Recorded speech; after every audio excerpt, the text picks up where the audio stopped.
Within the dim, damp confines of the cavern, the pale glow of candles flickered weakly, illuminating the twisted and sinister figures clad in black robes, writhing upon the rocky walls. Mother of nature, queen of the forest, source of countless lives, I fervently offer my sacrifice to you, presenting the blood of enemies, the flesh of prey, and the bones of ancestors. Please bestow upon me an abundant harvest, grant me youth, and impart me with strength. The foremost figure raised a fervent prayer, slicing a succulent piece of venison with a silver dagger, laying it upon the stone altar. Upon the altar, there were patches of mottled blood, entrails, intestines, and several pale bones. Dark crimson droplets trickled down the crevices of the stone platform. The atmosphere was saturated with bloodshed, terror, and mystery. Everything resonated as though some cult of a malevolent deity were conducting a sacrificial rite. Aaron Sotos maintained a devout expression, mimicking the ritual with meticulous precision, while internally, he felt no tumult, even stifling a chuckle. Having traversed 16 years, I am certain that this land harbors no transcendent powers, including the primitive worship of the Sotos family towards the deity known as the grandmother of the green banyan. Of course, in this era where such beliefs are deeply entrenched, to openly declare oneself an unbeliever would be foolish. History is replete with religious reforms that have cost lives. This holds true even in otherworldly realms. Moreover, the chief priest of the Sotos family is none other than my father, a rigid nobleman, and as a second son, to oppose him by proclaiming that gods are mere illusions. Is that not courting death? Additionally, one must concede that religion serves to pacify the populace and fortify feudal rule, proving quite effective. Thus, even if it was mere pretense, Aaron Sotos felt compelled to play his role as the Lord's second son alongside those around him. He possessed a mane of dark, slightly curled hair, and his light purple eyes seemed to harbor boundless wisdom and mystery. His high nose complemented lips that often bore a faint smile, and his tall, slender stature made for an instantly likable presence. Although Aaron occasionally lamented the Sotos family name, he remained grateful for his rebirth into a noble lineage. After all, in this ancient society where the mortality rate for infants is alarmingly high, literacy among commoners is exceedingly low, and one could easily succumb to death from a mere rain shower or a minor wound. Being born a noble at least ensured one would not starve and would have access to education. Having lived 2 lives and possessing a rather cautious disposition, Aaron, despite being a second son, led a relatively comfortable existence. His fear of illness spurred him to maintain a rigorous exercise regimen, resulting in a robust physique.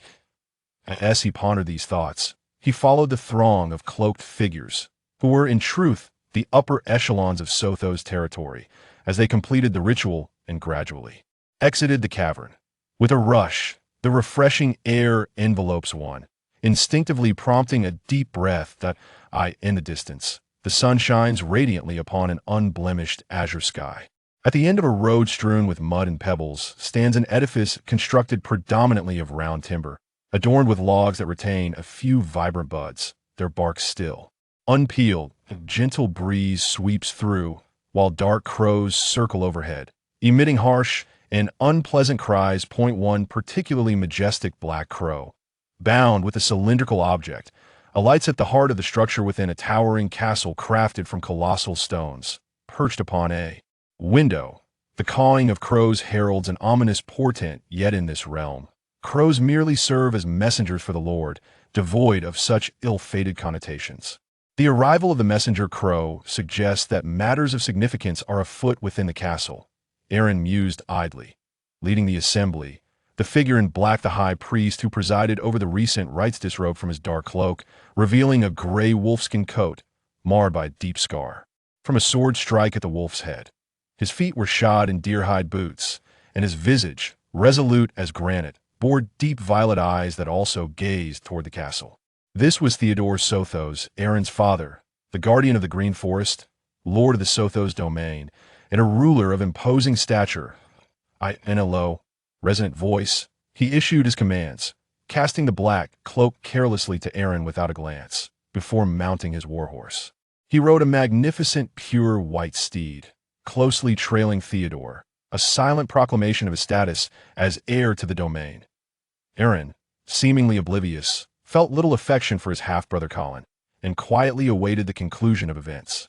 He sensed a faint hostility from Colin, yet it was not overwhelming, likely due to the lack of perceived threat he posed as a transmigrator. His childhood had been marked by an awkwardness in expressing affection, for emotions require time and investment to flourish. The son of another, nurtured for over a decade, may indeed feel closer than one who has never been raised by a parent.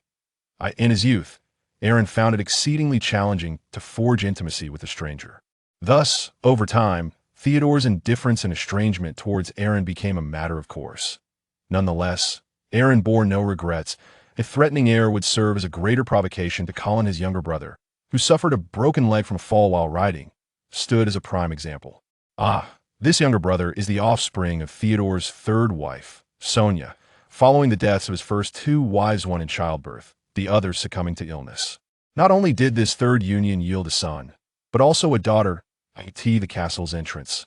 A gathering awaited at the forefront were Theodore's wife, Sonia, and his sister, Ginny, alongside the steward and the scholar of the castle. At that moment, the scholar held up a piece of parchment. Theodore hastily took it, his expression darkening as he spoke in a grave tone. The Davis family of Green Forest intends to dissolve the sacred marriage pact signed beneath the banyan tree. This is a declaration of war, Aaron observed as Colin's once proud visage appeared as though it had been struck down. Well, after all, it is Colin who is betrothed to the Davis family.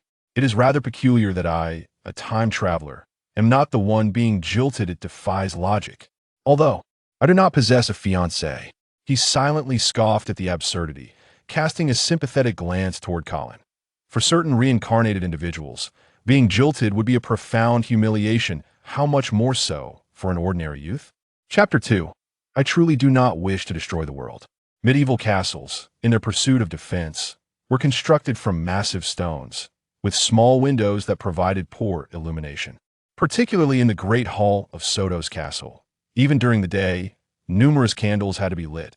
Aaron stood in the corner, observing his father, elder brother, and a number of knights engaged in a heated debate, yet his gaze remained fixed on the white candles. In this world of low productivity, commoners also rely on candles or oil lamps for light. However, the castle employs beeswax candles, which produce minimal soot when burned, while commoners must settle for paraffin candles or animal fats. Prolonged use of the latter could very well lead to blindness from the smoke. As for his father's arguments and the discord with the neighboring territory, Aaron was acutely aware of the situation. He couldn't help but admire the time travelers depicted in novels from his past life. Those individuals who could single-handedly advance technology and even upgrade industries, as if they possessed an encyclopedia within their minds. That, of course, even the most limited of knowledge was exceedingly precious in this era. Yet, Aaron Sotos could not muster any enthusiasm. After all, with the legitimate heir Colin in existence, Theodore, as an established noble, would never allow him to inherit the territory, and in a bid for centralization, Theodore rejected any actions that might fragment the domain as the second son of the family. He would likely receive a meager financial gift upon reaching adulthood, and then be left to forge his own path. Aaron had attempted once, enduring numerous failures before discovering a method to produce cheap, durable paper, thus establishing a paper workshop. However, his nominal father merely offered a fleeting commendation before ordering the steward to nationalize the workshop. This action promptly extinguished any hope Aaron had and clarified his predicament. Though his reincarnation had been fortunate, it ultimately fell short in certain respects. Not only did the ancient Eastern rituals consume lives, but the Western customs were equally ruthless. Within a lord's domain, the lord's word is law. Any resistance lacking strength is but a farce. He should even be grateful that he is not a commoner or, worse yet, a lowly serf. Once, Aaron had witnessed a clever serf child attempt to report the corruption of a tax collector while Colin was inspecting the fields. However, before the child could reach Colin, he was brutally kicked half to death by the guards for obstructing the path of the noble with his filthy body. As for the child's cries, Colin dismissed them with disdain. From that moment on, Aaron became increasingly cautious, or rather, silent, as for eliminating Colin and seizing power directly. To be honest, he had entertained such thoughts, but upon weighing the supporters on both sides, and considering his standing in Theodore's eyes, he relinquished this unappealing notion. After all, due to his own display of weakness, Colin, though not particularly fond of him, had not resorted to outright violence, and the thought of being the one to strike first weighed heavily on his conscience. Yet, a mere paper mill could serve as compensation for years of unearned sustenance. The conflict between the Sotos and Davis families also stemmed from this very mill. The mill's profits had drawn the covetous eyes of the Davis family, who had previously sent spies, and after several discussions between the clan leaders, they finally signed a peace treaty symbolized by a marriage pact between their direct lineages. But now, the Davis family is not satisfied with our previous arrangement. They desire more. Theodore drew his dagger and forcefully drove it into the wooden table, its tip quivering violently. We must make them aware that they have committed a grave error. The men in the hall erupted in savage howls. Among them, Colin's face reddened with rage. Aaron joined in with a few slogans, his enthusiasm waning. Yet Theodore, for reasons unknown, cast a glance toward the corner. Aaron, you are 16 now, an adult. It is time to take to the battlefield and earn your own merits. After all, this was a society where two lords could clash over a wild boar. It was already fortunate enough that he had delayed his entry to the battlefield until now. As night fell, even so, Colin has been jilted, yet I must take his place on the battlefield. It is rather displeasing. Blades and arrows are blind, and I might very well perish. I cannot bear to part with the lovely maid at home. Aaron, bare-chested, waved his hand to send a beautiful maid blushing from the room, gazing at the closed door, lost in thought that in ancient times, entertainment was scarce, and he was no paragon of virtue, unable to resist temptation. Nevertheless, he managed to persevere until the age of 16, that according to whispers among the servants, that rascal Colin lost his innocence at merely 13, leaving one at a loss for words. At this moment, Aaron felt devoid of desire, akin to a sage, and as he closed his eyes, he drifted into slumber. His sleep quality had always been excellent, as he could fall asleep almost the instant his head touched the pillow. I close my eyes, and the world ceases to exist. Suddenly, his body plummeted, jolted awake. Aaron opened his eyes to behold a vast cerulean ocean. Here again, in this dream, as a traveler from another realm, he possessed a peculiar gift, albeit a rather trivial one. Each time he fell asleep, he would enter this dream, maintaining a state of awareness, akin to lucid dreaming. From the time he was an infant, Aaron had entered this dream, gazing upon the azure sea in this peculiar state. He seemed to float above the water's surface, feeling weightless. He resembled a ghost, with objects passing through him, devoid of strength to lift even a speck of dust. It felt as though he were merely a pure observer, a prisoner fixed in a singular position. Aaron even questioned whether this was merely a unique dream rather than a gift. However, after numerous attempts, realizing he consistently entered the same dreamscape, he was compelled to concede that this might not be a dream at all, but rather an alternate world. But why am I situated in the midst of an ocean? Aaron found himself exasperated, staring at the horizon until he nearly felt nauseous. Yet as time passed, he discerned that his consciousness seemed to be gradually strengthening. Or rather, each night's descent into slumber was augmenting the power of his awareness. Until tonight, after 16 years of accumulation, it appeared he had finally reached a critical threshold. Boom! Aaron Sotos experienced an indescribable sensation. His consciousness expanded infinitely, as if breaking free from some shackles, extending and swelling without limit. In chaos and disorder, he felt as though he resided at the center of an abyss, with distorted remnants swirling amidst emerald flames and the frenzied sound of a flute. A powerful force surged within him, and it seemed that with a mere gesture, he could alter everything before him. He smiled, gazing at the seemingly unchanged horizon and the sun hanging in the sky, whimsically musing, if only I could change it. How dull this sun appears. How delightful it would be if it were red. As soon as the thought emerged, Aaron felt as if a dam within his consciousness had burst, unleashing the accumulated power of 16 years. In the sky, a seemingly eternal star suddenly became adorned with crimson spots, which then coalesced into patches, casting the entire sun in a scarlet hue. The sanguine light cascaded down, enveloping the earth and the oceans. Within this radiance, there lurked an unspeakable terror and strangeness. With a tumultuous roar, the ocean's surface parted, revealing fish that floated to the top, their scales bursting as if myriad nematodes writhed beneath the flesh, sprouting sharp claws and teeth. The monstrous fish congregated, tearing at one another, devouring and merging. Not far away, an even larger shadow emerged, a creature reminiscent of a whale, becoming the ultimate victor, spiraling into a frenzied, grotesque transformation. I didn't mean to AT that moment. Fragmented messages surfaced within his mind. I am the dream. I am entropy. I am everything. I exist independently of all dimensions. I am indescribable, ineffable. I am omnipotent. I am the creator of dreams. Chapter 3 notes the next day, the sun rose as usual over the verdant forest. Aaron Sotos, with a heart full of silent prayers, drew open the curtains and beheld the golden rays of the morning sun streaming through the window. He finally exhaled in relief.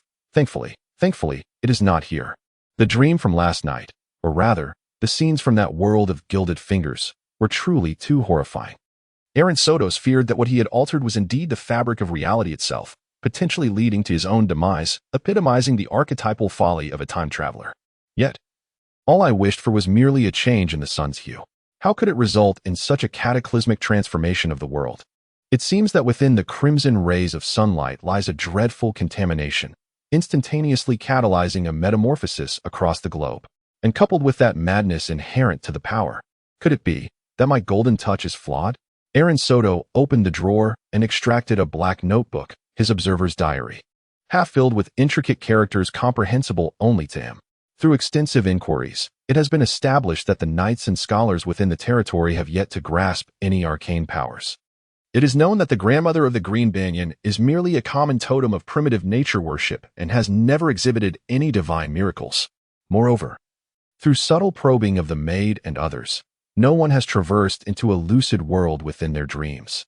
Thus, it can be tentatively concluded that the phenomenon of seeing in dreams serves as my unique advantage. By establishing objectives and reference points, continuous observational experiments have confirmed that the dream world operates under fundamental rules, distinct from a mere figment of my imagination. The flow of time in this dreamscape does not align with that of the real world. On the 15th day of the month of the green banyan, I accompanied my father to pay homage to the grandmother of the green banyan. That night, I dreamed again of that realm, altering the sun within, which precipitated a chaotic transformation of the entire world. I speculate that my unique advantage may lean towards chaos or perhaps harbor elements of madness.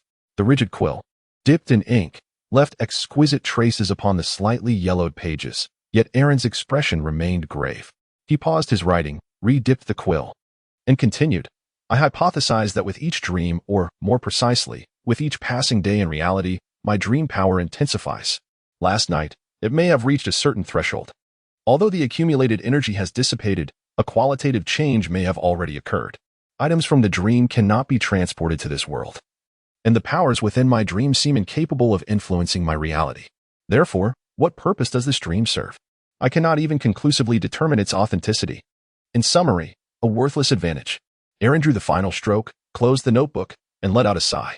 In this alternate realm, burdened with an utterly useless golden finger, he felt an overwhelming sense of sorrow.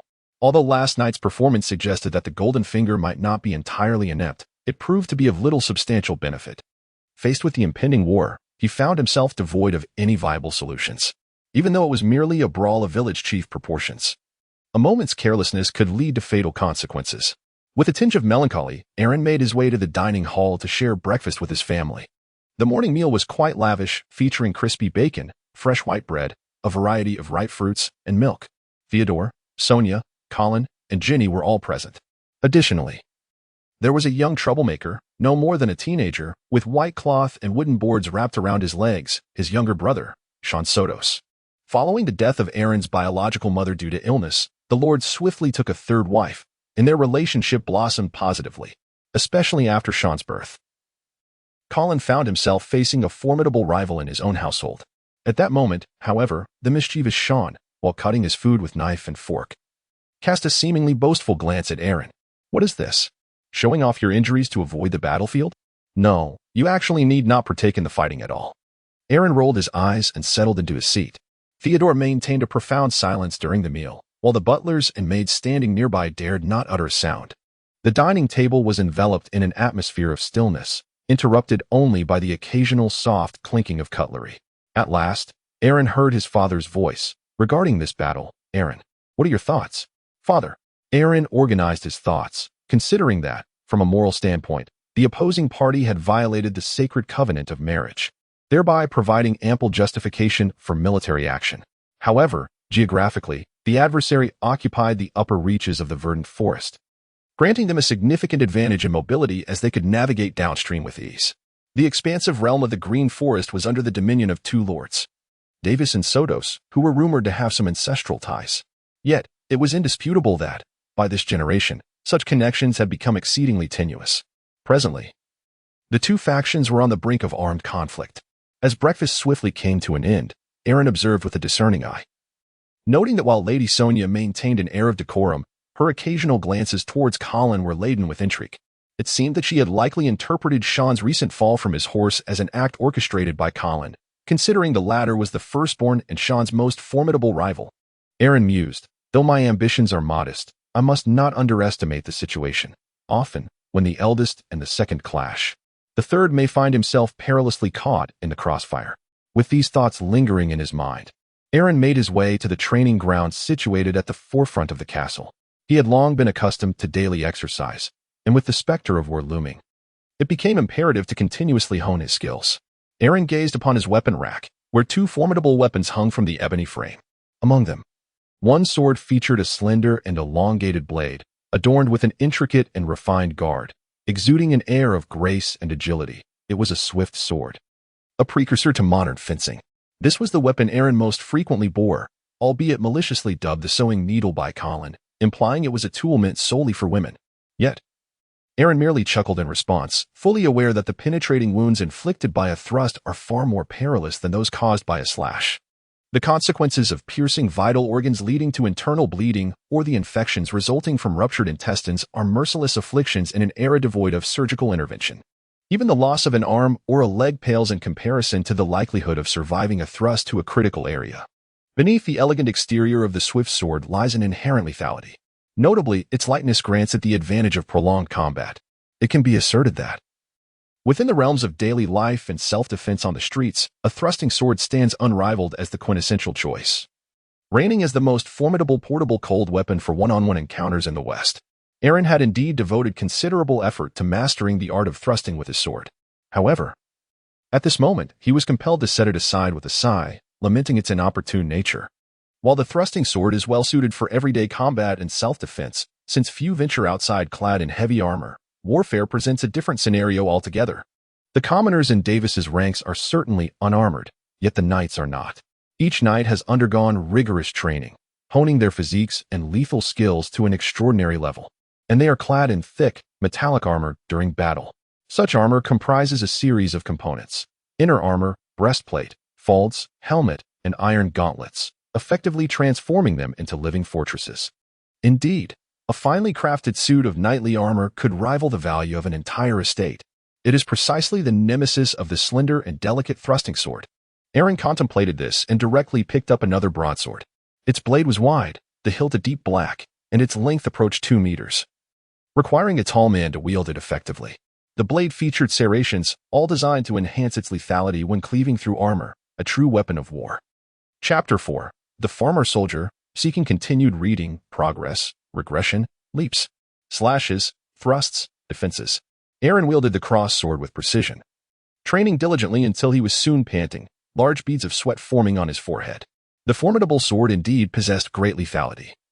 Yet exerting oneself to the utmost could deplete one's stamina in mere minutes. This is a crucial point to consider on the battlefield. In the throes of life and death combat, one's energy is most profoundly drained. As some say, when two individuals engage in a life and death struggle, should it exceed 5 minutes, it becomes mere performance. Aaron profoundly understood this truth. He was acutely aware that the initial clashes on the battlefield were often the most brutal, and the soldier's stamina would swiftly deplete. As long as they could endure the perilous onset and remain vigilant against stray arrows, survival should not pose a significant issue. He contemplated this while observing Colin in the distance, eagerly trying on a splendid suit of armor. This was a gift from their lord, a meticulously crafted set of armor valued equivalent to an entire knight's estate. Once donned, it offered astonishing defensive capabilities on the battlefield, significantly increasing the chances of survival. In contrast, Aaron possessed merely a set of leather armor. Perhaps he would only acquire a suit of armor upon leaving the territory, embarking on the path of a wandering knight contingent upon Colin's generosity. After lunch, he instructed the maid to refrain from disturbing him and promptly began to take a brief respite. Daytime, too, could usher in dreams. A thunderous sound echoed. The same darkness enveloped him, accompanied by a sensation of falling and convulsing. Aaron had long been accustomed to his surroundings. Upon opening his eyes, he beheld a vast expanse of dark sea. Countless droplets of blood and scales lingered upon the surface, seemingly narrating the horrors of the previous battle. He lifted his gaze and encountered the night sky, resembling a pitch-black velvet curtain, along with a blood-red moon. How peculiar! The moon was not originally of this hue. Yet, perhaps the moon, or rather the nocturnal satellite, derives its color from the reflection of stellar light, thus adopting this scarlet tint. Although this world may not strictly adhere to the rules of his past existence, this was the most plausible explanation Aaron could muster. My apologies. I truly did not mean for this to happen. Aaron Sotos apologized to the air, then began to attune himself to his surroundings. In this realm, he existed as a pure observer beyond multiple dimensions, unable to effect change aside from the last alteration he made to the sun. However, this evening, circumstances appeared to be somewhat altered. Am I able to move? Good heavens!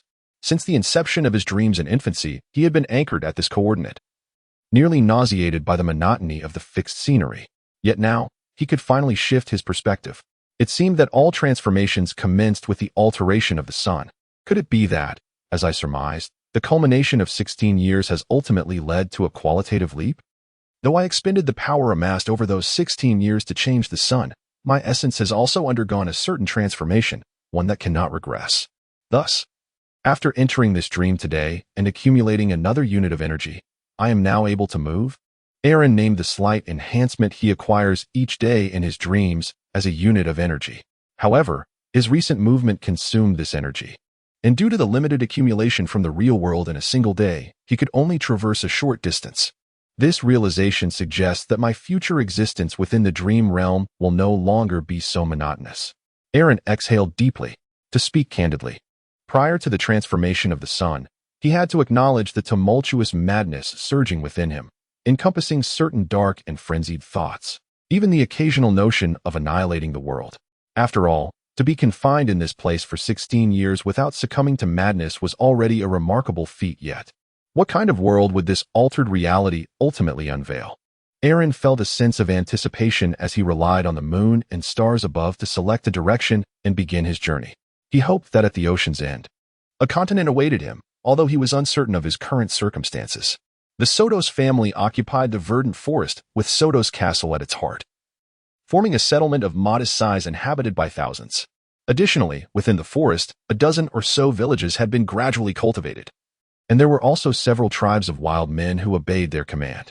Within the castle, a contingent of over 100 guards was always on standby, which represented a certain limit of feudal power. Naturally, should war truly arise, farmers could be conscripted to serve as soldiers. However, they lacked discipline and combat effectiveness, merely serving to bolster numbers in Aaron's view. At this moment, Aaron gazed upon a group of militiamen who had just emerged from the fields, most of them scantily clad and armed only with rudimentary weapons like pitchforks. He furrowed his brow, contemplating such individuals, even if they were to step onto the battlefield, would merely serve as cannon fodder. A leader of cannon fodder commanding a battalion of the same is indeed fitting. Aaron gazed upon the disheveled ranks of the militia, their formations crooked and chaotic, his expression betraying no emotion. He proclaimed loudly, "I am Aaron of the Sotos family. Aaron Sotos, your captain. From this day forth, you shall heed my commands. Now, form teams of 10 and elect your team leaders." As he observed the immediate disarray among the farmers, he pondered deeply. In the feudal era, conflicts among the aristocracy were often conducted with a semblance of decorum. In both the land of the rising sun and medieval Europe, the circumstances were largely similar, to the extent that even the dispossessed descendants of nobility were frequently met with sympathy. The continual enactment of tales such as the Prince's Revenge can be attributed to this prevailing ethos. However, this is an alternate world, and the circumstances differ somewhat. This time, it is not merely for a wild boar. Two lords, rallying hundreds of retainers over a single quarry, may have been little more than a pastime for medieval nobles. Yet, this time is distinct. Aaron could sense the ambition harbored within Theodore's heart.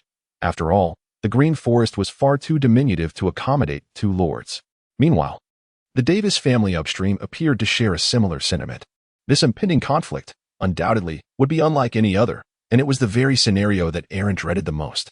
Perhaps, in the aftermath of this battle, one house within the Green Forest would be irrevocably ousted. Chapter 5. The Mysterious. Before long, 5 rather unrefined men approached. They were clad in tattered linen garments, their faces adorned with unkempt beards, revealing that they seldom attended to their grooming, making it nearly impossible to discern their true ages. "What are your names?" A sigh escaped from Aaron Sotos' lips as he inquired. "I am Sanchez, Green, Beck, Adam, and 8 Fingers, my lord." Each of the 5 militia members presented their names in turn. Aaron cast a glance at the man known as 8 Fingers, observing that he appeared to be in his 30s. With a sharp, simian face. Upon meeting Aaron's gaze, he offered a sycophantic smile, though the abundance of decayed teeth detracted significantly from his appeal. Aaron glanced at the man's hands, and indeed, both pinky fingers were missing, stirring something within him. According to the laws established by Theodore, within the territory, anyone caught stealing would be immediately subjected to the punishment of finger amputation. This man has lost 2 fingers, indicating he has been caught twice. The number of times he has escaped detection is likely beyond reckoning. A despicable thief, a simple and honest farmer. My father has truly presented me with a remarkable choice. Aaron's voice took on a grave tone. From this day forth, you shall each assume the role of your respective squad leaders, tasked with completing the missions I assign, especially on the battlefield.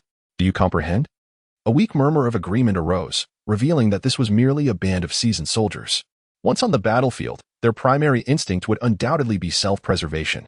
While they might engage in the pursuit of spoils, the notion of them grappling with formidable foes was nothing short of a fantasy. Fortunately, Aaron harbored no illusions regarding their capabilities. To the Lord, they were merely fodder. To Aaron, however, having these individuals serve as human shields was, at the very least, advantageous for diverting attention during a retreat.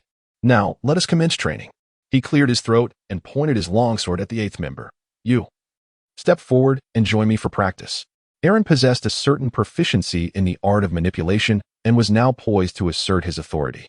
The adversary before him was merely a petty thief, often plagued by hunger and perhaps possessing some experience in street brawls. Nonetheless, he was no match for Aaron, who had undergone rigorous nightly training. Amidst the forest, a swift motion ensued. His archery skills, honed through relentless practice, though not on par with those of a dedicated archer, were certainly commendable. At that moment, his keen eye caught sight of traces left by his quarry. He swiftly drew his bow, nocked an arrow, and with a delicate release of his fingers, the bowstring quivered with anticipation. With a swift thud, not far away, a young deer succumbed to the arrow's piercing force, collapsing to the ground in a pool of crimson. Fortune smiled upon him today, promising a delightful addition to his meal. Aaron nodded and emerged from the forest with his quarry. Along the way, the common folk of the verdant woods greeted him with bows, expressing their reverence. Aaron wore a cold expression, largely indifferent, as he was accustomed to it, and could hardly respond to every greeting. Only a select few prominent figures from his territory would receive his nod of acknowledgement. Before long, they arrived outside the castle. Jenny, lifting the hem of her cake-like gown, was about to step out when she spotted Aaron and approached him with a greeting. "Aaron, is this your catch?" She possessed a cascade of beautiful golden hair, and her violet eyes, inherited from the Sotos lineage, sparkled like precious gems, now fluttering with anticipation as they fixated on Aaron's prey, her countenance brimming with desire. Aaron smiled gently, ruffling Jenny's hair. "Rest assured, you shall have your share." He recalled the first time Jenny encountered him having hunted a wild rabbit. The little girl's eyes were brimming with tears. "But the bunny is so adorable. Why must we kill them?" Subsequently, Aaron prepared a sumptuous braised rabbit dish and offered a piece to Jenny. The outcome was that Jenny discovered a new realm. Not only were the bunnies exceedingly charming, but they were also delectable. Moreover, the bunny's parents were equally savory. The little deer, too, were delightful to the palate. "It is settled then. This shall be our lifelong promise." Jenny mischievously winked. Aaron's palm inadvertently slid down, gently caressing Jenny's smooth cheek. Indeed, one must concede that little girls possess an unparalleled charm. Leaving him in a state of contemplation, perhaps in his previous life, He ought to have had a daughter, while the son, whom even dogs shun, could be momentarily set aside. Although, in my past life, I had no wife. At the tender age of 10, Ginny protested, swatting away Aaron's hand, her cheeks puffing up like dumplings, as if performing a comedic display. Witnessing this scene, Aaron could not help but burst into joyous laughter. Despite Sonia and Sean's irksome presence, this little sister remained undeniably endearing. Yet, he found himself pondering whether such pure familial affection could endure as they grew older. The thought of Colin and Sean made Aaron sigh deeply. As night fell, he once again entered the realm of dreams. The once azure sea, reflecting a crimson glow, began to transform into a vivid red expanse, reminiscent of the Red Sea. Aaron lifted his gaze, staring up at the crimson sun. Whether it was an illusion or not, he felt that the sun appeared increasingly scarlet, evoking a profound sense of discomfort and nausea. It was a deep, dark red, as if it were on the verge of oozing blood. I can achieve such a thing even in my dreams. Aaron glanced at the direction he had charted, but did not commence his journey. According to his observations, movement also demands energy. The reserves accumulated over the past 16 years had already been exhausted in the pursuit of altering the sun. Now, energy is a precious commodity, and with the looming threat of war in reality, to waste it on mere movement seems futile.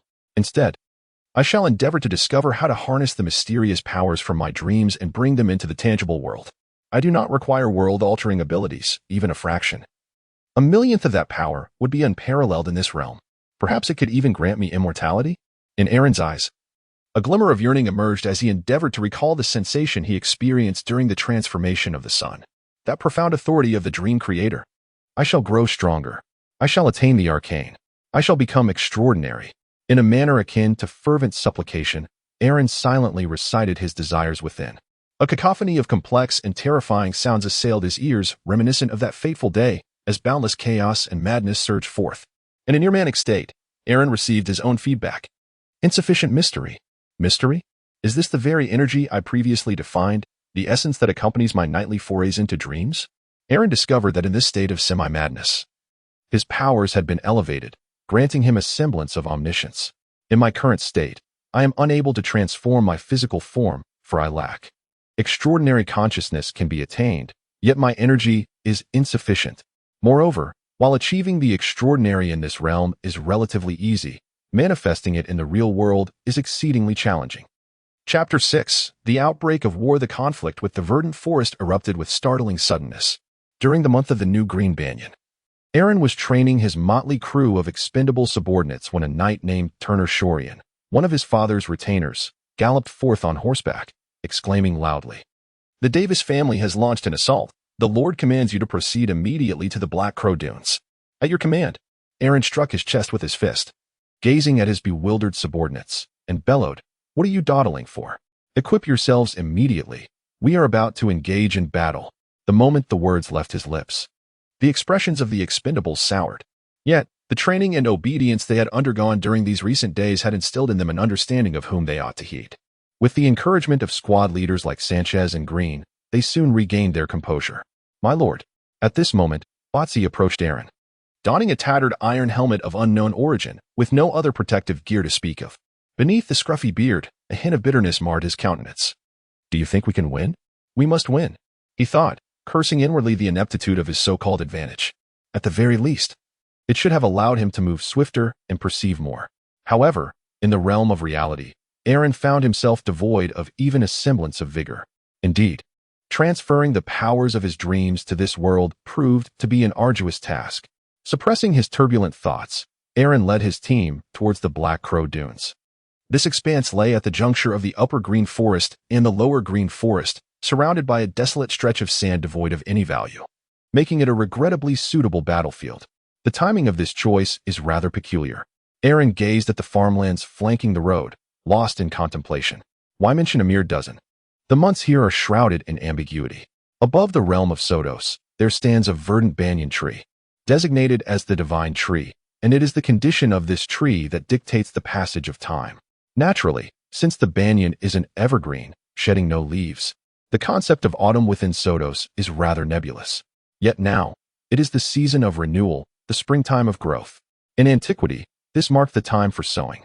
The standing forces of the two great lords barely number 100, warfare necessitates the conscription of militia. Should this continue, it would hinder production and inevitably lead to famine in the coming year. Surely, the Davis family cannot be so foolish? Or perhaps, they have stockpiled a substantial amount of grain, intending to provoke the Sotos family into war this spring, delaying the planting. If they can simply prolong the conflict until next year, the Sotos family might face ruin without a fight. This also elucidates why they were the ones to instigate the war. Aaron conceived a thought, a chill running through his heart, as he recognized that the Davis family harbored an equal yearning and scheme for the pristine green forest. The Black Crow Dunes had now been divided into two major sections, each fortified with barracks. According to Aaron's estimates, this time, the Sotos had summoned approximately 1,800 troops, while the Davis family boasted nearly 2,000. This was certainly no mere village skirmish over wild boars. It was, at the very least, a rural conflict. Aaron, adorned in finely crafted leather armor, traversed through the numerous encampments and entered the grand tent. Theodore and Colin, both clad in exquisite armor and accompanied by several knights, greeted his arrival with faint smiles. "My lord father." Aaron stood upright, his demeanor resolute, as he struck his chest with his fist. "This marked your inaugural foray into the realm of warfare, alongside Sir Alfred, who would impart his wisdom upon you." Theodore, at long last, refrained from subjecting his son to insurmountable peril, gesturing towards a knight with slightly graying hair, wielding a colossal mace. "I shall obey your command."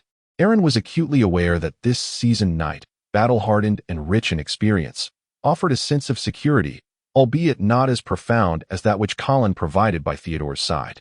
Amidst the mournful sound of the horn, Aaron followed Sir Alfred to a slightly elevated dune.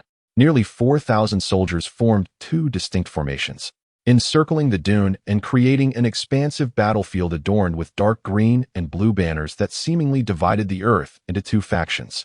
Among them, the banner of the Sotos family bore a dark green background, emblazoned with a bifurcated fig tree emblem. In contrast, the Davis family's crest displayed a solitary vertical eye. "Remember, as you step onto the battlefield for the first time, do not succumb to panic.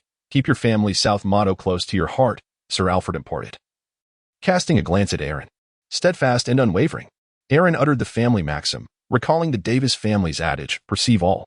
"Excellent, let us commence," Alfred remarked nonchalantly. At that moment, Aaron observed the enemy's formation beginning to advance slowly. At the forefront were similarly ragged and poorly armed peasant soldiers, their faces etched with fear as they were driven forward by the regular troops and knights behind them, launching an assault against the Soto family. "Archers, heed my command, fire." A volley of arrows descended, striking numerous unfortunate souls, who fell to the ground, some still wailing despite not being mortally wounded. Yet, this proved futile. Their comrades behind them trampled over their bodies, quickly silencing their cries.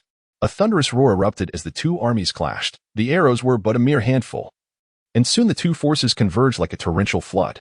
"Charge!" Alfred bellowed, mounting his steed, clad in armor that rendered him a veritable moving fortress of metal. Aaron found himself positioned on the right flank of the Sotos family, commanding, "Charge formation, advance, forward." Despite the flicker of fear in the eyes of the squad leaders, such as the Eight Fingers, they executed the order with commendable precision, transforming their small contingent of dozens into a cog in the machinery of war. Boom. The enemy emerged. "Kill." He swung his crossed sword with unwavering resolve. The opposing militia, mere farmers who had undergone a scant few days of training, possessed the audacity to fight, their eyes glinting with malice. However, their meager equipment faltered. A pitchfork was cleaved in half by the crossed sword, and the upper body of its wielder was similarly severed, spilling intestines and entrails upon the ground. Some miscalculations. Chapter 7. Suspicion. The sunset bled crimson. The daytime skirmish concluded swiftly, with casualties surprisingly few. To Aaron, it resembled more of a probing maneuver than a full-fledged assault. He came to a profound realization: the Davis family did not intend to obliterate the Sotos family in a singular confrontation, likely due to the exorbitant costs such an endeavor would entail. Their aim seemed to be merely to delay the Sotos family's main forces. The chaotic encampment was a disarray of tents, with open fires scattered about. Many militia members were roasting food, indulging in bravado and idle chatter. There were even instances of drinking and calling forth courtesans. The lax military discipline left Aaron at a loss for words. While he understood that some reckless merchants and courtesans accompanied armies as a customary practice of medieval warfare, the extent of this behavior filled him with considerable discontent. Understood. Have the casualty reports come in? Observing his expression, Aaron immediately began to speculate. This is war. Aaron took a deep breath. Tonight, we shall take turns keeping watch. Although the duration of the war had not been extensive, wielding such a heavy sword had nonetheless imposed a considerable burden upon him. Moreover, he was beset by a profound weariness and distaste on a psychological level. He steadfastly endured these feelings, compelling himself to consume a morsel of bread and a sip of water before succumbing to slumber. In the realm of dreams, Aaron has entirely relinquished movement. He now devotes the mysterious energy he acquires from his dreams each day solely to enhancing himself. Although this augmentation will not be carried into that other realm, he believes, much like before, that a certain boundary may be necessary. Yet, at this moment on the battlefield, he cannot afford to overlook any opportunity to grow stronger. Thus, delaying the exploration of the dream world is entirely acceptable. Swirling in the boundless expanse of the Crimson Sea, massive shadows occasionally dart beneath the surface. Most have mutated to such an extent that Aaron can hardly recognize them, emanating a terrifying and formidable presence. Fortunately, they have yet to discover Aaron. In the context of this world, I remain the observer, even if I could move. Aaron harnessed the energy of the day through sheer will. Feeling a refreshing chill permeate his consciousness, yet there was no further development. Even the enhancement he sought in his dreams revealed no immediate results. He pondered when he might achieve the extraordinary. With a sigh, his thoughts shifted to other matters. The actions of the Davis family today appeared quite suspicious. Despite being in a stalemate, or even slightly ahead, they had chosen to retreat, adopting a defensive stance. It seemed evident that they were deliberately aiming to stall the main forces of Sotos. Aaron sensed the air of conspiracy. It seemed imperative to engage in a discussion with his father and the others. Although he harbored little affection for Colin and his ilk, the downfall of the Sotos family would undoubtedly spell disaster for him as well. The forthcoming days of conflict unfolded much as Aaron had anticipated. The Davis family continued their assaults, yet the intensity had noticeably diminished, instilling in the Sotos family a false sense of impending victory, as if a little more effort could lead to a decisive triumph over their adversaries. Consequently, the entire army found itself ensnared upon the Black Raven Dunes, persistently urging for the transport of supplies and reinforcements from the rear. Aaron sighed as he entered the tent. "Father, I have claimed 3 more heads today." Upon entering, he heard Colin's proud voice. "Well done, my son. It appears that the unification of the Green Forest will be realized in my generation." Theodore let out a hearty laugh. "Father." Aaron sighed inwardly and stepped forward to pay his respects. "My dear brother, I wonder how much spoils you have acquired?" Colin inquired with apparent curiosity. Throughout these days, Aaron had been diligently studying tactics and command under Alfred, showing little desire for plunder or trophies. Ignoring Colin, he addressed Theodore directly. "I believe the Davis family is deliberately feigning weakness, preparing to orchestrate a scheme. We must take measures against this." Colin burst into laughter, his expression revealing unabashed disdain. "A scheme? On the battlefield, only strength matters. Schemes are the tools of women and cowards." "Colin," Theodore admonished him, though his expression remained largely unchanged, clearly unconvinced. "Colin has a point. War relies on tangible strength. We are well aware of the situation in the Davis territory. They can muster only around 2,000 troops, which is nearly their limit. They lack the power to execute any further schemes. Moreover, you possess no evidence." Theodore had long aspired to utterly dismantle the Davis family and dominate the entire Green Forest. However, granting the Davis family the opportunity to retreat to their castle would render this goal exceedingly difficult to achieve. Presently, although the family's military forces were limited, it was evident that the Sotos family's troops were of superior quality, thus providing them with a slight edge on the battlefield. Theodore recognized this fact and was determined not to let this opportunity slip away. Aaron beheld the scene with a deep sigh.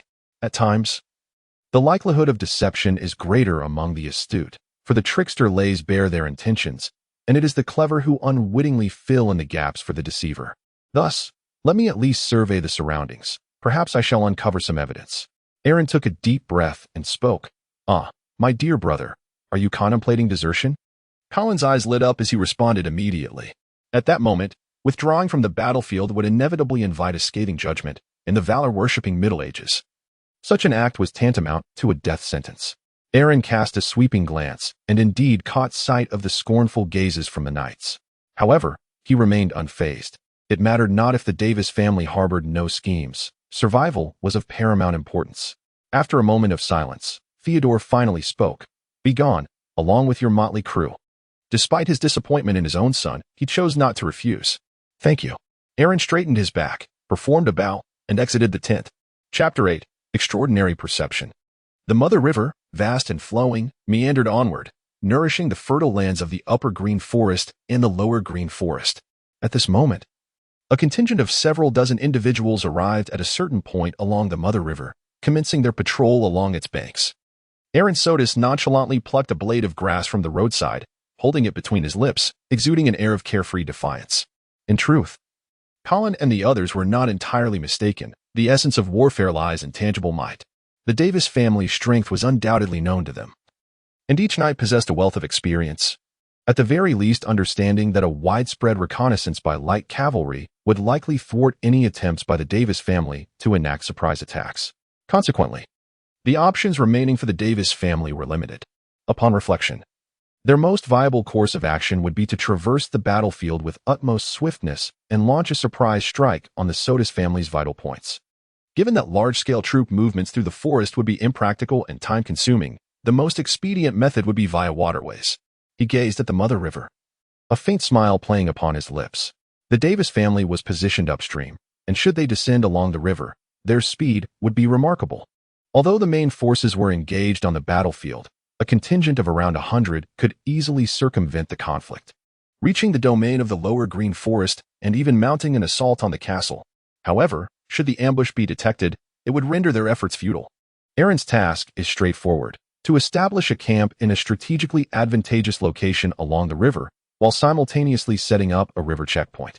In doing so, should the Davis family make any moves, they would find it impossible to succeed with such a meager force for a surprise attack. Even if it merely results in a false alarm, bearing the stigma of cowardice holds little concern for him, as he has no intention of inheriting the family estate. Naturally, avoiding conflict is preferable. This way, the family's vulnerabilities can be mitigated, leaving the Davis family with no choice but to fight desperately on the battlefield. Upon further reflection, perhaps there are individuals within the territory who could be swayed. However, as long as there are no external reinforcements, there should be no significant issues. And at the very least, the castle will remain safe. Aaron spat out the stem of grass in his mouth, suddenly questioning whether he had become too insidious. Or perhaps, in this era reminiscent of the medieval period, the nobility remained untainted, devoid of their own darkness? Bah. Aaron glanced at Botsy and Sanchez, inquiring, "How do you feel? Do you harbor any resentment towards me for leading you away from the battlefield, thus missing the opportunity for spoils?" "Not at all, my lord. We are all immensely grateful to you," Sanchez promptly replied, bowing deeply. His words rang true. The matter of spoils was one that concerned the nobles and knights, while their desires were quite simple: survival. To escape the battlefield was indeed the most favorable outcome, if I am not mistaken. The perils here are scarcely less severe than those on the battlefield, Aaron muttered under his breath as he turned a bend in the river, his eyes suddenly shining with excitement. Ahead lay a significant curve in the Mother River, marking the boundary between the lower green forest and the upper green forest. Furthermore, in the midst of the expansive river, there stood an island formed from a mound of sand and stone, rising about 4 to 5 meters above the surrounding waters. Excellent. This is the spot. Aaron surveyed the surrounding geography, feeling a sense of satisfaction. This is where we shall establish the water card to guard against the vessels from upstream. Does this place have a name? The group of blind men exchanged glances, and ultimately, it was Green who hesitantly replied, "It seems to be called Widow's Bay?" In a dream, Aaron Sotos once again sensed the energy of that enigmatic entity, channeling it entirely to fortify himself. He implanted a directive within his subconscious. In the next moment, a refreshing chill surged through his consciousness. This scene was one he had long since become accustomed to. Yet there was something distinctly different about what followed. Aaron felt a sudden shift as a fleeting coolness transformed into an unbearable heat, as if scalding water were being poured into his mind. The agony was excruciating, nearly robbing him of the ability to maintain consciousness. Had he possessed a physical form, he would have surely cried out in torment. With a resounding crack amidst the endless murmurs, his memories were violently pried open, revealing a flood of recollections. This torrent of memories surged forth, leading him through a realm of darkness before illuminating the way with brilliance. It was a glimpse into his past life, akin to the experience of hyperthymesia. Aaron, with a hint of sarcasm, unexpectedly began to recite an essay, one he had casually glanced at during his university days. Yet now, he was able to recite it verbatim. Was it photographic memory? Had he finally crossed a threshold, achieving a remarkable state of mental clarity? Over the years, Aaron's recollections of his past life had become quite hazy. However, at this moment, it felt as though a library had been added to his mind, with every piece of information he had ever encountered meticulously catalogued. A faint smile appeared on Aaron's face. At that moment, however, his expression shifted dramatically. A chilling sensation, akin to a frigid hand, seized his heart with a fierce grip. Is there danger? No, not here. Is there peril in the realm of reality? The night was tranquil, enveloped in silence within the confines of the tent. Aaron opened his eyes, and the chilling sensation vanished in an instant. He wiped the cold sweat from his forehead, turned over, and began to ponder deeply. This time, in my dream, I have finally awakened my dream self, acquiring extraordinary memory and a sense of danger. Yet, I felt peril? It seemed to emanate from reality. He gripped his cross sword tightly and stealthily crawled out of the tent.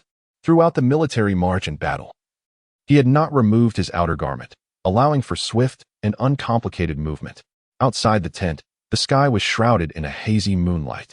Near several bonfires, Sanchez and the others were soundly asleep, and even the night watch had vanished. There is a problem. Aaron's gaze sharpened as he approached the edge of the camp. Peering into the distance, beneath the ethereal glow of the moonlight, a shadowy figure appeared to be crawling on the ground, slowly advancing. An assailant. With a sudden surge of effort, the figure attempted to rise, yet could not utter a sound. As it opened its eyes, it beheld Aaron. Do not make a sound. We are under attack. Aaron's voice was cold. Let us continue to awaken the others and prepare for battle. Chapter 9. Night Assault. Moments earlier, Rowan Davis gazed upon the camp at Widow's Bay, his face contorted with rage. Damn it, what an unfortunate coincidence. As a member of the Davis family, he possessed an intimate understanding of the family's strategic maneuvers. The plan involved a large force to divert the main troops of the Sotos family, while a smaller contingent would advance down the river, catching them off guard. In a single day, they could breach Sotos' fortress and, with coordinated efforts, completely annihilate the Sotos clan. Who could have anticipated that a detachment would be positioned right in their path? The terrain of Widow's Bay was utterly unfavorable. Should they establish a blockade and set up camp, it would be nearly impossible for hundreds to breach it in a short span of time. Fortunately, intelligence from scouts indicated that only a small squad was stationed at Widow's Bay, comprising a limited number of individuals with modest combat capabilities. This handful of defenders would pose a significant challenge in a frontal assault, necessitating a stealthy approach. Rowan surveyed his own troops, feeling a flicker of confidence. After all, he had a true knight by his side. Uncle Saliba, I am counting on you, he murmured, glancing at the armored knight beside him, his muscles rippling beneath the gleaming metal. Do not worry, Saliba replied, revealing a bloodthirsty grin. Navigating in the dark may be disorienting, but once I infiltrate their ranks, the outcome will be inevitable.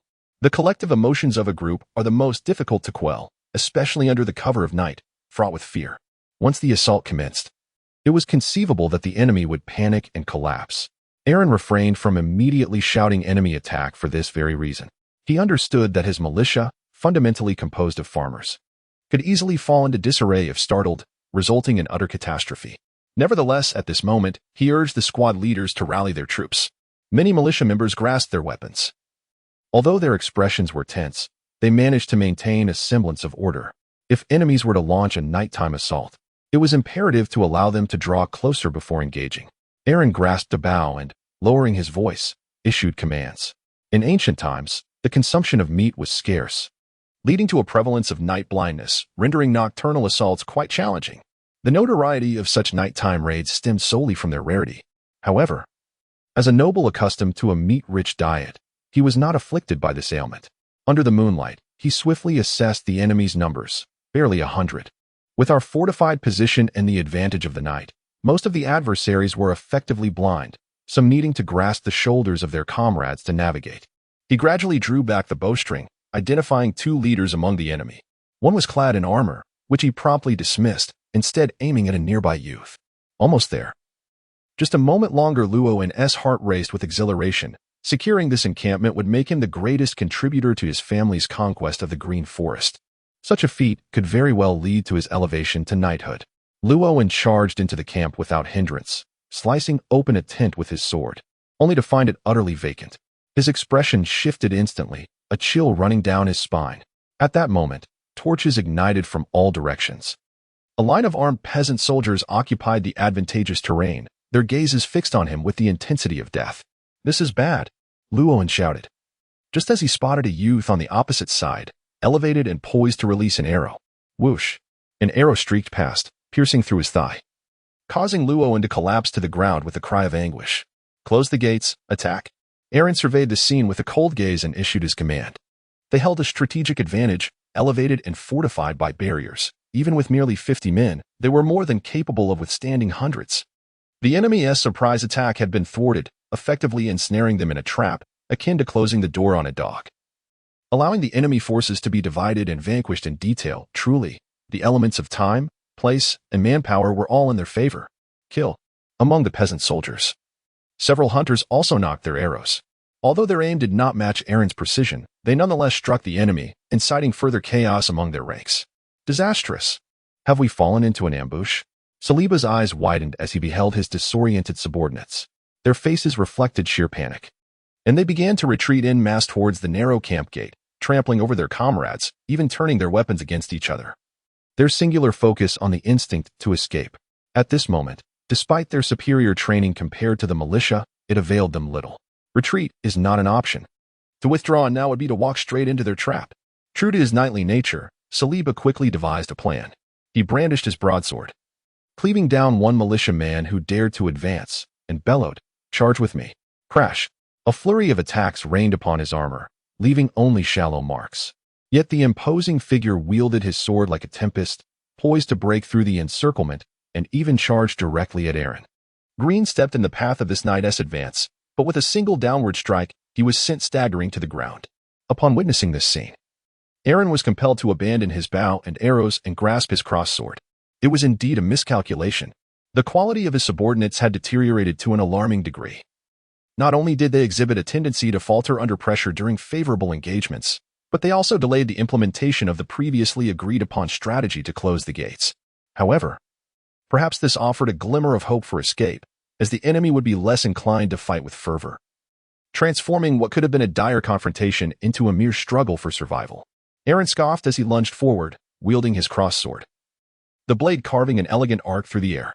Saliba swiftly shifted to the left, bringing his colossal sword crashing down with tremendous force. Aaron raised his cross-sword, the two great swords clashing together midair, emitting a fierce sound of metal scraping against metal. Fortunately, he wielded the cross-sword. Had he been holding the previous slender rapier, it would have surely shattered by now. Aaron's eyes were devoid of any fluctuation, resembling his usual practice in swordsmanship as he commenced a duel with Saliba. His footwork was remarkably agile, evading swiftly and striving to avoid any direct confrontation. This was a testament to the skills honed through his frequent use of the rapier. After several unsuccessful swings of his great sword, Saliba's breath grew labored. An opportunity. With a swift movement, Aaron maneuvered behind Sir Saliba. Although clad in armor that offered formidable protection, it rendered him cumbersome and drained his stamina. At this moment, Saliba's speed had significantly diminished, providing Aaron the perfect opportunity. He thrust his sword into the gap between the plates of armor, piercing the kneecap and drawing forth a torrent of blood. Saliba emitted a harrowing cry, collapsing onto one knee. A knight. Aaron let out a few low breaths, remaining vigilant as he deftly deflected the enemy's longsword and thrust the blade through the visor of the helmet. A torrent of blood surged forth from the gap in the helmet, and the massive body of his opponent collapsed. Sir Saliba was slain. The wild bear Saliba was dead. Witnessing this scene, the soldiers of the Davis family appeared as though their faith had shattered, surrendering or hastily fleeing in disarray.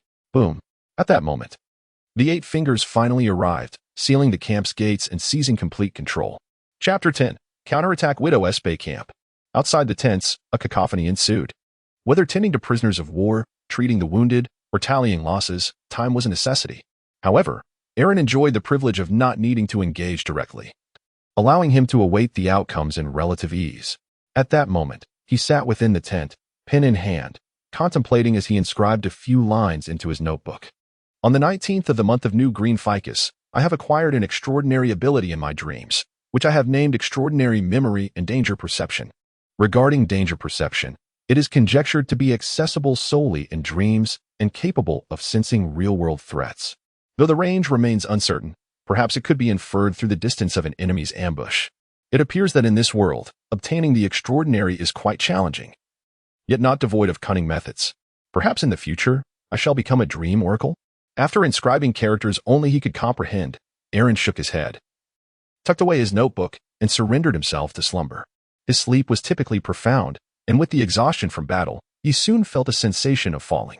When Aaron next opened his eyes, he was once again greeted by streaks of vivid crimson light.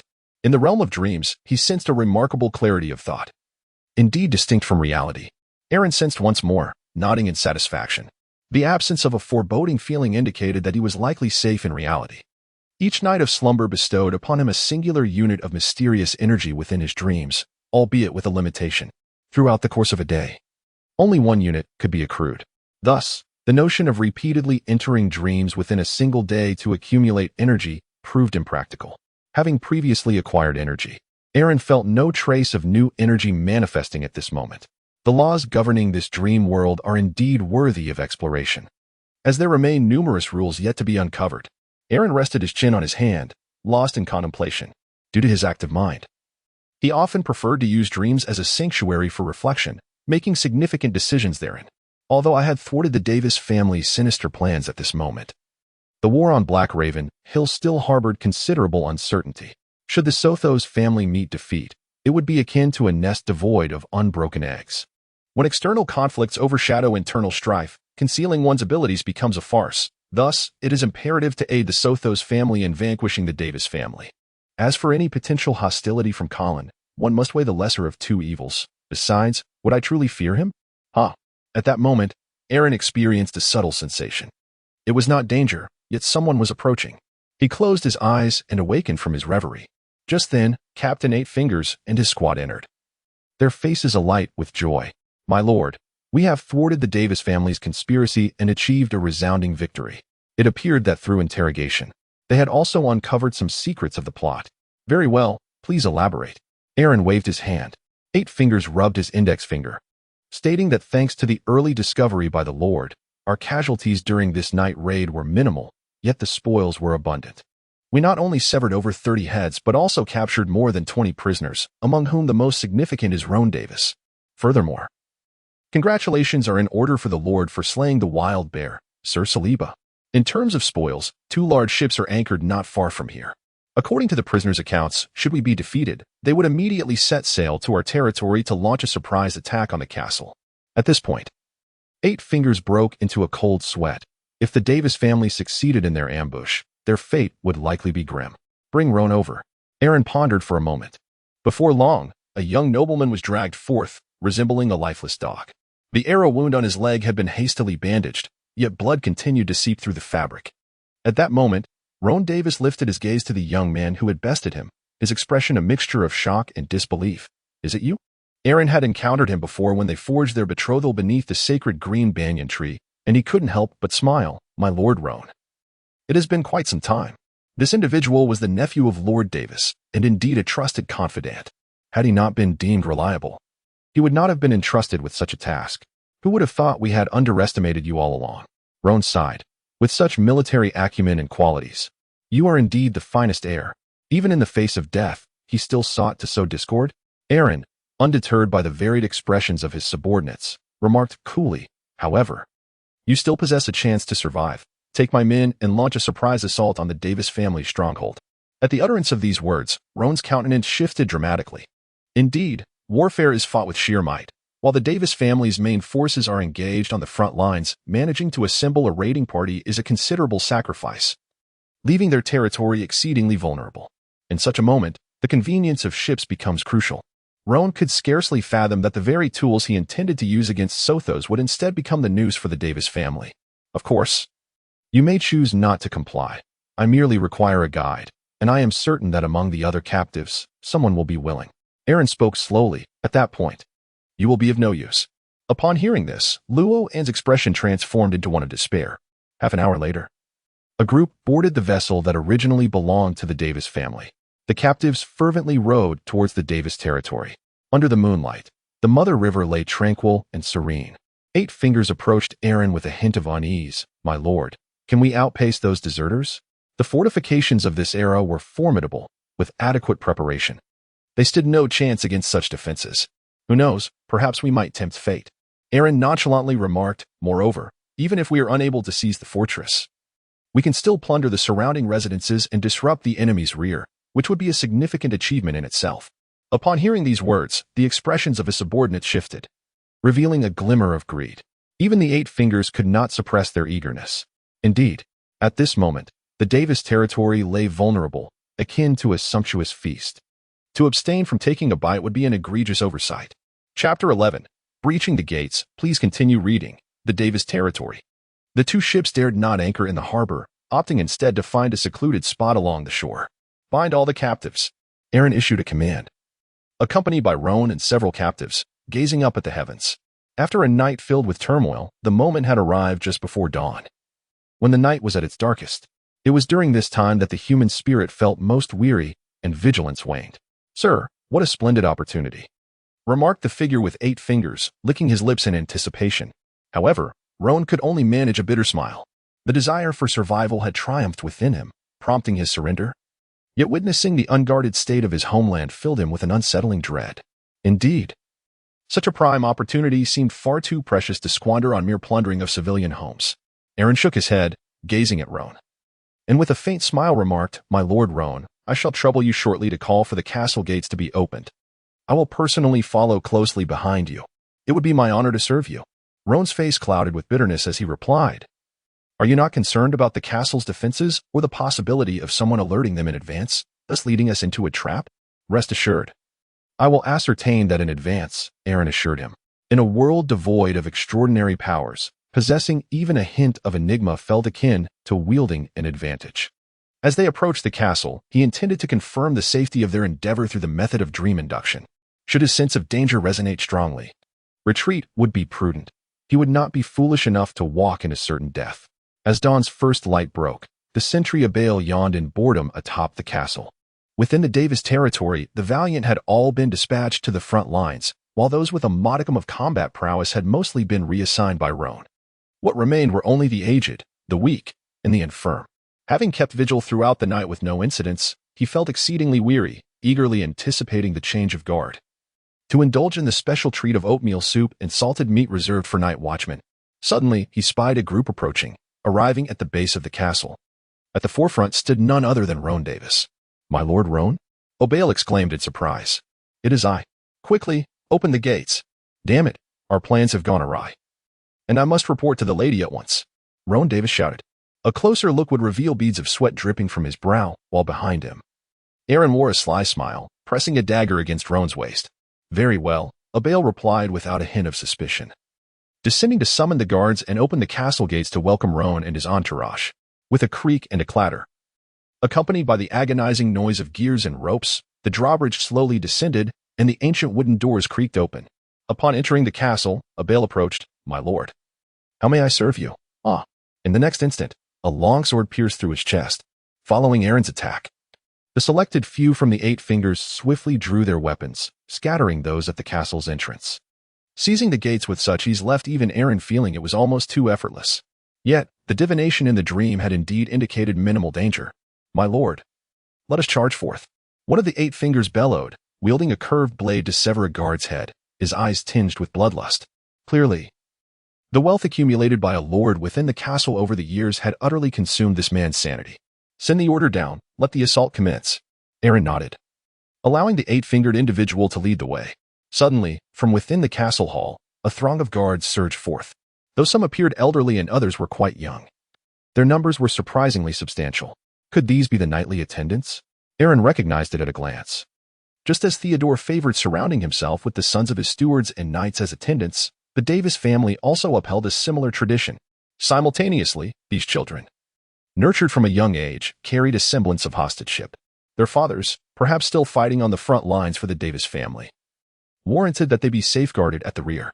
The fact that they had taken to battle at this moment clearly indicated that they had been driven to desperation. "Damn the wretch, I shall sever your head."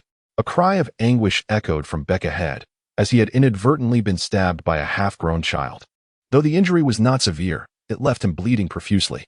The enemy's resolve to resist was indeed formidable. The possibility of defeat loomed.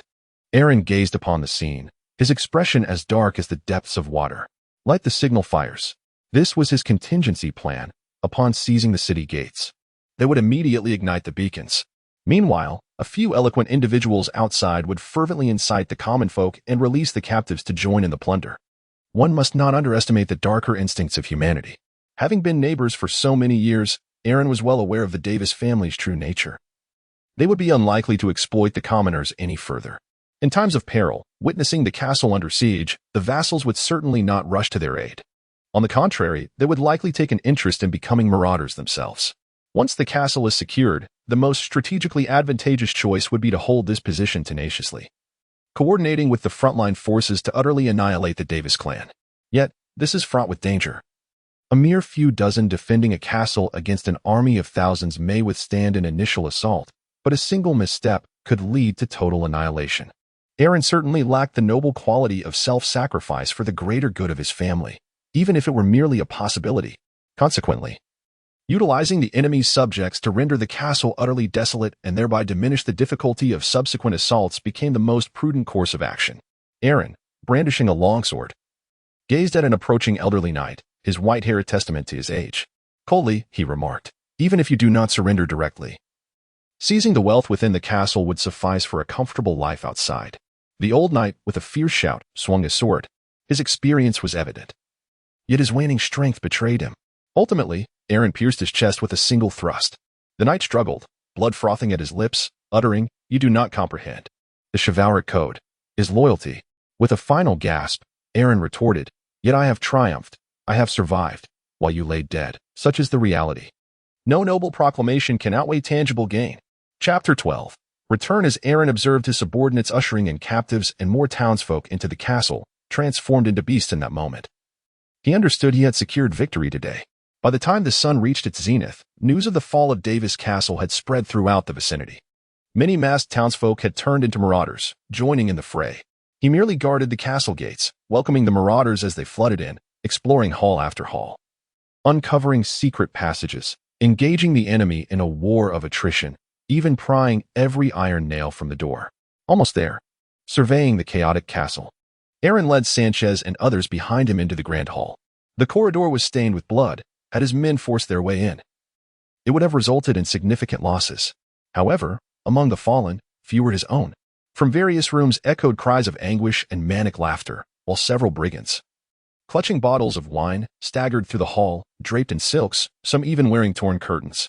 The robbers instinctively divided into factions, facing each other warily. Yet none dared confront the regular troops.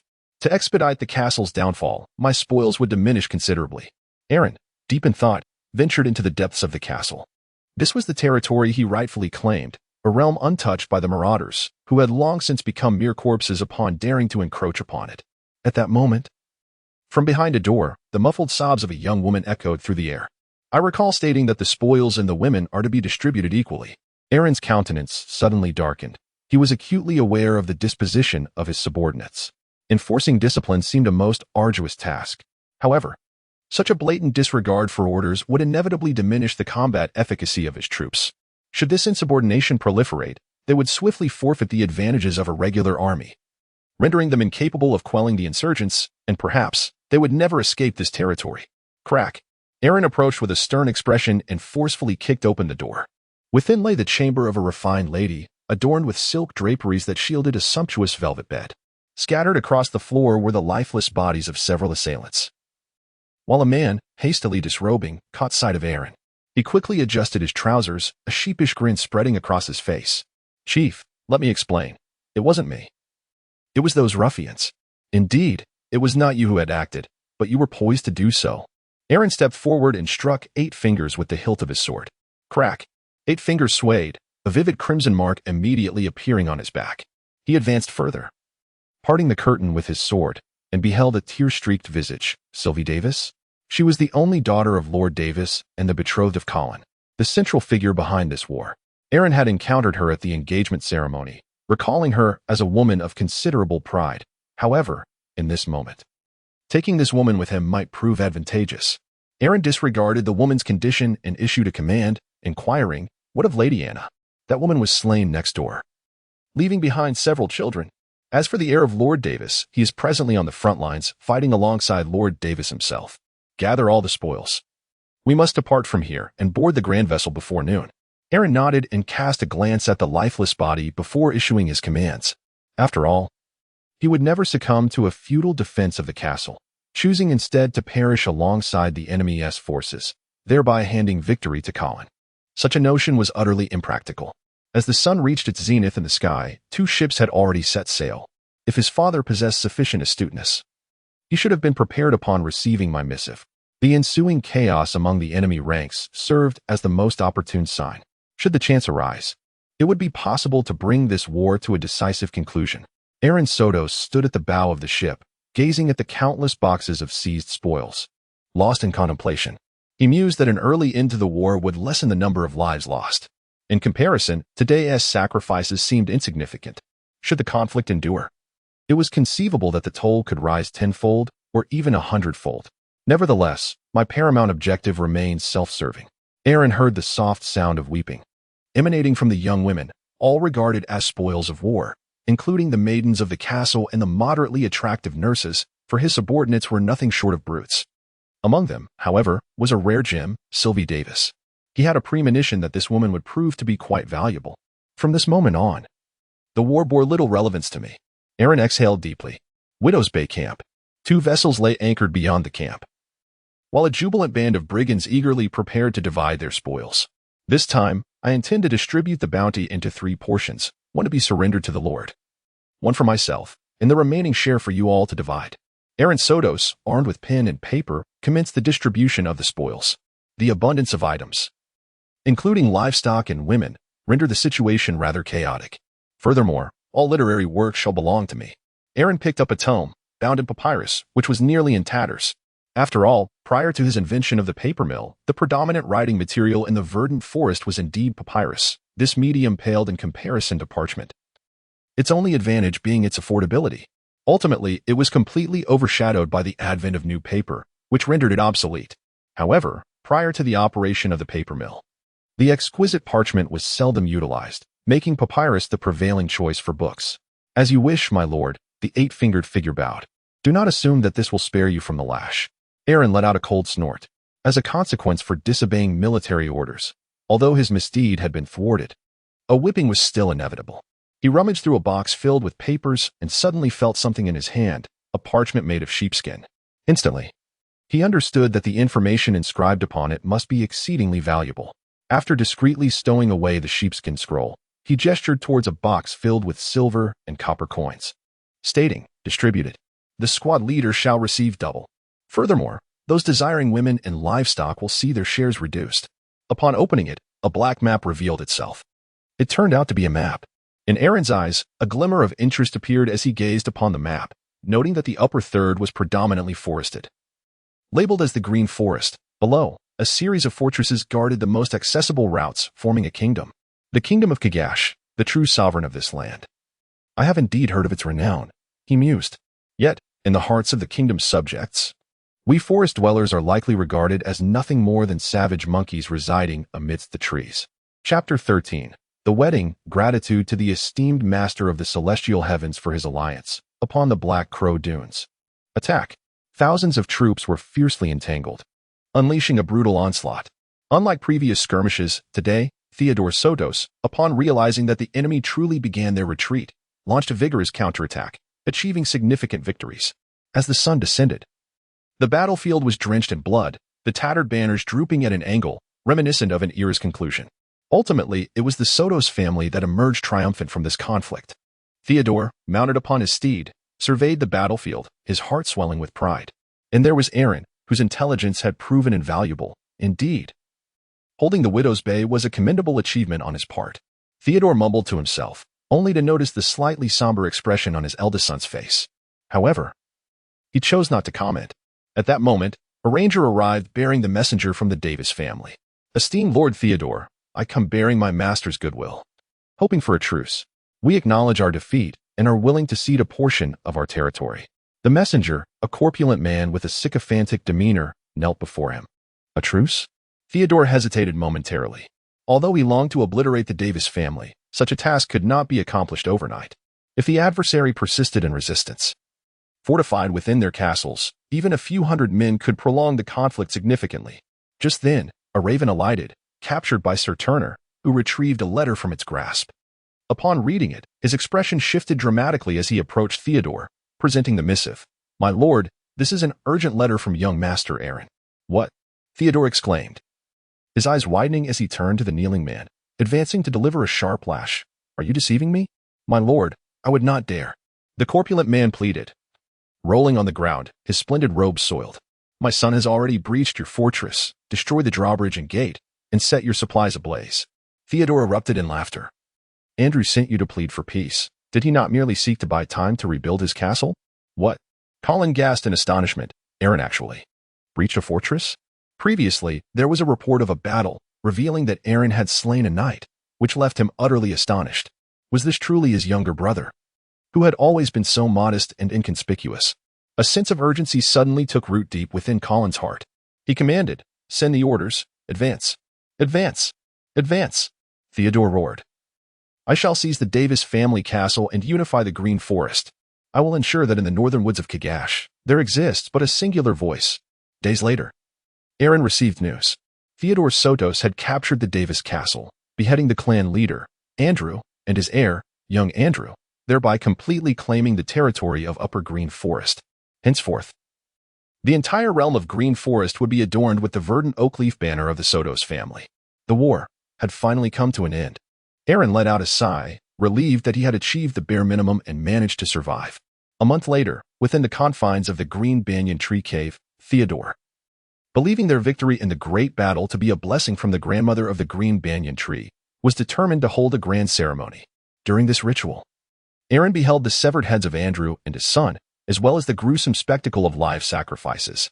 As flesh and entrails filled the sacrificial stone altar and the banner of the Davis family was reduced to ashes, Theodore finally declared the ceremony concluded. Exiting the cave, Aaron took a deep breath, suppressing a wave of nausea. The act of killing during war and the brutal slaughters that followed were two entirely different matters. "My son, you have done remarkably well." After shedding the ceremonial robes, Theodore casually tossed the garments to Colin and, in a rare display, offered Aaron a smile. "Tell me, what reward do you desire?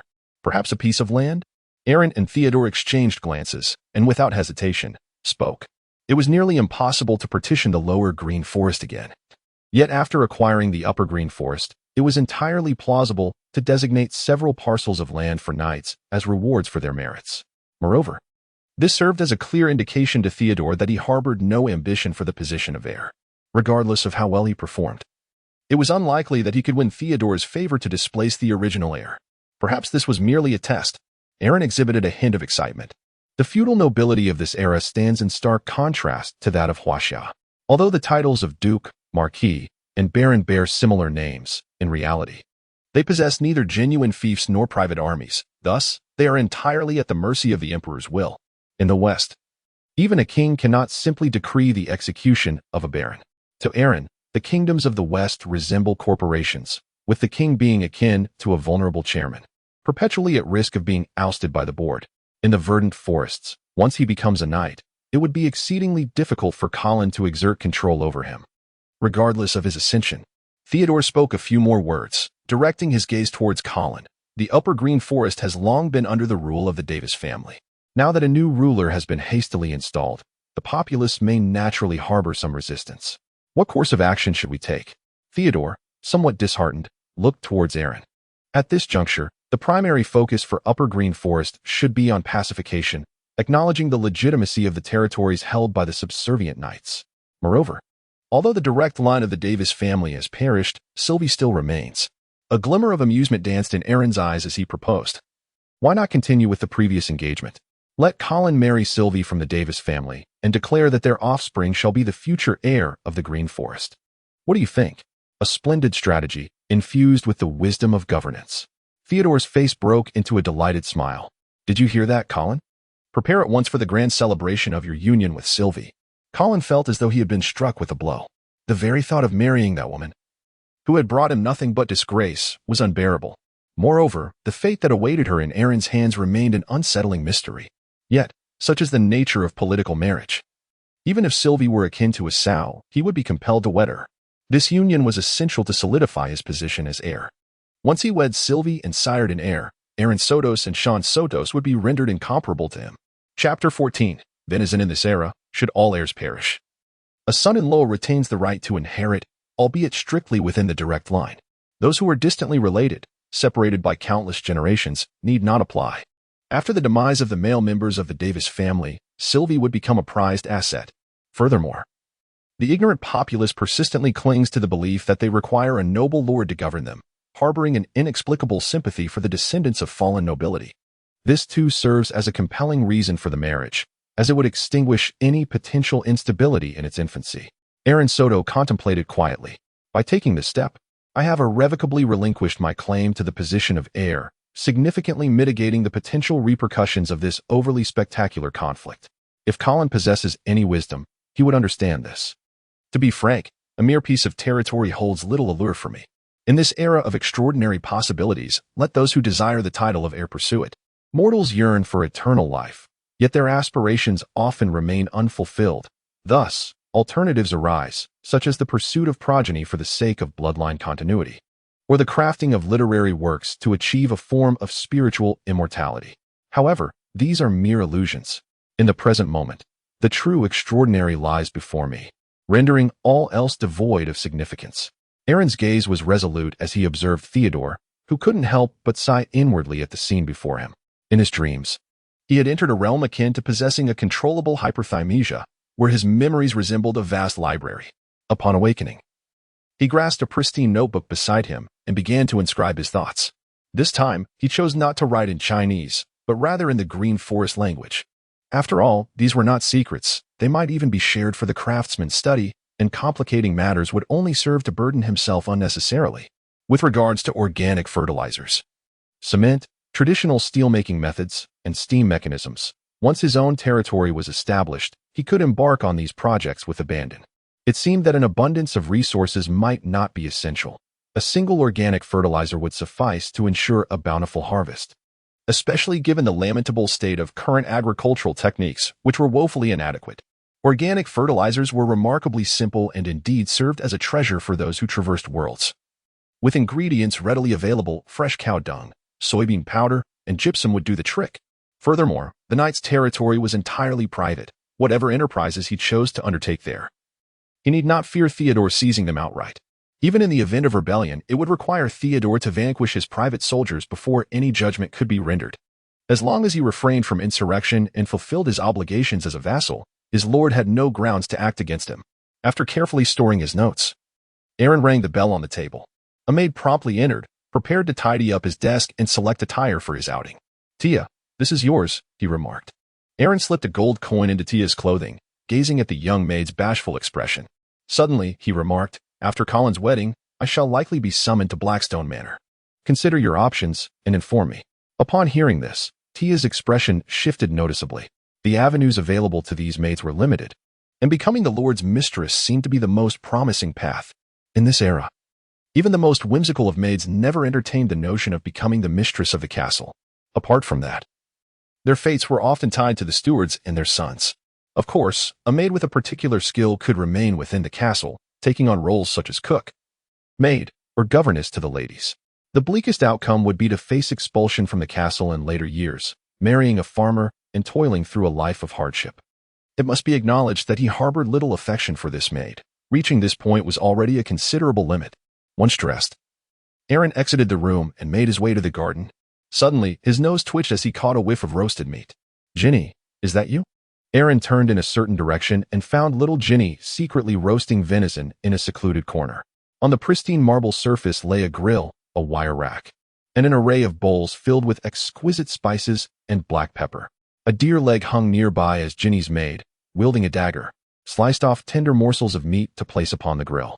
Another platter overflowed with the succulent roasted venison, and little Ginny savored every bite, her lips glistening with grease. Upon hearing footsteps, the young girl initially displayed signs of alarm, but her anxiety dissipated when she recognized Aaron. Brother Aaron. Since he had last taught her this delectable method of preparation, especially the secret sauce concoction, Ginny had developed a particular fondness for it. She playfully insisted that he mustn't reveal it unless they shared the delight together. Aaron chuckled softly as he took a seat, casually producing a dagger to slice through the venison leg. The meticulously cut pieces of meat sizzled on the grill, occasionally sprinkled with a dash of spices. and once properly cooked, they were simply a delight to the palate. Aaron feasted heartily, as if in a contest with Ginny, devouring the roasted meat with fervor. Once they had finished their meal and the maidens cleared away the grill, Ginny, holding a cup of venison milk, suddenly spoke. "Mother has not been very happy these past few days, and neither has Sean." Aaron remained silent.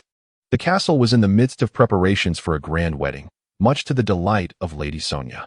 At that moment, Ginny lowered her head and spoke in a faint voice. "They have also mentioned you." Aaron felt somewhat speechless. However, he had initiated this matter himself, so he was prepared for any misplaced ire. After all, despite Sonia and Sean's current prominence, once Theodore passed and Colin ascended, their fate might be even more dire than their previous circumstances. At this moment, he had already been granted a fiefdom, a reward for his military achievements, which could not be revoked. As for Sean, without notable merits, even Theodore would find it challenging to secure him a fief. It seemed that becoming a wandering knight in adulthood was the only viable path ahead.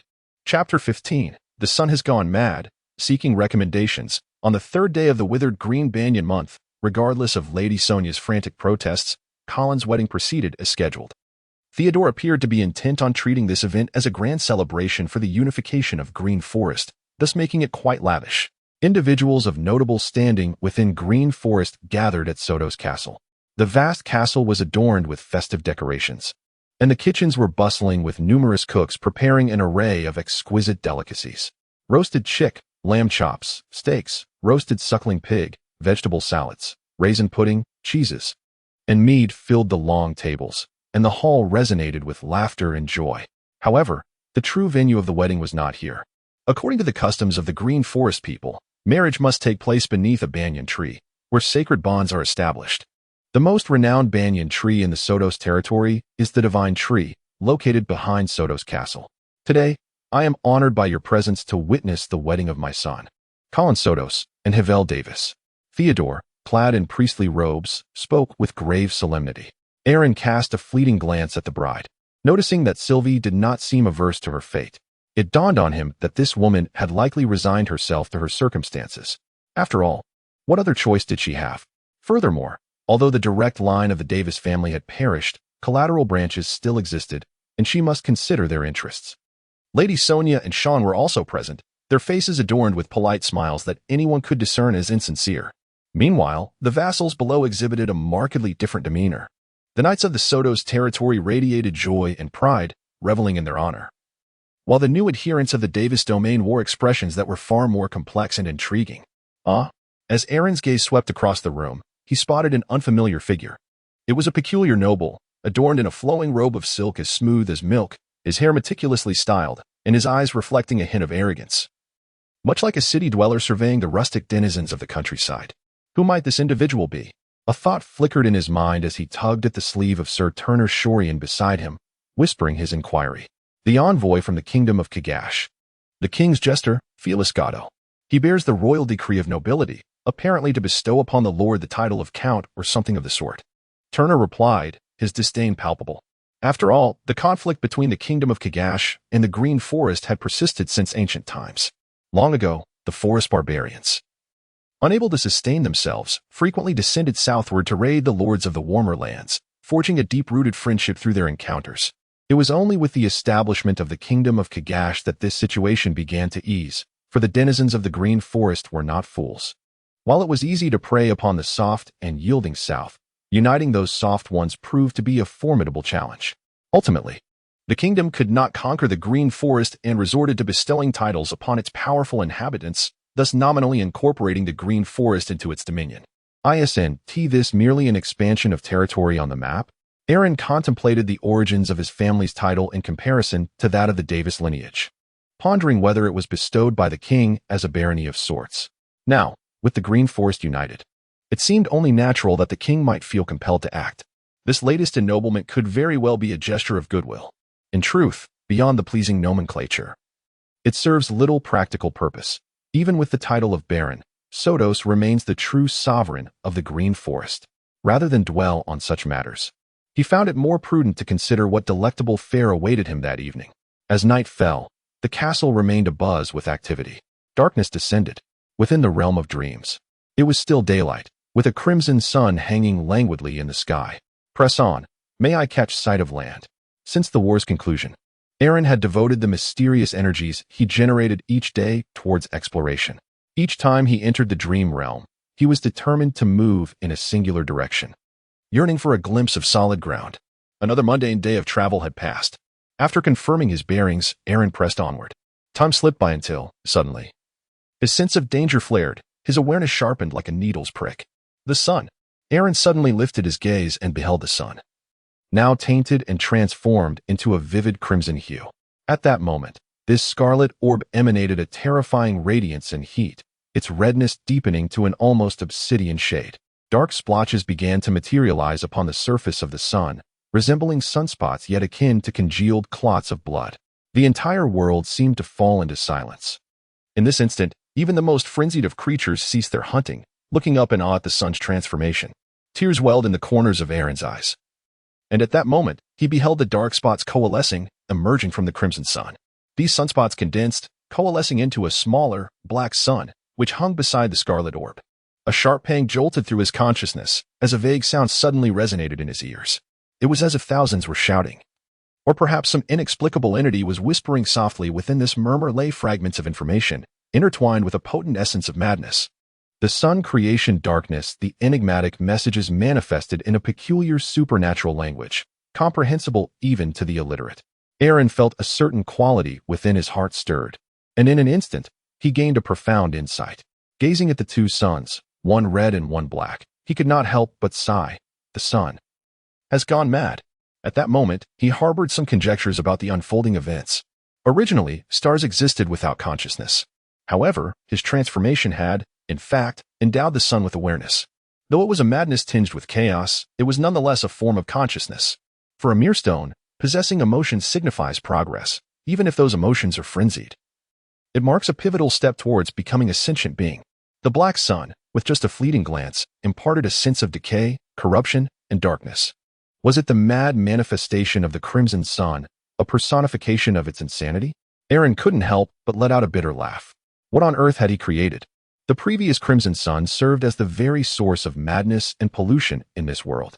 Yet now, from that source, something truly terrifying had emerged. He harbored no doubt that the energy of this black sun could effortlessly obliterate all life within this crimson sea. It could be said that even the most colossal and bizarre sea monsters he had previously encountered would appear as mere ants in its presence. If the crimson sun could be regarded as the creator, then this black sun was at the very least a scion of the creator, or perhaps an incarnation of the creator, a deity? Aaron's expression was exceedingly subtle. What am I then? The creator of the creator? Chapter 16. Journey to the fief the following day. Aaron wandered along the corridors of the castle. The events of the previous night had left him somewhat unsettled. The emergence of that dark sun, particularly its ability to broadcast a universal murmur, filled him with trepidation. Although the murmurs lasted barely a few minutes before dissipating, it was evident that they would usher in profound changes to the world. He needed to contemplate this matter thoroughly. My lord Aaron. At that moment, a voice echoed from behind. It was the laborious Viscount Getro of the court. Your Excellency. Aaron halted his steps, a smile gracing his lips. Indeed. His Excellency Aaron is a remarkable young man, single-handedly leading dozens to seize the castle. Such an extraordinary achievement is not unlike that of legendary heroes.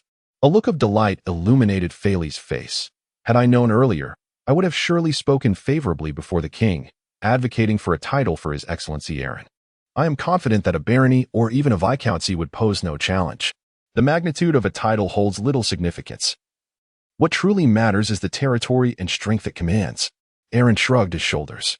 If there is nothing else, I shall take my leave.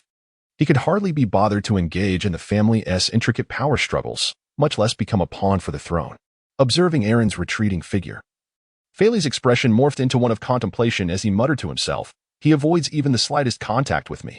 Indeed, this Lord Aaron Sotos is a clever man. Alas, while he thinks thus, his elder brother is rather foolish.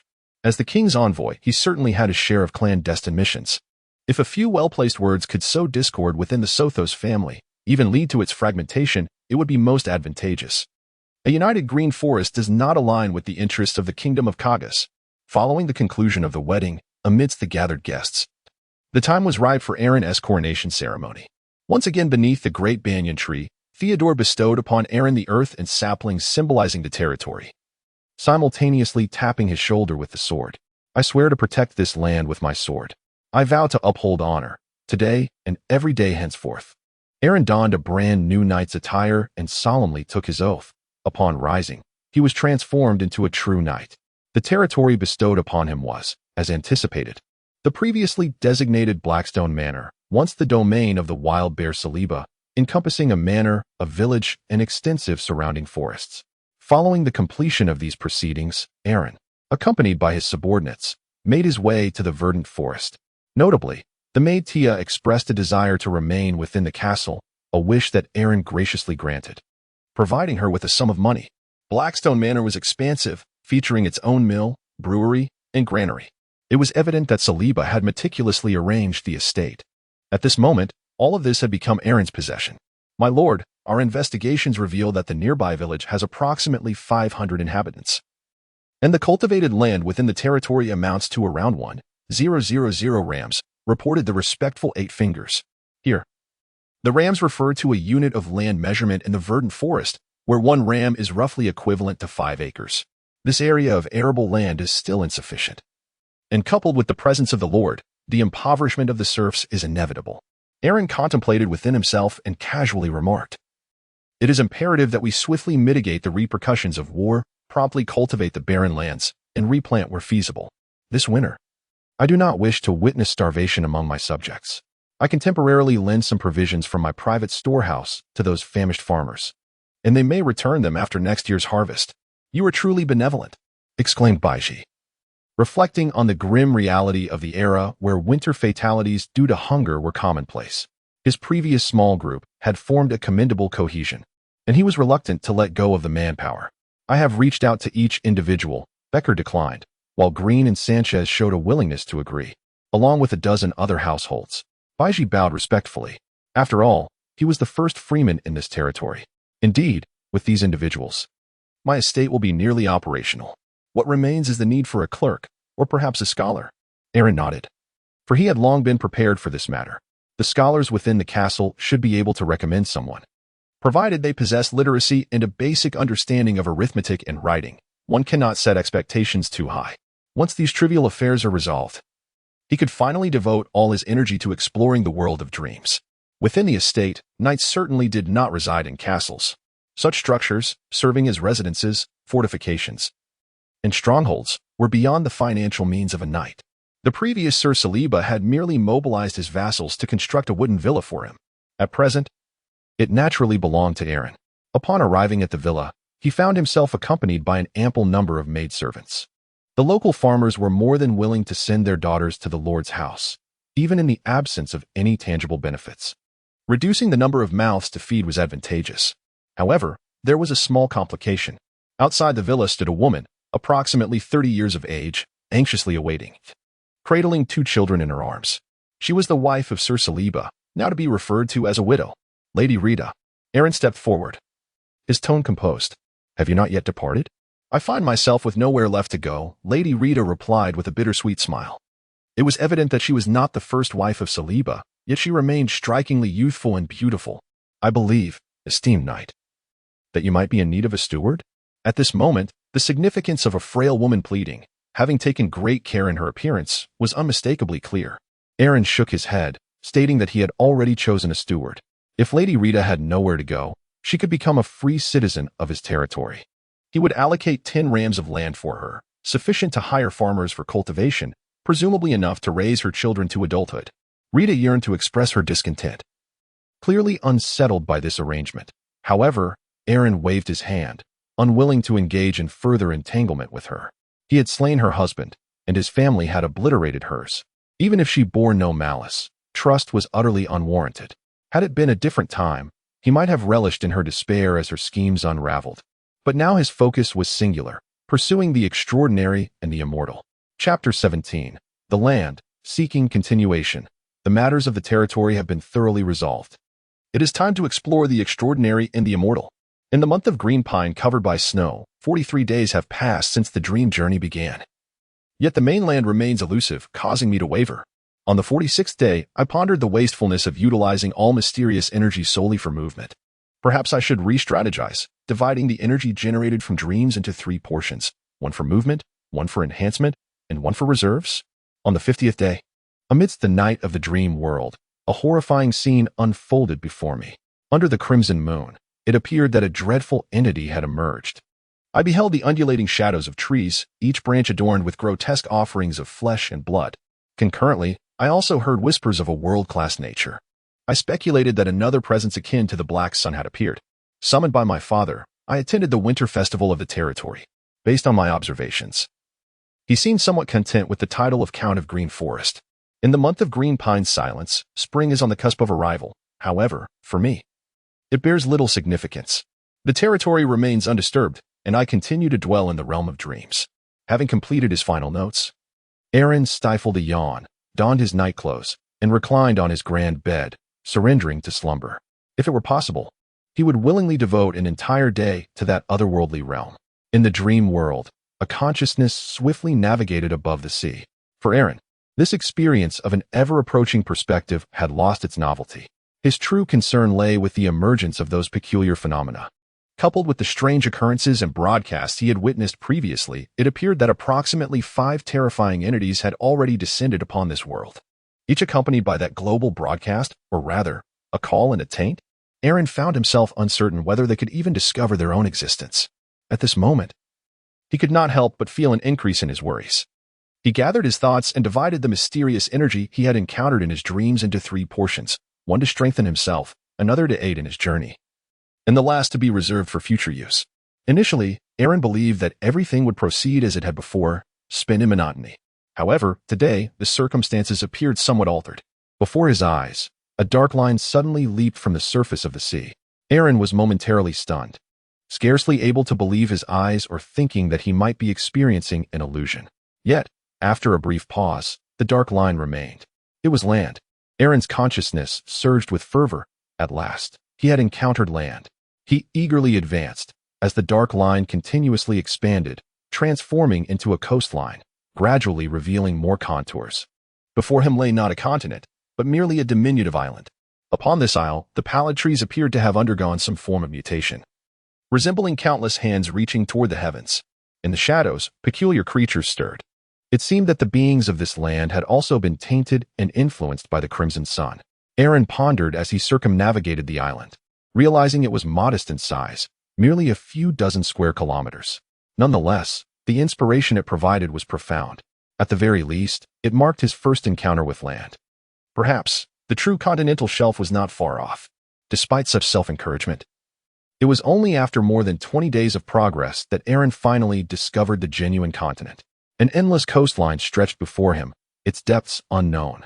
At last, he had set foot on solid ground. A surge of emotion welled up within Aaron. After 16 years adrift at sea, he had finally set foot upon solid ground. In the distance, he beheld a bustling port. Behind the harbor, an array of edifices, cobbled streets, and towering spires coalesced to form a vibrant city. Surely, today must be my fortunate day. Aaron arrived at the harbor, witnessing a fleet of stranded sailboats, some bearing the scars of struggle, with desiccated blood staining the surroundings. The dock was equally chaotic. In fact, a colossal vessel, severed in twain, lay aground not far off, as if some abyssal creature had cleaved it effortlessly in two. Had the monsters of the ocean ascended upon the port? Aaron Sotos felt a profound weight in his heart. Had he not altered the sun, perhaps this place would still be a thriving port, untouched by desolation. He walked along the cobblestone path, making his way into the heart of the city. Numerous human remains lay carelessly discarded by the roadside, weathered into stark white bones, bearing marks of gnawing. It seemed that not only the oceans, but the very land itself had succumbed to corruption. Aaron muttered to himself, his senses suddenly stirred. As he gazed ahead, at the corner stood a solitary figure, resembling a stone statue. Suddenly, the figure began to move slowly, advancing towards Aaron. The clawed feet struck the stone pavement with a crisp sound, leaving behind a trail of foul blood. As the entity drew nearer, Aaron felt as though his heart had been struck with a hammer. He beheld a grotesque creature, its entire body hardened and devoid of skin, resembling a human form. Remnants of clothing clung to the monster, seemingly remnants of humanity from this world. With each step, the creature approached, and then it passed through Aaron's very being. Could it be that even an aberration cannot touch me? Aaron glanced at the shops lining the street, where peculiar symbols adorned their facades, likely the script of this otherworldly realm. yet he recognized none of them. Although with extraordinary memory, I would surely learn swiftly. I still require someone to guide me.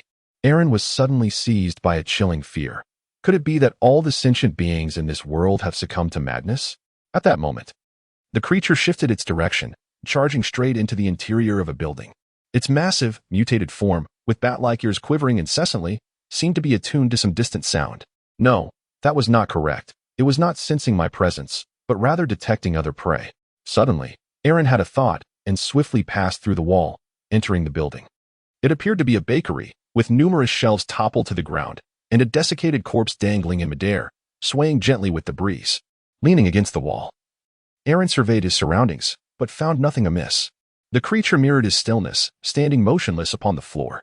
Suddenly, a thought struck Aaron, prompting him to burrow into the ground. Beneath the floorboards, he uncovered a concealed passage.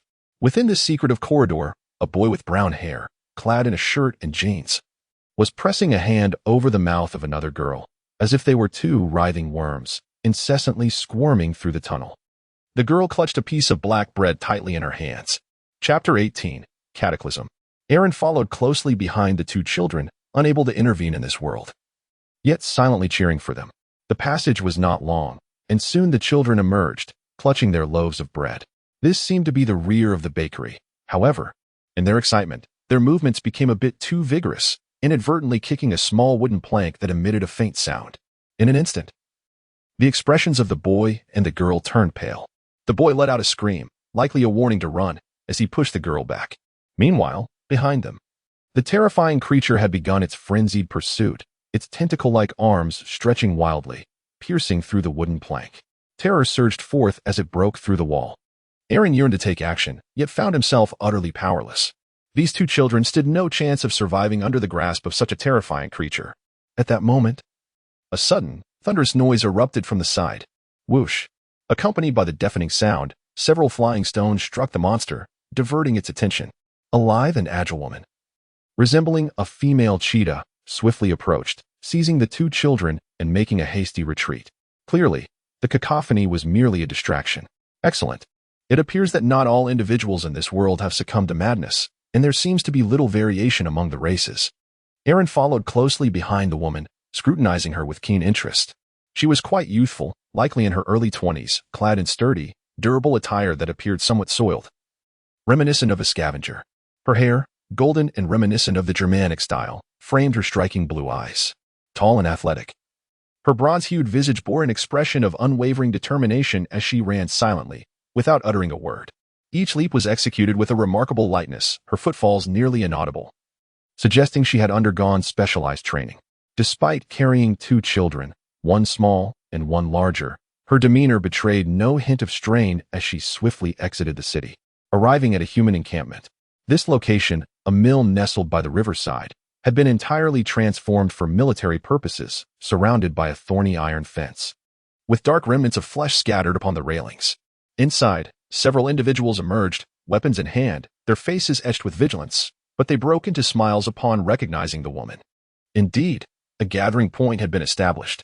Aaron ventured into the building, discovering it to be rather modest in size, accommodating only around 20 individuals. However, the stockpile of supplies was relatively ample, prompting him to decide to settle there and gradually immerse himself in their language and script. After all, to them, the presence of an invisible specter was of little consequence. Soon enough, Aaron witnessed the woman engaged in a heated argument with her companions over the welfare of two children. In such a post-apocalyptic world, accepting additional burdens was no trivial matter. Fortunately, the outcome was favorable. The two children were ultimately embraced by the group. The initial scavenger woman handed the children a canister, presumably containing meat or something similar, speaking softly to them. Once the children finished their meal, she even produced a book, beginning to point at the text and read slowly. To Aaron's astonishment, this woman, under such circumstances, had not neglected the importance of education. She was likely endeavoring to teach the two children how to read. Just how swiftly can one acquire a new language? Aaron understood that some extraordinary geniuses might simply acquire the local tongue during a flight, mastering it effortlessly before landing. He, too, was akin to a prodigy with a controllable hyperthymesia, achieving such a feat in merely 10 days. This was not due to any inadequacy in his learning capabilities, but rather a consequence of relying solely on passive acquisition of knowledge, which hampered his progress. with his remarkable photographic memory coupled with conversations among the inhabitants of the settlement. And most crucially, the education of 2 children, Aaron finally grasped the language of this foreign realm and could largely comprehend their script. Simultaneously, he learned the name of the scavenger woman, Xiao. As for the 2 children, the elder was named Yak, while the younger was Lin. The technology in this world was evidently more advanced than that of the Green Forest, as Aaron had already witnessed flintlock firearms designed for defense. This was the collective term used by the humans of this alternate world regarding the solar catastrophe and its ensuing consequences. One day, outside the mill, the sound of a trap bell resonated. A group of individuals hurriedly readied their firearms, aiming towards the source of the disturbance. Even Yak gripped a small knife, resolutely shielding his sister behind him. From the direction of the bell, a figure swiftly emerged. "And Xiao," Lin exclaimed joyfully, and Yak lowered his weapon. But his expression shifted in an instant upon noticing the wound on Xiao's arm, from which blood flowed incessantly. "She is injured and needs treatment," cried a woman in her 40s among the survivors. "No, Xiao, you cannot come any closer." A man raised his gun, exclaiming, "God knows whether your wound might become infected. Whether you might transform into one of those monsters. A normal hunter would never trigger their own traps. Yet, you allowed the bells to ring. Have you lost control of yourself?" Xiao halted just outside the mill, a resigned smile gracing her features. "I remain relatively lucid. I shouldn't descend into madness immediately. To be on the safe side, I will stay outside the mill." Yak, silent until then, stepped forward and produced a bandage to tend to Xiao's injury. Xiao smiled and playfully pinched Lin's cheek. "How can they act this way?" Yak lamented for Xiao, knowing that most of the food in the shelter had been procured by her. "Do not blame them.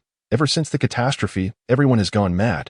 Xiao lit a cigarette without a filter, exhaling slowly, her tone heavy. "Indeed, we are also mad, albeit latent madness. Each person's degree of insanity varies. The most deranged among us transformed into monsters from the outset, while those less insane became cruel, bloodthirsty, cold, indifferent, and frantic. A small fraction of the survivors fared slightly better, merely experiencing heightened anxiety, compulsion, tension, and paranoia. However, we remain at risk of plunging into the abyss, becoming monsters when injured or when emotions run particularly high. Therefore, caution and prudence must be your guiding principles for survival, and do not trust others easily." She was imparting her knowledge of survival in the apocalypse, her voice growing ever softer. Tears brimmed in Yak's eyes, yet he valiantly held them back. In the following days, Xiao's condition remained relatively stable. At least he had not transformed into a monster, nor had his wounds become infected. However, there was another troubling development. The creatures in the nearby port of Sorrow had grown increasingly formidable and agile. A heavy shroud of ominous clouds loomed over every survivor's head. Chapter 19. The cult. Since discovering this survivor camp, Aaron had nearly forsaken all ties to his territory, immersing himself in dreams, wholly focused on observing everything. On this particular day, he witnessed the most significant dispute within the shelter. The conflict seemed to arise from the evolution of the monsters and the scarcity of food. "We can't go on like this," a man with golden hair screamed vehemently, gesticulating wildly as if to bolster his persuasion. Several times his arms brushed past Aaron, passing through him. "These monsters are growing stronger, and our food supply is dwindling. If this continues, everyone in the shelter will perish." He uttered a brutal truth. "Soren, what do you intend to do?" Xiao calmly inquired, pulling the 2 children behind him. "Relocate. We must move north. It is said that there is a larger gathering point there, where they possess extraordinary power. It is safe, and food is abundant." "The group from the north?" The people in the shelter stirred, seemingly having heard this rumor before. "Indeed, among them are even individuals capable of battling dangerous species with their bare hands," Soren declared. "If we join them, we can acquire the same strength." "Those self-proclaimed cult of the Black Sun?" Xiao scoffed. "I have heard they burn people alive as sacrifices." "So what? To survive, one must sacrifice something." Soren suddenly grinned maliciously. "He is there. He is in the heavens. He is watching over us. Do not tell me you have never heard those omens." Aaron was taken aback, for he had only heard murmurs at the time of the Black Sun's emergence alongside those terrifying entities, and since then, he had not received any further information. Yet, observing the expressions of those within the sanctuary, it appeared they could occasionally hear something. Sue sneered coldly. "Are you certain you wish to venerate those deranged beings? I can assure you that the Black Sun above is utterly oblivious to the existence of a cult of the Black Sun down here. You are not mistaken. The Black Sun does not require our worship, Yet that does not hinder our devotion to it. Just as the sun does not consciously nurture all living things but simply radiates its brilliance, the divine does not actively seek followers but naturally emanates its power. We, however, pursue its path, its radiance, seeking its protection. A solemn and reverent voice suddenly resonated from outside the sanctuary. Aaron gazed intently and beheld 3 figures cloaked in black, standing ominously outside the sanctuary. They appeared emaciated, resembling resurrected skeletons. The words that had just been uttered came from the elder among them, whose bald head was adorned with a multitude of bizarre tattoos. Members of the Black Sun cult? How could they have located this place? Soren, have you betrayed us? A flintlock pistol had mysteriously materialized in Shi's hand, aimed squarely at the speaking elder. My child, lower your weapon. The Black Sun shall grant you forgiveness, the elder said, a gentle smile gracing his face. You are correct. The Lord of Eclipses is indifferent to the faith of mere insects. Such an existence, emanating only natural light and warmth, is sufficient to shelter us. We are but pitiful souls striving to survive in this cruel world. Foolish rhetoric. She shifted closer to the window, seemingly seeking an opportunity to flee. Yet the elder did not draw a weapon. Instead, he continued to smile and make eye contact with the others. The Black Sun demands offerings. The Black Sun seeks sacrifices. Only through suffering can greatness be achieved. O foolish lambs! You shall one day comprehend that the Black Sun is the savior of all. Behind the elder, the 2 figures in black unfurled their arms, commencing an incantation in a strange tongue. Their language seemed to be one from another realm, intermingled with peculiar terms, reminiscent of the supernatural dialect Aaron had once encountered in the whispers of the Black Sun, a language that conveyed profound meaning. At that moment, this tongue appeared to possess extraordinary power. A dark wind began to sweep toward the sanctuary, as if imbued with life, ensnaring Shi and rendering her incapable of pulling the trigger. Her expression twisted into one of profound agony. Her eyes became bloodshot, and veins pulsated at her ears, as though she were enduring some horrific torment. As for Yak and Lin, they succumbed to unconsciousness in an instant. Is this sorcery? Aaron felt no sensation as he gazed upon the scene before him, his eyes reflecting a profound complexity, the true essence of supernatural power, an extraordinary force that could be harnessed by man. These cults, they possess a certain intrigue. Although it appears that these enigmatic sects are spontaneous organizations summoned by a higher calling, there is no doubt that they have achieved remarkable feats on their perilous journey toward those terrifying entities. As the incantation ceased, the sanctuary was devoid of any standing figures. Even the traitor Soren had succumbed to unconsciousness. The elder's gentle gaze swept across the space. Inexplicably, this abandoned refuge evoked an eerie sensation within him, as if some presence or being lingered, casting its watchful gaze. He did not linger long, issuing a command, "Take everyone away. Our congregation shall soon welcome a new cadre of brothers and sisters." Before long, a multitude of cloaked devotees emerged from all directions, their expressions solemn as they transported the unconscious survivors and supplies. Occasionally, glimpses of their arms and necks revealed grotesque burn scars. A heavily laden convoy promptly set forth, oblivious to the fact that an unseen specter trailed closely behind. In the realm of reality, Aaron awakened, his expression one of intrigue. This was a spell etched into his memory, with pronunciations that seemed to challenge the very limits of human capability. Yet, under the influence of his extraordinary memory, it had been successfully recorded. "My lord?" The door creaked open, and the maid, Deli, rubbed her eyes, gazing at Aaron with a look of confusion. "It's nothing. You may leave." Once he had dismissed the maid, Aaron sighed softly. Even if he mastered the same incantations, would it bear any fruit? Could it be that this world is truly devoid of magic? He felt a twinge of frustration. Perhaps achieving immortality in this realm was an impossible endeavor. Chapter 20. The Sermon, New Book Seeking Support, Black Sun Town. Once merely an ordinary settlement, it had been seized by the Black Sun sect and transformed into the headquarters of the church. Thousands of devotees congregated here, even forming a patrol team led by the Sons of Flame from the church, tasked with eliminating nearby threats and other monstrous entities, thus forging a vast encampment amidst the apocalypse. Aaron had previously followed the convoy of captives, arriving at the small town where he confirmed the location of the cult stronghold before disconnecting. Now, as he entered the realm of dreams, he naturally found himself within the confines of Black Sun Town. Would Black Sun be able to perceive my presence? Although this cult was merely a disorganized assembly of blind devotees, it was prudent to maintain a safe distance from the site of their rituals. Aaron took a moment to explore the town of Black Sun, and soon found Shio and her companions. They were confined within a stone edifice. Yet they had not suffered maltreatment. Come forth, for the high priest is about to deliver his sermon. To be graced by his presence is a supreme honor. A figure cloaked in black produced a key and unlocked the prison door. Shio emerged, her eyes narrowed, emanating a dangerous glint. Yet as she beheld the throng of devotees converging from all directions, she chose not to resist. In the heart of the town square, a multitude soon gathered, numbering in the thousands. Many bore expressions of confusion, while others were marked by hatred, evidently having been seized from the streets as scavengers. Silence. The high priest ascended the platform slowly, gesturing to quell the crowd. An invisible weight descended, plunging the assembly into profound stillness. Satisfied with their silence, the high priest proclaimed loudly, "Praise our Lord! Praise our Lord! Sing hymns to our Lord! Bow before our Lord! He was born from the sun, the sovereign of the heavens. He commands the flames and holds the gates of life and death, crowned with a triad of diadems. We must adhere to the path of darkness if we are to draw ever closer to him." Within his words lay an undercurrent of fervor, and Aaron noted that even the previously hostile scavengers began to soften in expression. The great cataclysm is the end, it is judgment.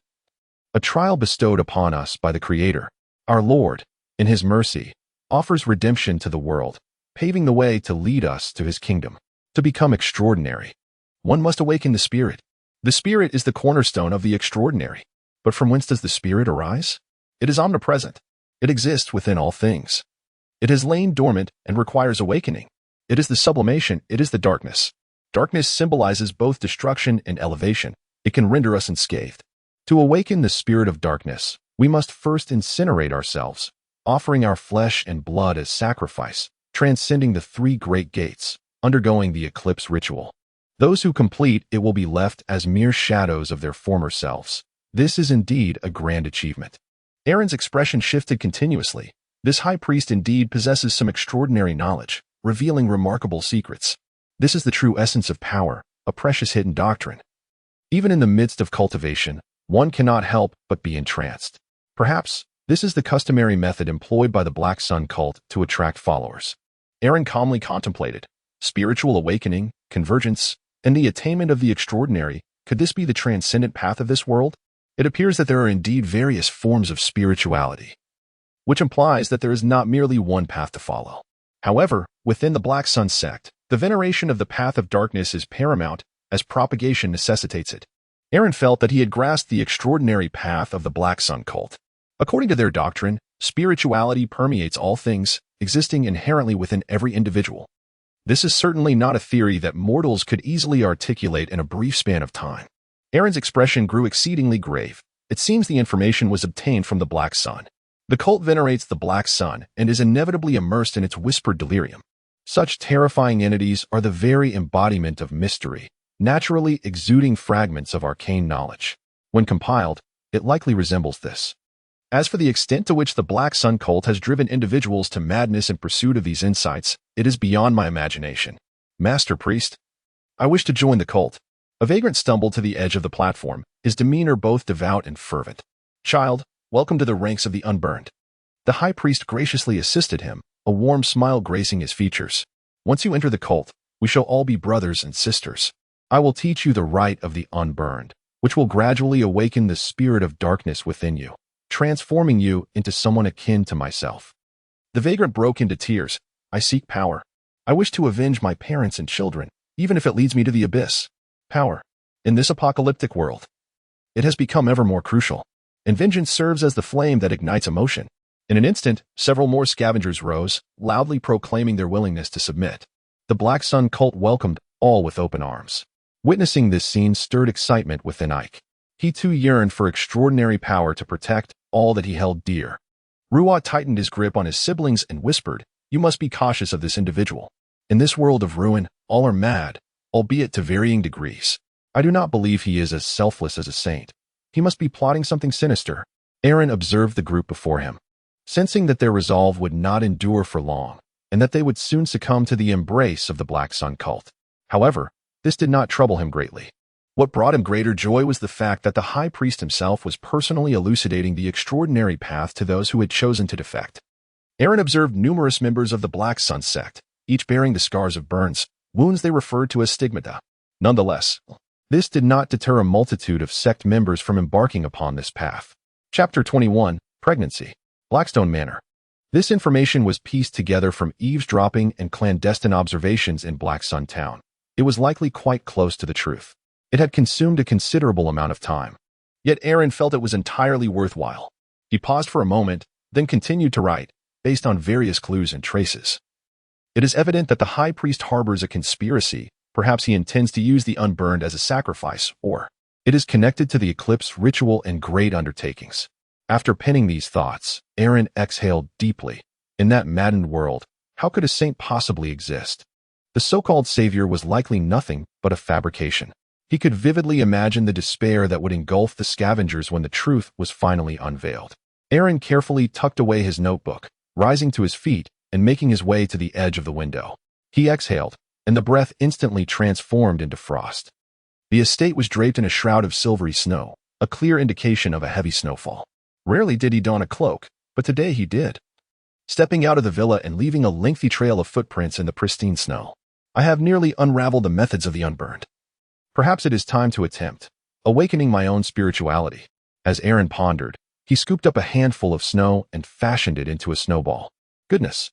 At that moment, a slightly plump young man clad in a gray academic gown approached rapidly, holding a letter aloft, his face flushed with excitement. "What troubles you, my dear Albert?"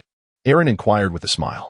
This was a student recommended by the castle bachelor, the second son of a knightly family, who had devoted a decade to the study of grammar and etiquette and had a rudimentary understanding of herbalism. He now held the esteemed positions of bachelor and steward of the Blackstone estate. Huffing and puffing, Albert, who was not physically robust but merely portly, announced that a letter had arrived from Sotosburg, revealing that Lady Sylveth was with child. "This is indeed splendid news," Aaron remarked, suddenly sensing something amiss. "When did you conceive?" "Oh, then there is no issue." Aaron nodded. He maintained strict discipline among his subordinates. None had ever dared to offend Sylvie. Thus, he was 90% certain that the child belonged to Colin, rather than the bloodline of those ruffians. However, it was indeed intriguing to ponder how Colin perceived this situation. Moreover, within the castle, there was the ever-volatile Lady Sonia, which promised to make the atmosphere quite lively. "Have you heard about Sotos Castle? Lady Sylvie is with child. Truly, a blessing from the Green Grandmother." I overheard a servant of the scholar mentioning that the lady's pregnancy seemed rather peculiar. Perhaps it was conceived during her abduction. "Are you seeking death? Let the winter wolves take you away for uttering such words." A group of servants huddled together, whispering, when suddenly they spotted something and scattered like startled birds.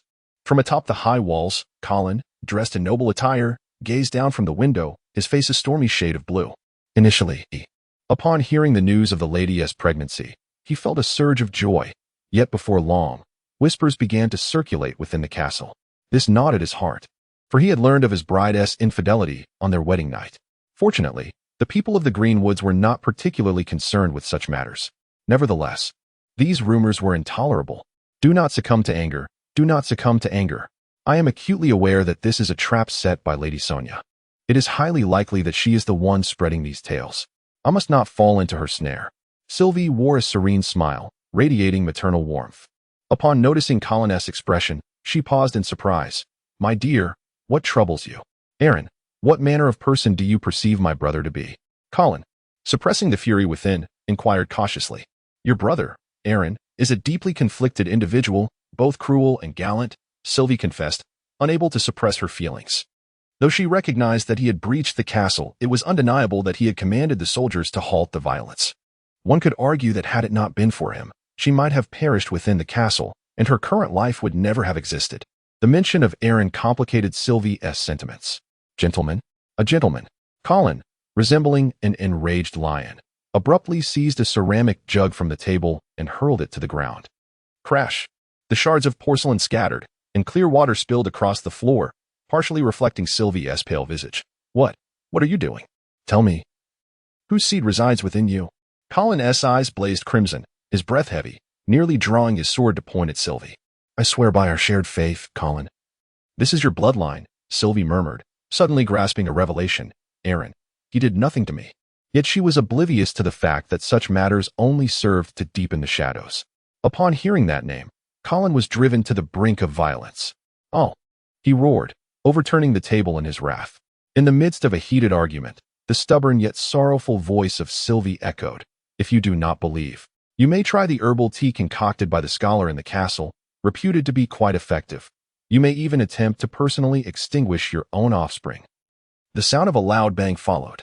Ginny, despite the distance, furrowed her brow at the clamor, then gracefully lifted her teacup and took a delicate sip.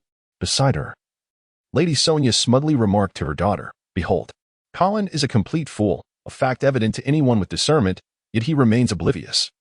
Or perhaps he relishes in his own torment. All of this stems from his jealousy and fear of that individual. My dear daughter, remember this. Jealousy and fear can be far more destructive than swords. Could Colin truly command the scholar to brew a potion for abortion?" Ginny inquired with a hint of concern. "Absolutely not." Suddenly, the woman smiled cunningly, reminiscent of a fox. "The Earl desperately requires a child of mixed legitimate bloodlines to solidify his dominion. Even if the rumors hold truth, it matters not, for all of it concerns his grandson. His lineage. If this child were to perish, it would bring joy to all. Conversely, should he be born, it would serve as a constant reminder to Colin of today's events, reopening his wounds of disgrace. Can you imagine the consequences if this were to endure for so long?" Chapter 22. Meditation and Experimentation. It is said that in ancient times, the barbarous tribes of the steppes would slay the firstborn of the women they abducted, for they could not ascertain whether the child bore their own blood. Aaron Sotos traversed the town of Black Sunday. Yet, do we not, as the verdant folk, possess a modicum of superiority over the prairie brutes? The thought of the sanguinary rites of the Green Banyan grandmother stirred a flicker of guilt within him. Nevertheless, he swiftly cast aside such musings. Before him, Shio knelt at the feet of the high priest, donning the black robe. "Congratulations, new incendiary." The high priest beamed with delight, his visage alight with an impending cascade of dark flames from his eyes, mouth, and nostrils. "I vow to honor the Black Sun as my sovereign and to follow his path."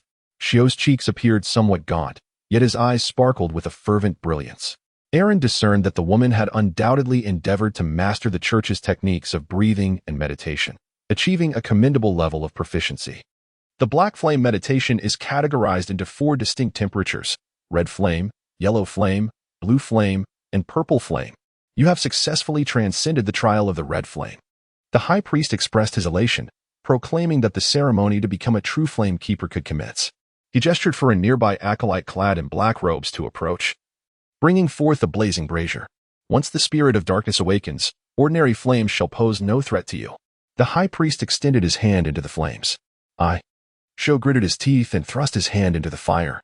Sizzle! An agonizing pain surged forth, and the acrid scent of charred flesh permeated the air. Not far away, Yak and Lin, who were observing, immediately closed their eyes, unable to bear the sight. Nevertheless, despite the convulsions of his face, Shio grasped the high priest's hand amidst the flames. "Excellent. It is natural to endure minor injuries during your initial endeavor." The high priest withdrew the brazier, revealing Shio's severely burned right hand. A faint smile gracing his features. "Repeated attempts will suffice. Allowing your body to fully experience the searing heat of the flames will aid in the awakening of your spirit. I shall heed your teachings." A smile flickered across Shio's sweat-drenched face. "And Shio." Once the high priest departed, Lin immediately dashed into Shio's embrace, tears cascading down like large beads. "Your hand. Rest assured, I have begun my partial awakening. Though it appears grave, it is merely a flesh wound." Shio reassured her, "For the pursuit of our Lord and power. This price is trivial." Aaron nodded to himself. Had it not been for the awakening of the dark spirit within him, he might have found his hand nearly charred, instead of merely suffering from severe burns as it appeared now. Each day, as he praised the Black Sun, their faith in me remained unshaken. "If I can persist in this path until I become a true unburnt, I shall gain access to sorcery and lead you all away from this place," he affirmed resolutely. Though she harbored no fondness for this cult, she did not dismiss the allure of power. Aaron gazed at all of this in silence. He understood that the influence of the Black Sun on its followers was both subtle and profoundly intense. Although the plan was meticulously crafted, the likelihood of its success seemed exceedingly slim. Yet, why was I not affected? Aaron pondered deeply. According to his inquiries, even those who had not practiced the esoteric teachings of the dark could potentially hear the whispers of the Black Sun. Moreover, for those who professed faith in the Black Sun, this influence could multiply exponentially. However, apart from an initial moment, Aaron had been entirely devoid of any such whispers. not only from the black sun, but also from the terrifying entities birthed by the moon. He had remained untouched, save for that first instance. Furthermore, he had clandestinely attempted several times to approach the obsidian altar dedicated to the black sun, only to discover that it remained oblivious to his presence, which emboldened his exploration significantly. The first possibility that arose was that perhaps my status was too elevated? No, that seemed rather unlikely. Aaron chuckled to himself, pondering, so, had these divine beings of immense power simply overlooked me? At the outset, when their existence first emerged, the signals were at their peak, allowing me to hear them. Yet now, they merely emanate a natural influence. The signals have diminished significantly, rendering me unable to perceive them. Perhaps this serves as a more logical explanation? Dolly, bring me a brazier. He called out towards the doorway. Before long, Dolly entered, carefully holding a brazier with iron tongs. My lord, although the weather is somewhat chilly, should you wish to warm yourself, please remember to open the window. Yes, you may leave now. After dismissing the maid, Aaron turned his attention to the flames, beginning to meditate. The black flame meditation method inherently required a reference to fire. He envisioned flames of various colors igniting within his mental space, scorching his body, and then traversing one by one. According to the high priest's teachings, prior to each meditation, it was essential to pay homage to the black sun, hoping to draw closer to that existence during his contemplations. Aaron felt that he might never master this meditation technique. Yet he remained undeterred and decided to give it a try. An hour passed, then 2, 3 hours. After changing the fire pit several times, Aaron finally opened his eyes, extending his hand toward the flickering flames within the basin. Hiss! It was utterly impossible. If he continued, his hand would surely be scorched. Onlookers might think he had lost his mind. Aaron shook his head, bidding the bewildered Dolly to remove the brazier and close the door. In that fleeting moment as the door shut, he seemed to catch the gaze of the maid. A look imbued with pity, akin to that directed towards a fool, a tender concern for the mentally challenged. Did she witness it? Perhaps it matters little. Attempting the black flame meditation technique. Failure. Conclusion. I may not be suited for the path of darkness, or perhaps, is this truly a world devoid of magic? Spirituality exists within all things in that realm, yet it is absent from this world. Then, whence does spirituality originate?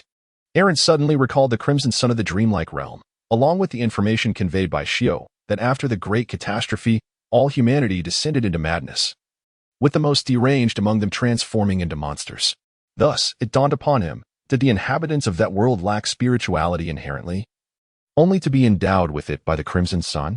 Consequently, the most insane among them, brimming with this newfound spirituality, could still devolve into monstrosities despite not treading the righteous path. A realization struck him. This seemed to be a remarkably plausible explanation. Therefore, was it I who constituted the very source of it all? Aaron suddenly recalled the information he had acquired long ago. I am the creator of dreams. Chapter 23, The Ritual. Since I am the creator, my enigmatic energy serves as the source of spirituality. I should possess the ability to alter the realm of dreams, or rather, to spiritually intervene in reality. With this thought in mind, Aaron ventured into the dream world. He navigated with ease to a certain building, a sanctuary where only the core members of the church could gather. The high priest occasionally imparted esoteric knowledge here. Fortune smiled upon him today, as the esteemed high priest stood at the lectern. He began to speak slowly, his voice resonating deeply. All of you present are but fledgling souls awakening to spirituality. I shall impart to you how to resist ailments, how to evade dangers, how to acquire strength, and ultimately, ascend the luminous staircase that brings us closer to our divine beings, achieving immortality. After stirring the emotions of the congregation below, a broader smile graced the high priestess' face. Of course, with your currently rudimentary spirituality, you may only engage in the most elementary rituals. Remember, all rituals require spiritual participation. Therefore, those who are not true non-burners should refrain from attempting them, unless you wish to sacrifice your own vitality as a substitute. The high priest casually picked up a branch. Next, I shall demonstrate a ritual with a singular purpose, finding the way. It will assist you in swiftly discovering your path. Be warned, it is not merely due to your foolish disorientation. Should you encounter treacherous beings skilled in deception or find yourselves ensnared in mysterious mists, it will also provide you with an escape. The entire ritual is divided into segments: the rite, essential items, prayers, targets, supplications, offerings, and so forth. Take heed. We may only pray to the great black sun, the Lord of eclipses. The ritual must be executed without a single error, for any misstep could lead to dire consequences. Aaron stood to the side, nodding occasionally. It was evident that, thanks to the tireless whispers or perhaps the pollution of those great entities, the mystical system of this world was rapidly expanding, even giving rise to a unique form of mysticism. This encompassed numerous esoteric teachings and subjective validation methods, delving into fields such as ritualism, transcendent language, reverie, spiritualism, wand exploration, numerology, natural magic, witchcraft, astrology, and alchemy, rendering it an all-encompassing tapestry of the extraordinary. On the platform, the high priest continued, "The timing of rituals is also of paramount importance. Our Lord favors the twilight hours of dawn and dusk, when the probability of success is at its zenith. However, one must refrain from attempting rituals at noon when the sun is most fierce. For there was an unfortunate incident when a parishioner was tragically reduced to ashes. During prayers, it is imperative to avoid ambiguity of subject, unclear articulation, or prolonged pauses, as the Lord may feel offended." Aaron nodded. Having gained some understanding of the esoteric rites, this enigmatic ceremony primarily involves leveraging one's own spirituality to engage with the mysteries, establishing a connection with the great existence that lurks beyond, and beseeching for strength. However, is the Dark Sun truly inclined to treat its devotees with tenderness? He sensed that this high priest appeared to have merely scratched the surface of the sacrificial path, lacking true mastery. Perhaps what was being communicated was merely a flicker of the Dark Sun's radiance, and the so-called ritual feedback was simply a natural response to that glimmer, akin to the workings of an intelligent program. Otherwise, given the Dark Sun's frenzied nature, those who sought to commune with it should all be considered madmen. Aaron, filled with a sense of irony, pondered what expressions might manifest when the Church of the Black Sun truly establishes communication with the Black Sun. As it stands, I find myself unable to intervene in this realm. Yet, what if it were another who sought to connect with me? For instance, a devotee, using their own spirituality, could initiate a ritual to bridge the gap with the enigmatic existence that lies beyond the veil. Aaron pondered for a moment, feeling somewhat disheartened. Is there truly a madman so deranged as to beseech the unknown? Moreover, my connections, or rather my range of perception, surely pales in comparison to those of the Black Sun. Attempting to masquerade as an evil deity presents quite a challenge. If one were to craft a ritual for me, what should my revered title be? The creator above all creators? The great observer behind the multiple veils? Yet, even if I were to devise an appropriate title, I would be unable to convey it to my followers. Aaron discovered that he had walked into a dead end. To intervene in the world, one must possess followers. To garner followers, it is essential to establish rituals and revered names. Yet, to instill these revered names into the ears of followers, one must first intervene in the world. This is, indeed, a perplexing conundrum. Aaron remarked, I suppose I shall continue to be a mere invisible spectator. Perhaps I might inadvertently encounter some fool or madman engaging in an ambiguous ritual, which I might just happen to sense. On the stage, the high priest had concluded today's lecture. He gazed down at the multitude of the unburned, his eyes betraying a well-concealed yearning and greed. This woman possesses quite a remarkable talent on the path of darkness. A certain ineffectual individual could not help but express his envy. At this moment, outside the cabin, there were no longer any observers. It seemed they had fully gained the acceptance of the Church of the Black Sun. Upon entering the room, and after cautiously surveying the surroundings, Shio quickly shut the door behind her. And Shio. Inside the room, both Ike and Lin were present, and upon seeing Shio enter, they erupted in cheers. Well, I have become one of the unburned, learned the incantations, and can leave this place. I have inquired and discovered that the Church of the Black Sun is not as simple as it appears. The rumored practice of burning the living does indeed exist. The high priest may be awaiting specific numbers and dates. I must leave. There can be no lingering. Even outside, I can continue to delve into the path of darkness. Unbeknownst to her, Shio had been subtly transformed. For instance, she no longer resisted the faith of the Black Sun. This escape was merely a desire to distance herself from the Church, not from the Black Sun itself. However, Aunt Shio, do we truly have to leave? I feel that those uncles and aunts are quite kind. They even gave me and my sister some candy. A hint of uncertainty crossed Ike's face. Shio's expression shifted, suddenly becoming perplexed and pained. It seemed she had recalled something. Her complexion paling. This influence is far too terrifying. Even as an adult, I feel this way. You two children must leave immediately, far from the mysterious. Chapter 24. The Beast of Black Darkness. New book seeking support. We must leave at once. As soon as night falls, we escape. The frenzy on her face almost brought Lin to tears. All right, and Shio, you take a moment to rest. I will fetch some things. We cannot afford to leave behind today's rations. They will become suspicious. Ike nodded and exited the cabin. Shio struggled to suppress the tumult within her and sat cross-legged. As she meditated, her breathing gradually steadied, and upon glancing at Lin, she suddenly perceived that the girl seemed somewhat altered from her usual self. Lin, come here. Shio beckoned.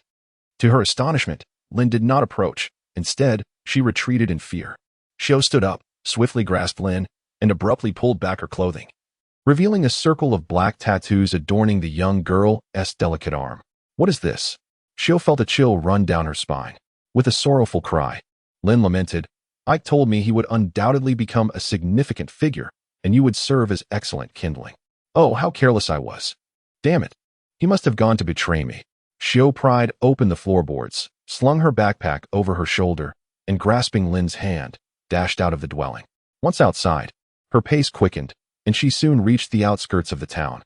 However, if it were an ambush, perhaps there was still a glimmer of hope.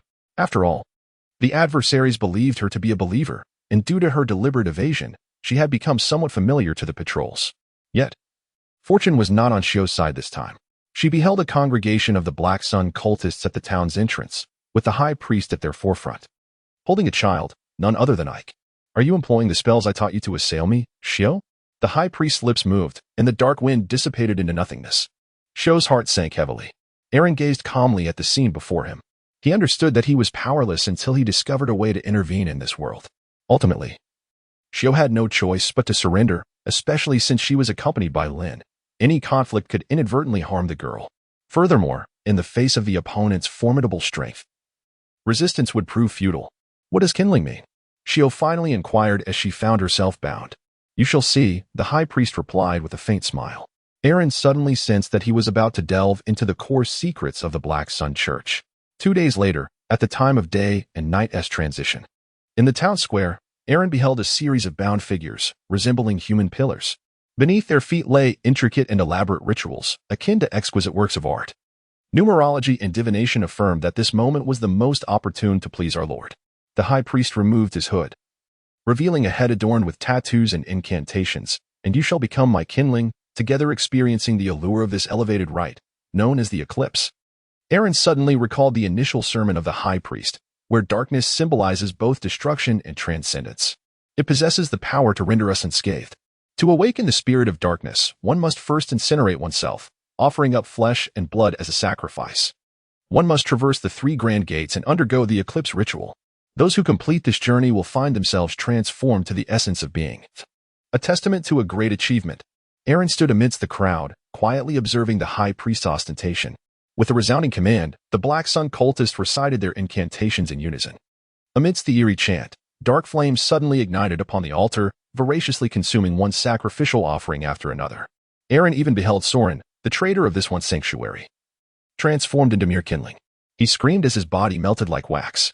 Within the ritual, an inexplicable essence appeared to be drawn towards the high priest, converging upon him. To the Lord of Eclipses, they offered everything, transcending in the flames, seeking the favor of darkness, and transforming into beasts of shadow. The high priest roared, a cry that seemed to resonate through the air, as black flames erupted around him. The fire swiftly engulfed his form, and within the blaze, a new shape appeared to be gestating. Indeed, the dark spirituality among the Black Sun cultists was capable of mutual consumption and deprivation. This was the reason why the high priest tirelessly sought to recruit others, spreading his teachings without reservation. Their spirits were all kindling, all burning sacrifices, the very sustenance for the growth of the beasts of darkness. Aaron observed coldly. To him, this scene seemed routine for the Black Sun cultists. While the Sons of Flames gazed on with an insatiable desire, they were far more powerful than the Unburned, yet ironically, they were ill-suited to serve as offerings. So it was. Aaron murmured to himself, for in his eyes, the Black Sun cult had revealed all its secrets. Or rather, he had comprehended the highest esoteric teachings of the cult. And Shio. Outside the venue, Lin cried out, but was tightly held by Ek, who covered her lips. Aunt Shio had ascended to a higher realm of light. Drawing ever closer to the Black Sun, Ek whispered into Lin's ear, a blend of comfort and hypnotic murmurs. As the sun set, the kindling used in the ritual had been completely consumed, and the black flames gradually extinguished. Suddenly, a beast, Its body enveloped in dark flames with the form of a hound and the head of a man, leapt forth from the ashes. It was the high priest. He had successfully enacted the eclipse ritual, transforming his life form into that of the creature of shadow. Nightfall descended. The ecstatic followers of the Black Sun either reveled in joy or succumbed to slumber. Within Ekke's humble abode, the door creaked open. Lin lifted her gaze towards the bright starry sky, and Shio. Oh, how I long for you. Forgive me. The souls of the departed ascend to the moon, watching over every soul on this earthly realm. And tonight, the moon appeared especially full. Mother. In an instant, Lin thought of her own mother, tears streaming down her face. Through her tear-filled vision, she seemed to glimpse a colossal tree, entirely entwined of flesh and blood, upon the moon. Chapter 25. Assault, O Crimson Moon. Aaron murmured to himself. Having encountered many terrifying entities in this world and heard the murmurs that accompanied the birth of various malevolent deities, yet none instilled greater dread than the Black Sun and the Crimson Moon. The reason was simple. One need only glance upward to behold them. This reveals the extent of their horrifying influence upon the mortal realm. Even the most lucid individuals harbor latent tendencies towards madness, rendering them particularly susceptible to the sway of the Black Sun and the Crimson Moon. At that moment, he noticed a hint of crimson in Lin's eyes. The little girl swallowed hard, her cherubic face suffused with yearning. No, perhaps it would be more accurate to describe it as insatiable hunger. She gazed longingly at the slumbering Ek within the small abode, barely able to contain her primal desire. She yearned to delight in the consumption of his flesh and blood, to savor the sweetness and succulence it promised. In Lin's eyes flowed a deep scarlet hue. Ultimately, however, she summoned an immense willpower to suppress her craving. The little girl turned away, transforming into a pool of crimson blood as she melted into the shadows. Behind her, Aaron observed this spectacle. Murmuring to himself, is the entity upon the Crimson Moon the mother tree of flesh, dominion over flesh and maternity? It appears that its followers are indeed quite enamored with the act of consumption. As for the rest, further observation is required. The following day, Ek awoke to find Lin peacefully lying beside him, a trace of a smile gracing her cherubic face, as if she were lost in a beautiful dream. Upon exiting the room, he sensed an unsettling atmosphere enveloping Black Sun Town. The crowd was tense, huddled together, while squads led by the burning sun scurried about. Uncle Igo. What has transpired? Ek inquired, spotting a familiar face. There are invaders. Last night, intruders appeared in the town. Igo, sporting a thick beard, bore a grave expression. They might be heretics worshipping other malevolent deities. They attacked our people. Poor Banji and Mary have been reduced to mere bones. Heretics. Ek gasped, his expression swiftly shifting to fervor. The high priest will handle them. He has transcended mortality, becoming a being beyond our comprehension. However, the high priest has entered a profound state of seclusion. A wry smile flickered across Igo's face. Ek stood frozen in place, pondering that he had sacrificed everything to aid the high priest in ascending to the status of the beast of darkness, hoping to gain its protection. Yet now, the high priest's choice spoke volumes. The high priest cared little for a handful of followers, whether they were the devout or he himself. When Aaron logged in once more, the situation in Black Sun Town had devolved into chaos. Each night, devotees went missing, and analyses of the scene indicated they had suffered brutal fates, possibly even being devoured alive. Despite the efforts of the mid-level members of the Black Sun cult to maintain order, their attempts proved futile. As of today, Aaron even overheard discussions suggesting that there were defectors within the cult. No one wishes to remain in a place plagued by man-eating monsters. However, the high priest has intervened, and Lin is destined for misfortune. Aaron beheld a multitude of devotees encircling a bald elder as they entered the scene of a gruesome murder, prompting a reflective sigh from him. At that moment, in his eyes, although this high priest barely retained human semblance, he was, in essence, nothing more than an illusion. The true nature of this being remained as a beastly form with a human head, engulfed in dark flames. Concealed within the shadow of the high priest, it seemed that his seclusion was merely a means to manifest a human appearance. Aaron followed the high priest into a sinister abode. The ground bore remnants of blood and flesh, while the air was thick with an unsettling atmosphere.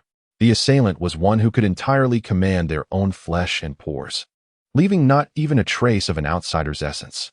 A son of the flame bowed respectfully, although the attacker had obliterated all signs of their presence. In the realm of mysticism, such traces are notoriously difficult to erase. A faint smile graced the high priest's face. Prepare the ritual for me. I shall employ the divining rod to locate the assailant directly. They will face the wrath of black flames and perish in anguished cries. The cloaked acolytes displayed expressions of exhilaration as they began to set up the ritual. We beseech our Lord, the Lord of eclipses, the God of the black sun. At the heart of the ritual stood a recently broken staff, which, under some mysterious influence, stood upright, grasped firmly by the high priest. Crack! The staff fell, pointing in a specific direction. Such advanced divination could be performed by no one in the congregation except the high priest. Even the shadow pursuer would be hindered. Let us go. Without hesitation, the high priest followed the direction indicated, arriving at an intersection where he cast down the staff once more. Among the crowd, Ike mingled, initially filled with excitement, even contemplating igniting the pyre for the heretics himself. Yet gradually, his expression shifted. Why was that direction drawing perilously closer to his own home? Crack! The staff halted again, pointing toward a small dwelling. Whose abode was that? A thick black flame billowed from the high priest's mouth and nose. It was Ike's house. In that instant, Ike felt as if he had plunged into an abyss. Without a moment's hesitation, the high priest charged into the diminutive house. Flames. A torrent of black smoke and fire erupted from the windows and doors, amidst which the faint sound of a beast's roar could be discerned. Ike knelt, utterly incredulous at the sight before him. Soon, a beast cloaked in black flames emerged, clutching a diminutive figure in its maw. Crack! Lynn's body fell to the ground like a tattered doll. Yet, despite the scorching black flames, her expression remained eerily vacant. In no time, her skin began to fade, transforming into a mass of flesh. A flesh puppet? This was sacrilege. The high priest's voice erupted in fury. This is the path and power of our Lord's mortal enemy. That blasphemer is not yet dead. Seize her. Seize her. In a dense thicket, numerous trees turned ghostly white, some even becoming translucent and ethereal. Aaron strolled leisurely, admiring the surrounding scenery. This world had grown increasingly enigmatic and fantastical. Was it the influence of the sun and those entities? They seemed to subconsciously reshape this realm. What was merely a change in the landscape now threatened to unravel the very fabric of time and space in the future. He quickened his pace and spotted Lynn ahead.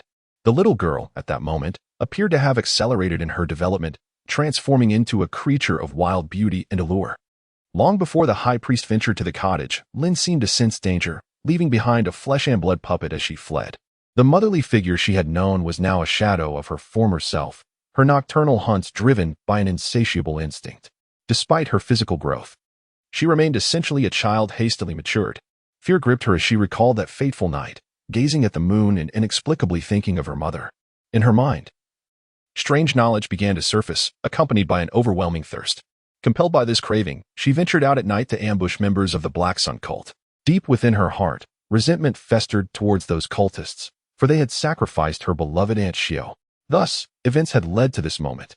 The terror of the high priest instilled in her an illusion that she would be killed upon their first encounter, prompting her to leave a decoy to confront him while she herself fled, having grown in an instant.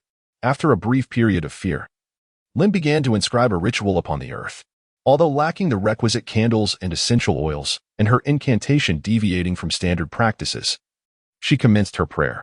I beseech the deities or the unknowable entities that wander through the void, whoever you may be, grant me your assistance. This ritual, flawed in its structure and gravely mistaken in its invocation, made her wonder if the being on the moon had not revealed its true name to her. But such an entity would surely spell doom for Lynn with a mere glance. She had merely glimpsed a fragment of its radiance. No wonder her ritual appeared so incomplete. The knowledge she possessed was indeed lacking. Aaron commented slowly from the side, "This girl, is she already half-mad?" Her words were vague and barely audible, if one weren't attentive. They would be nearly imperceptible. "Help me," she seemed to whisper, wandering amidst the incomprehensible void of existence. Aaron's expression shifted. Did I hear a prayer? Is this ritual directed at me? No, it must be a matter of scope, right? I should have realized it sooner. His spirit soared. Indeed. This world is not devoid of lunatics who recklessly conduct rituals towards unknown entities. The reason he had never received any signals was solely due to his own weakness and the narrowness of his reception range. And now, an indeterminate ritual unfolded right before him. Aaron could sense that a profound connection had been forged alongside the thoughts he embraced. He regarded the girl before him through an entirely new lens. In his perception, she was enveloped in a flowing crimson hue, radiating an enigmatic energy that surpassed that of an ordinary flame. However, this flowing scarlet completely obscured her mind, persistently attempting to infiltrate deeper within. The connection had been established. What could I possibly do? Aaron pondered for a moment. Indeed, I have a third of today's mystical energy unit for entering dreams allocated for movement. A third for storage, and the remaining third originally intended for self-enhancement. It might be worth a try. Lynn, on the other hand, instinctively felt the urge to pray. Furthermore, she wished to add a respectful title for her mother. However, before she could utter a word, she sensed a profound connection being established. The world before her transformed into a kaleidoscope of vibrant colors. Amidst the myriad shards of light, a terrifying gaze pierced through. Merely a fleeting glance rendered Lynn utterly incapacitated, causing her to collapse to the ground. Not only that, but fissures began to manifest on her body, expelling what appeared to be incomplete embryonic flesh. Ugh! Lynn could no longer endure it and began to vomit, revealing strange, blood-colored insects that writhed as if they were fish out of water. Her form continuously shrank, reverting to that of a small girl as the crimson hue in her eyes gradually faded. What have I done? Lynn murmured to herself, her gaze filled with terror. It seems my mystical energy has cleansed the corruption and madness from the other. Aaron observed that Lynn still bore the vivid crimson mark. Yet it had transformed into a remarkably pure essence, devoid of the previous unsettling writhing sensation. After a moment of contemplation, he spoke in a teasing tone. I have purified his gift. I presume you would not wish to bear countless progeny at such a tender age, would you? Lynn froze, her entire being trembling as she comprehended the voice resonating deep within her heart. Who are you? An entity from the void. She realized that her prior ritual had indeed summoned an unknowable presence. At last, the opportunity had arrived. Aaron felt a sudden tremor in his heart. Yet he sighed and said, You may refer to me as the wandering spirit of the unknown, an entity of absolute neutrality, a silent observer. He refrained from directly proclaiming himself as the creator above all creators, the very source of all mysteries. After some contemplation, he deemed such a title too pretentious. If the beings of the Black Sun were to take notice, his current fragile form would be utterly defenseless. Therefore, he decided against it. After all, she was but a child, and her prior knowledge of the arcane was woefully insufficient. It seems you have encountered some trouble. Aaron spoke in an exceedingly calm tone. Indeed, I am being pursued by the Black Sun cult. Lynn lowered her head, her voice filled with yearning. I am an absolute neutral. I shall not offer assistance unless a transaction is made. Aaron displayed a faint smile as he set his gaze upon the enigmatic knowledge held by Lynn.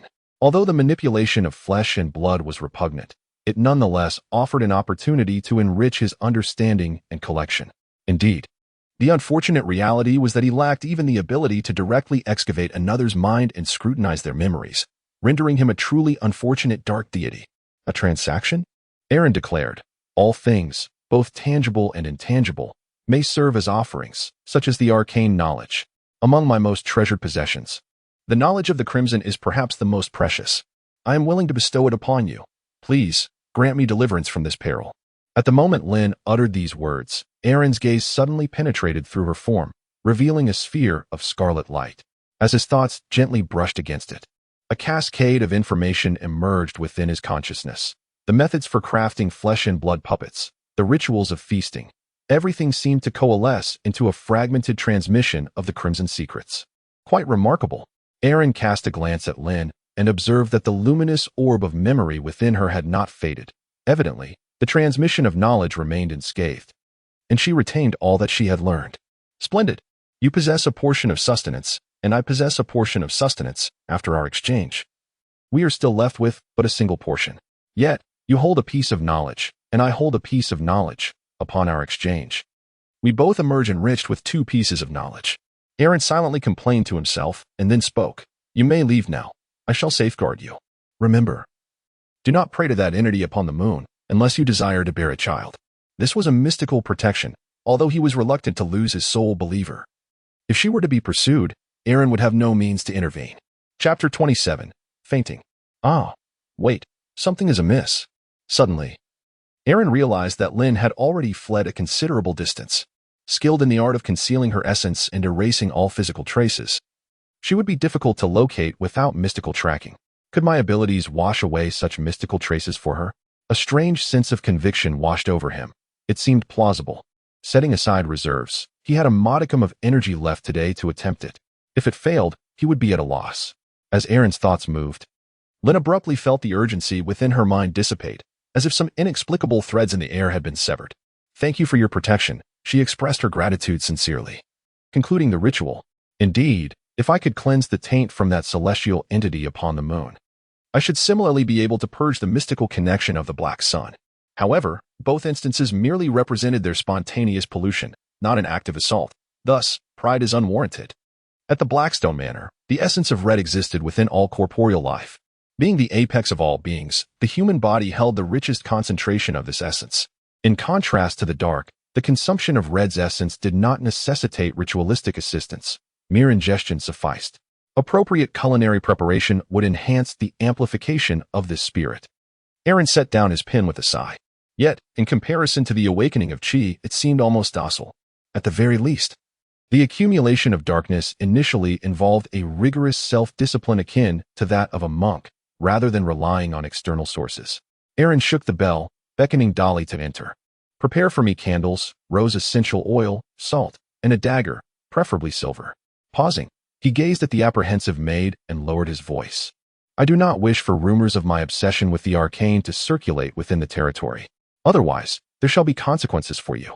Do you understand? Rest assured." "My lord, I shall speak of this to no one." Dolly hastily shook her head, her face filled with dread. "Excellent." Aaron nodded. After a brief moment, he closed the door, drew the curtains, enveloping the room in an air of seclusion, and ignited a candle. Aaron initially endeavored to undertake the pathfinding ritual. Unsurprisingly, he faltered in his attempt. Was it truly impossible? Aaron let out a sigh, clearing away the original ritual implements and clutter, and redrawing the ceremony. This time, it appeared much more casual. While the ritual was meant to involve a spiritual engagement, according to the high priest's perspective, even in the absence of spirituality, the inherent vitality of life held a certain significance. Aaron's expression gradually became grave as he began to invoke a revered name, the creator above all creators, the absolute observer shrouded behind multiple veils, the spirit of illusion that wanders through the unknown, the existence of absolute neutrality, the silent watcher. The former is a title he ascribed to himself, while the latter has been affirmed by the faithful. The fusion of both should yield an exceedingly precise reference. He employed a tongue from another realm, his voice fluctuating between deep and soaring tones, incessantly reciting the sacred name as he commenced his prayer. Was it in vain? Aaron felt a twinge of disappointment within.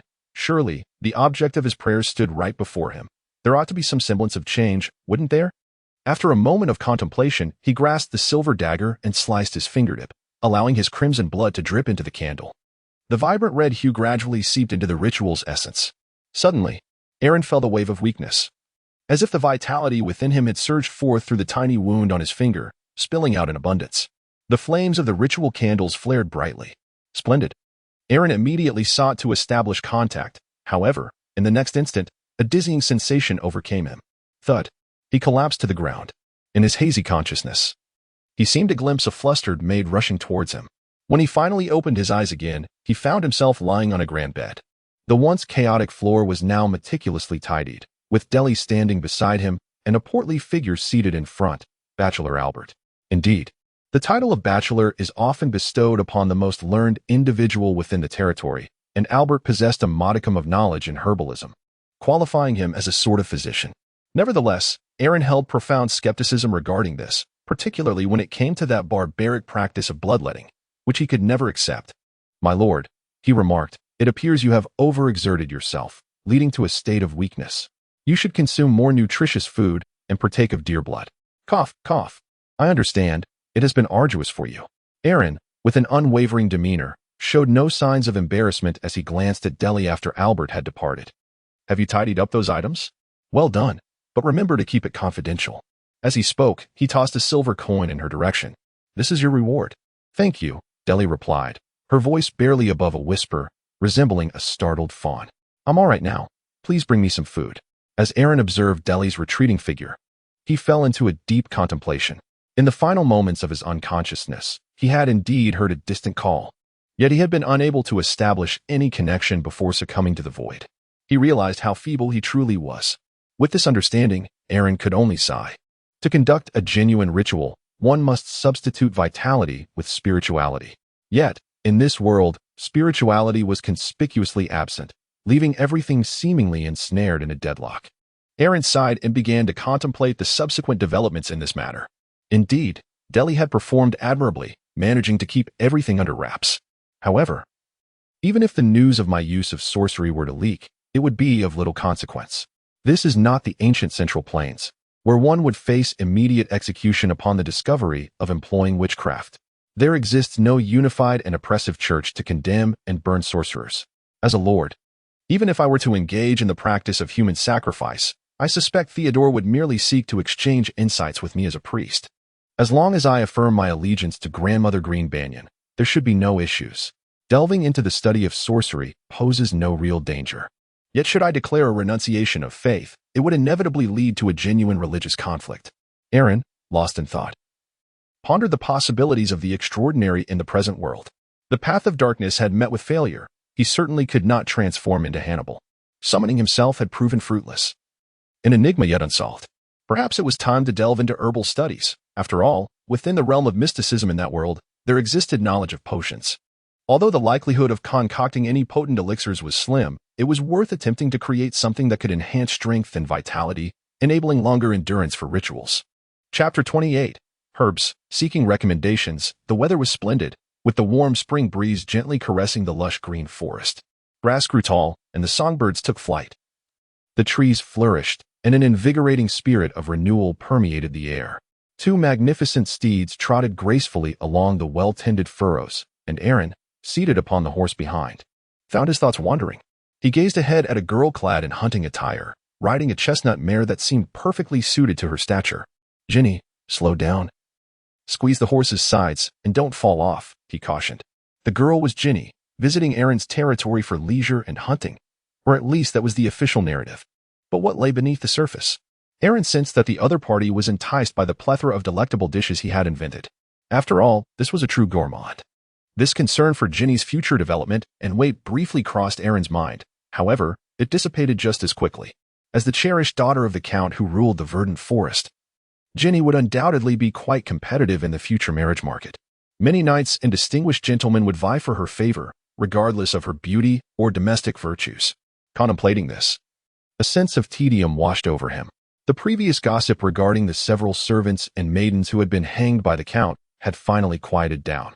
Ginny seemed to unconsciously utter a remark, her gaze drifting toward the neatly arranged furrows of land. Expanses of flat terrain had been cultivated, with a few farmers employing peculiar plows for their tillage. Upon noticing their lord's approach, they respectfully doffed their hats from a distance. It appears you have adopted a different method of agriculture here, Aaron," Ginny remarked, her eyes glimmering with curiosity. Aaron smiled and remarked, in addition, "I have prepared a substance known as fertilizer, which should significantly enhance this year's crop yield. If all goes well, by the summer and autumn, my territory will be abundant, ensuring that all my subjects have their fill and will not lack provisions for the winter."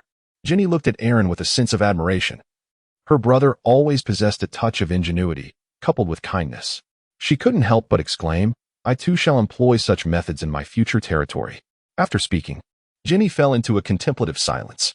As a daughter, it was improbable for the Earl to partition land as a dowry. However, there was hope in the lands of her future husband, for as the mistress, she would have the authority to instigate change. "What? Is my sister already eager to seek out her beloved?" Aaron jested lightly, sharing a few more jokes that brought a radiant smile back to Ginny's face. The two traversed the well-tended fields, entering the lush embrace of the forest. Ginny, still inexperienced in the art of hunting, found her gaze captivated by the wildflowers and butterflies as she dismounted her horse. Aaron crouched on the ground, meticulously examining the flora of this world, employing his knowledge of herbalism to identify each specimen. The materials for potion making in the realm of dreams were entirely dissimilar, leaving him to seek out mere substitutes, which might not even be obtainable. A quiet sigh escaped him as he contemplated the fundamental distinction between the dream world and reality, the presence of spirit. Thus, even if he followed the procedures of the dream realm to the letter, the efficacy of the concoctions produced remained highly questionable. Fortunately, Aaron had an ample supply of rabbits, mice, and even prisoners to experiment upon. Even if he could not formulate potions imbued with spirit, creating effective medicinal remedies and tonics to enhance physical well-being would suffice. Though this world's limitations imposed constraints on the potency of his elixirs, rendering the pinnacle of human capability an insurmountable barrier, as long as the results were sufficiently beneficial, it would be worthwhile. He could impart this knowledge to Albert, guiding him to pursue a legitimate career as a physician rather than merely relying on bloodletting and emetics. As Aaron pondered, he unearthed a herb. Its entire form was a vivid crimson, with edges resembling serrated teeth, and its sap possessed a slight numbing effect. According to Albert, it was known as blood herb, which could be fashioned into a hemostatic remedy, albeit with limited efficacy. Aaron harbored certain intentions, hoping to substitute a material known as bloodthirsty grass from a dreamlike realm, thereby concocting a potion capable of enhancing physical vitality. Although it would undoubtedly pale in comparison to a spiritual elixir that bestows extraordinary capabilities, even a modest increase in strength and vitality would yield commendable results. Perhaps it might even be passed down through generations, evolving into what is referred to as the Knight's Secret Potion. Just then, Aaron heard Ginny exclaim with delight, "I spotted a rabbit. Brother Aaron, let us feast on rabbit meat tonight." As twilight descended, outside Blackstone Manor, Aaron gently cradled the slumbering Ginny, who had played throughout the day, and greeted the accompanying guardian knight. "Thank you for your efforts, Sir Alfred." Being a young lady, Ginny would naturally not venture forth alone. She was always accompanied by a protector. However, it struck Aaron as somewhat peculiar that her mother did not send her brother, but rather entrusted her to the seasoned knight. "This is indeed my duty," Alfred replied, thumping his chest with a fist. Not only was he a lord of the manor, but he also served the Sotos family. Of course, this arrangement necessitated an additional annual stipend from Theodore. For lower nobility, serving higher-ranking peers in exchange for remuneration is not a matter of embarrassment, but rather a mark of honor. Aaron waved his hand, watching the procession adorned with dark green banners fade into the embrace of the setting sun. How could a mere child like Ginny make such a momentous decision? It seemed that Mrs. Sonia was hinting at something. Was she seeking an alliance with me to confront Colin? As for the promise of sharing the green forest once our goals were achieved, only a fool would believe that. Sonia would not stoop to insulting Aaron's intelligence with such a ruse. Thus, Ginny's arrival appeared to be an emotional ploy, subtly influencing the situation. Aaron entered the alchemical chamber, where a large, meticulously arranged table displayed a set of apparatus he had painstakingly assembled. This included a balance scale, several rows of test tubes, measuring cups, and more. In this era, glass was exceedingly precious, necessitating importation from beyond the green forest, which once sparked in Aaron the notion of establishing a glass workshop of his own. With deft familiarity, he took the prepared blood grass and placed it into the mortar, grinding it carefully before commencing the extraction process.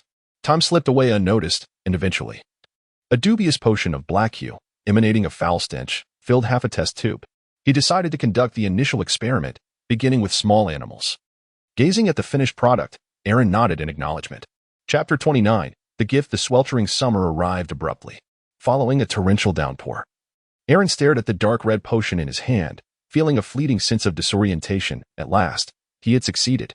After countless failures, he had finally concocted a potion that, when used gradually in conjunction with exercise, should confer some benefits to physical strength. In terms of efficacy, it was likely comparable to some potions from his previous life. Yet, it seemed impossible to transcend the limits of humanity. After investing so much time and effort, what had he truly created? Aaron felt a twinge of frustration. He realized, without knowing when it had happened, that his hair had grown to his shoulders. After a moment of contemplation, he drew his dagger and performed a simple haircut on himself. He then summoned Dally to assist him in taking a refreshing bath. "Bring forth the scholar." After bathing and tidying himself up, Aaron emerged renewed and invigorated, and called upon the domain's scholar, Albert. "My scholar, what significant matters have transpired in the territory of late?" Aaron casually inquired. "May the blessings of the green ancestor be upon us, and may all be peaceful in the realm. Yet, there are unsettling rumors circulating within the prison, with some fearing that your judgments are excessively harsh." A hint of trepidation graced Albert's plump visage. "It is a necessary course of action." Aaron offered no explanation. Must it be said that a retrial was necessary to obtain sufficient samples? Nevertheless, rest assured that such occurrences will diminish in the future. After some contemplation, he gazed at Albert's graying hair and decided to offer a comforting remark. "Your benevolence shines as brilliantly as the stars." Albert promptly bowed in reverence. "Furthermore, as your birthday approaches, gifts have already arrived at the castle of Sotos." Aaron was taken aback. He was born in the summer, on a night filled with thunder and lightning, yet as he grew older, he scarcely celebrated his birthday, nearly forgetting it altogether. To his surprise, after becoming a lord, it was once again brought to attention. It is rather ironic, to say the least. According to the customs of the Green Forest people, once a family member becomes independent, their bond with their original kin becomes tenuous. Albert wiped the cold sweat from his brow. For reasons unknown, he could not shake the feeling that the authority radiating from his master was nearly comparable to that of the Count of Green Forest himself. He subtly suggested, in addition, with Lady Sylvie's delivery approaching, you shall need to prepare a gift. A few days later, a caravan slowly made its way to the town outside Sotos Castle. Leading the procession was a horse-drawn carriage, followed by several carts laden with bundles of wheat, exuding an enticing aroma. Upon arriving at the castle gates, the carriage halted, and Aaron disembarked, stretching his limbs. He had taken the opportunity to rest during the journey, utilizing his dream ability of danger perception. With each passing night, as his dreams grew stronger, although his dream consciousness had not awakened other extraordinary abilities, the power of danger perception seemed to have intensified. His intuition sharpened, indeed progressing towards something akin to dream divination. Am I perhaps overly suspicious? Dispatching a guard to deliver a message, Aaron gazed at the castle's towering wooden doors, lost in contemplation.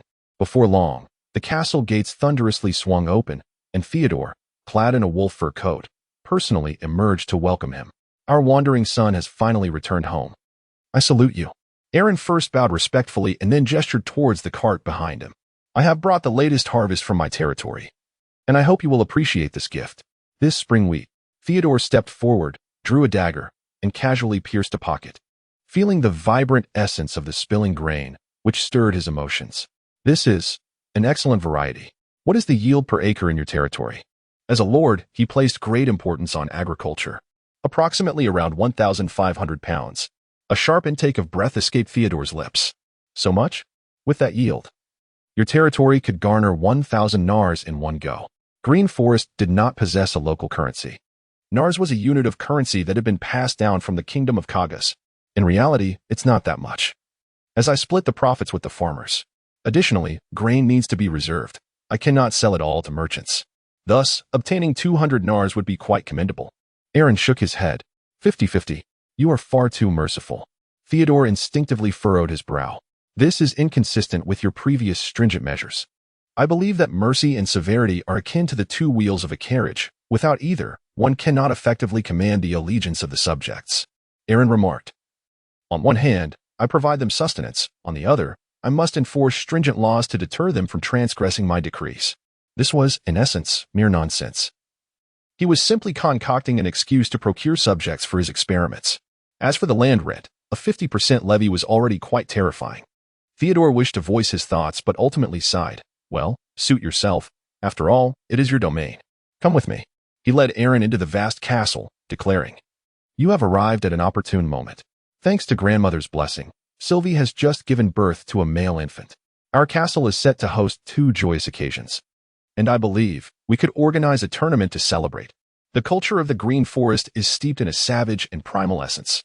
For instance, during grand festivities, it is customary to engage in gladiatorial contests for entertainment. However, influenced by the civilization of the Kingdom of Kagas, these events have evolved into more regulated tournaments. Typically, victors are rewarded handsomely. It is said that in the Kingdom of Kagas, champions are knighted and may even be granted lands. Yet, in the Green Forest, such honors are unattainable. At most, one might earn the title of warrior along with a substantial sum of money. Aaron strolled into the hall and was immediately greeted by Mrs. Sonia and Sean, Ginny. The lady exhibited a notably amiable demeanor, smiling warmly at Aaron. Where's Colin? Theodore inquired, surveying the surroundings with a hint of dissatisfaction. The young master is in the delivery room. The old scholar bowed slightly. Mrs. Sylvie's postnatal condition is rather poor, alas. It seems she may soon be called by the divine. Chapter 30. The Divine Elixir, requesting continued reading. Ensure that Sylvie is saved at all costs. Aaron gazed thoughtfully at the grim-faced old scholar, pondering deeply. Indeed, childbirth in ancient times was a perilous ordeal. Despite Theodore's outward demeanor, it was likely that he had already surrendered all hope. In this world, where technology is primitive and extraordinary powers are absent, even a minor ailment could lead to the loss of life. After his outburst, Theodore cast an apologetic glance towards Aaron. I am sorry. Perhaps the welcome banquet cannot be held this evening. Please, do as you see fit. Aaron shook his head, indicating that it was of no consequence. He gazed towards the direction of the delivery room, hesitating for a moment before speaking. I happen to possess some potions that may prove useful. When it comes to the art of saving lives, it is likely that the physicians within the territory cannot rival him. Particularly, Aaron had specifically explored his past life memories and his dreams and finally discovered a potent remedy. Allison, as a time traveler in ancient times, faced with the myriad risks of disease and infection, one naturally contemplates the creation of antibiotics. However, whether it be sulfa drugs or penicillin, the necessary processes are rather intricate. And crucially, Aaron had never observed them in his previous life. Nonetheless, he recalled an article concerning Allison. While it does not strictly categorize as an antibiotic, it exhibits commendable antibacterial and anti-inflammatory properties, and most importantly, its preparation is straightforward. As the name implies, Allison must be derived from fresh garlic. Yet it does not exist in garlic in its natural state. What garlic truly contains is alliin. Alliin exists in garlic in an unstable form, and when subjected to impact, such as slicing or crushing, the enzyme alliinase is activated, catalyzing the conversion of alliin into allicin. Hence, the method for obtaining this antibiotic-like substance is remarkably simple. Crush a significant quantity of garlic, allow it to sit, and then extract the essence. What status did antibiotics hold in ancient times? One can easily surmise. Aaron discovered it.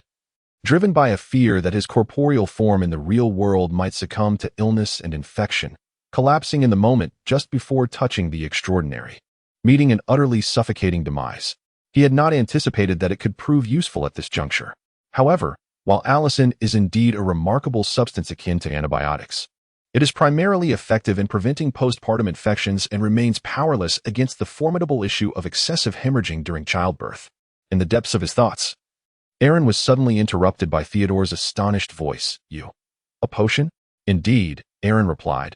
"I acquired this elixir from a merchant, reputed for its remarkable hemostatic properties.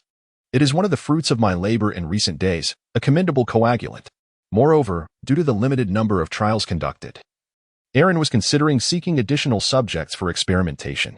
Simply applying it to the wound would swiftly halt the bleeding. He handed the vial to Theodore, meticulously explaining its application.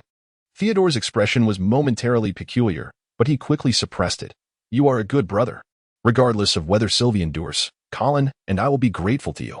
With that, he hurriedly made his way towards the delivery room. In the hall, Mrs. Sonia regarded Aaron with a knowing smile, concealing her mouth with her fan, and lowered her voice. "Aaron, you have committed a grave error. Even if your potion proves effective and Sylvie recovers, Colin will not express gratitude.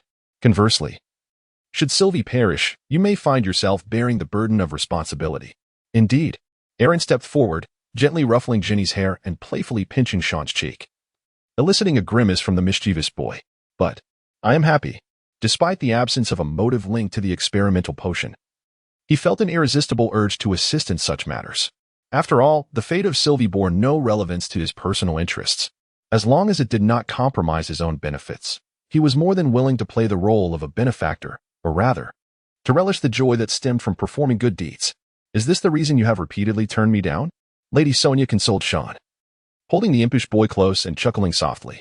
"Madam Sonia, you may find it hard to believe, but I truly harbor no interest in the title of Count. What a pity that is.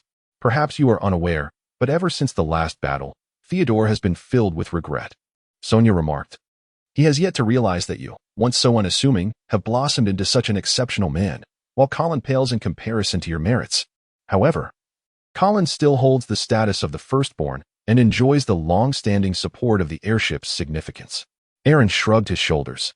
Moreover, he had wed Sylvie and fathered an heir who met everyone's expectations. Expectations that were universally held. Lady Sonia smiled knowingly. "A lie is ultimately a lie, destined to be uncovered one day." Aaron chuckled. "Then, please allow me to take my leave. After such a long journey, I find myself quite fatigued." Upon opening the door, he was slightly taken aback to find the room maintained its former appearance, as if it had been regularly tidied, awaiting its owner's return. After a brief moment, the door swung open, and Ginny entered. "Brother Aaron, you signaled for me to come. Is there something you need?" "Indeed, there is," he replied. "I am preparing to cook something delicious for you." Aaron chuckled. "Go fetch a bottle of wine and some fresh garlic. Since we've begun the endeavor of saving a life, we must see it through to the end. If Sylvie did not succumb to postpartum hemorrhage, but rather to an infection, that would indeed be quite perplexing." Clap. Aaron casually tapped her small head. "If you wish to save, then save." Even when I encounter an injured kitten or puppy on the road, I cannot resist lending a hand. Moreover, Sylvie is one of our own. I do not believe you are oblivious to some of Colin's thoughts, and you bear half the responsibility for the decline of the Sylvie family, Ginny countered. And so what? Even if they jump, they cannot reach me. Aaron made a silly face. To avoid trouble and to fear none, to defend oneself is the essence of courtesy. Do you comprehend? Well, after you accomplish this, you may taste it yourself. Then Ginny was brought to tears by the spiciness, ultimately leaving Aaron's room with tear-streaked cheeks. Woo-woo. Aaron is a liar. Garlic is not delicious at all. Chapter 31. The tournament and the banquet in the makeshift arena. Two warriors of the Green Forest clashed fiercely, wielding rather primitive weapons in combat. They were unarmored, revealing their powerful muscles, hideous scars, and an array of tattoos. Although calling the tattoos may not be entirely accurate, Aaron knew that the ancient Green Forest warriors delighted in adorning their bodies and faces with green or blue dyes, creating simple patterns. This custom endures to this day within the Green Forest. While he did not find a person with patches of green and blue particularly terrifying, it was said that such appearances effectively intimidated foes. Once, these green barbarians were the nightmares of the northern lords of the Kagas kingdom. Bang! Just as he was lost in thought. On the stage, a warrior with a thick beard had already felled his opponent with a stone axe and was now roaring at the crowd below, showcasing his muscles. Excellent. On the high platform, Theodore raised his hand and announced loudly, "The victor of this tournament is Merkdor from the Wastelands." Aaron languidly surveyed his surroundings from the elevated platform, where the prime vantage point was occupied by Mrs. Sonia, Ginny, Sean, and even Colin. This martial tournament was primarily organized to commemorate the advent of the new generation of heirs. Notably, Sylvie had also survived, and according to Ginny, her recovery was progressing splendidly. With no signs of postpartum infections, it appears that Allison indeed played a beneficial role. In truth, at that moment, Aaron harbored little certainty, merely suggesting that fortune favored his opponent this time. As night descended, a grand banquet unfolded within the castle. A golden roast pig, its snout adorned with an apple, was displayed at the center of the long table, surrounded by an array of sumptuous dishes. Aaron held a glass of wine, somewhat disenchanted by the raucous atmosphere of the banquet. It was a time when the nobility exhibited a rather untamed and liberated demeanor, and such gatherings served as an opportune venue for forging romantic connections. Some individuals, newly acquainted, could scarcely contain their ardor, engaging in flirtatious banter and even arranging clandestine meetings in the gardens or the servants' quarters. Overall, the scene was rife with chaos. Among the throng were those ambitious knights' daughters, and even their wives, vying for Aaron's attention, which left him feeling rather overwhelmed.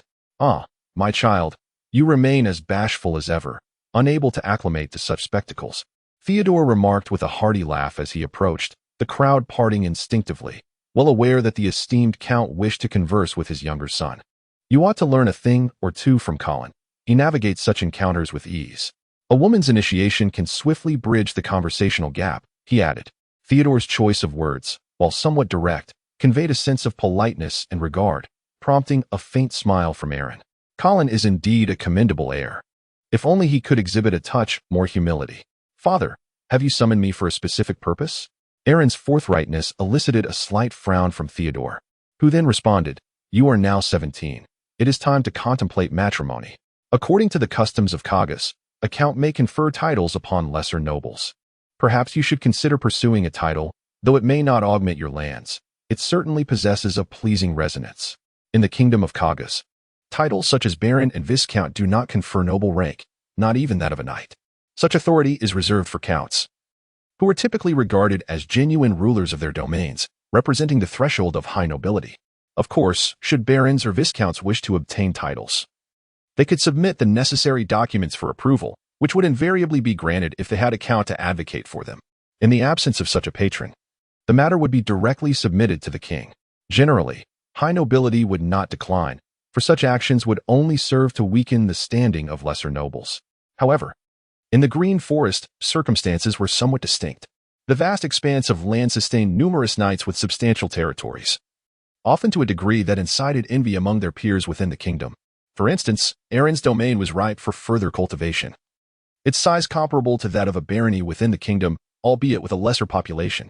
Similarly, Theodore had preferred to refer to himself as a lord rather than a baron. Thus, Aaron recognized that this was not the true intent of Theodore's discourse. It feels as though, since taking control of the Green Forest, Theodore has undergone some transformation, becoming more politically minded. He mused inwardly before articulating. If I were to receive your endorsement, it would be my utmost honor. However, I have yet to discover a lady whom I genuinely admire. That is indeed unfortunate. Yet perhaps you might contemplate the shepherdess of Kagas? Theodore suggested. The lord of the kingdom of Kagas is feeble and lacks martial prowess, often subjected to ridicule by the nobles of Greenwood, who mockingly refer to him as a she-man. Consequently, their daughter is inevitably regarded as a sheep maiden, a political marriage. Perhaps? Aaron chuckled, remarking that if his father wished to fully assimilate into Kagas, this was indeed a commendable approach. Presently, he found himself contemplating the suggestion previously posed by Phaley, yet he could not shake the feeling that something was amiss, as if a trap lay in wait. Theodore remarked that, in former times, Aaron's marriage would not have necessitated discussion with his son. Arrangements could have been made directly, with notification to follow. However, at this juncture, Aaron bore another title, that of his vassal, thus requiring negotiation. Yet, Aaron sensed that this was merely a secondary objective of the other party. Amused, he engaged in light conversation. Ultimately, Theodore seemed to casually mention, I have heard that a novel method of cultivation has been employed in your domain, along with a substance known as fertilizer, which can double the yield per acre. Indeed, you have always excelled in invention since childhood. The paper you created has become a sensation throughout the kingdom, eagerly sought after by wandering merchants. So, it turns out it was all happening here? Aaron silently nodded in his heart, maintaining an unchanging expression on his face. Merely a trifling improvement. Should my esteemed father wish it, I would gladly engage in a thorough discussion with your agricultural officer. Theodore's demeanor abruptly turned grave. How could I possibly covet my son's, my vassal's possessions? Yet, as Aaron's persuasion unfolded, his expression gradually softened. However, I also obtained that which I desired. During the negotiations this evening, he and Theodore reached a political agreement, specifically the exchange of advanced agricultural techniques for absolute autonomy over my marriage. Theodore ultimately hinted that as long as he did not choose a peasant girl, whose union would incite public ire, he was free to pursue his desires, even postponing marriage if he wished. This revelation brought a sigh of relief to Aaron. He had no desire to be forcibly arranged like Colin. At that moment, glancing through the crack in the doorway, he suddenly smiled. Tia, come in. Chapter 32, The Light of Redemption, seeking continued reading in the realm of dreams. Within a desolate city. Thud. A humanoid creature with 3 heads collapsed to the ground, its flesh and blood melting away like flowing water, continuously streaming in one direction. In a shadowy corner, Lynn, cloaked in black, raised her hand to begin the extraction. Ultimately, torrents of blood coalesced into a single drop of crimson essence, resting in her palm. Having completed this task, Lynn swiftly retreated into the darkness, vanishing from sight. At that moment, several mutated beings arrived belatedly. The path of crimson is perilous. No, any path of spiritual awakening is fraught with danger. In the crevice of the corridor, a pool of dark red incessantly shifted. Lynn's thoughts began to wander. She contemplated the Black Sun cult, and the increasingly unfamiliar Ek since his initiation. The Black Sun cult is likewise affected. Ek. Has he been tainted by that existence? Every spiritual path must have an origin. When mortals trace back to the source, they inevitably encounter its influence and corruption. This is not an intentional act by those sources, but rather a natural consequence of transformation, penetrating both body and spirit. Only the illusory spirit can purify such taint. What kind of deity represents this path? The crimson essence, transformed by Lynn, seeped through the gap of the door, entering a sealed chamber. This room, once a storage space, had now been cleared and transformed into a permanent altar using candles, rituals, and obsidian. With a whoosh, the crimson swirled, taking the form of a little girl.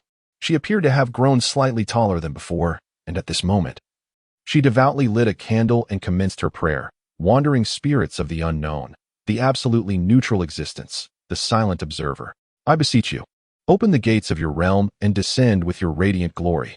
I implore you to purify my body and soul, and accept the offering I present. As the ceremony unfolded, Lynn placed the day's harvest, a singular essence of scarlet, upon the altar. However, this time, the circumstances were different. The flames roared, the candle blazed fiercely, and a multitude of illusions surged forth. Lynn heard a voice transcending mortal comprehension, and she beheld countless orbs of light suspended in the air. forming a grand door at their center. With a soul-shattering sound, the door swung open, unleashing an infinite radiance. The light enveloped the offering, vanishing in an instant. "Thank you for accepting the sacrifice," Lin exclaimed in delight. This marked the first time the spirit of illusion had accepted a tribute, signifying its satisfaction. "Indeed, your offering this time is quite commendable." Aaron stood before Lin, speaking in a calm demeanor. Thus, as long as Lin prayed here and he was present, they could once again establish a connection. It was indeed an inescapable reality. However, this was quite normal. After all, which deity is ever obliged to fulfill every request? Comparatively, Aaron could be deemed relatively conscientious. With a few more attempts, one could surely encounter him in attendance. At that moment, he held a crimson essence. Feeling the surge of diverse powers coursing through his body, and his gaze flickered, it seemed that the last time he had her attempt to offer a sacrifice of her spirit had yielded some effect. Through the rituals and offerings, the strength of the devoted could be harnessed. Perhaps this could prove beneficial to me? As Aaron savored the offerings that had been bestowed upon him, contemplating how they differed from his own arcane resources, his expression suddenly shifted, sensing the waning of that crimson essence. No. It was not merely vanishing, but rather, yet he forcibly restrained himself. After all, the sole devotee was still in prayer, and if he were to abandon this moment, there would be no further opportunities. "My lord, I wish to rescue my brother. I implore your protection and assistance. I shall strive to offer more sacrifices." Below, Lin beseeched. She understood that even if her brother were saved, it would be of little use. For Ike had already been tainted by the Black Sun cult, much like her own past. Perhaps his condition might improve, but only to a limited extent. He required the purification of the illusory spirit to regain his sanity and true identity. Furthermore, the Black Sun cult represented a formidable adversary. Thus, any rescue operation must receive the Lord's consent. To save a life, must I risk my own? Aaron listened to the prayer, secretly scoffing within. "I am but a spirit of the Forsaken. Were it not for the connection of this ritual, I would not even be able to interfere with you. How can one contend with a cult of the Black Sun?" After some contemplation, he followed the mysterious resonance of the ritual and spoke directly into Lin's heart. "The time for promises has yet to arrive. If faced with tasks beyond my reach, then let destiny bear the burden. It is not that I refuse to save you. The moment is simply not ripe." "My lord." Lin bit her lip and suddenly exclaimed, "I am too weak." She never anticipated that such a magnificent being would personally descend to aid a mere insect. Thus, she attributed her plight to her own inadequacy. "My power remains far too feeble, yet I implore you to grant my wish. I wish to establish a cult in your honor." She sought to amplify her strength, and beyond her own enhancement, she could gather others. "A cult? I am uncertain what path I could possibly initiate. However, I could indeed allow Lin to gather followers, no matter the path. I welcome all who come." Aaron was quite pleased with this development. Although he was still somewhat ineffectual, he possessed a modicum of utility, specifically in expelling those dreadful entities of pollution. Extraordinary beings in this world are far too susceptible to the taint and influence of higher existences. I can ensure their rationality. With this advantage, regardless of the path they tread, I can gather extraordinary individuals under my banner, while also acquiring greater esoteric knowledge. Contemplating this, Aaron declared, "Yes, all glory be to my lord." Sensing the Lord's departure, Lin offered a final prayer and respectfully exited the premises. For her, this place was a sanctuary of the Lord and perhaps, in the future, the headquarters of the new sect. Alas, she had forgotten to inquire about the name of the new sect, or the symbols and images favored by him. With a frown, Lin mused. Yet, the Lord likely does not concern himself with such trivial matters. Even the altar is rather rudimentary, lacking in statues or distinctive markings. After some reflection, she resolved, the Lord is the sole light of the apocalypse. The new sect shall be named Light of Redemption. Chapter 33, The Crimson Blackstone Manor. Following this martial gathering, Theodore commenced a grand distribution of titles, elevating nearly all the knights from the Green Forest, some even attaining the rank of Viscount.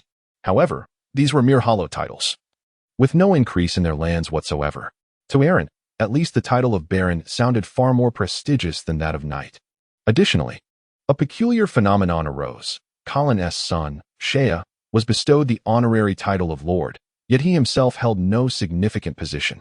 Aaron had initially believed he might gain an honorary title akin to that of Viscount of Sotos, but it appeared that Theodore was expressing some dissatisfaction with Colin while holding a favorable view of the third-generation heir.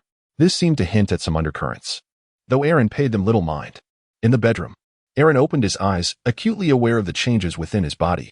For the first time, he underwent a ceremony and offered sacrifices in the realm of dreams, particularly marked by the elusive disappearance of the essence of crimson.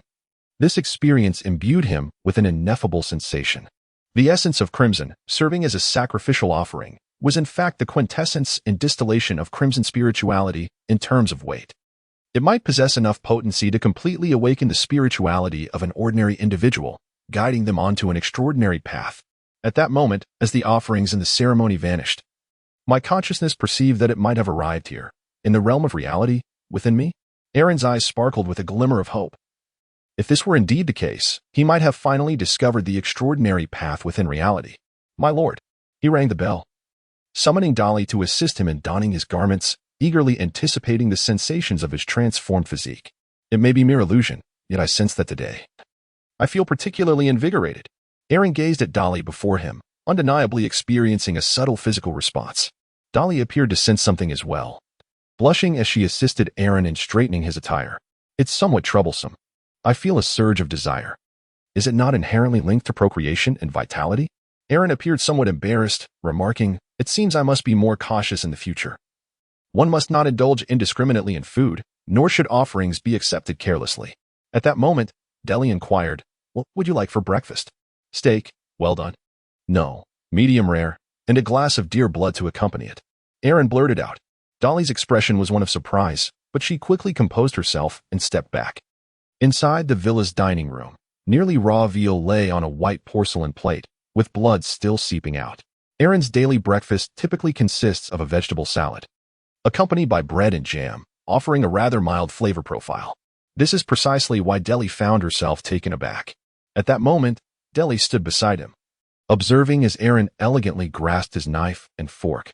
The cold tines of the fork merely pressed down, causing the tender beef to ooze with blood once more, as if it were struggling, crying out, resisting. Yet it was futile. The knife descended mercilessly, cleaving the flesh and unleashing a torrent of crimson. Executed with the grace of a predator, a coarse sprinkle of salt and a dusting of black pepper adorned the carcass, resembling a somber tribute to death. Ultimately, the morsel was conveyed to his mouth, seemingly plunging into an unfathomable abyss. Surprisingly palatable. Fortunately, my reason still holds sway. Perhaps it is due to the absence of that entity from the Scarlet Moon in this world. As for Lynn, she was profoundly affected from the outset, akin to being half a devotee of the blood and flesh mother tree. Naturally, it was also instinctual. The mother tree likely remains unaware of her existence. Otherwise, I would have been unable to save her. The members of the Black Sun cult belong to that subtle influence category. Although initially not comparable to Lynn, as time progresses, the impact will deepen, becoming increasingly terrifying. Have I influenced her? Aaron set down his cutlery and exclaimed, "Clean up." "Oh, indeed. I shall step out for some exercise." Aaron sensed a decline in his self-discipline and felt hesitant to linger any longer. Otherwise, one deli might not suffice. He promptly made his way to the training ground outside the villa and began to wield the massive cross-sword. Under ordinary circumstances, swinging such a heavy blade for a few moves would exhaust a significant amount of energy. However, at this moment, Aaron felt an unprecedented change. It was not that his physique or strength had improved, but rather that each time he approached his limits, a fresh surge of power would well up from within him. It was as if an additional source of motivation had awakened within his very being. Such is the extraordinary nature of Qi. Aaron's eyes sparkled with illumination. Although he was not particularly fond of this path, he could not deny that everything extraordinary was undeniably resplendent and captivating. After several hours of exertion, he was drenched in sweat, casually grabbing a towel to wipe his brow. Suddenly, Aaron seized a dagger and made a small incision on his arm. Blood flowed forth swiftly, and he focused intently on the wound, observing as it quickly ceased to bleed, even accompanied by a peculiar tingling sensation. The vitality of life, hastening the healing process? Yet, it appeared to come at a cost. Aaron furrowed his brow, contemplating the essence of numerous crimson spirits that Lynn had sacrificed, potent enough to unlock extraordinary doors. Yet, in his possession, it seemed but a mere fragment remained. Was this the toll exacted by traversing two realms? Nevertheless, it mattered little. If Lynn could perform additional sacrifices, the accumulation would suffice to grant him access to the realm of the extraordinary. However, the path of crimson did not resonate with him. Perhaps next time, he could persuade Lynn to offer other spiritual entities. Yet, her focus remained solely on gathering crimson essence. Specialization was her forte. It appeared that his decision to have her establish a multipath cult was indeed a wise one. Moments later, Aaron rose to his feet, shaking out his arms, the wounds upon them having vanished, leaving only a faint white scar. Excellent. He glanced at the sky, feeling a pang of hunger. It was time for lunch. Would he indulge in medium-rare beef once more? No, he desired it well-cooked this time. Aaron felt an insatiable hunger within him, and his expression gradually shifted. It soon became evident that his transformation extended beyond mere physical sensations. Alas, before the rich, tender texture of beef could grace his palate. Aaron sighed inwardly. The essence was dissipating. Thus, its influence over me was steadily waning. I must observe further. The following day, Aaron rang the bell, summoning Dolly to enter. He observed the maid's various movements with a tranquil heart, overshadowed only by an endless sense of regret. Indeed, this world is devoid of magic. Even the spirituality I have so painstakingly acquired seems to dissipate with the passage of time. Chapter 34. The Cocoon, wishing all readers a joyful National Day. It has been established that the correct ritual pointed to by the dream world can transport offerings into the realm of reality. Yet, to my dismay, the spirituality in the real world is gradually fading. In another attempt, I had Lynn offer another fragment of spirituality to illustrate the ritual in reality. But I once again failed to summon myself, unable to establish a complete connection. Bang! Aaron snapped the quill, slamming his fist upon the table. The setback he faced was indeed considerable. If reality could not accommodate the extraordinary, then even with his peculiar abilities, he would never attain immortality. Moreover, this slight power, which might allow him to lead a comfortable life, would be utterly insufficient against an army, leaving him with a profound sense of insecurity. No, I cannot surrender, he resolved. Next, he must explore a myriad of elemental paths, all while continuously harnessing his spiritual essence and even attempting awakening rituals. Yet, between the differing elements and pathways, there might be inherent conflicts that necessitate meticulous planning and caution. After a brief moment of frustration and loss of composure, Aaron gathered his thoughts, stowed away his notebook, and lay down, surrendering to slumber. In the desolate city of Diet, Lynn traversed the shadowy streets, searching for survivors. In the aftermath of the cataclysm, as the apocalypse descended, the mad transformed into monstrosities, while the majority of humanity fell prey to these fiends, caught unawares. Yet, even in such dire circumstances, life still held miraculous possibilities. Amidst the ruins of the city, Lynn was not the sole survivor beyond the monsters. Reflecting on the last offering of the crimson essence, she mused that the Lord seemed to favor such tributes. For mortals to achieve the extraordinary, they must first choose a path, then accumulate spiritual essence, ultimately undergoing rituals to become true paragons of the extraordinary. This entails mastery over the ability to transmute their entire blood or part of it into weapons. Additionally, they could command a plethora of spells and rituals. However, due to her trepidation in listening to the whispers from the moonlit realm, her knowledge in this regard was severely lacking. Simultaneously, she could invoke the power of crimson to accelerate her growth. Presently, Lynn was evolving at an astonishing pace, indistinguishable from any typical 14 or 15-year-old. The light of redemption required more followers. The Lord demanded more sacrifices. Although she had previously rescued a few individuals, they were mere mortals, and guiding them toward the extraordinary path would require time. Soon enough, Lynn discovered a new target, a large department store. Its entrance barricaded with an assortment of furniture and debris, while several monsters loitered outside. If her instincts were correct, survivors likely resided within. Lynn licked her lips, her body preparing to transmute. At that moment, she keenly sensed something amiss in the air. A subtle powder pervaded her surroundings, inducing a drowsy sensation. The powder. Lynn looked up sharply. The sky was devoid of anything, save for the faint sound of wings, as if resonating directly within her skull. Something was amiss. Taking a deep breath, Lynn whispered a prayer. Wandering spirit of the unknown, absolute neutral existence, silent observer and sole redeemer, supreme and transcendent light, my Lord, I find myself in a peculiar predicament. Please grant me fortune and courage. This was her earnest devotion. The Lord may be indifferent to humanity, yet humanity must hold the Lord in reverence, for he is the singular beacon of rational enlightenment. Has the connection been expedited? A spoken prayer suffices, signifying that my mystical bond with her is growing ever more profound. Lynn is fortunate. This time, Aaron happens to be by her side. If faith and mystical connection are sufficiently intimate, could it enable me to transcend the limitations of distance and hear the prayers from afar? He pondered silently. My mystical powers can be conferred upon believers through rituals, facilitating various operations. However, the believers are unable to purify the mystical essence, only able to offer spiritual sacrifices to me. It seems this path may not be feasible either. Aaron believes that his mysterious energy may be the ultimate manifestation of spirituality. However, its current utilization is regrettably insufficient. Aaron felt a twinge of excitement, yet he quickly shook his head. This devotee is invaluable. Engaging in such acts repeatedly would surely lead to discovery. It is better to leave it to the future devotees. With a swift motion, he traversed the square and arrived before the department store. Neither the monsters nor the dust left a trace as they passed straight through him. Aaron navigated through the obstacles and entered the department store, where he encountered several disheveled survivors, armed and alert, their gazes fixed on the outside. At the heart of their vigil stood a woman clad in a gray robe, her oval face framed by striking emerald eyes, invoking incantations. O gray cocoon of the mighty insect, symbol of life and transformation, grant me the dust of confusion. Bestow upon me the threads of the unseen. Outside the department store, Lynn was astonished to see the lurking monstrosities suddenly freeze, resembling statues. Delicate, almost silken threads connected these figures to the earth. Suddenly, the myriad threads contracted simultaneously, slicing through the statues.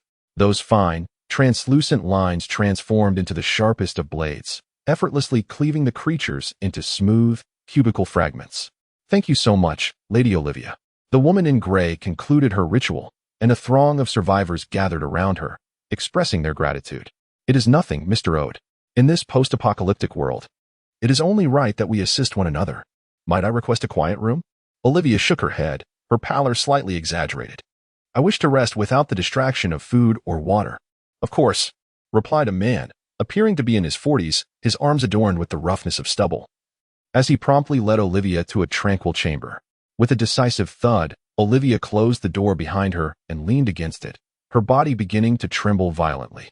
Beneath her gray robe, bulges of flesh shifted restlessly, reminiscent of tiny rodents. Huh! Olivia gasped, ultimately succumbing to the overwhelming strain. Collapsing to the ground and rolling in distress. Nearby, Aaron observed the scene with calm detachment. Had the forced invocation produced a taint? Yet she appeared to be a figure barely able to maintain her sanity, albeit with some difficulty. He cast a glance outside, his expression suddenly taking on a mysterious quality. Chapter 35. The unseemly. Within another room of the department store, all the survivors congregated. I have confirmed that the woman is unaware of our presence here, Ode proclaimed, surveying the group with a somewhat sinister expression. The veneer of politeness and grace had vanished, replaced by the harsh reality of survival. In such a catastrophic world, only the primal instincts could prevail, transforming gentlemen into marauders to endure. However, Miss Olivia has aided us. Without her, we would have perished during the last monster attack. A voluptuous woman hesitated, her voice trailing off. Today, she also protected us. Humph. How can we trust a stranger who has only recently joined our ranks? Another young man disdainfully curled his lip, his eyes glinting with greed, possessing such a mysterious ability, yet refusing to share it with us, all the while proclaiming that engaging with the arcane is perilous. How selfish she is. I dissent. An elderly gentleman rose, his voice filled with anguish. Ladies and gentlemen, what has become of you? Awaken. Why must you treat those who assist us with malice? The Holy Father teaches us. Bang. Before he could finish, he was struck down from behind by a burly man with a pipe. Spare us, Father. Your Lord is already dead. This venerable priest, a respected figure before the cataclysm, has now been ruthlessly cast aside. Well then, let us commence. We have already tested the waters. The woman requires extensive time and preparation for the ritual, and she herself is susceptible to injury. Moreover, each time she performs the rite, she is left utterly fatigued. Odette raised his shotgun, a sinister grin spreading across his face. Truly, it is a most grotesque scene. Aaron stepped out of the department store and approached Lynn, initiating a connection based on the mystical bond formed through her prayers. Without establishing this ethereal link, she would be unable to hear her own voice. In that fleeting moment, Lynn sensed a shiver of the soul. Within the confines of the building, a soul in need of salvation awaited. Aaron spoke in an exceptionally calm tone before severing the connection. After all, too much interaction with mortals diminishes the divine aura. Previously, there was no alternative. Refraining from assistance might have led to losing the sole conduit of communication. Obey the divine decree. Lynn knelt upon the ground and then rose. A flicker of crimson light glimmering in her eyes, transforming into a pool of blood that surged towards the building. Bang! Bang! Within the vast department store, the sudden sound of gunfire echoed. Ode brandished a shotgun, unleashing a barrage upon the door. Then, he violently kicked it open, gazing at the prey within. A throng of hunters surged in, armed and bearing sinister grins. Mr. Ode, Miss Elena, you. Olive observed the scene with disbelief etched across her face. Why? A gaping wound marred her chest, dark crimson blood oozing forth, clearly indicating that the prior gunfire had inflicted grievous harm. Why, Miss Olive, do you shroud yourself in mystery? Unwilling to share? The young man who had previously spoken sneered. You must desire to wield power over us, to become a tyrant. No, I do not. Olive's eyes welled with profound sorrow and desolation, her rich emotional resonance spreading, evoking an involuntary sense of regret. Be cautious, this wretch is manipulating our minds. The burly man, pipe in mouth and silver revolver in hand, unhesitatingly pulled the trigger. Eliminate first, search later. Bang, bang. Smoke from the gunpowder billowed, blood splattered. Ode gazed upon the fallen witch, who had succumbed to dark sorcery, a genuine smile gracing his face. Allowing her to linger any longer would jeopardize his authority. Now, he had not only solidified his position but possibly acquired her powers as well. You. Olive sprawled on the ground, her expression suddenly contorted with terror. One half of her face sorrowful, the other grotesque, her eyes bloodshot as if wearing a half-mask. Her chest heaved dramatically, yet she uttered no words. Instead exhaling a mournful sigh as she closed her eyes. What a despicable scene it was. At that moment, a young girl's voice unexpectedly resonated from behind the crowd. Who is that? Ode turned abruptly to find a girl of about 14 or 15, casting a disdainful gaze upon them, her lips curling into a sardonic smirk. Who are you? Another survivor? The burly man sneered. A fine girl indeed. She's mine. He leered as he approached. Come with me. I shall protect you. You must realize how rare this is. In truth, he intended to tire of her before discarding her, ensuring he wouldn't have to squander too much food and water. In the next instant, a flash of red light appeared. The expression on the great Han's face was frozen as he gazed at his wrist. His hand, clutching the revolver, lay abandoned on the ground, from which an immense torrent of blood gushed forth. You have thwarted my master's task. You shall all perish. Lynn croaked, her voice hoarse. It was one thing for these individuals to have committed heinous acts. The true tragedy lay in their obstruction of her ability to redeem that soul. Such an affront was a sin that could never be atoned for, no matter how many times one might die. What is this? Ode rubbed his eyes, only to discover that the girl's right hand had, unbeknownst to him, transformed into a crimson dagger, its tip almost merging with her wrist, delivering a shocking visual impact. Hey, monster. She is a monster. Without hesitation, he fired his weapon, the shotgun emitting a plume of smoke as countless pellets rained down upon Lynn, leaving her riddled with pockmarks. I am Chi. I am the flowing crimson. Lynn let out a soft laugh, her body suddenly dissolving into a pool of blood, each bullet fragment cascading to the ground. She was a blood weaver, unlike that unfortunate extraordinary being. By transmuting her form into blood, she could evade most physical harm. With a rush, the blood surged forth, coalescing into a scarlet humanoid shape, her arms morphing into the form of cleavers as she charged into the crowd. Like a slaughterhouse unleashed. Moments later, Lynn regained her youthful visage, stepping over the remnants of severed limbs as she entered the room. Though she could not fulfill her master's task, perhaps she could offer her adversaries a grave. Upon entering, however, her expression shifted. Thud, thud, thud, thud. She heard the sound of a heartbeat and glimpsed a cocoon towering before her. At the base of the cocoon, numerous silken threads connected to the earth, greedily siphoning the blood of the fallen. As this extraction continued, the heartbeat within the cocoon intensified. Was this the ability to heal wounds through metamorphosis? Lynn possessed an acute understanding of various mysteries and quickly deduced the situation. She stepped closer, gazing at the enormous cocoon, a smile of delight gracing her face. Excellent. This individual is unharmed. The master's oracle can still be fulfilled. Within the cocoon, she discerned a flickering light, casting the shadow of a figure, vaguely feminine, curled up like an embryo, cradling her knees as though she were a fetus in the womb.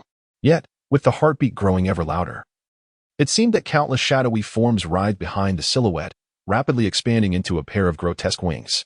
The figure itself began to distort, its mouth elongating, its body morphing as if evolving towards some insect-like form. This is contamination. Lynn's expression darkened, for she understood that the other party, having suffered grievous injuries, could no longer maintain rationality and was succumbing to monstrous transformation. In truth, Olivia's metamorphosis was also related to her previous overexertion of spirit during the ritual. If this continued, what emerged from the cocoon would undoubtedly not be her. Thus, it is revealed that the Lord has perceived all, and is this not the true essence of soul salvation? Lynn, in a moment of enlightenment, realized that she had been drawn to the terrifying presence at the end of her path, becoming enmeshed in the abyss. She required the radiance of her Lord to attain redemption. She understood what must be done.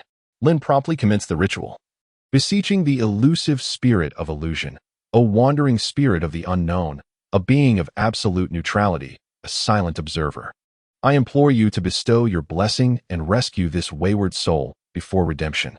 Can I assert that this is not my design, but merely a consequence of my slower pace, nearly causing me to miss the moment? Aaron Soto muttered to himself as he accepted the ritual. He gazed at the immense cocoon ahead, feeling a surge of astonishment, yet he summoned the mysterious energy generated from his dreams and infused it into the chrysalis. Thank you, my lord.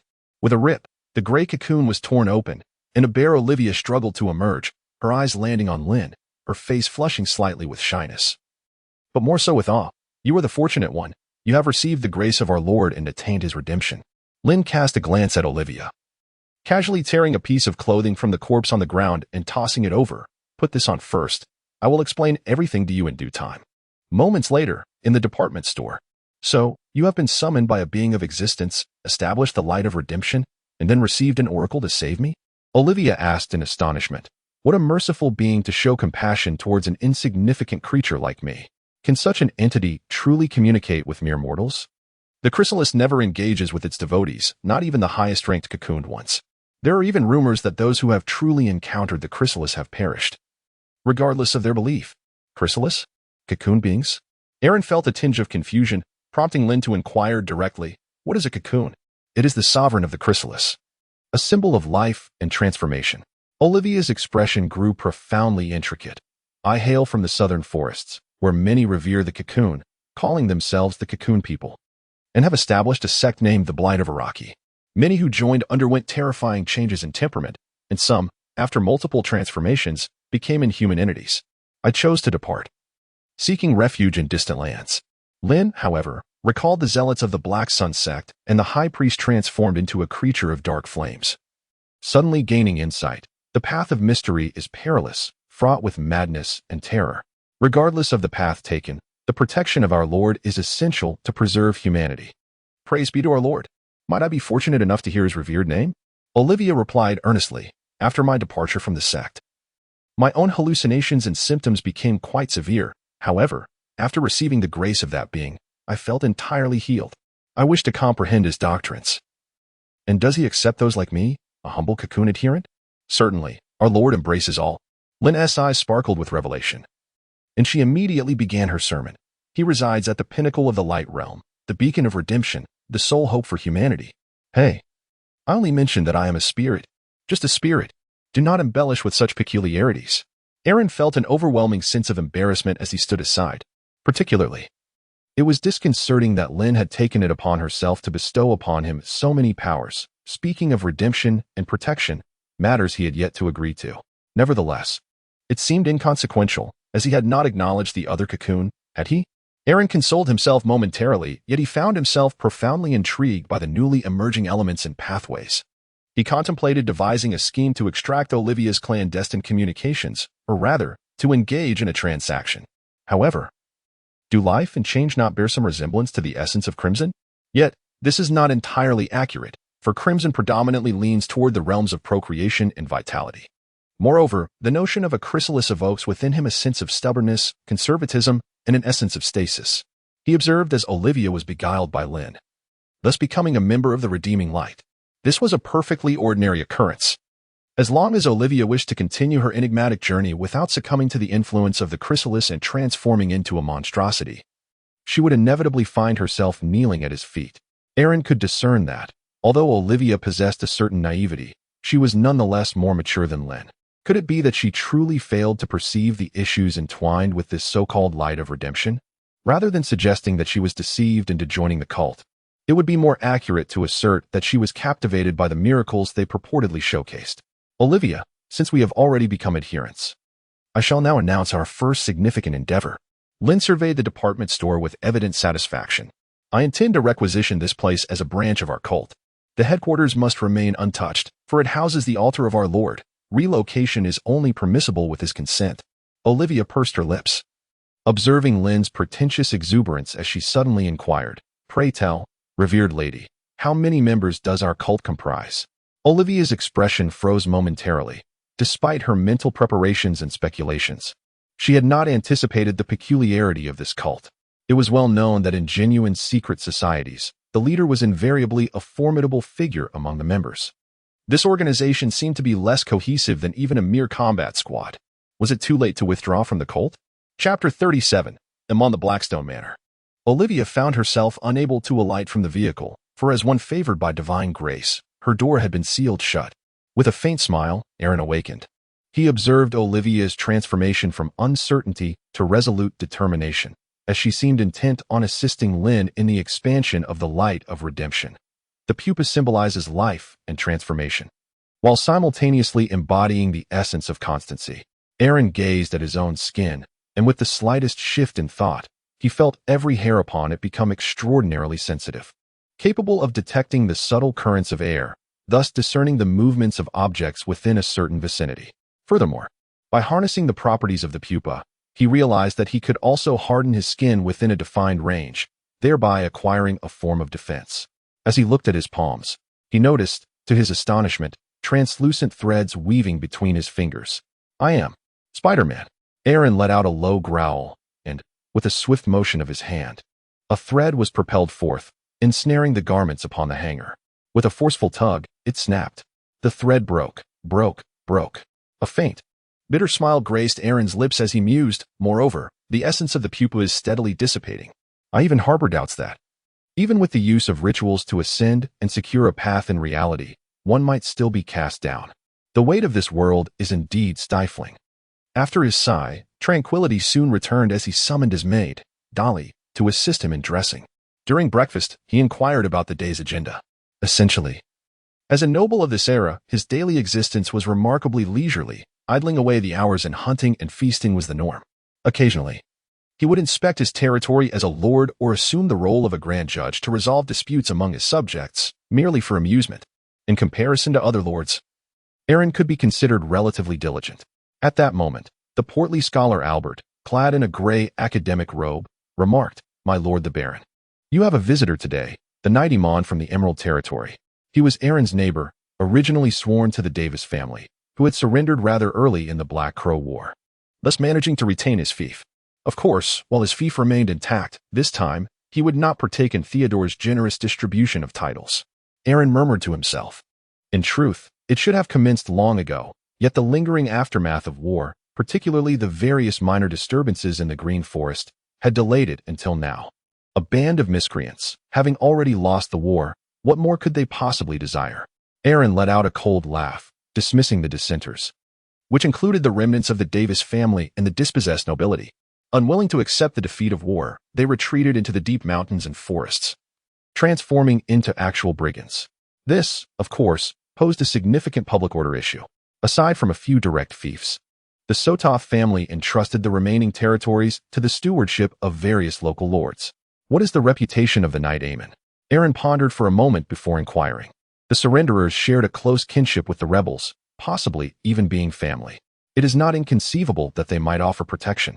In their eyes, Aaron, as a scion of the Sotos family, the very architect of their defeat in war and the usurper of their lands, would undoubtedly be viewed with disdain. Sir Amon is a benevolent lord, possessing formidable strength, and is also adept at educating his students. His disciple, Mika, achieved commendable success in the recent tournament, Scholar Albert remarked. Moreover, he has been actively extending goodwill towards us.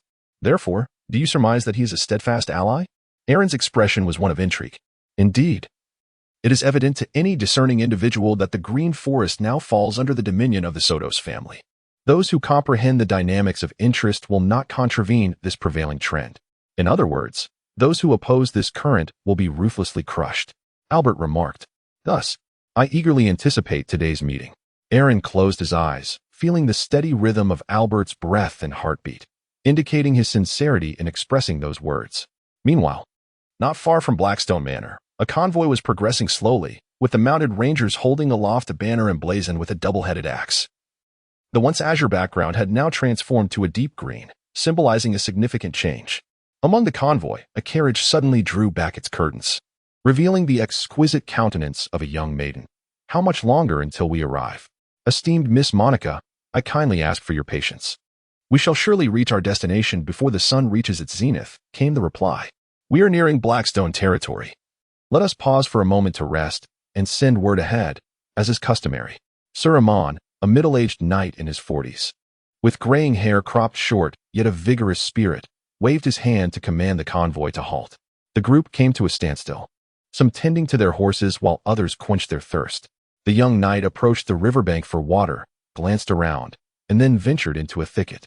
In the shadows, he encountered another man, dressed as a farmer but with remarkably smooth, refined skin, who awaited him. "Everything is in sight." The knight spoke first. "Everything is in sight. Mika, it is a pleasure to see you. Your loyalty to the Davis family has not gone unnoticed," the man replied, his tone still tinged with noble arrogance. "How goes the plan?" "Not smoothly." While Sir Amon expresses sympathy for the plight of the Davis family, he appears reluctant to incite further conflict. He has decided to fully align himself with the Sotos family this time, and his visit to Blackstone territory seems to suggest intentions of arranging a marriage for Miss Monica. A flicker of anguish crossed Mika's eyes. "That damned old dog," he cursed, and the equally accursed Aaron Sotos. He recalled his previous attempts to incite rebellion among the Blackstone populace to overthrow the outsider rule, only to suffer a disgraceful defeat. Last winter had presented the best opportunity, yet Aaron had simply borrowed grain, and those foolish commoners had flocked to him, throwing their loyalty into the mud. Now, with this year's bountiful harvest and reduced taxes, the commoners were even less inclined to seek change, truly a group of mud-dwellers destined to rot in the muck for eternity. Chapter 38. Assassination. Happy National Day, Mika. This time it rests upon you. Indeed, once I become the new lord, I shall betroth Monica to you and elevate you to lord of the Emerald Territory. At your service, Mika declared, fist to chest, his eyes ablaze with ambition. Truly, it is the Davis family that should govern the Green Forest. Even though this man before me is but a collateral branch, the main lineage has perished. Not to mention, there is the territory and Miss Monica. Blackstone Manor. The grand entrance. In a gesture of courtesy, Aaron donned a formal attire and stood at the entrance to welcome the arrivals. It was not long before a procession of carriages appeared at the end of the road, drawing ever closer. "My Lord Baron, you are exceedingly gracious," remarked Sir Amon as he dismounted and extended his hand to Aaron. Sir Amon then assisted a young lady from the carriage, saying, "Allow me to introduce the most resplendent jewel of the Emerald Duchy, my daughter Monica." "Greetings, beautiful miss." "Good day, my lord," Monica said, gazing at Aaron's handsome visage, a delicate flush gracing her cheeks, and her resistance to the familial arrangements began to wane. "This is my apprentice Mika," Sir Amon continued, introducing a young man. Aaron had become considerably more reserved, merely nodding before moving on. Although his counterpart appeared to possess commendable martial skills, that was the extent of it. What struck him as peculiar, however, was the overwhelming excitement emanating from the other's heartbeat and other physiological signs carried by the gentle breeze, while concealed on the face. Yet is it truly necessary to be so animated in the presence of a mere count? He couldn't help but pay closer attention, sensing the states of the others in the entourage, and exchanged a glance with Baiji before leading Knight Iman into the estate. In the drawing room, the cooks presented sweet honey water and rich, creamy pudding. "Please, do not hesitate. Sample my creation." Aaron scooped a spoonful of pudding into his mouth. It was Ginny's favorite dessert. Alas, she lamented that the castle's chef could never perfect it. It was truly a sublime delicacy. Sir Amon took a taste, then set down his spoon, while nearby, Monica's eyes sparkled with delight. Maintaining her genteel elegance, she swiftly maneuvered her spoon, ignoring the several subtle signals from the matron beside her. Sir Amon felt a twinge of annoyance within, yet he concealed it, engaging in pleasant conversation with Aaron. He casually mentioned, with a hint of curiosity, the miraculous potions in the possession of the Lord Baron that had cured Lady Sylvie, acquired from traveling merchants. They might possess some efficacy, but the true credit lay more with the scholars and midwives. Aaron humbly spoke. Iman, however, rolled his eyes inwardly, harboring no belief in his words. Was he unaware of the character of the traveling merchants in the verdant forest? If such a miraculous potion existed, it would have already been heralded to the heavens. This elixir was likely concocted by Aaron himself. After all, he had previously garnered a reputation in this regard. Given this, it was even more crucial to cultivate a good rapport, for a life-saving potion in this era was an exceedingly precious commodity. Even in the absence of such a potion, he yearned for various tools and fertilizers capable of doubling crop yields. Contemplating this, Amon felt an increasing sense of disappointment in his daughter. After a brief respite, Aaron took the lead, guiding Sir Amon and others on a tour of his estate. This year, the wheat yield was commendable, and the mill on the estate was operating at full capacity. I am contemplating the construction of another. Moreover, the warehouse also necessitates expansion. Aaron, accompanied by Amon, Monica, and Mika, traversed the estate. Suddenly, a commotion erupted from behind them. Aaron furrowed his brow, then noticed Bajin and Sanchez approaching with a brisk gait. Casting a glance at Knight Amon, they spoke without lowering their voices. We have identified a suspicious individual among the entourage, armed with a poison dagger. We suspect an assassin. Knight Amon's expression changed drastically. Meanwhile, Aaron abruptly shifted his gaze towards Mika, whose heartbeat quickened significantly. I must admit, some abilities of the cocoon are indeed quite useful. Aaron gazed at Mika, a faint smile playing upon his lips. You are Mika, correct? Yes, my Lord Baron, Mika replied. His mind clouded with confusion as he pondered why Aaron had bypassed Sir Amon to seek him out. A bead of cold sweat began to form on his brow. Why have you come to assassinate me? Aaron sneered, his voice dripping with disdain. He had no interest in playing games of evidence. Within his domain, he was the law. Mere suspicion was enough for him to detain, interrogate, and even execute. What? Iman's expression shifted once more. And then he beheld the grimace on Mika's face as he swiftly drew the cross sword from his side. Alas, he was a moment too late. With a swift motion, Aaron drew the agile sword from his waist, executing a rapid thrust. In a flash of silver light, the slender blade pierced through Mika's right chest, penetrating the lung. Mika! Ah! As she beheld the fallen Mika, Monica let out a piercing scream. Knight Iman stared in disbelief at Aaron. Mika had been his prized disciple, having even surpassed him in physical prowess, though still lacking in experience. He had been poised to excel in the upcoming tournament. Yet now, he lay defeated by a single strike from the enemy. While there were other factors at play, it was evident that Baron Aaron's martial skills were formidable indeed. Knight Iman. Aaron produced a pristine white handkerchief, delicately polishing his saber, and casually inquired, Are you aware of this matter? The visage of Sir Amon was instantly drenched in cold sweat, as he comprehended that he had unwittingly become entangled in a formidable conspiracy. Observing Mika's demeanor and actions, it was evident that he was indeed the orchestrator of the assassination, a fact that would undoubtedly implicate the knight himself. In such a sensitive moment as a vassal, instigating such an incident could potentially provoke a punitive expedition. I swear by my grandmother's faith that I am utterly oblivious to this. Sir Amon swiftly resolved his course of action. He knelt partially upon the ground, slowly drawing forth his sword along with its sheath, and reverently presented it to Aaron. Of course, I wholeheartedly believe this. Aaron did not go to greet him. Completely disarming a knight was an affront. Moreover, he had already confirmed Amon's innocence through the sensitivity of his hair. 8 fingers, please escort Knight Amon and Miss Monica to their guest room for rest. While the servants are searched, we must not allow the malefactors who have infiltrated the caravan to succeed in their nefarious schemes, he said with a smile. Thank you for your kindness. Your wisdom is unparalleled, Knight Amon replied, rising with a sense of relief, for this lord seemed to trust him. Chapter 39. Divination. Due to an urgent situation, Knight Amon remained in his guest room to avoid suspicion, and the planned dinner was naturally cancelled. Furthermore, Albert, Green, 8 Fingers, and other high-ranking officials of the territory gathered in Aaron's study. This matter is quite troublesome. Albert furrowed his brow, saying, We cannot definitively ascertain Knight Amon's innocence. My lord, your safety must be thoroughly ensured. Moreover, since this involves a noble, I believe we should immediately notify Sotos Castle. Aaron shook his head, pondering that he might not concern himself with Amon's innocence. Rather, he could seize this as an opportunity to directly usurp Amon's territory. After all, I have a younger brother to consider. In this regard, Lady Sonia would undoubtedly advocate vigorously. Thus, it is imperative to swiftly unravel the conspiracy and apprehend the true brigands. Subsequently, minimizing the repercussions, he concluded.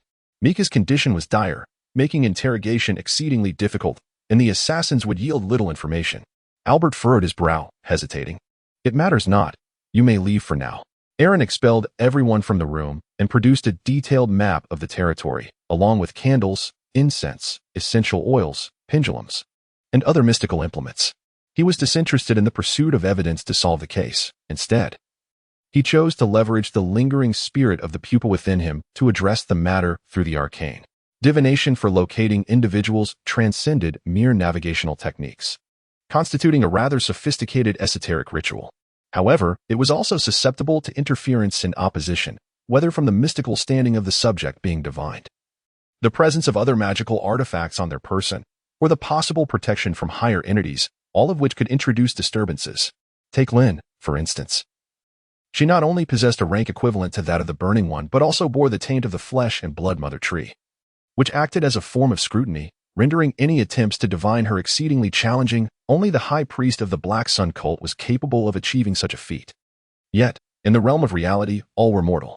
My mystical standing, even without considering the dream world, surpassed that of others by a considerable margin. Moreover, unless the deity known as the Green Banyan Grandmother truly existed, there would be no higher entity safeguarding that shadowy mastermind. Thus, the interference I faced was virtually non-existent. As long as I could conduct the ritual, I would undoubtedly uncover the puppet master behind it all. Aaron swiftly sketched the ritual circle upon the table, infusing it with his own essence. Soon after, he ignited candles, creating an enclosed atmosphere, and added essential oils and incense to expedite his descent into a meditative state. In the sealed study, it felt as though invisible walls were materializing around him. In a world devoid of deities, unable to communicate with the self of his dreams, he resolved to invoke the very essence of his being for the ritual.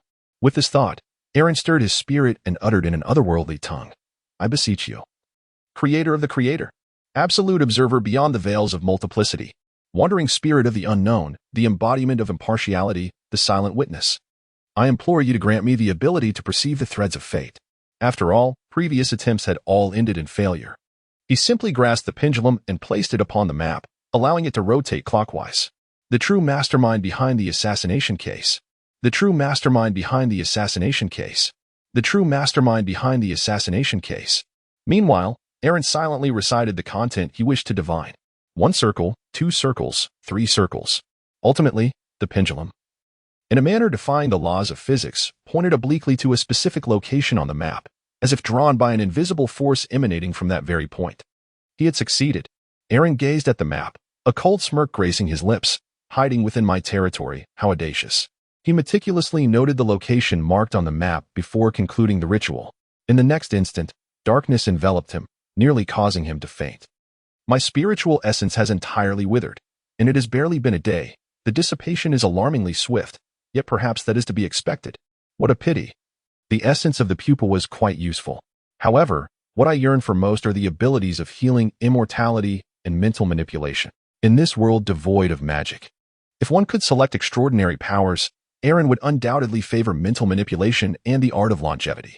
The ability to control humanity would easily grant access to vast resources and manpower, securing one's position as a puppet master behind the scenes. With sufficient time, the conquest of the world would not merely be a fantasy. Alas, the rules governing the dissipation of spiritual essence render immortality a mere dream. Thus, Aaron leans towards the path of enchanting humanity and mental control. Though a blend of various paths may harbor chaotic risks, he still prefers a more unadulterated approach. Aaron tidied up his desk and suddenly gazed at his pendulum, which consisted merely of a slender thread strung with a small piece of crystal, the quality of which was rather unimpressive. Yet at this moment, the crystal appeared to shimmer with a newfound clarity. An ethereal sensation enveloped it, albeit faint and elusive. Almost negligible.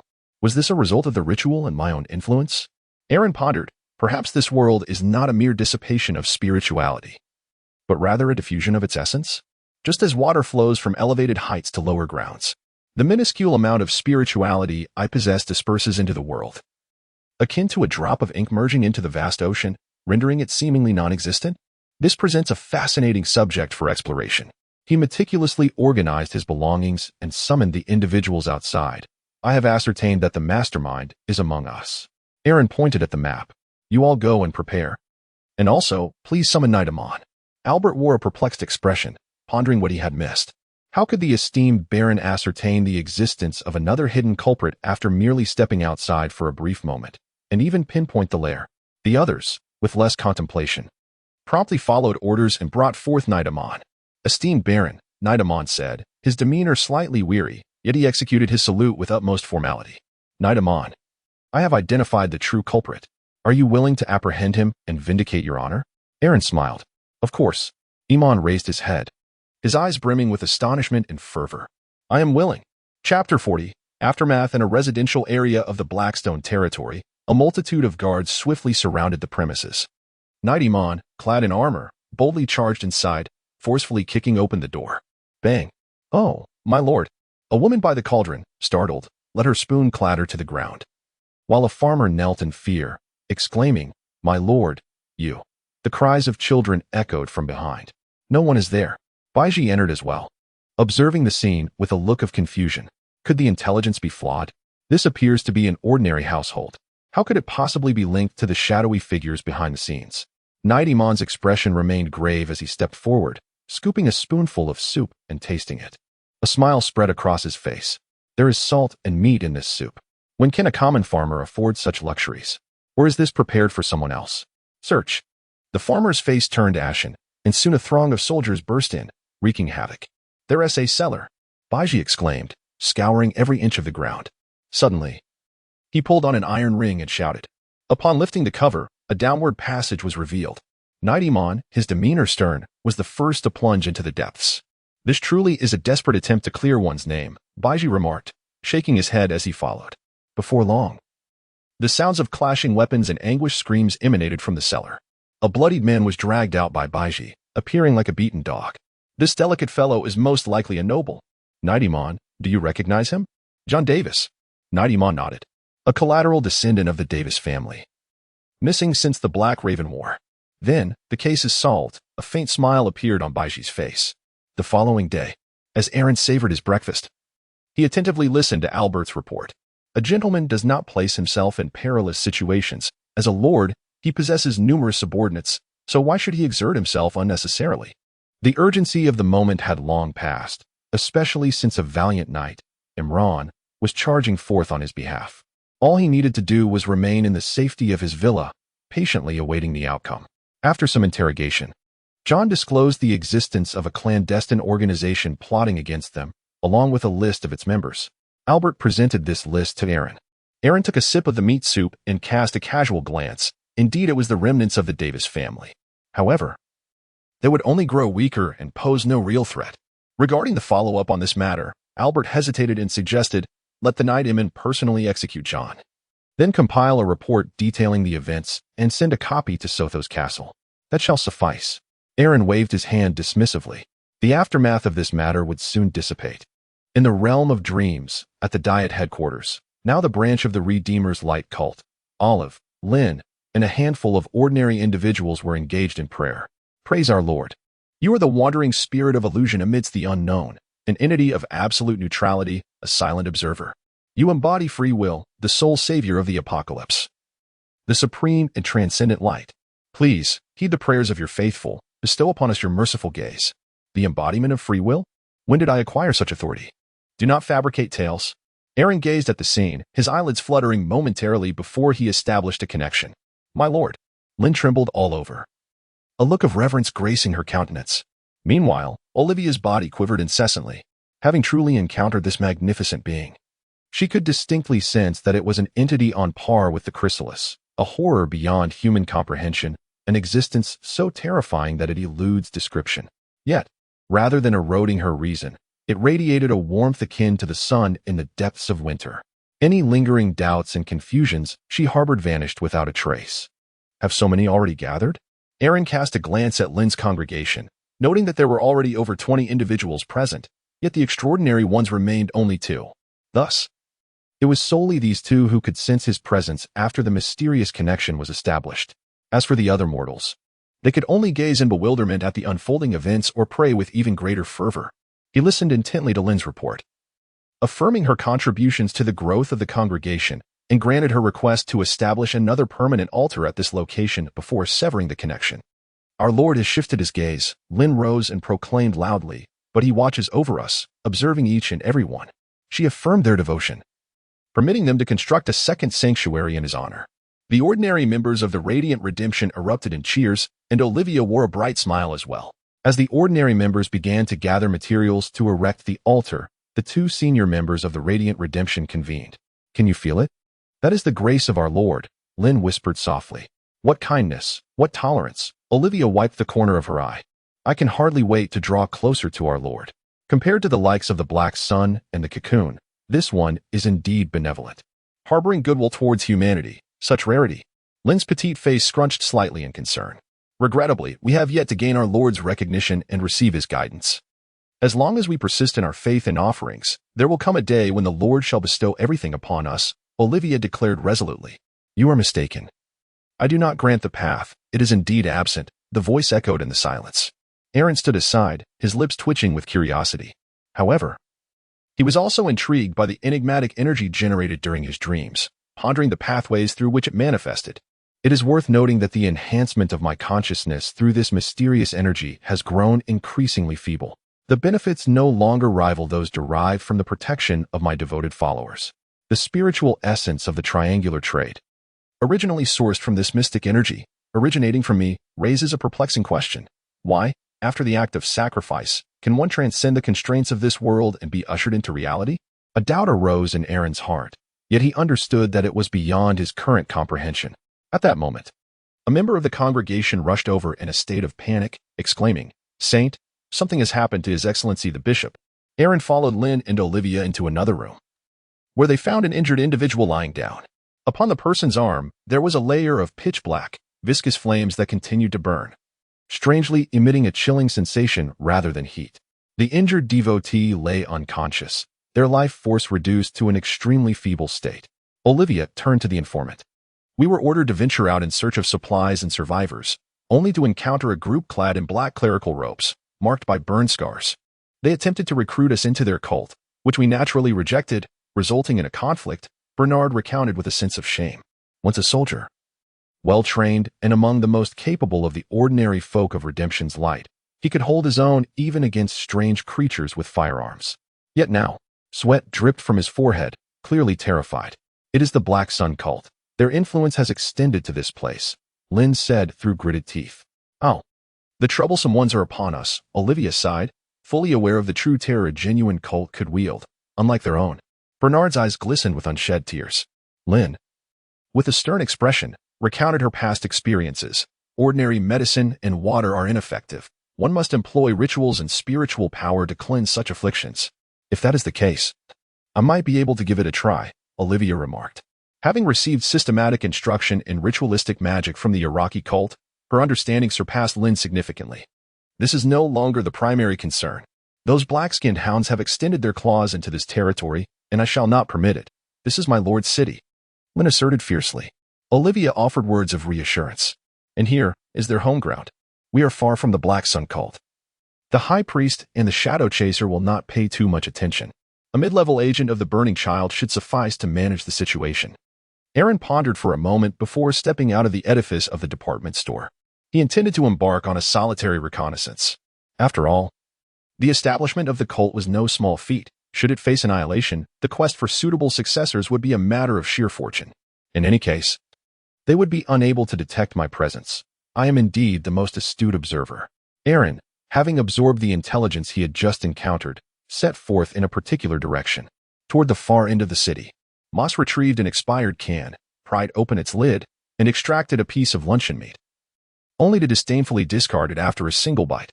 Before him lay a sanctuary of survivors numbering around 30, including several elderly individuals and children. Moss observed intently as a woman hurriedly embraced a girl.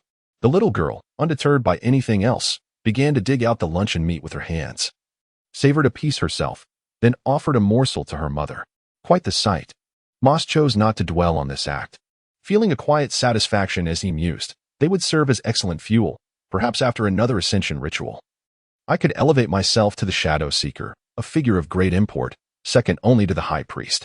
He rose to his feet, gazing at the terrified crowd, and adorned his face with a warm smile. "Fear not, for our Black Sun cult is not an evil organization. On the contrary, we bring redemption, an extraordinary power.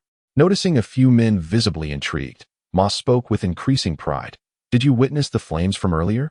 Join us, and you too may attain such strength. His expression turned solemn as he proclaimed loudly, Our Lord, the Black Sun, is the master of eclipses, the eternal day, the sole redemption in this world. We must adhere to the path of darkness to draw ever closer to him, and I shall guide you through the gates of darkness. After this fervent sermon, Moss exited the refuge with satisfaction, 2 Black Sun adherents hastily trailing behind him. His oration rivaled that of the high priest.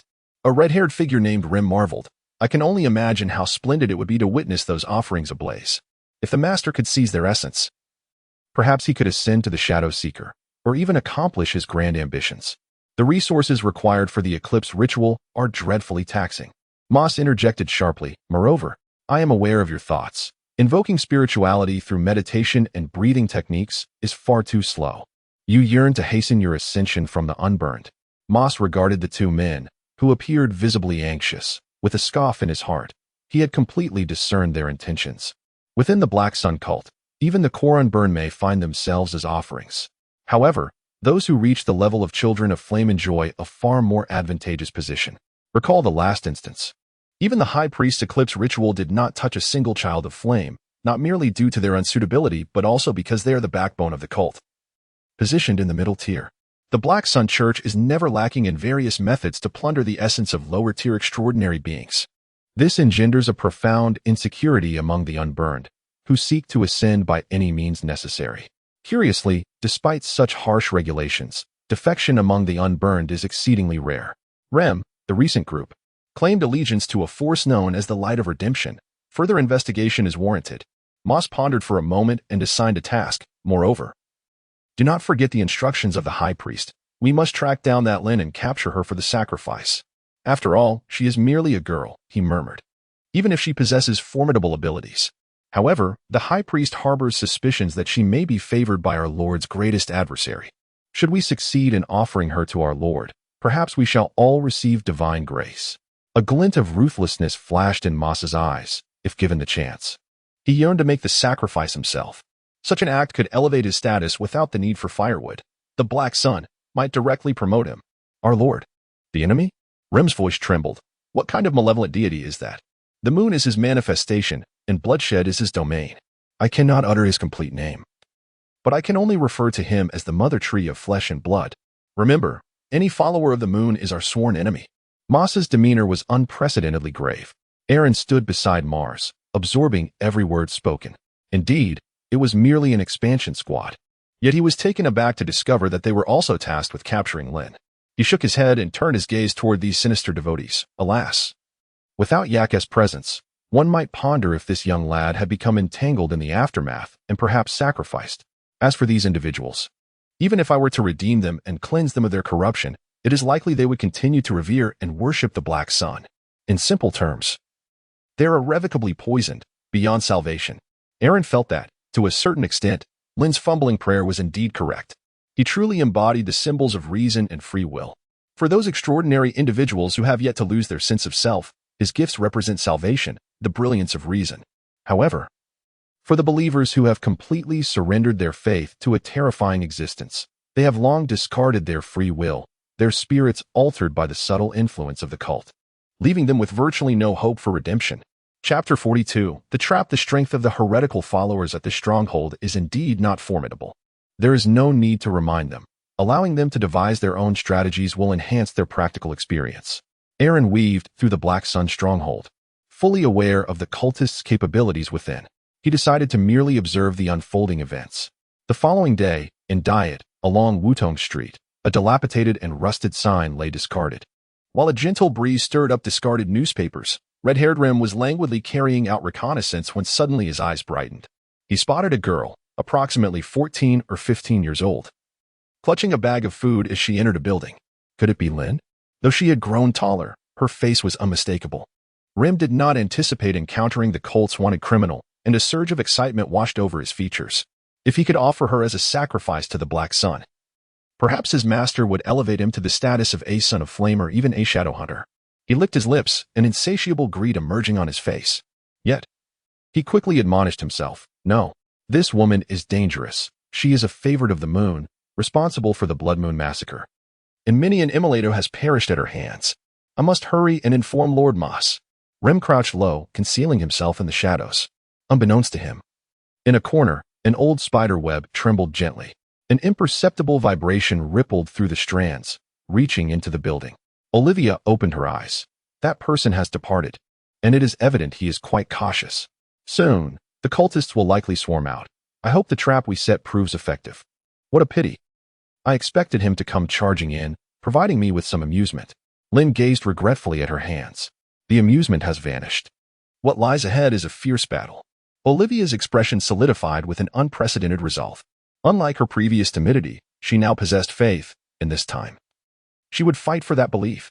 I have a general understanding of their combat strength. 1 son of flame and 3 to 4 immolators.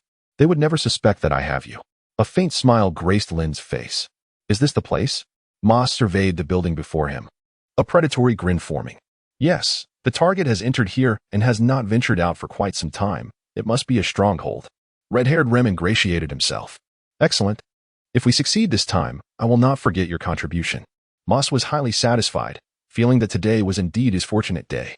Not only was he rapidly expanding within the city, but he had also located a crucial wanted criminal of the cult. My lord, how shall we proceed with the capture? Inquired an immolator, tall and lean, wielding a revolver. Send 2 to guard the back door, and we will charge directly inside. In the face of absolute strength, that person will have nowhere to hide. Moss confidently orchestrated the plan. Once all personnel were in position, a glimmer of fervor flashed in his eyes as a blazing flame materialized in his hand, which he thrust forward. Boom! The fireball expanded in midair, akin to a grenade, bursting open the entrance of the building. Go! The remaining 3 individuals surged into the structure, with the foremost being the tall, slender figure. They swiftly traversed the corridor and stumbled upon a room laden with provisions, its door wide open. A crimson dress vanished around the corner. Target spotted, pursue. The essence of Mars surged with certainty. This was indeed Lynn. The tall, slender igniter hastened his pace, turned the corner, and caught sight of Lynn's silhouette, raising his firearm. Lynn had not revealed much of her capabilities in the town, thus he remained oblivious to the girl's sanguine transformation skills. With his aim set, a smile crept across the igniter's face, envisioning the scene of her back exploding, blood splattering everywhere. However, in the next instant, his expression froze, his head was sent flying, and his headless corpse collapsed to the ground.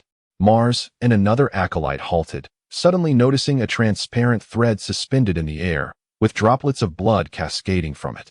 The other acolyte swallowed hard, imagining the unfortunate soul moving at high speed colliding with the thread. Damn it, it's the height. According to this thread's elevation, that little girl could easily pass beneath it, while an adult would be ensnared by the neck. Mars touched his own throat. Cold sweat trickling down. What a cunning little creature. He dared not move at high speed any longer, slowing his pace to navigate around the trap. Just then, a door nearby exploded open, and a blood-red blade shot forth. Mars seemed to possess eyes at the back of his head, dodging swiftly, however. The other acolyte was struck in the chest, collapsing limply. Blood-forged weapon. Lynn emerged from the room, her expression impassive, one hand still shaped like a dagger. After having killed someone with a trap, she had the audacity not to flee, but rather to hide and launch an attack? Mars squinted. You've grown so much, Lynn. What about Ike? Lynn asked hoarsely. He is long dead. Not only that, but his bones have been fashioned into exhibits by the high priest. A sinister smile spread across Mars's face as he spat words like venom. In the fleeting moment Lynn was distracted, he made his move. A mass of pitch-black flames erupted from him. Boom. The dark flames exploded. Even though Lynn attempted to evade, she was still singed on her left arm. Her arm transformed into blood, severing the flames that clung to it, reforming into a whole limb, albeit with a slightly pallid expression, as she charged forward with her dagger. Damn it. Before Moss could revel in his triumph, he noticed Lynn's attack. The dagger narrowly grazed his lower abdomen, forcing him to dodge clumsily. Little wretch. Moss exclaimed as he hurled a black stone. In an instant, Lynn's vision was obliterated. No, it did not merely vanish, rather. All surrounding light seemed to be devoured by that stone. Darkness descends. Yet, the followers of the Black Sun could see remarkably well in the gloom. A thunderous sound echoed. Amidst the darkness, Lynn's muffled groan was followed by a series of explosions. Ultimately, the darkness receded, revealing Lynn crumpled on the ground. Chapter 43, The Enigma Gasping. Moss sat beside Lynn, panting heavily. The ability to transform blood and gain immunity against physical attacks is truly troublesome. However, as the Son of Flames, I wield not only the flames of reality but also the searing fires that burn the soul. This time, he owed his fortune to the enigma bestowed by the high priest. Moss picked up the black stone, a flicker of fear and trepidation crossing his face. The use of the enigma demands a price. He invoked the advanced ability of the Shadow Chaser, which required the flesh and blood imbued with the essence of darkness. Fortunately, the two fools had perished. Their blood and flesh would suffice to meet the demands of the Stone of Light Devourer. Muttering to himself, Moss observed the stone's patterns morphing into a gaping maw lined with sharp teeth. He hastily moved the body of a follower, pierced by blades, to cover the stone. The sound of gruesome chewing filled the air as the body visibly diminished and vanished. Yet, it was not enough. Moss quickly retreated to retrieve the headless corpse. He hesitated to call for assistance from Rem and the others guarding the back door. It would not bode well to be seen treating his subordinates in such a manner. At that moment, he suddenly yawned, sensing something amiss in the air. A multitude of powders, blue, green, red, and black, hovered around him. His thoughts became increasingly muddled, and instinctively, he bit his tongue, attempting to activate the strange object. But it was too late. From the void, invisible threads emerged, wrapping around his neck and tightening violently. Thud, thud. The sound of footsteps reverberated as Olivia approached, seizing the Stone of Light Devourer and checking Lynn's condition. Fortunately, she is unharmed. From her pocket, she retrieved a small metal vial and poured some potion into Lynn's mouth. Lynn struggled to awaken. What of the Son of Flames? He is dead. I dealt with the two heretical followers at the back door. Barnard is watching over them. One of them, named Calvin, was rather cooperative and divulged that Moss was in possession of an enigmatic object. That is why I came to assist you, Olivia explained. Lynn beheld the lifeless body beside her, succumbing to a profound silence. Do you wish to recruit the followers of the Black Sun? Indeed, my lord may awaken their free will, provided they are not too deeply poisoned.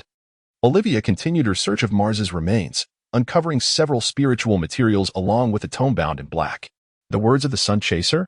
She murmured, slowly uttering the title of the book. After flipping through a few pages, she closed her eyes, stating, some of the esoteric knowledge contained herein is quite valuable, once mastered.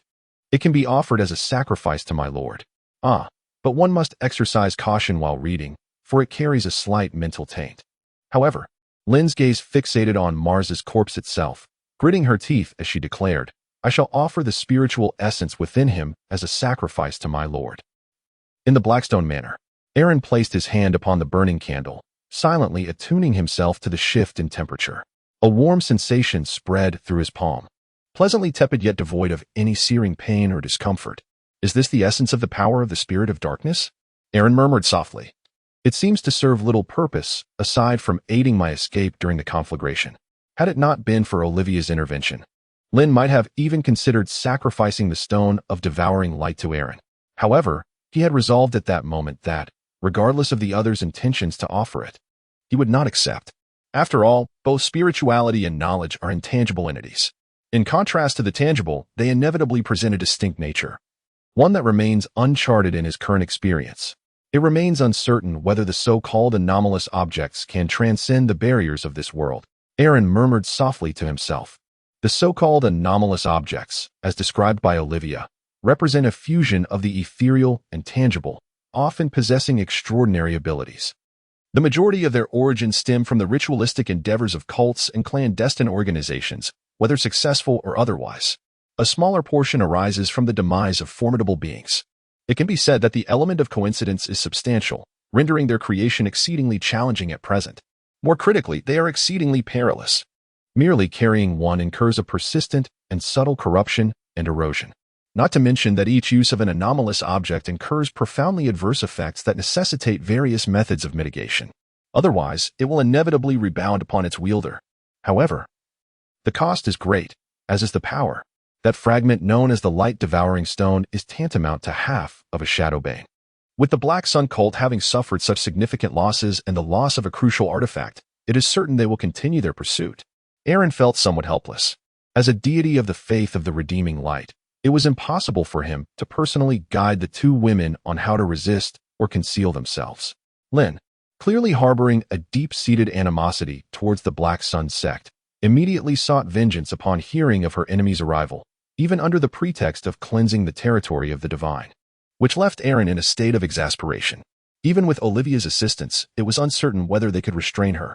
Not to mention, Lynn had just learned of Ike's demise. In truth, Aaron had long suspected that Ike's fate would not be favorable. However, this news would undoubtedly provoke Lynn. All he could do was hope she would bide her time for revenge.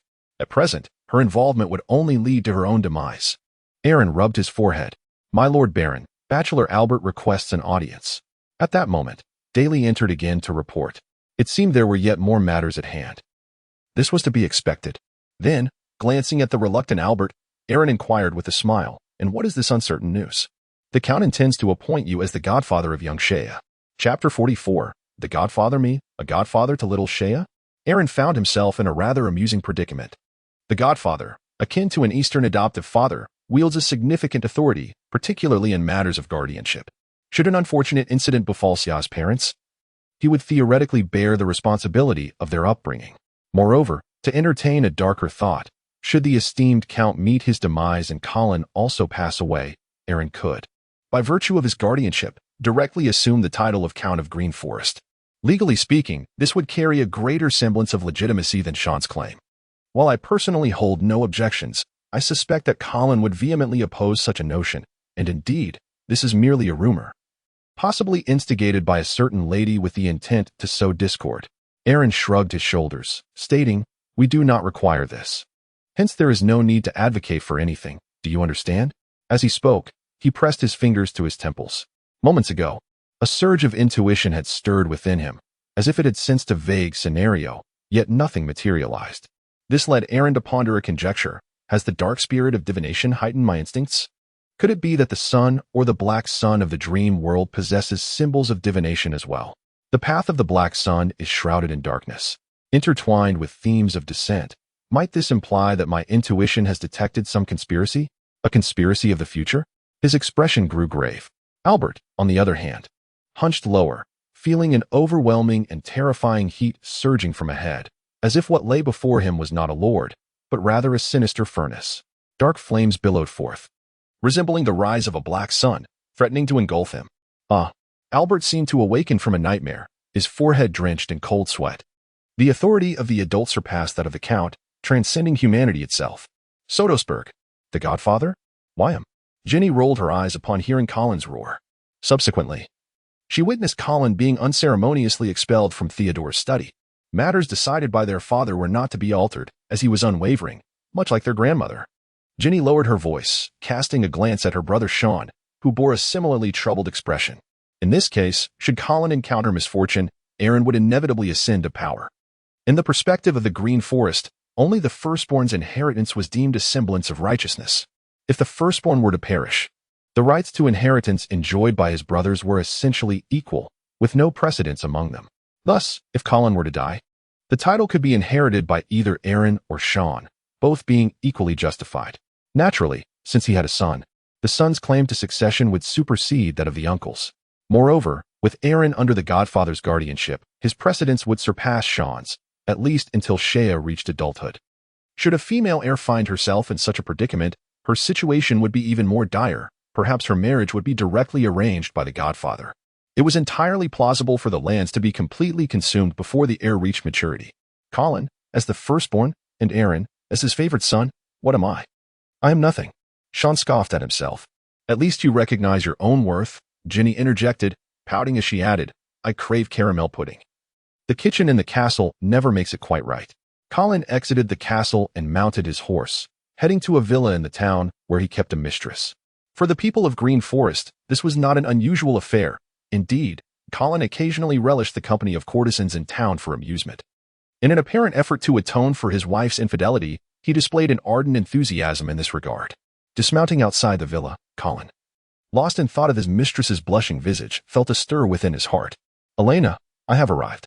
He entered through the door and seized a lovely young maiden, eagerly leaning in for a kiss. Wait, we have a guest. Elena, her cheeks flushed, hastily declined. A guest? Who? Some merchant seeking passage rights and tax reductions? Colin furrowed his brow as he made his way to the parlor. There, he was met with an utterly unexpected figure. Lord Colin, we meet again, greeted Felixtor. the envoy from the kingdom of Kagas, who had once crossed paths with him at a wedding, bowing respectfully. "It is you?" Colin stared at Felictor, momentarily dazed.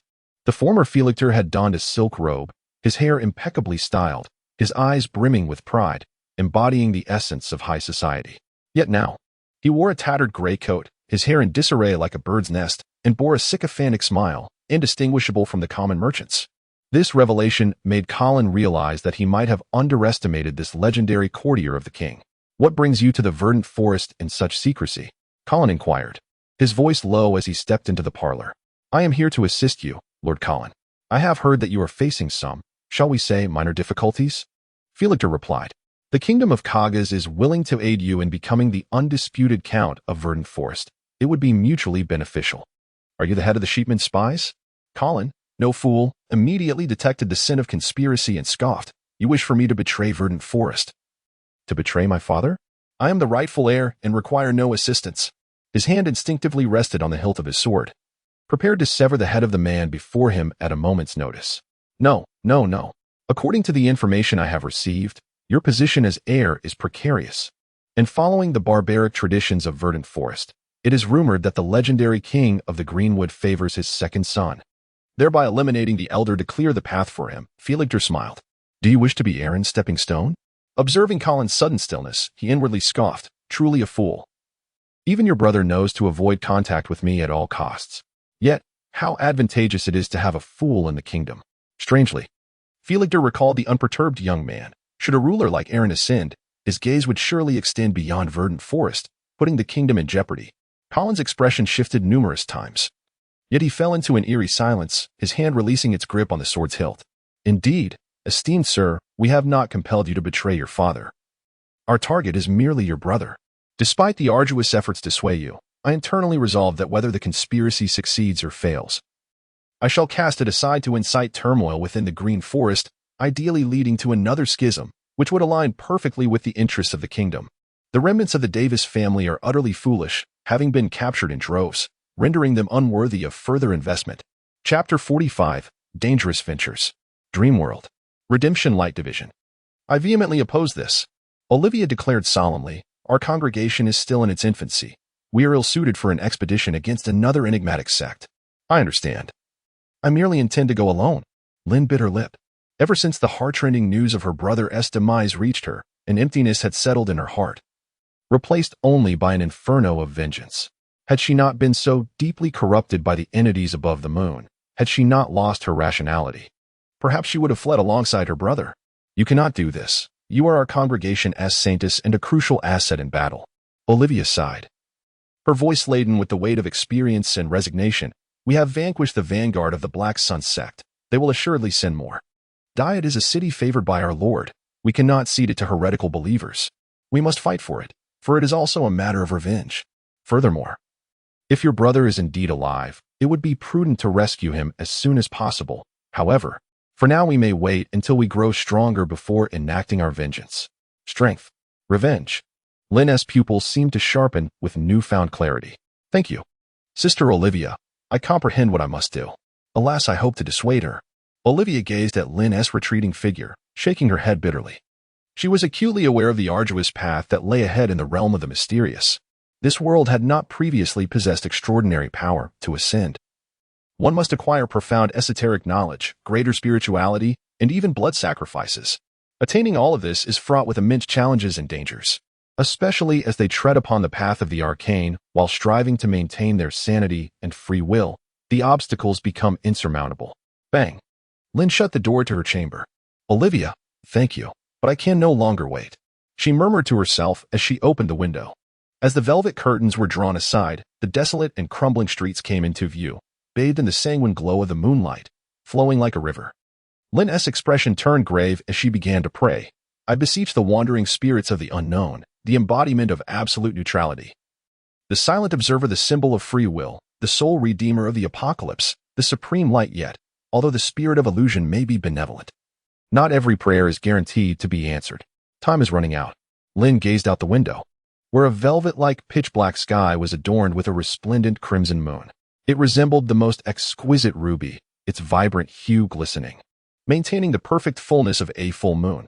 According to numerological calculations, at midnight, the crimson moon reaches its peak of activity, a moment most conducive for devotees to pray, communicate, and draw forth power. In other words, conducting a ritual at this time would significantly enhance the likelihood of attracting the formidable presence residing upon the moon, perhaps even garnering its direct attention. Lynn glanced at the wall clock. The hands had reached the midnight hour. For the extraordinary, the desire to ascend and acquire greater strength could be most easily fulfilled by seeking the favor of the mysterious source along the path. I do not worship the moon, yet I shall implore it for strength. Lynn, by nature, was susceptible to the moon's call. Otherwise, she would not have lost control previously. Her original plan was to pray to the spirit of illusion at this auspicious numerological moment, seeking its protection to gaze directly upon the great being of the moon, thereby receiving a mysterious infusion and rapid enhancement. This was indeed feasible, as she had successfully done so once before. Of course, the process was fraught with peril. If the spirit of illusion were to watch over her throughout, safety would be considerably enhanced. Lynn's body trembled slightly, yet she resolutely moved forward, positioning herself by the window, fixated on the moon above, and knelt halfway. It must be said, although Erin had preserved her free will, the path of this world inherently leans towards pollution and madness. Even the most ordinary extraordinary beings harbor radical tendencies. Lynn's eyes gradually took on a shade of crimson, her thoughts expanding as if she were soaring above the clouds, embracing the sky, yearning to kiss the moon. Under her gaze, a grotesque ancient tree suddenly materialized upon the crimson moon. It appeared to be composed of countless sinewy forms, nourished by blood. Each forked branch was adorned with viscera, eyeballs, intestines, and other offerings. How beautiful! Lynn gazed at the bloodied mother tree, experiencing a beauty that transcended reason. Each branch, every line, seemed to be divided in perfect golden proportion, surpassing the narrow understanding of humanity. Any race, any life form would be enraptured, as if beholding the most exquisite masterpiece in existence. It was a beauty that transcended all concepts. The rapture on Lynn's face deepened. At that moment, a chorus of whispers reached her ears, initially faint, but rapidly becoming piercing and shrill, resembling a single woman murmuring, yet also echoing the frenzied screams of countless women. Lynn's ears exploded, collapsing to the ground in a cacophony of screams. Along the edges of her ears, blood vessels swelled and writhed like earthworms. Her hair stood on end, thickening into a mass reminiscent of countless black serpents coiling together. This pollution was starkly different from the last. A torrent of madness surged forth from her soul, urging her to transform into a bloodthirsty beast, to slay, to conquer, to spawn a multitude of offspring. This is terrible. It's Lynn. Clad in her nightgown, Olivia kicked open the door to Lynn's room, her pupils constricting at the horrifying sight. Without hesitation, she waved her hands, weaving invisible threads through the air. Kill me. Lynn, her transformation nearly complete, had one eye bloodshot. Offering no resistance to Olivia's assault, her voice hoarse. The threads bound her in place, yet they could not suppress her mutation. Suddenly, a layer of darkness appeared on the surface of her expanding body, teeming with minuscule, virus-like creatures that clung to the threads, ravenously gnawing away. Even as Lynn attempted to suppress it, her instincts had already begun to attack. Seizing the moment, Olivia hastily prepared a ritual, wandering spirit of the unknown. An entity of absolute neutrality, silent observer. Your faithful supplicants beseech you to cast your gaze upon us and cleanse us of this corruption. As the candlelight flickered and dimmed, nothing transpired. Chapter 46. The Scarlet Moon. Seeking recommendations, her heart sank. Is this what divinity entails?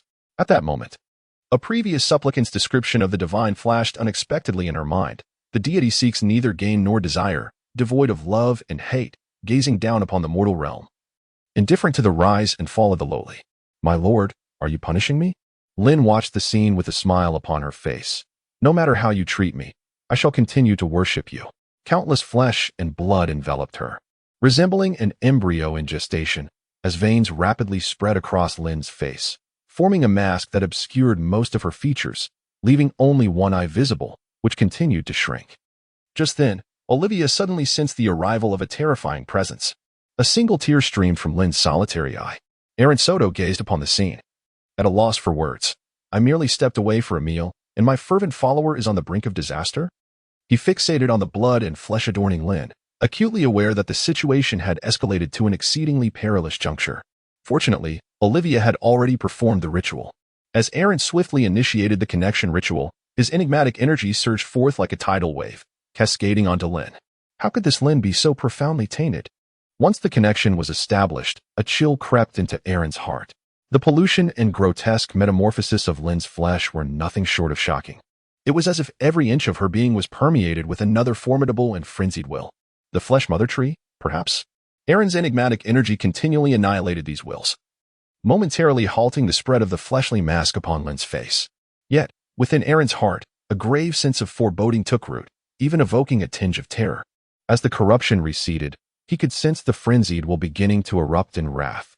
Outside the window, the sky, dominated by the crimson moon, deepened to an even more sanguine hue, almost transforming into a maddened and sinister eye, looming above and surveying the mortal realm. The blood-red moon, the terrifying Great Mother, nurturing myriad fleshly maternal trees. He perceived, before him, the surface of the flesh or birthing countless cysts, within which lay innumerable embryos, seemingly luring the surrounding spirits. If one were to penetrate within, would it perhaps give rise to my true corporeal form in this world? No, begone. Previously, he had invoked a solitary mysterious unit. Now, he bellowed in fury as the reserves poured forth. 2 mysterious units, 3 mysterious units, 10 mysterious units. At last, the colossal flesh orb ruptured, revealing Lin's silhouette. With countless fleshly tendrils curling inward, Lin seemed to glimpse a blurred humanoid figure, a warm hand caressing her crown. Depart. With a resounding clap, a mass of flesh detached from her, slithering across the ground like a soft-bodied creature, ultimately devouring a chair, merging with it, and beginning to take shape. Branches and roots sprouted from the chair, as if bearing fruit, forming a crimson staff. It was entirely blood-red, resembling a confluence of branches and tendrils, with a bifurcated head. Countless slender branches composing a canopy that resembled the menacing skull of a wooden dragon. Do not gaze upon the moon any longer, Aaron addressed Lin, suggesting that while ordinary cultists are merely influenced by the terrifying presence emanating from the source along their path, Lin's constitution was particularly susceptible to such corruption. This time, however, the situation was far more dire. She had unwittingly entered the gaze of that horrifying entity. She had attracted the attention of the very source of her path. Were she to be among the followers of the Crimson Moon cult, she would have been immediately exalted to the status of a saintess. Yet, her subsequent actions would likely mark her as a typical traitor, and should she draw attention once more, her fate would undoubtedly be grim. Thank you for your redemption. Lin's head throbbed painfully. Aaron had merely expelled the corruption within her, yet had not sealed her knowledge. She knelt on the ground, expressing her heartfelt gratitude. Beware the perilous knowledge swirling in your mind. Aaron reminded once more that the existence at the end of the path is a mysterious source. Perhaps even the very embodiment of mystery itself. They represent the most profound esoteric knowledge. The ordinary sects merely piece together trivial fragments of information from their murmurs. Yet Lin, akin to gazing directly at the crimson moon, might possess advanced esoteric wisdom that surpasses even that of the high priest. Aaron would undoubtedly seize this opportunity to exploit the situation. Phew, Olivia exclaimed, panting heavily as she glared at Lin. What perilous act have you committed, Lin? Lin, caught off guard, managed a sheepish smile and grasped Olivia's hand. Sister Olivia, I shall not dare again. Olivia, exasperated, responded, You mustn't ever repeat this. The Crimson Moon has taken note of you. Perhaps next time it will descend with divine retribution. Sighing, Olivia inquired, How are you faring? Aside from a slight headache. Lin felt relatively well. As she closed her eyes, a plethora of forbidden and terrifying knowledge flooded her mind. The most trivial was how to advance as a blood spiller. But far more sinister were the secrets of constructing a blood pool, utilizing the essence of young maidens to draw forth vitality, and even the knowledge of achieving eternal youth through such means. Moreover, there were dark rituals involving flesh and bone, combined with ceremonies and sacrifices, to craft horrendous artifacts of power. The more grotesque and bizarre sacrificial rites also loomed in her thoughts. Olivia's gaze fell upon a blood-red staff, and she could not help but sigh again. This is my first encounter with the formation of such an artifact. Lin opened her eyes. Sister Olivia, do you deem it an artifact? Not merely an artifact. It may belong to a particularly terrifying category, as it derives directly from a true deity. Olivia sighed, inexplicably drawn to the staff. Its crimson lines resembled a masterpiece, the forked curves captivating her senses. Chapter 47, The Thieves' Guild After Some Exploration. Olivia and Lin began to grasp the functionality of this artifact. Its capabilities were formidable, primarily centered on activation. It could animate and manipulate all life forms within hundreds of meters, even lifeless objects. For instance, it had previously animated a chair, causing it to birth the wooden staff. Concurrently, it possessed blood and flesh spells, along with healing abilities. It could be said that with this staff in hand, Lin would even dare to confront a high priest. This was an extraordinary item, transcending their current level. Moreover, perhaps due to its purification, its side effects were not particularly intense. Lin forced herself to avert her gaze, suppressing the urge to caress the sanguine staff, and spoke in a trembling voice. Indeed, its side effects are minimal, especially when compared to its effects, which are nearly negligible. One merely needs to possess unwavering will, resolutely. Olivia coughed lightly. Let us secure it away swiftly. Lin procured a long rectangular box, and as the box closed, both released a sigh of relief. This is the possession of our Lord. Lin pondered for a moment before speaking with solemnity. Though the staff primarily harnesses the power of the Crimson Moon, its creator is the illusory spirit. Indeed, this is a boon from our Lord, Olivia exclaimed, her face beaming with joy. I long to offer this as a sacrifice to my Lord, yet my Lord does not yet accept our corporeal offerings. Lin sighed softly. Crimson, blood, ancient trees, gnarled, with entrails suspended. In the lofty night sky, a single scarlet eye. Whispers. Aaron rose from his bed, rubbing his ears, aware of a fleeting tinnitus that gradually subsided. After a brief respite, he felt considerably better. Was it the influence of the Crimson Moon? He murmured to himself, though I have cleansed myself of the taint. The impressions and effects on my psyche must be conquered by my own will. The fact that I could commune with the Crimson Moon suggests that my latent mysterious status is quite formidable, albeit only in dreams. This latest adventure of Lin's was indeed rather reckless. He jingled a bell to summon Deli, and after donning his attire, made his way to the dining room to partake in breakfast. Aaron's life has become remarkably structured. He rises early each day for some exercise, attends to various affairs, and then indulges in an afternoon nap. Following this, he ventures out to survey his domain, and after dinner, he retires early, scarcely engaging in the nocturnal revelries that nobles so relish. In essence, he strives to remain immersed in the realm of dreams as much as possible. After all, that is where the extraordinary and the enigmatic reside. In comparison to the extraordinary, what does mundane power truly signify, especially after having personally experienced such mysterious forces? Aaron finds himself increasingly disdainful of this trivial place called the Green Forest.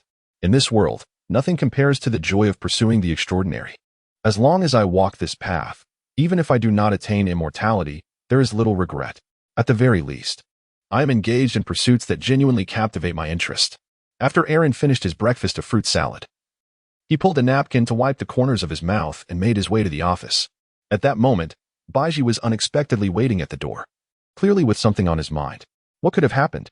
Aaron rubbed his brow, sensing that his domain seemed to be fraught with turmoil. Although it had been over a month since the incident involving Night-Amon, perhaps it was the tranquility that made time slip away so swiftly. At this moment, Aaron felt an urgent awareness of his time's inadequacy. It seemed that a band of marauders had recently infiltrated the Blackstone territory. Last night, they had invaded Dave's garden, injuring him and stealing a considerable amount of vegetables and grain. 8 Fingers inquired, a roving band of thieves? Aaron pondered for a moment. Could it be that the recent unrest in the Green Forest has compelled them to perpetually relocate? In this era, there are countless individuals unable to sustain their existence, rendering it unsurprising that they resort to thievery. Indeed, some farmers, while tending to their fields, might seize upon opportune moments to transition into bandits or marauders. Everything is driven by the primal instinct for survival. Ordinary lords, when confronted with such roving bands of criminals, will seize them if possible. If not, they simply drive them into neighboring territories. Aaron possesses a slightly stronger sense of responsibility, which has led to the presence of dedicated law enforcement officers and patrol teams. He gazed at 8 Fingers, a faint smile gracing his lips. Are you unable to catch those little rodents? I recall your previous profession. You should find it quite effortless to blend in with them and gather ample intelligence. 8 Fingers had indeed been a thief, making it rather easy for him to mingle with other criminals, at least ensuring he remained well informed. With that in mind, I shall have Sanchez bring over 10 individuals to assist you, equipped with short bows and leather armor. Aaron casually penned a decree and handed it to the 8 Fingers, stating, Do not let me down, my sheriff. Rest assured, my lord. 8 Fingers thumped his chest and turned to stride away with purpose. Aaron gazed at his retreating figure, nodding and then shaking his head, preparing to engage in his daily exercise. Beyond the estate, a wandering farmer observed the departure of the eight-fingered man and promptly concealed himself within a nearby dwelling, stealthily releasing a raven through the back window. The nightbird soared, arriving at the edge of the Blackstone territory, where it descended into a dark forest. A large hand swiftly grasped it, retrieving a note. Boss. The message from the raven has arrived. It appears that the Lord is not inclined to take matters into his own hands.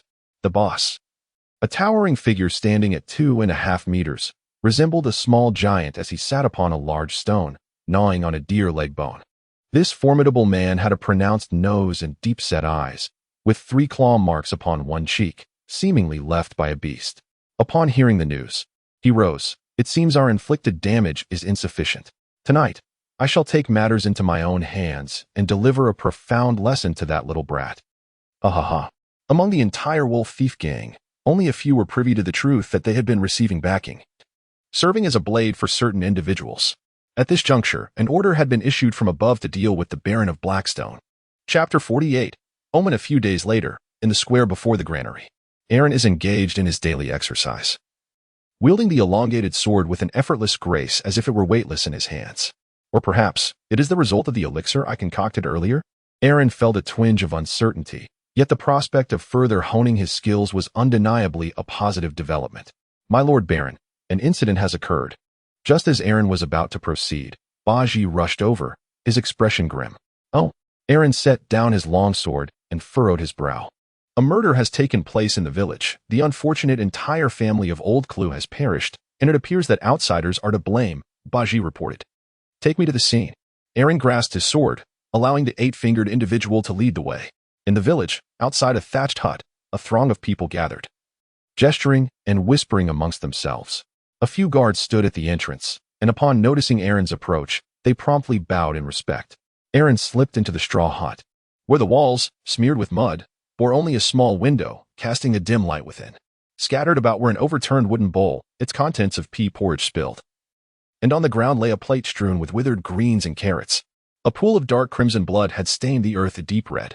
Old Clue and his wife had perished, and while his daughter was also lost, his son had been absent from home last night, thus evading the grim fate. 8 Fingers elaborated on the situation, revealing that numerous assailants had committed unspeakable atrocities against Old Clue's daughter and wife, stripping them of the meager possessions they had. Aaron pressed his lips together, remaining silent as he gazed at the wall before him. Upon the surface, 3 slanted marks marred the paint, resembling the claw marks of some colossal beast. Was this a provocation? Indeed, it bore the unmistakable emblem of the Wolf Thieves Guild. 8 Fingers wiped the cold sweat from his brow. The noble baron had entrusted him with this mission and even allocated additional personnel. Yet not only had they failed to apprehend the criminals, but they had also allowed them to unleash their fury, an undeniable reflection of his incompetence. How could a mere thief dare to challenge a lord? Aaron tapped his forehead, lost in contemplation. At that moment, he was devoid of any insight, with his sense of danger only manifesting in dreams, clearly unable to derive any revelations from the realm of mysticism. However, his inherent caution and meticulous thinking still led him to perceive something amiss. Just then, a guard hurriedly approached and whispered something to Baji. A look of delight spread across Baji's face. My lord, the adversary finally revealed a trace last night. I dispatched people to pursue, and we have caught up with their trail. Although it was merely a series of coincidences, albeit more reasonable, this band of thieves, nonetheless, possessed a certain level of capability that should not be underestimated. Within the confines of Blackstone Manor, Aaron mused, if instantaneous sleep can be deemed a skill, then I am at least at an expert level. In the dream realm, he muttered to himself. In the next moment, he attuned himself to the sensation of danger. Nothing. Despite having diligently fortified his conscious entity over recent days, this ability seemed to have made little progress. Of course, it might also be that the danger lurked too far away from him. Aaron let out a sigh. If the perception of danger could be applied in reality, he would not be entangled in such troubles. At this moment, he could only proceed to the branch of the light of redemption and await someone to pray or perform a ritual. Fortunately, the passage of time in dreams differs, and the devotees are relatively devout, thus establishing a connection is not overly challenging. O Lord, please forgive my sins. Before the altar, Carl, cloaked in black, was immersed in prayer. He had previously witnessed the red-haired Rim being captured by Olivia during battle, and after careful consideration, the red-haired Rim, deemed guilty of numerous transgressions, was summarily executed. Yet here he was, praying before the altar of the illusory spirit, seeking the Lord's blessing and redemption. Aaron strolled around, but found no other souls engaged in prayer. Neither Olivia nor Lynn was present, seemingly preoccupied with some task. After acquiring the blood and flesh scepter, Lynn frequently launched assaults, purging the monsters from the city of Diate and welcoming other survivors, as if harboring an intention to unify the city. Well, it will have to be him. Aaron spread forth a thought. In an instant, Carl felt the gaze of a magnificent presence upon him, and he was overcome with emotion. Kneeling in reverence, he listened intently and ultimately rose to his feet, proclaiming aloud, "My Lord demands a sacrifice. The spirit of darkness is the finest offering." Blackstone Manor. Aaron awakened, sensing the spirituality within him, and offered a faint smile. With preparation, I can consider myself a half-extraordinary being. The reason for embracing the dark spirituality lies in the notion that the black sun, or the sun itself, seems to embody the symbolism of divination. Although any spirituality can be employed for rituals and augury, the dark one proves to be the most effective. No, that is not quite right. Perhaps it is the path represented by the crimson sun that yields the best results. After all, it is the origin of all mysteries. Residing as the creator in the heavens, Aaron's mind wandered for a moment before he produced a crystal ball, erecting a spiritual barrier around him. The illumination in the room dimmed abruptly, and within the flickering candlelight, hazy visions appeared to materialize within the crystal sphere. At this juncture, he possessed a wealth of esoteric knowledge drawn from various mystical traditions, his insights remarkable. Among the divinatory methods at his disposal were pendulum divination, crystal ball scrying, numerology, and dream interpretation, among others. The technique employed at this moment was none other than the art of crystal ball divination. The outcome of this endeavor. As Aaron recited the divination in an otherworldly tongue, he felt the rapid depletion of his inner spirit. In the next moment, a faint murmur seemed to echo in his ears. Before him, the crystal ball flickered under the dim candlelight, revealing a series of fleeting images.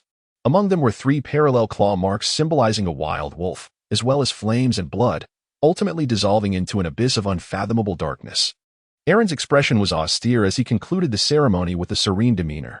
Divination does not always yield precise results. Rather, it often presents a plethora of images. And it is the diviner's duty to interpret these visions.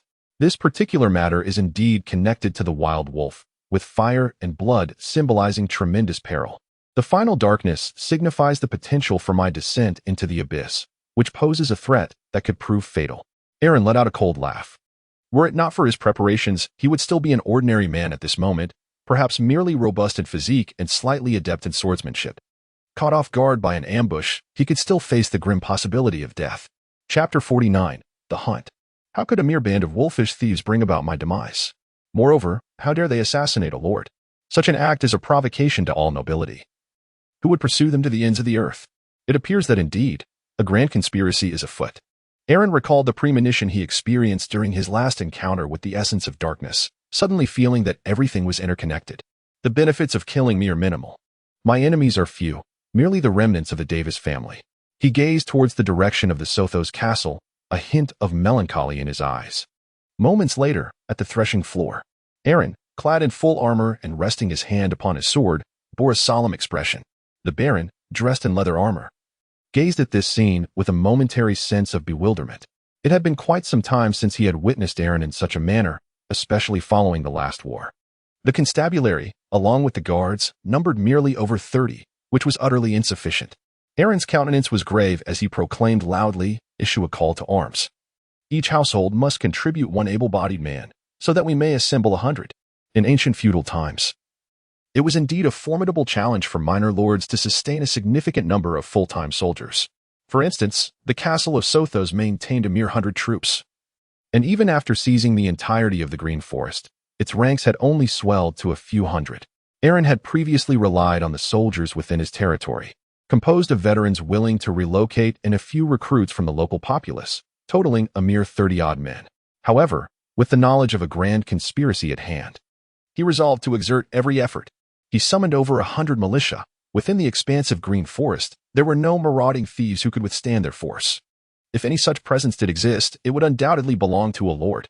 The essence of a conspiracy lies in its clandestine nature, hidden from the light of day. Yes, my lord, replied Eight Fingers. Though he bore a hint of doubt, he proceeded to relay the orders. Shortly thereafter, a formidable assembly began to gather. As Aaron stepped out of the manor, remnants of his former self lingered, and he sensed a gaze upon him. Eight Fingers, lead the way, he commanded. At once. In a secluded valley, a towering wolf savored the touch of a finely crafted crossbow. Such exquisite weaponry was once a rarity, seen only in the military. And now he possessed 3 of them. Moreover, his subordinates were clad in leather armor, wielding weapons of commendable quality, rivaling those of elite regular troops. With such lethal capability, even a small force could engage in combat with the Baroness guards, not to mention the advantage of an ambush. The previous night's assault had merely been a ruse, deliberately leaving traces of blood to lure the Lord into a trap. Pay attention, once they enter our ambush. All 3 crossbows will target that noble. The wolf grinned savagely. After we eliminate him, there will be ample reward. Enough to purchase vast tracts of farmland in the south and retire in comfort. Rest assured, Chief, exclaimed a one-eyed man, brandishing a crossbow with excitement. With these, we can seize any merchant caravan we desire. Seize? After this haul, we will vacate this wretched place for good. The wolf, however, remained astutely aware.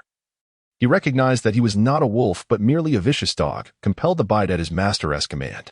Yet the prospect of slaying a noble was enticing. He licked his lips, a bloodthirsty expression crossing his face. Boss, trouble approaches, cried a figure in the distance. Their scout, swift-legged Rosen, sprinted towards them, shouting. The noble has arrived, but he brings over 100 men. Damn it. The wolf cursed vehemently. That little brat truly fears for his life. After a moment of contemplation, he reluctantly declared, abandon the trap. We must retreat. There will be other opportunities. Boss, the one-eyed man expressed his dissatisfaction. We prepare to feast. Yet 100 have come to dine. Even with a trap, it would be feudal. The wolf sighed, his clarity returning as he acknowledged that their numbers were woefully insufficient against the opposing force. Even a 2-for-1 or 3-for-1 exchange would result in their annihilation. Furthermore, the enemy's heightened vigilance suggested they might have uncovered something.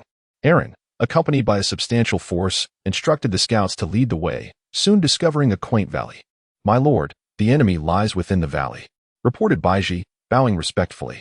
There exists a camp there. Send forth a contingent to investigate, and additionally, dispatch others to scour the surroundings.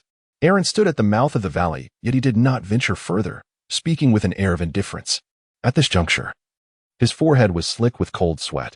Had it not been for the Baron's summon of such a multitude, and his own contingent entering, he might have met his demise here today. What of the direction in which the wild wolves fled? Aaron inquired. It should be near the emerald domain of Night-Amon. The 8 Fingers had meticulously observed the footprints and other traces, and he was quite certain of the path. Coincidentally, Night-Amon owed him a favor. So he released the Raven to mobilize the militia for a coordinated assault. A favor unused becomes void with time, and Aaron was indifferent towards Night-Amon, directly issuing his commands. He intended to capture the adversary in one fell swoop. Should Night-Amon prove inadequate, he would resort to the pendulum method for divination, certain to locate the enemy. 3 days later, Night-Amon, being a veteran of this territory, rallied numerous hunters for assistance. Ultimately, Aaron found himself positioned outside a hillside, successfully cornering the wild wolf bandits. My lord Baron, shall we launch an all-out attack? A man resembling a hunter inquired, gazing at the hundreds of militia surrounding the small hill densely. They were sent by Night-Amon, previously instructed to heed Baron Aaron's commands. Grateful for Night-Amon's assistance, he noted that the wild wolf bandits were exceedingly ferocious, and a direct assault would incur casualties. Aaron surveyed the wind direction and the vegetation on the small hill, a cold smirk playing on his lips. Relay the orders. Set this place ablaze. I demand a fire to consume everything here. Hundreds of individuals sprang into action, swiftly constructing a firebreak, followed by lighting torches to ignite the mountainside. Even in death, I shall seize a piece of their flesh. The cornered wolf howled in defiance, its expression suddenly shifting. This, fire. The enemy is setting fire. The one-eyed dragon let out a piercing scream, hastily discarding its weapon and fleeing down the mountain. It wished to avoid the agonizing fate of being burned alive or suffocated. Such a demise was far too excruciating. The wolf observed this scene, feeling as though its final wish had been irrevocably shattered, and it could not help but howl in despair. Chapter 50. The News. Apologies, Night-Amon, for the destruction of your forest and the mobilization of the militia.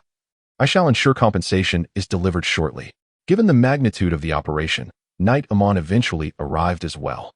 Aaron stepped forward, a hint of apology in his demeanor. The flora, fauna, aquatic life, and even the inhabitants of a territory are regarded as the wealth of the local lord. Indeed, even the goods of passing merchants. Should they fall to the ground, become the lord's possession. Therefore, any damage incurred must be compensated. My lord Baron, you are exceedingly gracious. Your concern is indeed for the safety of my men. Sir Iman chuckled lightly, though internally he felt somewhat skeptical. From his experience, the so-called band of thieves was merely a group of desperate individuals, perhaps armed with rudimentary weapons, who might resort to violence but were otherwise hardly formidable. A mere detachment of soldiers could undoubtedly eradicate them. The elaborate precautions taken seemed excessively cautious, bordering on fearfulness. However, such thoughts remained unspoken, concealed behind his composed visage. Soon, the flames engulfed the small hillock, only to extinguish themselves once there was nothing left to consume. After a while, the temperature began to drop. And 8 Fingers volunteered to tidy up the battlefield. Sir Iman dismounted, clearly intrigued. Aaron accompanied with an air of indifference, surrounded by charred earth still radiating residual warmth. Before long, he came upon a towering corpse, which upon inspection, was determined to be that of a wolf. 8 Fingers, tinged with excitement, yet laced with trepidation, remarked on the presence of such creatures. The expressions of the Amon knights shifted as they beheld the meticulously crafted weapons and leather armor, culminating in a bitter smile that could no longer be concealed when he laid eyes upon the remnants of 3 crossbow bolts. These bolts were military supplies, tightly regulated as such. A mere rogue wolf thief could never procure them. The sinister implications of this reality sent a chill down his spine. He suddenly regretted his decision to witness this scene. It seemed that the wolf gang was indeed well equipped. He ought to inform his father and ensure a thorough investigation was undertaken. Aaron spoke solemnly, casting a glance at Amon beside him. Inviting him over was intended for him to witness, and at this moment, he had become one of their own, a source of support.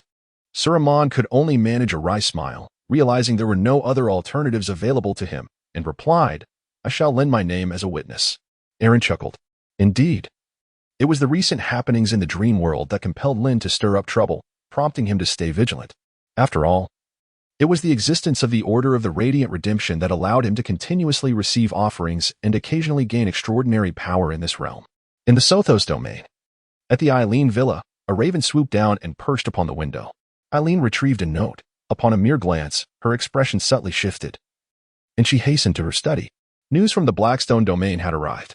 Eileen handed the missive to Colin before swiftly exiting the study and closing the door behind her with a resounding bang.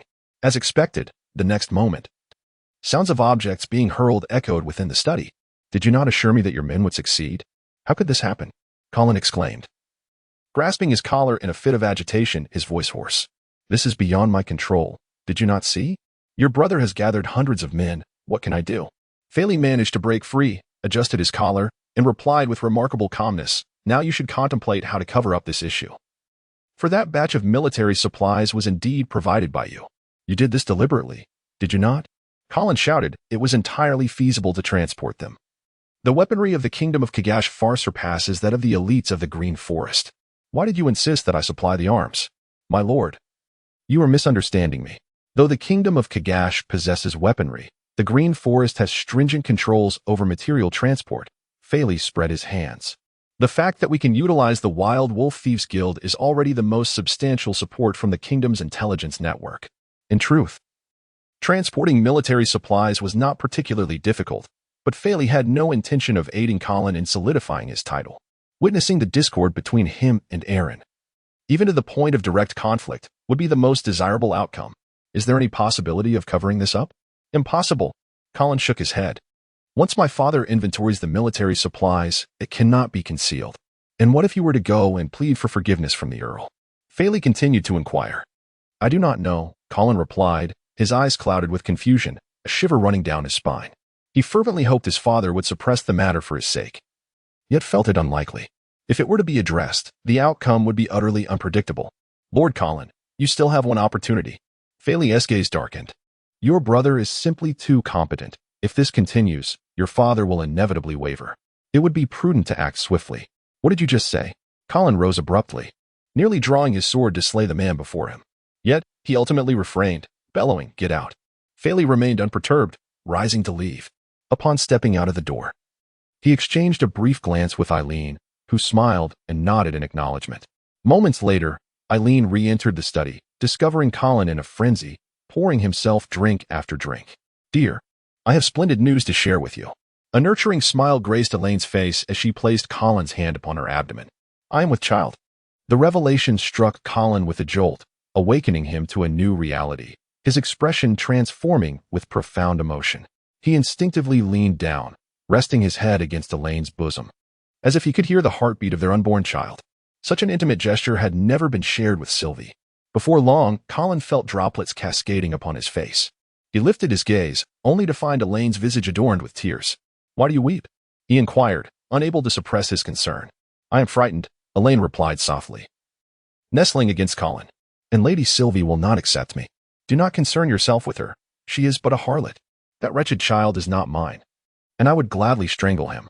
Colin's countenance morphed into a fierce mask, yet resolute. "Trust me, Elaine, all will be well." In that moment, the news of Elaine's pregnancy, coupled with the presence of Shea, became the final straw that weighed heavily upon Colin's heart. Chapter 51. The Priest in a Dreamlike Realm. The city of Diet lay before a contingent of cloaked figures. "My lord priest, ahead lies the encampment once occupied by Moss," one of the black-robed figures remarked, attentively identifying the signs and structures. It had been ages since Moss had communicated with the Order, and his subordinates seemed to have met a similar fate. It appeared this expedition had been utterly annihilated. The individual referred to as the priest was gaunt and emaciated, yet his eyes shone brightly, reminiscent of two flames of darkness. This was the emblem of the pursuers of shadows, signifying that although he may not possess the power of the former high priest, he was not far removed from it. Indeed, he met the minimum criteria to conduct the eclipse ritual and become a beast of darkness. Such a figure held a position of significance within the Black Sun cult. A true heavyweight. It seemed that the city concealed imminent dangers, or perhaps another sect, speculated the black-clad figure who first spoke. The Black Sun cult's approach to heretics was characteristically brutal. They would simply incinerate them as offerings to the Great Lord of the Eclipse. Previously, the cult had dispatched missionary teams that encountered conflicts with several clandestine groups, with victories claimed on both sides. In this tense stalemate, it was puzzling to send a team led by the priest to investigate the demise of a distant group's members. "Victor, do you harbor doubts?" The priest, noticing the hesitation of the cloaked man, spoke in a solemn tone. "This command comes directly from the high priest. He received a revelation through divination that we are to seek out that which we desire." Upon realizing it was the high priest himself who had given the directive, the black-robed figure immediately stood in reverence. There was an evident awe for the high priest, who had transcended the bounds of ordinary existence. The priest gazed at the scene before him, a flicker of flame igniting in his eyes, deepening their shadows. "A great undertaking, perhaps. I too can partake." They arrived at a desolate campsite, once the prison of scavengers under the watch of Moss and his cohorts. Now, it lay in ruins. He sought for clues. Sensing that his divination had been obstructed, the priest surveyed his surroundings, furrowing his brow, when suddenly he snapped his fingers. With a sharp crack, a layer of web-like filaments in the corner of a building burst into dark, ravenous flames. Not far away, within a towering structure, a gasp escaped Olivia's lips as she pressed her temples. The newcomers possess formidable strength. One of them is clearly a shadow chaser, likely a high-ranking member of the Black Sun cult. Serving the tutor, the high priest has yet to make an appearance. Beside her, Lynn bit her lip, her eyes sparkling with anticipation. This is an opportunity to strike. Currently, the entire district of Diet is under the dominion of the Light of Redemption, and these intruders will undoubtedly be discovered swiftly. Moreover, having redeemed a member of the Black Sun cult, Lynn had been privy to their latest internal intelligence. Within the cult, the unburnt-in children of flame still rank as believers. Above them are the esteemed priests, the true elite of the church. Above the priests stands the high priest, akin to an archbishop. This priest is already among the true upper echelons of the Black Sun cult.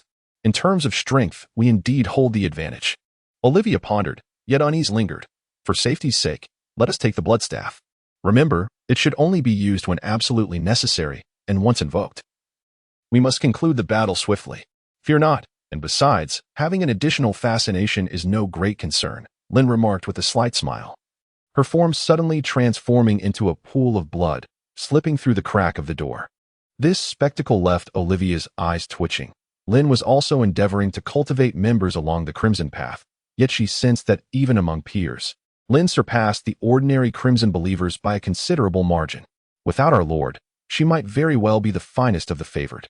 Inside the stronghold, the gaunt priest rubbed his brow, an unsettling feeling gnawing at him. Although the sensation of being watched had dissipated after incinerating the spider silk, a faint sense of danger intensified. Drip, drip. While searching the stronghold, Victor heard the sound of water dripping. He opened a washroom door to find a faucet left slightly ajar, water overflowing from the basin. Remarkable. The city's water supply system is still operational, Victor muttered, watching the spreading water engulf his boots as he prepared to turn off the tap. Just then, the water on the floor suddenly changed hue, becoming a deep crimson, as if stained with blood.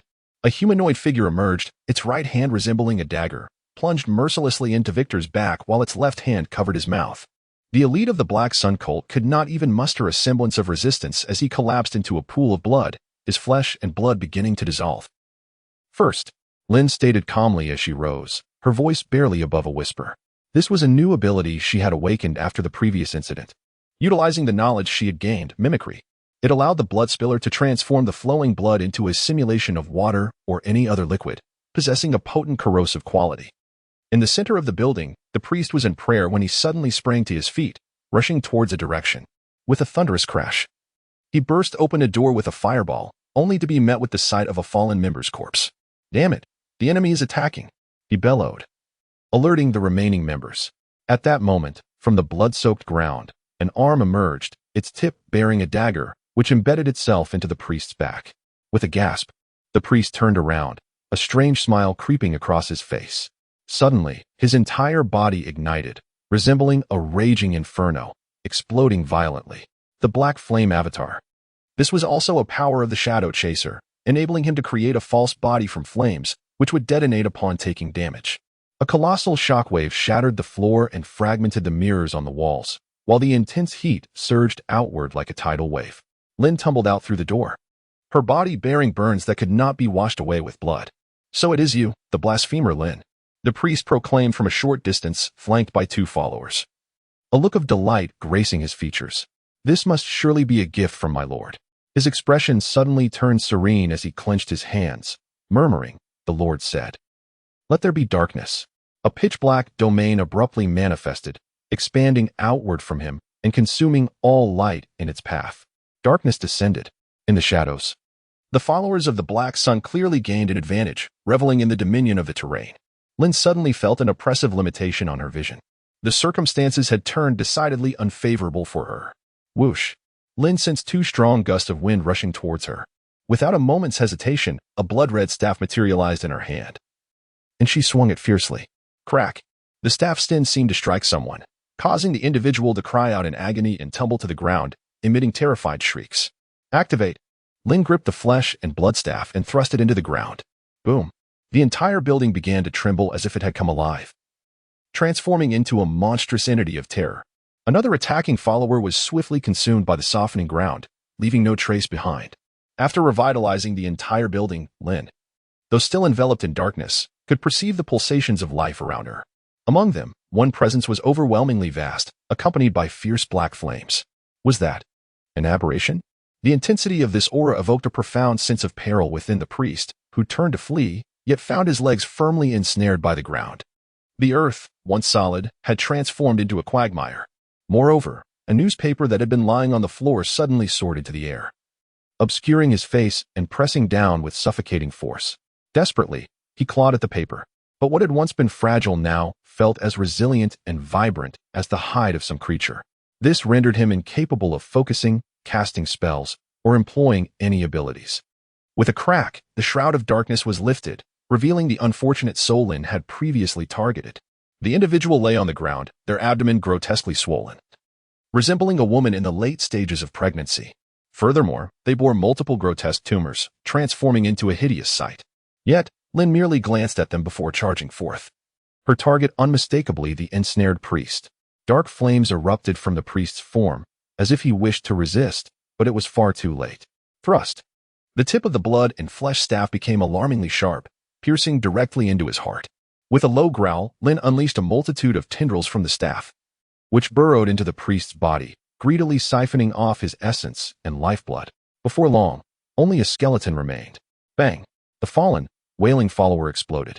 Swarms of insects crawling from their form, only to be consumed by the revitalized building. Silence. Lynn waved the staff, dispelling its activation effect. She gazed at the blood and flesh staff, her face awash with ecstasy. Was this the prowess of a formidable aberration? Holding it. Even the high priest would be no match for me. This is my treasure. Lynn's expression gradually morphed into one of obsession. At that moment, a slender thread ensnared the staff, yanking it violently away.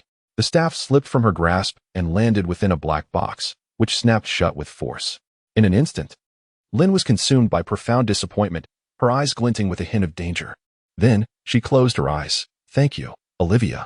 I sense that this aberration is somewhat terrifying. If held for too long, your possessiveness may swell to unimaginable heights, compelling you to eliminate anyone who might impede your claim to it. Olivia appeared nearby, retrieving the black box. I understand. I am striving to restrain myself. Lynn closed her eyes once more. However, today's battle has yielded much for me. Revitalization is indeed a powerful ability, perhaps belonging to the realm of the high priest. With the blood and flesh staff, my vengeance may come much sooner than anticipated. Olivia furrowed her brow, sensing that Lynn was still somewhat affected, yet feeling helpless. After a moment of contemplation, she spoke. You should offer a prayer to our Lord. Although the influence of the blood and flesh scepter brings about a natural transformation, the spirit of delusion may possess the power to purify such taints. Of course, after each battle, I always dedicate the spoils to our Lord. Lynn, being the most devout of believers, immediately commenced her prayers. O spirit of delusion, the enigmatic presence that dwells in neutrality, the silent observer, hear the prayers of your faithful, bestow upon us your merciful gaze. Your devotee has achieved yet another victory. Permit me to offer the spoils unto you. Unbeknownst to Lynn, from the very onset of her battle, Aaron had been observing intently nearby. The spoils were indeed commendable, a spirit of a shadow chaser that could perhaps linger in reality for a couple more days before dissipating. In the tangible realm, Aaron's form resembled a leaky bucket, with spiritual essence continually seeping away. Should he invoke any spells or rituals, this process would accelerate even further. Theoretically, an abundance of essence could sustain existence for a longer duration. However, it was not immediately necessary for me. Perhaps I could allow her to safeguard it for now, awaiting a more opportune moment for the offering. And there was still one more individual to consider. Aaron's gaze shifted to the shadows beyond the building. At first glance, it appeared utterly mundane, yet within his sight lurked a monstrous presence. Its form resembled that of a black hound, engulfed in an inferno of pitch-black flames, while its head bore the visage of an aged human, marked by wrinkles and adorned with an array of tattoos. At that moment, its obsidian eyes remained unblinking, fixated on Lynn's direction. The beast of darkness. The high priest. How insidious he is. Aware of the impending turmoil through divination, he dispatched a priest as a decoy, while concealing his true self within the shadows, ready to use an entire squad as bait. Lynn and Olivia remained oblivious, had it not been for me. His plan would have succeeded. Aaron felt a sense of relief. He contemplated and established a mystical connection with Lynn. Even the mystical energy units within himself must rely on this connection to influence reality. The formidable power required to transform the sun, he wondered. How long must it accumulate? Aaron let out a silent sigh, channeling a modicum of energy to transform the vision he had previously witnessed into a vivid image, which he imparted directly into the minds of Lynn and Olivia. This revelation caused Lynn's delicate features to tighten, though she remained silent, casting a glance towards Olivia. Olivia, with an expression of grave solemnity, nodded in acknowledgement. Praise our Lord. She concluded her prayer, and the two of them exited the building together. They appeared utterly unguarded as they approached the shadowy figure. Suddenly, Olivia opened the black box that sealed the flesh and blood scepter, firmly grasping its handle and directing it towards the shadowy mass. Activate. In the next moment, the shadow writhed and extended countless tendrils, reaching out towards the beast of darkness, almost as if it possessed a life of its own. The activation of the flesh and blood scepter could not only animate tangible objects, but also breathe life into conceptual entities, such as shadows. Chapter 53. Stalemate. Countless shadowy tendrils lunged at the beast of darkness, which resembled a hound with a human head. Yet, with a graceful leap, the creature shattered the earth beneath its feet, propelling itself over 10 meters into the air and landing atop a building. As the shadowy tendrils made contact with its form, they were instantly incinerated. Even shadows could be consumed in flames. The beast of darkness perched like a regal tiger surveying its territory atop the high-rise. While the high priest's voice boomed, "Lyn, you have indeed won the favor of that being to be granted such a formidable anomaly directly. Have you formed a cult? Did your previous followers perish by your hand?" The old fool prattled on too much. Blood surged from Lyn's hand, coalescing into a bow, from which a pale arrow emerged, seemingly forged from bone. Whoosh! The bowstring quivered as the white bone arrow shot forth with unwavering resolve. Bind. Olivia manipulated the invisible threads that enveloped the high priest, each strand transcending mere spiritual essence as if infused with its own life, actively seeking out their foe while growing increasingly resilient.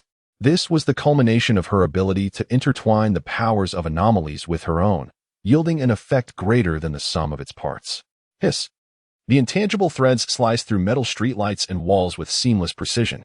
They converged towards the center, constricting the high priest's escape route, compelling him to confront the arrow head-on. Thud!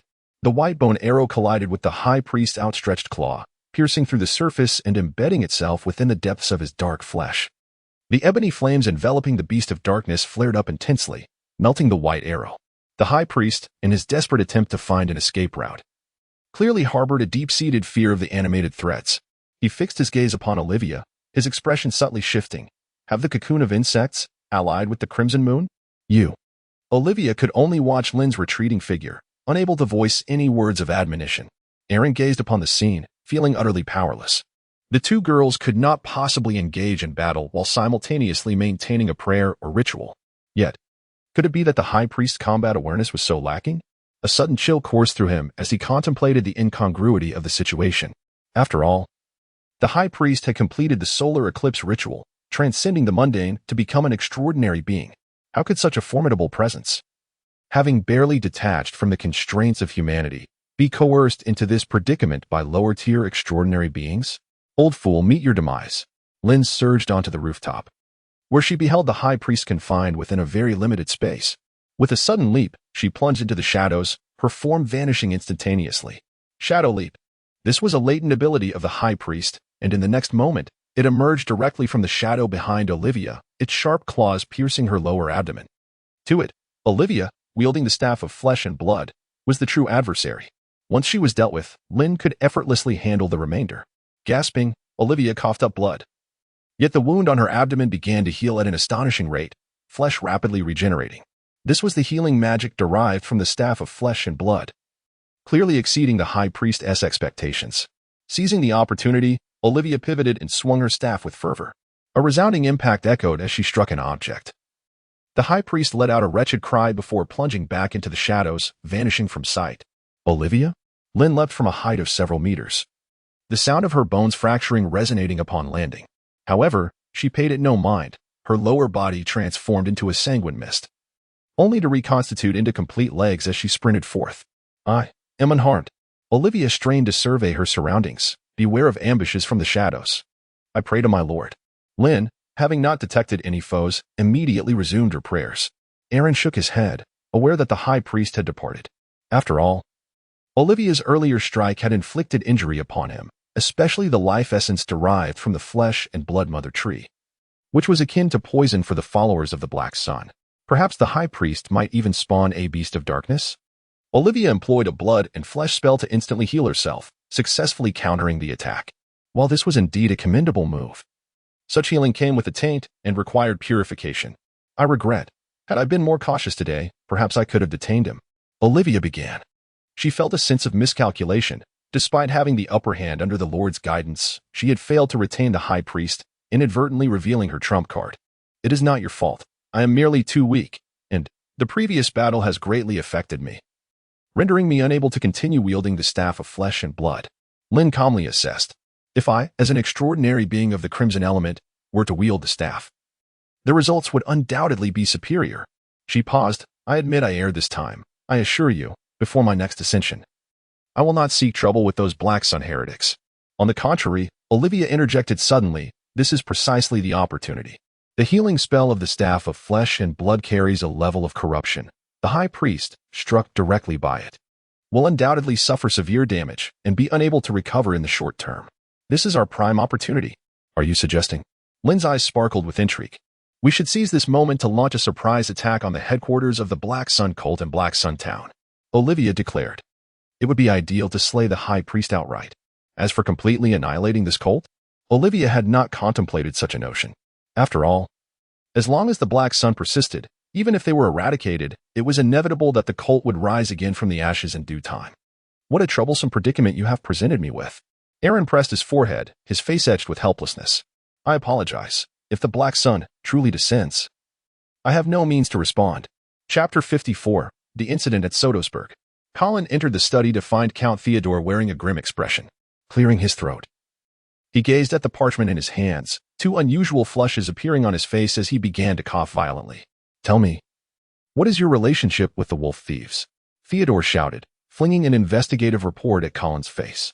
Were those arms truly provided by you? Aaron is your brother. Your blood. Theodore's chest heaved. Haha, have you ever considered me? I am your heir. Yet for some time now, it seems you admire him more than me. Colin retaliated, unleashing a torrent of pent-up emotion. You. Theodore's finger trembled. He indeed had grown to appreciate Aaron more recently. But he had never intended to dismiss Colin in favor of Aaron as his successor. Otherwise, Colin would not have been the one to wed Sylvie.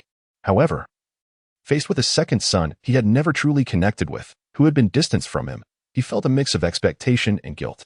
After all, distance breeds beauty. Simultaneously, the whispers suggesting Aaron should become the godfather of Shea were merely intended to temper Colin, encouraging him to strive for greater ambition. A good iron must endure continual forging to be deemed worthy. Yet Theodore was unaware that not all individuals are true swords. Excessive honing could lead to the snapping of the string of reason within, birthing unpredictable consequences. Father, if you truly loved me, you would not even investigate this matter. Suppressing it would demonstrate your commitment to preserving the heir. Colin straightened his back and spoke coldly. Theodore's expression faltered. Indeed, from the perspective of a ruler, decisions should not hinge on morality but on self-interest. For instance, when a trusted aide falters, it is seldom due to the apparent transgressions, but rather the root of their allegiance. If a loyal servant is wronged, even if their name is cleared, one might hesitate to keep them close again. For past grievances may now arise.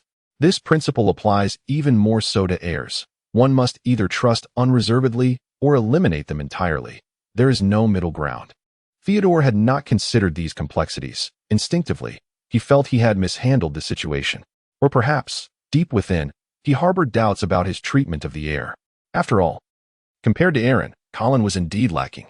How splendid it would be if Aaron were the second-generation heir and Shea the third. Theodore bit his lip, his back seemingly stooping further, before breaking into another fit of coughing. This matter has external witnesses. I have yet to determine how to proceed. Now leave. Colin, surprisingly composed, performed a courteous bow before exiting the study. Mrs. Sonia approached with a smile, her demeanor impeccable, yet her eyes seemed to harbor an unspoken anticipation. How are matters progressing? She inquired, her smile somewhat strained. Father has expressed his intention to take action against me, Colin replied, his countenance darkening. We can no longer delay. Immediate action is imperative. Are we to orchestrate a coup? He pondered eagerly. I could offer my assistance in this regard. A coup? Colin regarded him as though he were mad. The key figures of the castle guard, Turner Shoriand and Alfred, are both loyal to my father. We cannot sway them. How many men do you intend to rally for an assault on the castle? Even if we were to succeed, the entirety of Green Forest would know of my betrayal, and all the lords would rise against me, elevating my brother to the count's throne. And what do you propose to do instead? Asked Faley, maintaining his genial demeanor. I absolutely cannot harm my father, whether out of familial loyalty or self-interest. Thus, the most prudent course of action is to exacerbate his illness, rendering him incapable of governance, allowing me to assume the lordly powers in his stead. Colin declared, I require a potion that can induce a deep, unresponsive slumber, one that mimics a severe illness. Though challenging, the palace indeed possesses such a rare concoction known as Dream of Konjak, which would perfectly suit your needs. I happen to have a sample with me. Faley replied with a smile. Colin scrutinized Faley with apprehension before a smile crept onto his face. Excellent. I have already secured the cooperation of a scholar who can infuse the concoction with certain ingredients. Moreover, Sonia, too restless as she is, will conveniently be placed under house arrest during this opportunity. Faley nodded, sensing that Colin was not entirely devoid of merit. His years of being the designated heir had surely allowed him to cultivate alliances. This was the capital needed post-coup. With these assets, he could effectively control the situation at Sotos Castle. Then, at the opportune moment, he would eliminate the Count of Green Forest and disclose the truth, plunging Green Forest into chaos. The next day, Ginny found herself in the garden, contemplating the serious matter of what to prepare for dinner that evening. Sean, beside her, chattered incessantly. Mother says Colin is doomed this time. Aaron has already split from the family, so I shall be the Count soon. Ginny rolled her eyes, choosing to ignore him. After all, one cannot expect everyone to be wise. Humans are inherently emotional beings, often making peculiar choices. Not to mention, this brother of hers was the so-called troublesome child in Aaron's words. Suddenly, she noticed a group of armored guards rushing from various corridors, securing all exits. Something was amiss. Ginny's expression turned serious. A throng of guards surged in, with none other than Colin at the forefront. With a mere wave of his hand, 2 guards advanced, seizing Sean by the arms. What are you doing? I am the son of a count. Sean protested vehemently, struggling fiercely as he shouted. Colin stepped forward and delivered a swift kick, sending Sean hurtling into a flower bed with a series of agonizing cries. I've longed to do this. It is truly delightful. A smirk tugged at Colin's lips as he gazed at Ginny. The usually spirited sister now appeared pale, her head bowed like a frightened quail. Humph. After all, she is but a child. Take them away. Lock them up with Sonia. They are not to emerge without my command. Colin swiftly issued commands as he strode through the castle hall, flanked by the scholar and Phaley, a pleased smile adorning his face. Where is Aaron? Father is gravely ill. Send word to him immediately to come and visit. And those lords, summon them as well. In his mind, he had already resolved to seize this opportunity to eliminate all inconvenient obstacles. Chapter 55, Disguise in the Dreamlike Realm of Black Sun Town. Serving as the headquarters of the Black Sun cult, the area had undergone multiple expansions and renovations, resembling an immense fortress cloaked in darkness. It was here that the cult had initially been founded. Now, with the cult's strength growing, numerous followers were fervently advocating for the conquest of a grand city. Even the high priest had begun to seriously contemplate relocation matters. Outside the town, 2 cloaked clerics strolled side by side, their expressions relaxed. After all, this was the cult's stronghold, overseen by the high priest, who surpassed ordinary extraordinary beings. Aside from the earlier incident with Lynn, the place had rarely sustained attacks. It is indeed better to guard the headquarters. Have you heard? The team sent to Diet has been completely wiped out. One cloaked figure bore a look of trepidation. This world is becoming increasingly twisted. Previously, a priest leading a team got lost in the woods under strange circumstances. May Black Sun protect them. We have deities and the high priest. We shall be fine. Besides, hasn't he another priest already been dispatched to Diet? The other, a disheveled man with gaunt cheeks, chuckled at this. We must hasten to complete the ritual and step into the burning sun, so we can truly contribute to the cult. The cloaked figure sighed and quickly covered his mouth. You are mad. Do not speak of such things. The disheveled man glanced around, relieved to find no one in sight. Wait, something feels amiss. At that moment, he suddenly sensed an anomaly. In the sky, fine particles had inexplicably begun to gather. As the dust invaded, his eyelids felt as heavy as stones, and his body involuntarily began to weaken. Enemy, attack. The 2 nefarious cultists fell together before they could signal, their downfall facilitated by the effectiveness of the hypnotic powder. From the depths of the forest, Lynn and Olivia emerged, carrying away the 2 captives. Within a cavern, a splash of cold water startled Adonis awake, and he beheld the 2 women before him, his eyes wide with terror. Bound by fine strands, he found himself unable to summon his spirit, reduced to whimpering sounds. Stepping closer, Lynn removed the gag from his mouth, introducing herself. I am Lynn. What are your names? A shiver ran through Adonis as he recalled the horrifying legends of the past. ORL. Olivia smiled gently. Didn't you promise to set them free? I did, Lynn replied, but you did not. Now, proceed with your secret arts, strip away their skin, and cloaked in their guise, we shall infiltrate the Black Sun town. The extraordinary element of the pupa endows its wielder with a gruesome ability to transform the living into pupae, subsequently shedding the outer cocoon to assume their appearance. This capability is exceedingly bloodthirsty, and since departing from the cult, Olivia had refrained from employing it. Yet now, to vanquish the high priest, she had no choice but to act. Moments later, Adonis and ORL emerged from the cave, appearing unchanged. They exchanged glances and set forth towards Black Sun Town. In truth, the challenge of dispatching the high priest varied significantly. Slaying him in the wild was a far cry from breaching the headquarters of the Black Sun cult, surrounded by numerous fervent devotees. Thus, after careful consideration, Olivia and Lynn resolved to disguise themselves for infiltration. All hail the Black Sun. As they approached the town, patrolling the perimeter were the Burning Suns, who greeted the disguised duo with amiable smiles. Olivia's arcane art flawlessly mimicked the original two individuals, even down to their height and build. All hail the Black Sun. Adonis, as portrayed by Olivia, spoke in a calm, masculine voice. We have uncovered crucial intelligence and seek an audience with the High Priest. Can't you see the deacon? A patrolling Burning Sun frowned. This concerns our master's mortal enemy. Lynn, equally adopting a male voice, found it quite ordinary to craft a new tone. Given her mastery over flesh and transformation, she produced a blood-red piece of human skin, infused with the essence of crimson. Indeed, this sensation was unmistakably that of a true devotee. The expression of the Burning Sun shifted instantly. Though the High Priest is currently in seclusion, I believe he shall meet with you. Follow me. Lynn and Olivia exchanged a knowing glance and followed him. The High Priest resided at the heart of Black Sun Town, within a vast, utterly dark stone edifice. Towering and imposing, its spire-like apex pointed towards the heavens, reminiscent of a Gothic chapel. The patrol member of the Burning Sun entered the church first and soon emerged, declaring, "The High Priest has summoned you. Proceed." Olivia took a deep breath and entered the grand doorway of the church alongside Lynn. The interior of the church was vast, adorned with colorful stained glass windows depicting strange patterns, their hues tending towards the somber. At the center stood a pitch-black altar, encircled by a ring of dark skulls, with a symbol of a black sun emblazoned upon it. Beneath the altar knelt a figure, engaged in prayer. "The High Priest has been brought," the Burning Sun respectfully announced. Bowing, creak. The figure of the High Priest, facing away, suddenly stood upright and turned, a bizarre smile gracing his face. "Blasphemers, you have finally arrived." Lynn and Olivia's pupils constricted as they beheld the peculiar transformation of the High Priest. Two enormous growths emerged from his throat, and his abdomen swelled grotesquely, reminiscent of a woman in the later stages of pregnancy. Indeed, the injuries inflicted by the blood and flesh scepter have already taken their toll on the High Priest.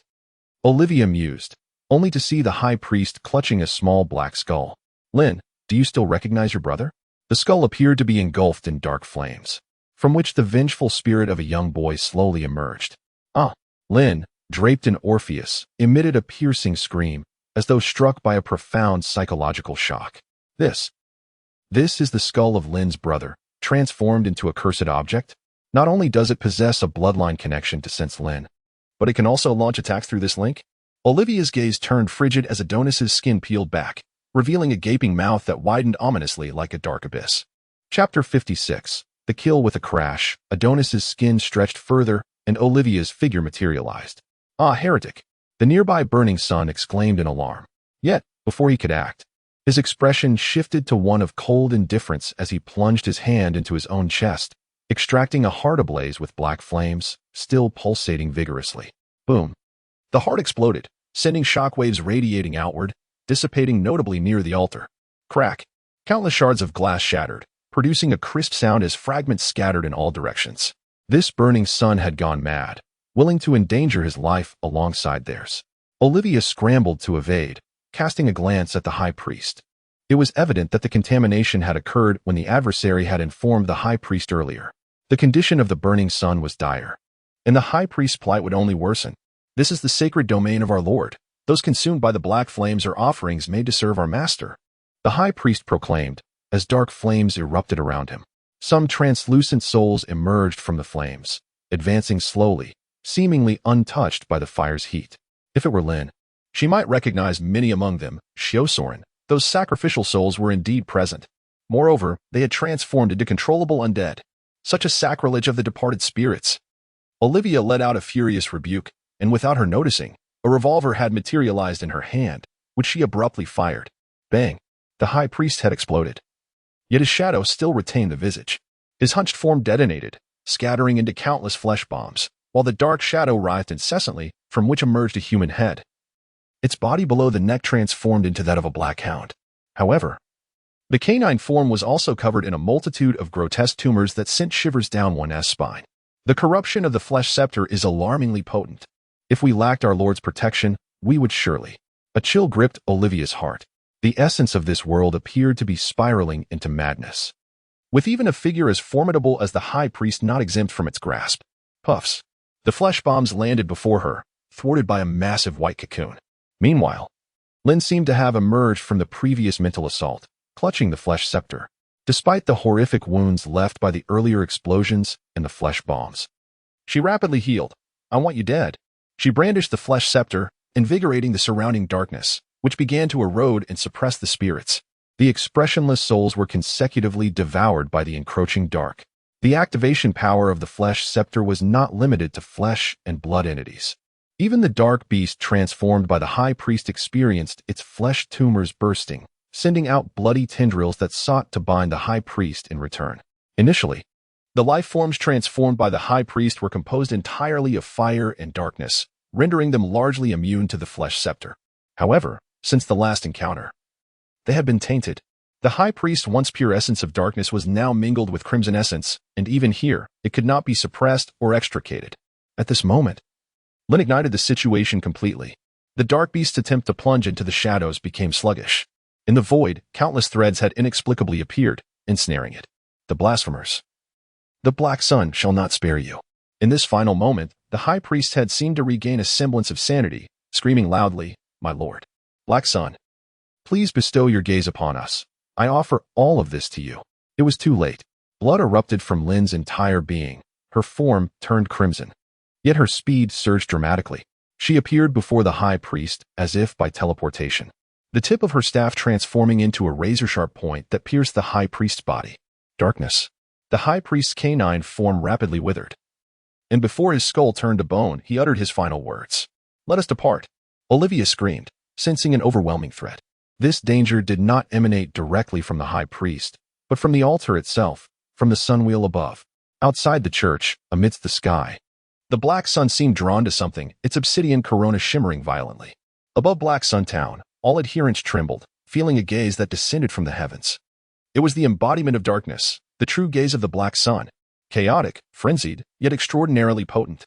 The first follower transformed into a blazing torch amidst their screams. Then the second, the third. All the faithful became kindling for the Black Sun. Lynn swiftly retreated, witnessing the high priest's body ignite in flames. Within the inky blaze, a colossal vertical eye seemed to fixate upon her. This was Black Sun, with merely a glance. Both Lynn and Olivia felt as if they might dissolve. In this life and death moment, they hastily prayed, "Wandering spirit of the unknown, existence of absolute neutrality, silent observer, bestow your grace upon us, and deliver us." The Black Sun descends? No, merely a gaze, a line of sight. Aaron Sotos gazed intently at Lynn as she sought vengeance, then sighed deeply as a mysterious force surged forth, intertwining with the two women through an ethereal connection. The sensation of the Black Sun was akin to that of the Crimson Moon. Both lacked any semblance of rationality. He mused, should the Black Sun truly descend or manifest? A flicker of trepidation would undoubtedly arise within him. Nevertheless, at this juncture, the situation resembled Lynn's previous tainting, and after weighing the pros and cons, Aaron deemed it feasible to intervene. Within the church, an infinite radiance materialized before Lynn, as countless orbs of light coalesced into a grand portal. Light, a luminescence that promised salvation, surged forth from the void, extinguishing the inky flames. With a resounding crack, the emblem representing the Black Sun upon the altar fractured, transforming into ash. Breathing deeply, Olivia expressed her gratitude for her lord's protection, gazing at the ashes of the high priest. "Something remains," she murmured, approaching to discover amidst the ashes a pure white stone. "A spiritual crystal?" She extended a finger, only to be met with a chilling sensation, as if witnessing extinguished flames before her. Is it true that once fire has consumed all, it leaves behind the ice that freezes everything? Quickly, let us find something to contain it. We must depart. The two women hastened out of the church, their eyes fixed on the torches and heaps of ash, propelling them to run even faster. In the town of Black Sun, all the faithful were engulfed in flames, consumed entirely. Time passed, though its measure was uncertain. And from the ashes, small beasts of darkness emerged. This was the gift of the Black Sun. Should any life endure the calamity of the burning embers, it would ascend to become a true beast of darkness. Chapter 57, Notification, Blackstone Manor. Aaron, wielding a quill fashioned from goose feathers, inscribed in his notebook, this recent raid on the Black Sun cult, culminating in the slaying of the high priest, yielded substantial rewards. Among the spoils retrieved from his possession, I discovered the secrets of darkness, including the eclipse ritual and the covenant ritual, among others. The covenant ritual, in particular, seems poised to prove immensely beneficial. Upon the demise of the high priest, his essence coalesced into an indelible shard of ice, aptly named pure white ice. It evokes a peculiar sensation. Could it be that the once fervent flames, upon extinguishment, transform into a chilling frost that freezes all? This paradoxical relationship appears to hold profound significance within the realm of mysticism. Having completed a portion of my esoteric studies, I now possess the confidence to guide Lin and the others through a tangible sacrificial ritual.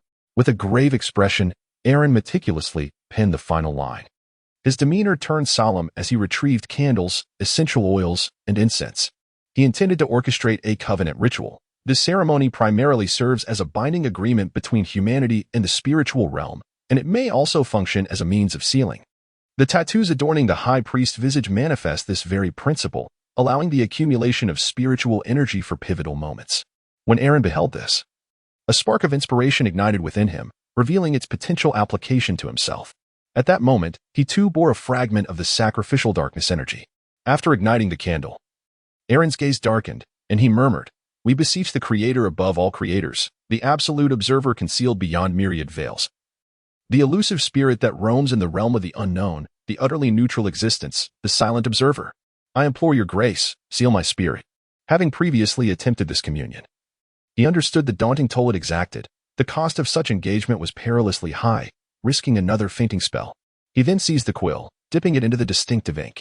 For the location of the sacred mark, he chose his left forearm, opting not to replicate the high priest's aesthetic entirely, but instead adorning his face and head with tattoo-like patterns. In the form of the sun wheel, he bound the secrets of the spirit with an oath as enduring as gold, steadfast as stone. As Aaron recited the incantation, he meticulously traced a circle upon his left forearm. When the arc was wholly connected and the circle became complete, he abruptly sensed the essence within him, which had been dissipating, suddenly constricted as if a stopper had been placed, causing its flow to diminish to a subtle and languid trickle. It was accomplished. Aaron concluded the ceremony, exhaling deeply as he gazed at the circular tattoo adorning his left forearm. At that moment, a halo of corona-like patterns encircled the tattoo, reminiscent of the radiant brilliance emanating from the sun. Once, my spirit in this world resembled a leaky bucket, but at last, it has been sealed. Aaron felt a distinct sense of depletion, his face briefly illuminated by a hint of joy, only to swiftly return to a solemn expression. The passage of time merely slowed. The water continued to trickle through the crevices. To be precise, what once dissipated in a day now stretched to approximately 10 days. Moreover, the moment he exerted his spiritual abilities, this consumption would surge dramatically, akin to pouring water. After letting out a sigh, he lowered his sleeves to conceal the tattoo on his arm.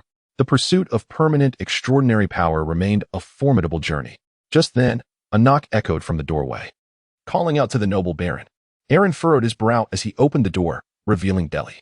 "Bachelor Albert seeks an audience. He has brought a letter from the castle." Deli's chest heaved dramatically, her breaths coming in short gasps. "There is something of utmost importance and urgency. Please have him wait for me in the parlor." Aaron furrowed his brow, a sense of foreboding washing over him. He entered the parlor and encountered the rotund bachelor, Albert. "Your Excellency," Albert bowed, presenting the letter he held. "The Count is gravely ill, and for the time being, Colin will oversee the affairs of the territory. You were summoned to the castle the last time they met. Theodore's health was presumably stable." The letter bore a ring from Theodore, etched with the twisted patterns of a banyan tree, symbolizing the Lord's authority. Alas, following the events with the wolf pack, such troubling news could not bode well, and I needed no divination to understand that something was amiss. Aaron crumpled the letter and cast it aside, a cold smile playing on his lips. This too was a scheme, he mused, should he choose to go. It would serve as an opportunity to eliminate his adversaries, while abstaining would merely allow them to consolidate their strength before launching an assault. He turned his gaze towards Albert and commanded, "Summon all those in charge of the estate and above." At once, Albert replied, swiftly departing.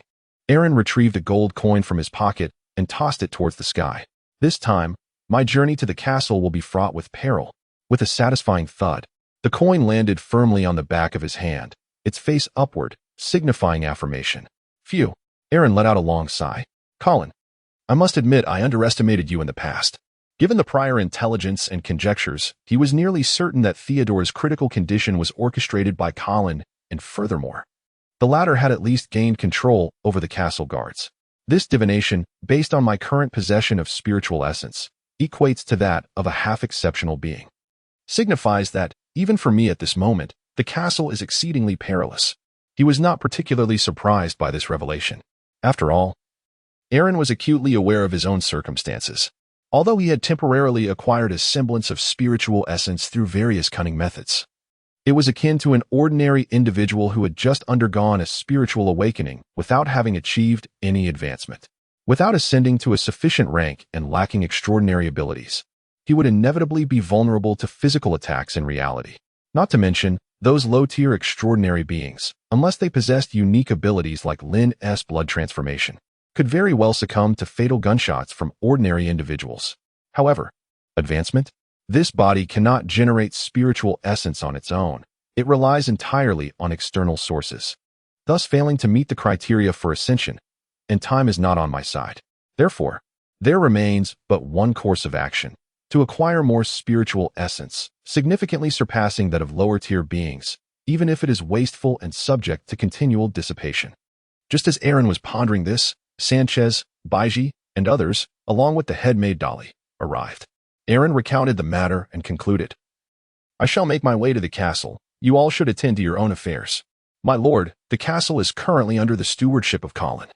It would be prudent to bring along additional guards," urged the eager Eight Fingers.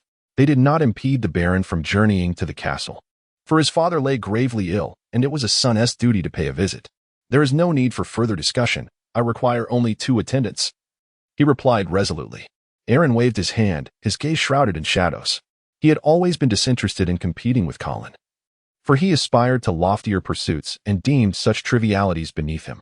However, now that the adversary had made the first move, it was high time to bring matters to a close. Chapter 58. Transformation and Sacrifice in the Opulent Confines of a Chamber within Sotosburg. 2 soldiers clad in leather armor stood sentinel at the door, their expressions stern and vigilance keen as they scrutinized each passerby. Inside, Lady Sonia drew the curtains and gazed at her 2 children with a heavy sigh. It appeared that Colin was destined to emerge as the ultimate victor. She exchanged a rueful smile with Sean and whispered, if Theodore were to succumb to his illness, Colin would undoubtedly ascend as the uncontested Earl of Greenwood, unless we could unearth some evidence. Yet, Theodore's condition is indeed grave. The current predicament left little room for hope, unless Aaron mustered an immediate uprising. Their chances of contesting were slim, for all were well aware that Colin was the rightful heir. Although Theodore had recently shown signs of wavering in his intentions, a change in succession would require years of preparation, a lamentable situation indeed. At this revelation, Ginny's countenance fell, while Sean fidgeted restlessly. "As for you both, your opportunities have all but vanished," Lady Sonia declared resolutely. "To secure a better life, one must align with the powerful." "Mother, are you suggesting that we fully align ourselves with Colin?" Ginny asked glumly. "He requires our support. We could endorse him, asserting that the Earl's illness has rendered him incapacitated, and we might even aid him in deceiving Aaron and the other lords." Lady Sonia scoffed derisively. "He intends to ensnare those lords who oppose him and eliminate them in one fell swoop, as if I were unaware of his schemes. After years within this castle, I still possess a few allies." She turned her attention to Sean, her expression grave. "The next time you encounter Colin, you must publicly renounce your claim to the inheritance. Perhaps in time, you could become a free knight. As for you, Ginny, you must pledge your loyalty to him and draw near, rather than to Aaron as before. Do you understand?" Such a complete shift in allegiance might be commonplace for political creatures, yet it was clearly a daunting notion for the 2 children. Nevertheless, Sonia's demeanor was unwavering. "For your survival, you must comply." She perceived with clarity that the castle had transformed into a formidable trap, an impenetrable fortress. Aaron's demise seemed inevitable. After slaying a brother, Colin might, if he valued his reputation, treat the transformed Sean with some measure of kindness. Meanwhile, Colin was receiving lords from various regions. With a sorrowful countenance, he embraced one lord before bidding him farewell to his quarters. Once the figure had vanished from sight, Colin retrieved a white handkerchief, disdainfully wiping the area where the lord had previously touched. "The individuals hailing from Storm's End have always evoked a sense of disdain within me, their presence reminiscent of wild boars. However, one must adopt a congenial demeanor when addressing each visiting lord."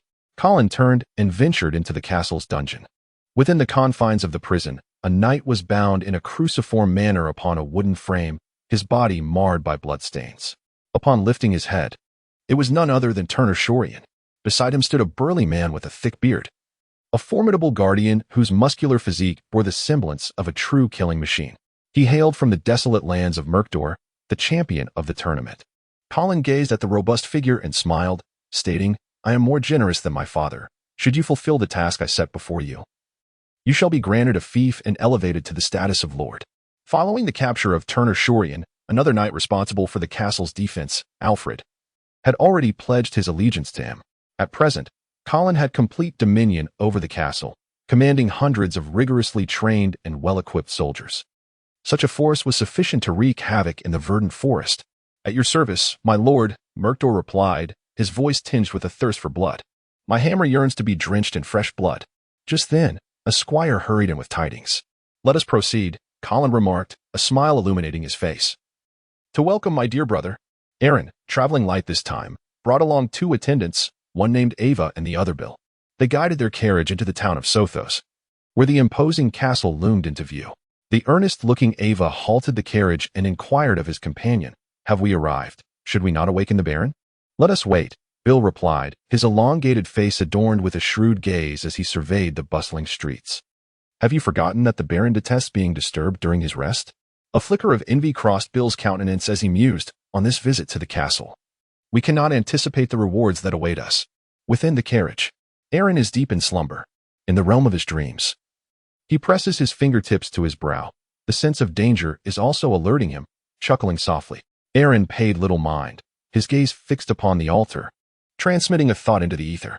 Within the department store, Lynn and Olivia, who were praying at the altar, simultaneously raised their heads, their faces bearing a solemn expression. "Our Lord has decreed. He requires a grand sacrifice. Hasten to prepare." The light of redemption shines above. A group of fervent believers swiftly set to work. Olivia turned to Lynn. "You must understand our Lord's intentions. This opportunity for vengeance is entirely by His grace. All that I possess is His. Do not worry, sister." Lynn displayed a sweet smile. The blood and flesh scepter was indeed an immensely powerful artifact. Wielding it allowed one to contend even with the high priest. However, its adverse effects were becoming increasingly severe, and its loss would not be lamented. An hour later, amidst the prayers of numerous followers, Olivia and Lynn placed the blood and flesh scepter alongside the pure white ice left by the deceased high priest upon the altar, entering into silent supplication. Wandering amidst the unknown and elusive spirits, an absolutely neutral presence, a silent observer.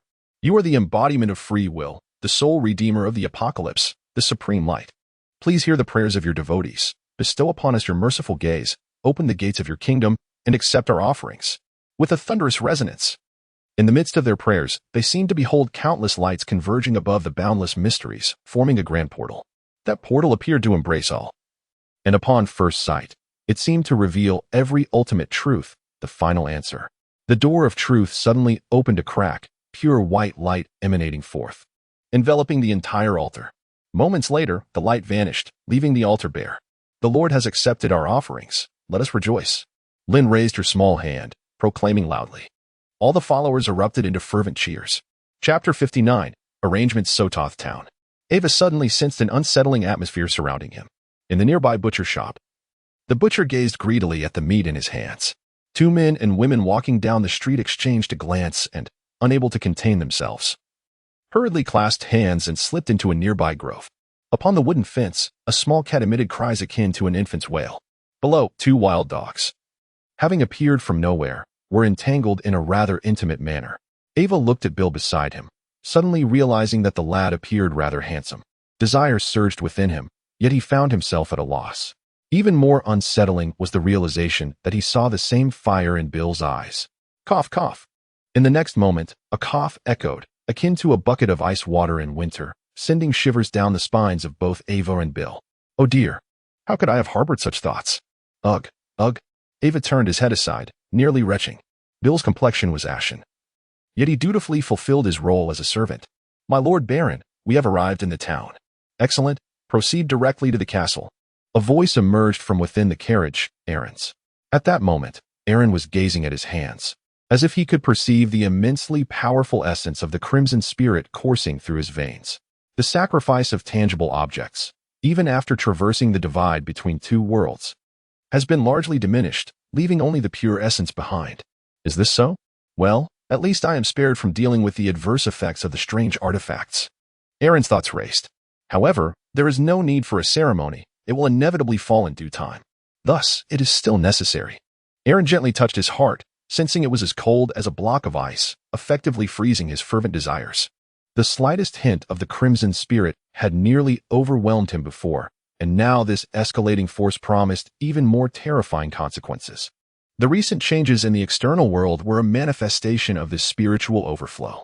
Fortunately, Aaron had prepared in advance. Having allowed Olivia and others to sacrifice the pure white ice left behind by the deceased high priest serves as the finest sealing material. With it as the foundation, I can arrange the secret contract ritual, which will form a powerful seal within me. I sense it might sustain for a decade, perhaps even several decades. However, even if I conduct the ritual and become an extraordinary being of the Crimson Path, will I still revert to an ordinary person after several decades? Then there is no need to solidify the path beforehand. It would be futile regardless. Moreover, the inherent contradictions between darkness and crimson could serve to balance my desires, preventing them from spiraling out of control. As it turned out, aside from a minor unforeseen occurrence at the onset, everything proceeded quite smoothly.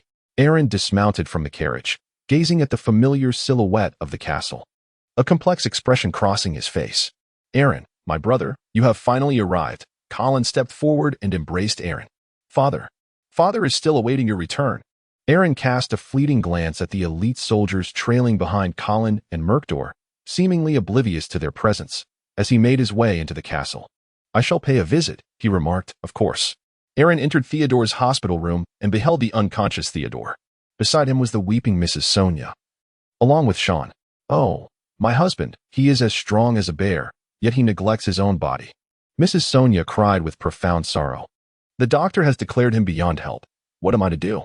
Aaron stepped forward and cast a glance around. It must be said that the effects of the secret elixir from the kingdom of Kagash were remarkable. At least Theodore did not appear to be poisoned, though he certainly looked gravely ill. Alas, it pains me to see my father in such a state, yet the weight of responsibility compels me to carry on. Colin sighed. Aaron, you should freshen up and rest for a while, then change into your formal attire. I have prepared a welcome banquet this evening to greet you and the other lords. As you command, came the reply. This night shall determine everything. Colin stood at the center of the banquet hall, surveying the vibrant blossoms and the exquisite table linens, his expression shifting to one of contemplation. In his youth, Aaron had always been reticent and rather unsociable, yet they had never quarreled. It was he who had taught Aaron to ride a horse for the very first time. Faley appeared behind Colin, laboring under the weight of his thoughts. Everything is in readiness, my lord. Do you wish to withdraw? No, I am merely reflecting on the sacrifices I must make to attain that position. Colin murmured with a soft sigh. After he departed, Faley regarded his retreating figure, his gaze profound. My lord. A servant approached him. What shall we do next? Faley chuckled quietly, surveying the empty surroundings. Regardless of who claims victory, the count shall perish tonight, and by tomorrow, whispers of Colin's patricide will echo far and wide. No. We cannot allow Colin to triumph so easily. Find someone to convey this information to Aaron, but do not use our own. Employ someone from the former Lady Sonia circle. Meanwhile, Aaron traversed the corridors of the castle, reflecting on his observations from the sick room. Lady Sonia, has she allied with Colin? He was not particularly surprised. She was an astute woman, inclined to choose the path most advantageous for herself. At that moment, a maidservant approached, unexpectedly colliding with Aaron. My apologies, my lord. Startled, she quickly knelt before him, earnestly pleading for forgiveness. It is quite all right. Just be more careful next time. Aaron waved his hand, dismissing the maid, and retreated to a corner where he opened his palm. Upon his palm lay a note, inscribed with a single line of text. Crimson Feast. He scoffed, carelessly tucking the note into his pocket, remarking how utterly uninspired. Possessing a keen intuition, he took a moment to survey his surroundings and soon grasped the layout devised by Colin. As an awakener of the crimson spirit, he was particularly attuned to the essence of flesh and blood. Aaron sensed that within the castle's dungeon, there were numerous individuals grievously wounded, their blood flowing freely. Moreover, soldiers at several critical positions had also been replaced. All these signs pointed to the imminent approach of a conspiracy. His reason for waiting was merely to afford Colin a chance for repentance. At times, I find myself rather sentimental. Aaron shook his head. a bitter smile gracing his lips as he engaged in self-deprecating humor. Chapter 60, Wood. As night fell, Aaron, adorned in an intricately designed and opulent gown, entered the grand banquet hall of the castle. Suspended from the ceiling were massive chandeliers, ablaze with dozens of candles, their wax cascading in layers over the bases, some even dripping down. The lavishly decorated dining table was laden with a plethora of culinary delights: roasted young chicken, succulent roast pig, tender steaks, lamb chops, rich foie gras, a seafood platter, sweet shrimp salad, vegetable medley, caviar, raspberry sauce, hearty beef broth, caramel pudding, and an assortment of fine wines to complement the feast. Colin occupied the seat of honor, flanked by Lady Sonia and Sean. Ginny's whereabouts remained a mystery. Amidst the revelry, the lords engaged in spirited toasts while a band serenaded the gathering. Alas, Aaron, holding a glass of wine, sighed. If only we could have another piece like Rainy Season, it would be even more perfect and sophisticated. Upon seeing Aaron enter, Colin nodded, prompting a servant to discreetly close the grand hall's door. Ladies and gentlemen, Colin rose, lifting his goblet high. I extend my warmest welcome to each of you and express my gratitude for your kind wishes regarding my father's health. As the acting Count of Greenwood, I raise this glass to Theodore, wishing him a swift recovery. To Theodore, Aaron likewise raised his goblet, savoring the exquisite wine within. He then announced the second matter: I shall inherit the title of Count and become the Count of Greenwood. Colin gazed thoughtfully at the multitude of lords below, his eyes resting on Aaron. Who is in favor? Who is opposed? The music abruptly ceased, and all present stared in astonishment at Colin. No, the Count is still alive. Why the haste, Colin? Aaron beheld that the speaker was Baron Dennis, renowned for his tempestuous temperament. At that moment, Colin pressed his palm down. With a cacophony, a battalion of soldiers emerged from all directions, encircling the entire venue. The orchestra was driven into a corner, while a line of crossbowmen brandishing their weapons emerged. The sharp bolts aimed menacingly at the assembly. Colin, you? Baron Dennis immediately reached for the longsword at his waist. Whoosh! Several crossbowmen swiftly took aim at him and pulled the triggers. In the blink of an eye, Dennis was transformed into a porcupine, bleeding profusely upon the ground. I shall ask once more, who is in favor and who is against? Colin's gaze fell upon Aaron. My dear brother, alas. Aaron sighed. Colin, you have ultimately arrived at this juncture. I still recall the first time I mounted a horse. It was you who assisted me onto the saddle. I have persistently offered you opportunities. I have no desire to contest anything with you. Take your chances and leave me be. Colin suddenly erupted with profanity. Put away your lofty demeanor. It sickens me. Allow me to inform you. This time the opposing lord shall perish, and regardless of your stance, you two shall meet your demise. Aaron's expression subtly shifted as he reflected on his previous demeanor, pondering whether he had been excessively haughty or perhaps inadvertently humiliating to others. Murkdo, shatter his skull, Colin declared, pointing at Aaron. Aren't you skilled? Go entertain yourself with my champion. His face flushed with the exhilaration of a victor. Eager to toy with Aaron, relishing the thought of watching him succumb to despair and agony. Thud, thud. The imposing figure of Murkdo, clad in heavy armor, approached the banquet, each step causing the ground to tremble slightly, wielding a colossal iron hammer. Colin, I've told you numerous times, I have my own aspirations. That Earl Greenforest is of no interest to me. Aaron gazed at the approaching Murkdor, as well as the myriad of lords who bore expressions of fear, despair, and concern. He let out a profound sigh. At this juncture, there remained only one course of action: battle. You.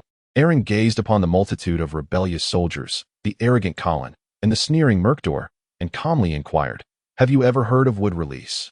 Colin, utterly perplexed, was taken aback as he witnessed Aaron's hands clasped together. Suddenly, a thunderous rumble echoed. The ground of the castle undulated like the restless sea. With a resounding crash, a single seed stubbornly took root, sprouted, and burst forth from the earth, growing at an alarming rate. It was a magnificent banyan tree. Its vast roots writhed violently, overturning tables and displacing the surrounding guards, while its crown thundered as it shattered the vaulted ceiling of the banquet hall, basking in the moonlight. It stood alone, a forest unto itself, as even the stone castle twisted and cracked beneath the weight of its roots. Oh my good heavens! By the ancients! Ava and Bill stood transfixed, gazing at the banquet hall, where a verdant banyan tree had sprung forth, growing atop the stone castle. The castle trembled as countless servants, guards, and menials beheld the green banyan tree, a symbol of their mythos, and knelt in reverence. Amidst the chaos of the banquet hall, dusk gradually settled, revealing Murkdor's figure. now ensnared by the myriad roots of the banyan. These wooden tendrils, sharper than any famed blade, pierced through armor and into Murkdor's flesh. As the massive branches constricted like serpents, the champion of the tournament uttered not a sound before being reduced to mere pulp. Countless roots surged from the earth, as the ground was turned over by a colossal plow, transforming flesh and bone into offerings for the matron banyan tree. Meanwhile, Lady Sonia, terror-stricken, turned pale, clutching Sean and burrowing beneath a table, resembling a startled quail. Oh my heavens, what are we truly battling against? The faith in the matron banyan tree was deeply rooted within the green forest. Some soldiers and even lords, witnessing this spectacle, fell to their knees, babbling incoherently, unaware of their own words. This was precisely why Aaron chose to activate a banyan tree. The green banyan held profound religious significance, capable of resolving many matters within the green forest. This is the power I seek. Colin, if you choose to surrender now, I shall spare your life. Aaron paid no heed to those fellows. Turning to Colin and softly uttering, the son of the green banyan tree? The most favored grandson of grandmother? Ha. Aaron, you truly are the chosen one. But what am I? What am I? A mere jester?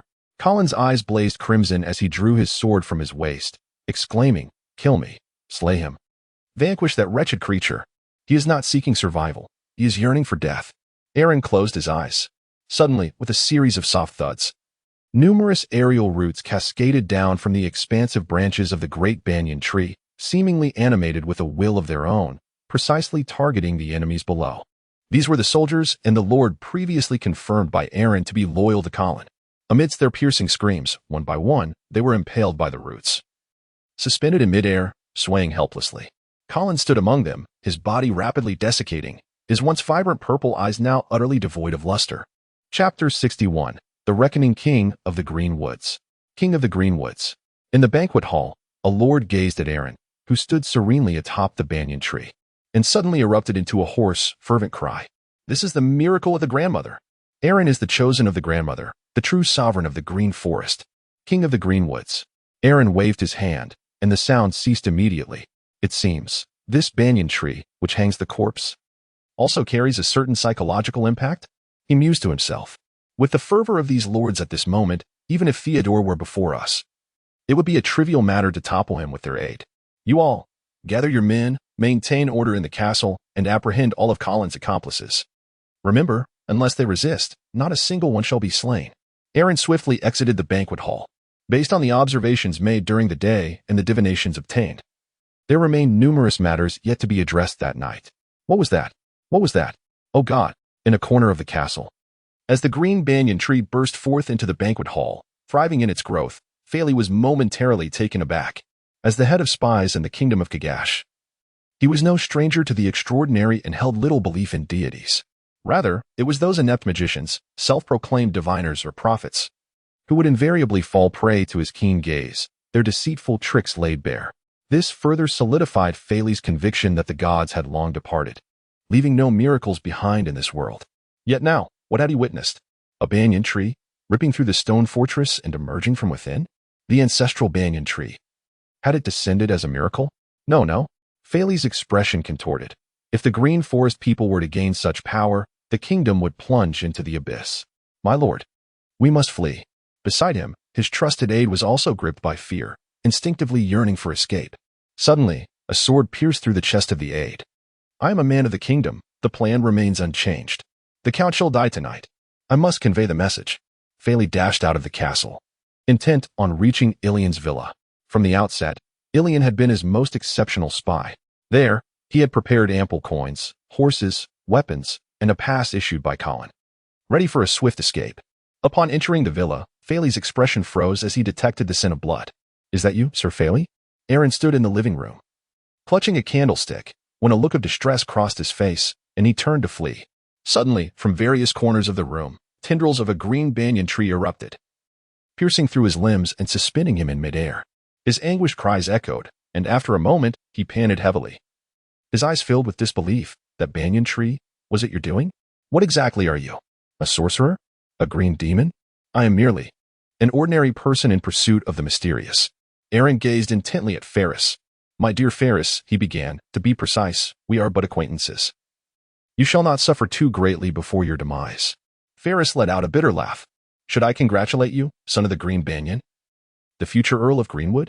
You have stood idly by as your father met his end and allowed your brother to perish. And now you can finally ascend to that coveted position. You are merely inciting discord. No, it is merely the lament of a defeated hound. Aaron maintained an impassive expression. Do you presume that I would care about the Green Forest? Or some count? That is utterly ludicrous. It is akin to a beggar worrying that a wealthy man passing by might snatch away his last coin. Straining to gaze at Aaron, he suddenly felt a wave of relief wash over him. What? Are you reassured by my lack of ambition, feeling fortunate for the kingdom of Kagash?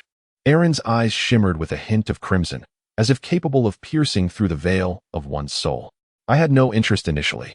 But you have ignited the enmity of the Green Forest, a sentiment the Green folk will never forget.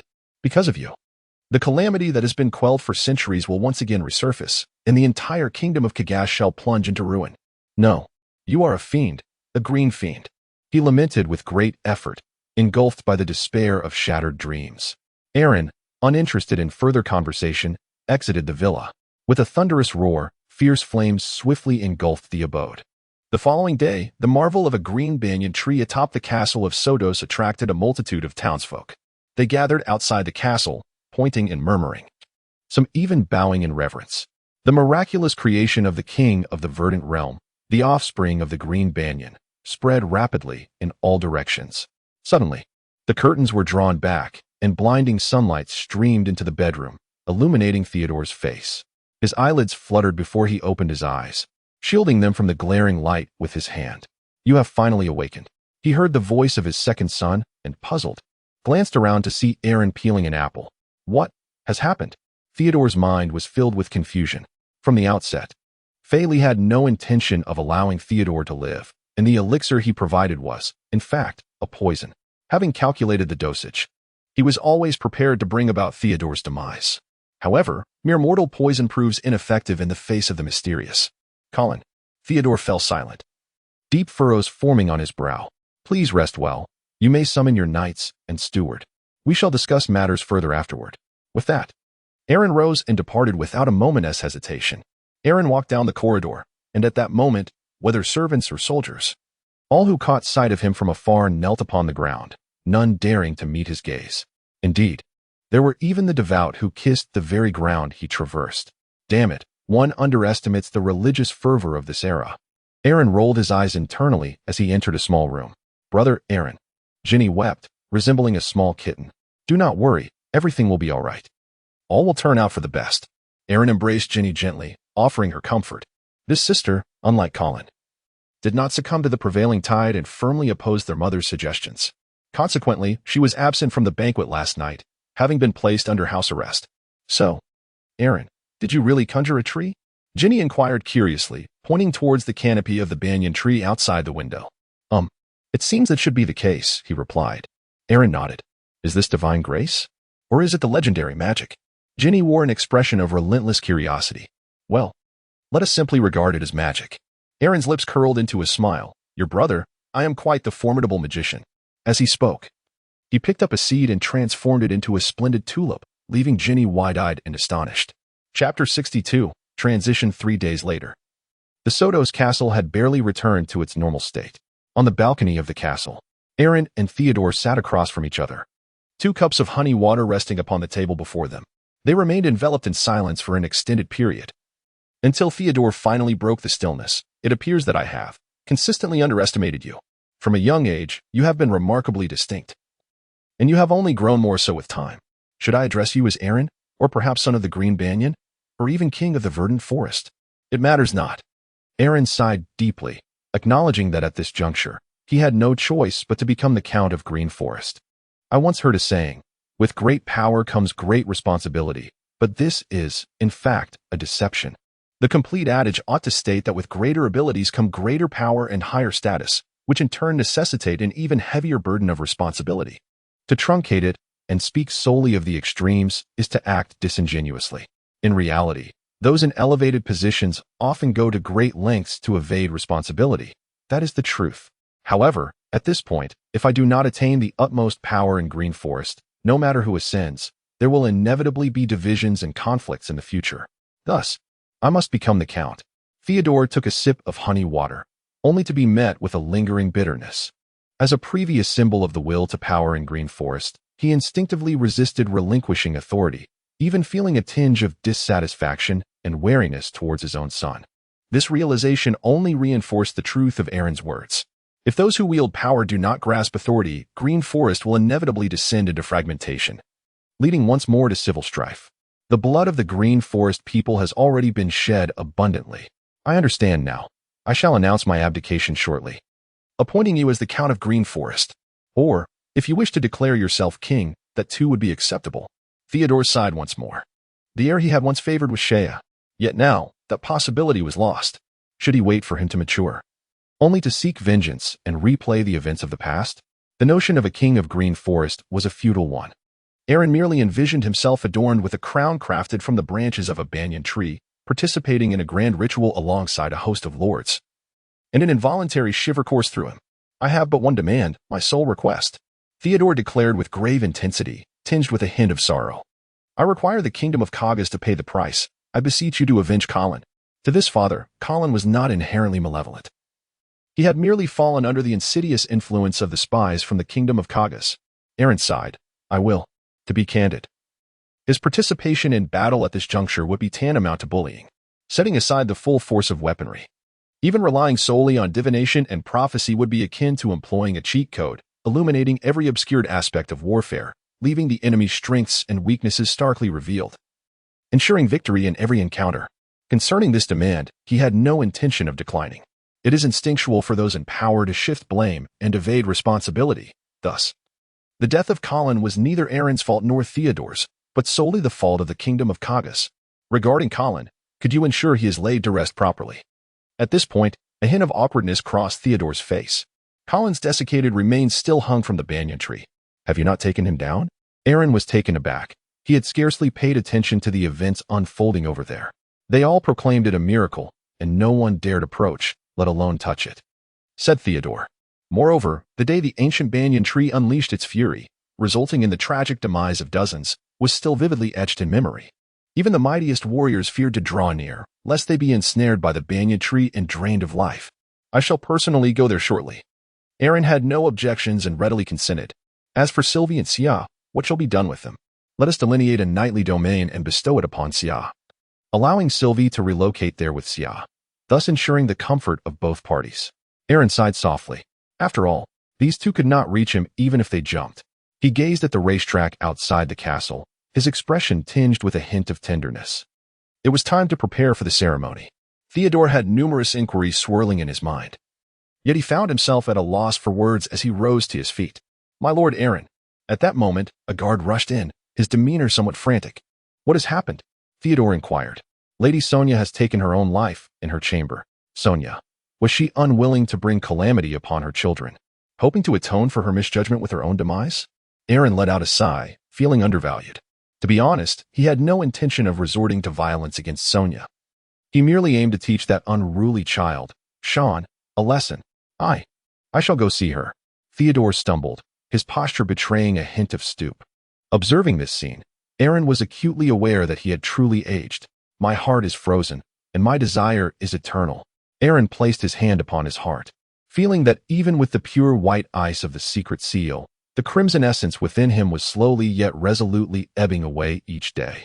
Simultaneously, he could distinctly sense a myriad of desires, not only his own but also those of others. Hunger, lust, the thirst for power, and amidst his consolation of Ginny, the vengeful spirit emanating from Sean. These sensations were almost instinctual, a consequence of the accumulated crimson essence.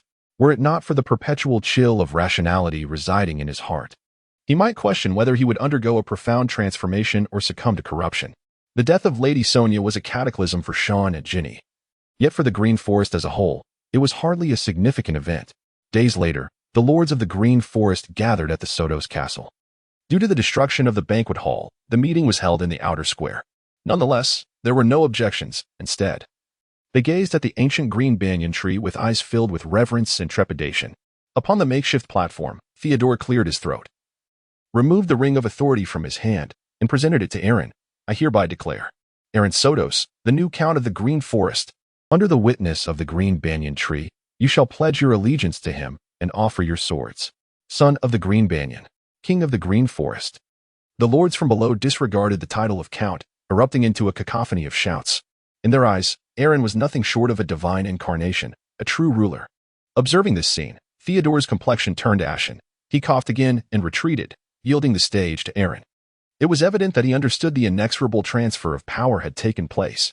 Chapter 63, Granules. Aaron stepped forward, raising his hand adorned with the ring of authority. A sudden hush enveloped the assembly below. The commanding presence he exuded evoked a sense of envy even in Theodore. Esteemed guests, I shall elucidate the events that transpired within the castle of Sotos. Everything is but a conspiracy. A vile scheme orchestrated by the spies of the kingdom of Kagash, which directly led to the demise of my brother, Colin.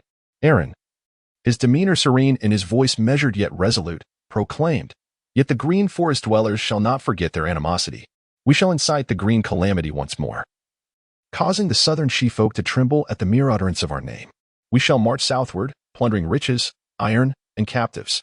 Ultimately, we shall reach the sheepfolk's capital, Kagas, and hang every royal member without exception." Aaron was not a master orator, yet in that moment, his words brimmed with fervor. As his final roar echoed, ambition and fervent flames ignited in the eyes of every lord of the green forest, who, like wild beasts, let out piercing howls. In the 7th year of the reign of Anthony II of the Kagas kingdom, autumn arrived. The green plague had erupted. The Kagas kingdom sprawled over a vast territory, governed by a duke, 2 marquises, 4 earls, and numerous lesser noble estates. Among these, the family of Frostwolf Arnold, situated in the north, was closest to the green forest. Upon hearing the news, the contemporary Marquis of Arnold was nearly driven to despair, summoning all knights and soldiers, amassing a force of 3,000, only to be overwhelmed by 5,000 warriors from the green forest. In terms of one-on-one combat prowess, the green forest people naturally held the advantage. Moreover, under Aaron's rallying call, all the lords of the green forest united their forces, presenting an army of 5,000. On the flat expanse of the river valley, Aaron refrained from employing any sorcery, and he barely issued commands. With a single charge, his 5,000 troops shattered the opposing forces. This left Aaron astounded, prompting him to direct his army in pursuit, leading them to the Frostwolf castle. Aaron rode upon his steed, accompanied by the formidable 8 Fingers, Sanchez, and other guardians. The 5,000 troops of the Green Forest Army were arrayed in disarray. Some soldiers bore no armor whatsoever, their bare torsos adorned with vibrant green or blue tattoos. Though their weapons were rudimentary, they exuded an aura of ferocity. These sheepmen were indeed feeble, scattering at the mere charge, rendering their fine armaments and armor a wasted effort. 8 Fingers donned an exterior armor, evidently stripped from the corpse of some knight, polished to a brilliant sheen, glimmering under the sun's radiant embrace. Aaron paid him little heed, his gaze fixed upon a castle that abruptly emerged on the horizon. It was perched upon a mountainside, its formidable terrain accentuated by thick walls fashioned from robust granite, resembling the formidable shell of a gigantic tortoise. At this time, lordly fortresses were typically established at critical crossroads or in rugged landscapes, guarding the vital throats of regions, rendering them exceedingly difficult to assail. In truth, with the lamentable siege capabilities of the Green Forest people, they could hardly hope to conquer such an impregnable stronghold. In their previous raids, they had consistently encircled castles without launching an assault, instead plundering the surrounding villages, a quintessential display of preying on the weak while shying away from the strong. Aaron would certainly not act in such a manner. He approached the castle, gazing upon the guards stationed atop its walls, and suddenly burst into laughter. There must be at least 1,000 soldiers within this fortress, right? That Marquis Arnold must be quite at ease. After all, the architectural prowess of Kagas is superior to ours. 1,000 men defending such a grand castle could withstand an assault of 10,000, and who knows how many lives would be lost. My lord, the enemy has sent an envoy, announced Sir Amon, escorting a pale-faced, portly man before Aaron. Respected Count of Green Forest, as a vassal of the kingdom, why do you take it upon yourself to assault our territory? The rotund envoy bowed and, trembling, continued, My master is magnanimous and does not hold past offenses against you. If you are willing to withdraw, he shall bestow upon you a gift that will surely please you. This was, in essence, a plea for peace, with an offer of compensation. Had this been the Green Forest army of old, they would have readily accepted such terms. After all, they were disorganized and truly incapable of breaching the castle's defenses. In this era, it was almost non-existent for a ruler not to engage in skirmishes with their vassals. Thus, the envoy was not taken aback. He merely perceived Aaron as mad. After all, it was astonishing for a count to demand a marquis's submission and conspire against the kingdom. Watching the envoy scurry away in fear, Aaron remained indifferent. This time, he did not intend to take matters into his own hands. As a commander, the ability to employ divination was already a considerable advantage. Not to mention, he had specifically prepared formidable weaponry for the impending conflict, such as gunpowder. This substance, akin to fertilizer, was easily produced, and Aaron had refrained from utilizing it previously due to the ease with which it could be replicated. However, later in his dreams, he discovered an alternative method to enhance the potency of gunpowder, granular gunpowder. The more intricate the process, the more difficult it was to decipher. Moreover, the efficacy of granular gunpowder undoubtedly surpassed that of black powder. This time, he would have the opportunity to test it in battle. Should he fail, he would have no choice but to intervene personally. After all, to assault such a fortress with 5,000 men and still face defeat was a grim prospect. Half a day later, Marquis Arnold, true to form, did not submit. Aaron gazed at the castle, which appeared to meld seamlessly with the mountain, and waved his hand. A throng of shield-bearing green forest dwellers surged forward. Fire the arrows! The hoarse cries of knights echoed from above the castle. A deluge of arrows descended from the heavens. While most were thwarted by shields, a few managed to penetrate the gaps, inflicting casualties among the green forest warriors. As they approached the base of the castle, they were further assailed by falling stones. Massive boulders plummeted from above, carrying with them a terrifying momentum that left some severely injured. If this relentless onslaught continued without inflicting damage on the defenders, the morale of the besieging forces would be gravely affected. Quickly, dig, Sanchez commanded, brandishing his shield and positioning himself in a blind spot at the castle gate, pressing firmly against the wall. A few of his subordinates hastily excavated the ground to bury explosives and pulled the fuses, in their quest to besiege the castle.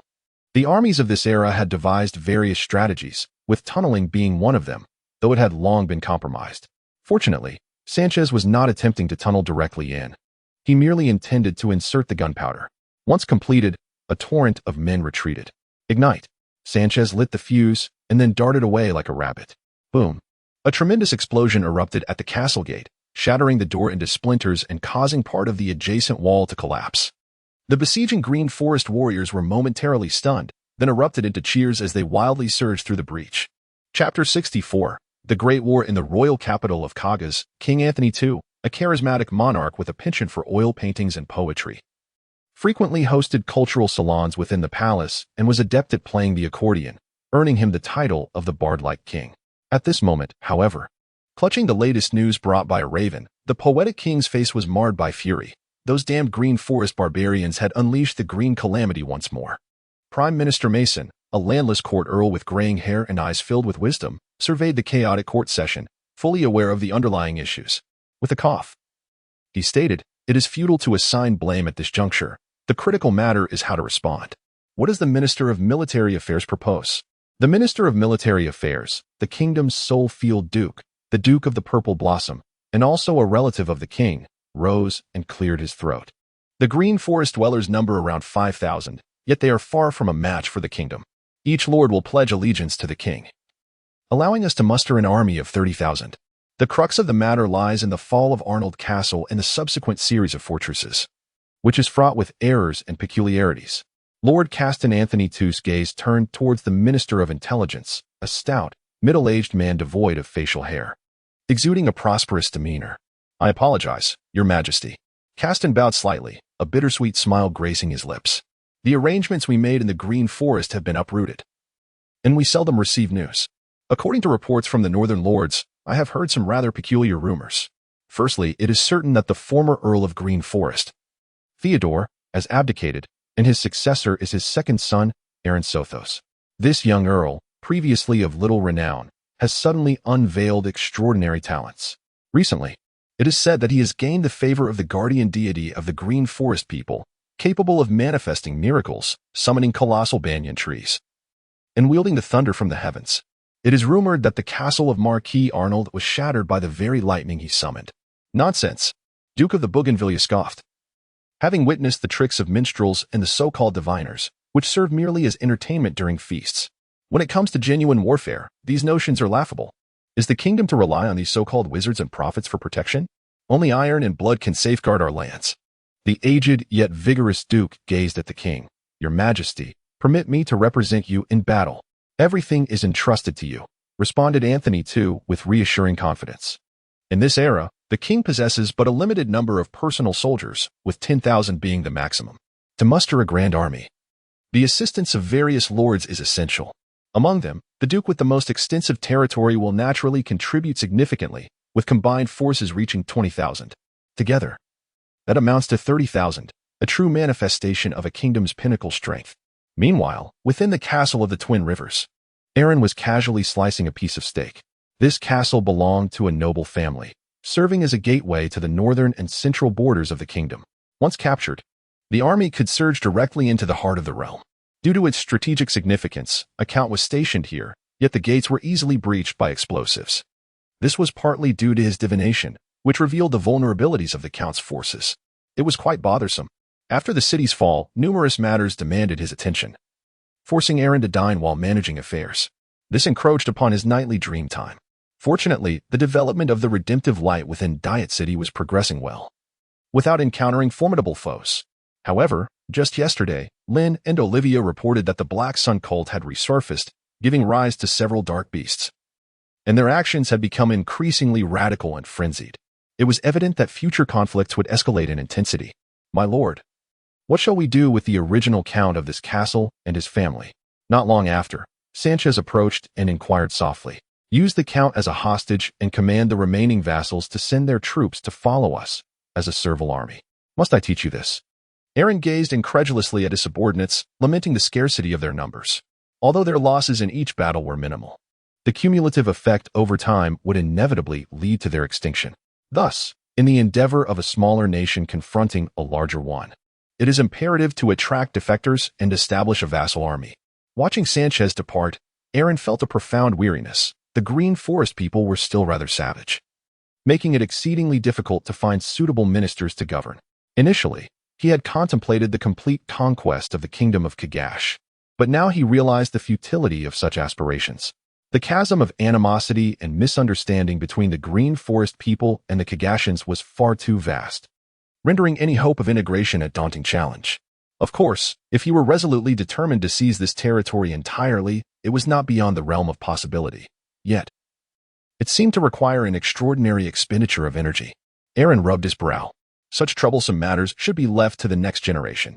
His desire for expansion was indeed minimal. This war was primarily instigated by Theodore's request and a quest for revenge. A fortnight later, in the central region of the kingdom, the Windbell Plain, the Green Forest army under Aaron has suffered some losses, yet with the replenishment of the vassal troops, it astonishingly numbers around 7,000 to 8,000, standing in opposition to the 30,000-strong army led by Duke Zijingwa. The Duke assumes command, supported by another marquis, with a host of knights beneath them. This, it seems, constitutes the kingdom's main force. A message was dispatched to summon the lords for deliberation. Before long, the lords of the Green Forest gathered, their expressions somber. The 30,000 sheep-like soldiers were equipped with exceptional armaments, posing a considerable challenge. Knight Iman articulated a sound suggestion, pointing out that although their numbers appeared to be 8,000, in reality, the Green Forest army consisted of fewer than 4,000 effective fighters. The remainder were either injured or stationed at the rear. The vassal troops might perform adequately in favorable conditions or serve as auxiliary forces, but in this conflict, they would likely falter or even turn against them. My perspective, however, diverges significantly. The greater the enemy's numbers, the more delighted I find myself. Aaron chuckled softly, causing all the lords to turn their gazes upon him, patiently awaiting his words. He even doubted that if he were to assert that the sun was square, these individuals would contemplate the notion earnestly. With an army of 30,000, the strain on resources was far greater than ours. In the art of warfare, there is no mercy, and the second most crucial strategy is to cut off supplies. Aaron spoke eloquently. "I shall lead our men along the winding paths to strike at the enemy's supply lines. Here, under the unified command of Lord Burleigh. All we need to do is hold our ground. If necessary, we may retreat to the fortress of Shuangha, and after a few days, the enemy will fall into disarray." Lord Burleigh, originally a knight from the Green Forest, had garnered the trust of Theodore and was subsequently elevated to the rank of Viscount. In terms of martial prowess, one could only say he was a mediocre figure among the insignificant. In truth, Aaron held a higher regard for Suleiman, yet the latter's position posed certain complications, as the lords of the Green Forest would certainly not acquiesce. Aaron surveyed his surroundings and continued, "As the deputy, I reiterate, I need you to hold the line and buy time. Await my triumphant message." Chapter 65, The Royal Capital in Ancient Warfare. The consumption of provisions was exceedingly alarming. The transportation and storage locations of supplies were shrouded in secrecy. However, for Aaron, locating them through the pendulum method posed no challenge whatsoever. As for the notion of fortified defenses, he could easily uncover the weaknesses in the enemy's guard, and even a full frontal assault would be a mere trifle for him. In the face of an unreasonable and extraordinary player like Aaron, even the illustrious Duke of Lilac, renowned for his tactical prowess, could only suffer a dismal defeat. In the early morning hours, Aaron, accompanied by a cavalry contingent of approximately 100, approached a quaint little town. Ahead lay enemy skirmishers. With a sinister grin, Eight Fingers brandished his spear and shouted, "Charge with me." With a swift gallop, several riders surged forward, toppling the two skirmishers from their mounts. However, one raven ascended high into the sky. Sanchez quickly nocked an arrow, taking aim at the raven. Whoosh! The arrow veered off course, allowing the raven to escape. No matter. They had already spotted it. After all, provisions awaited in the town's granary, a crucial logistics hub. Aaron waved his hand and exclaimed, "Charge with me. Charge." Eight Fingers and Sanchez roared in response, following closely behind him. As the 100 cavalrymen approached the outskirts of the small town, they found the settlement fully armed in anticipation of their arrival. The palisades were teeming with soldiers, obstacles were placed at the entrance, and the arrow towers were brimming with archers. Furthermore, being situated in a secure rear position, they knew that if they could hold out for just a moment longer, reinforcements would soon arrive. It was no small feat for Aaron to infiltrate this vicinity unnoticed. Now, gazing upon the heavily guarded town, he smiled and commanded, "Follow me." He spurred his steed forward, charging directly towards the town's grand entrance. "Fire!" A squad leader bellowed from atop the arrow tower. The next moment, he sensed something amiss. Clutching his throat, he felt his collar tightening as if possessed by a life of its own, constricting like an iron collar, sealing off his airway. A scream of agony erupted. Some archers, drenched in their own blood, stared in disbelief at the wooden splinters adorning their arrows, expressions of utter horror etched upon their faces. Others fared worse, as their arrows inexplicably curved back, piercing their own bodies. At the town's entrance, the horses and obstacles seemed to animate as Aaron approached, parting to the sides as if endowed with legs. The heavy gates suddenly swung open, clearing a path before him. What sorcery is this? The guards behind the gates were momentarily paralyzed, their minds struggling to comprehend the scene unfolding before them. Yet Aaron wasted no time. With a swift gesture, spikes of earth erupted from the ground, impaling the soldiers. "O divine being, is this the work of a demon? Mother, I do not wish to die."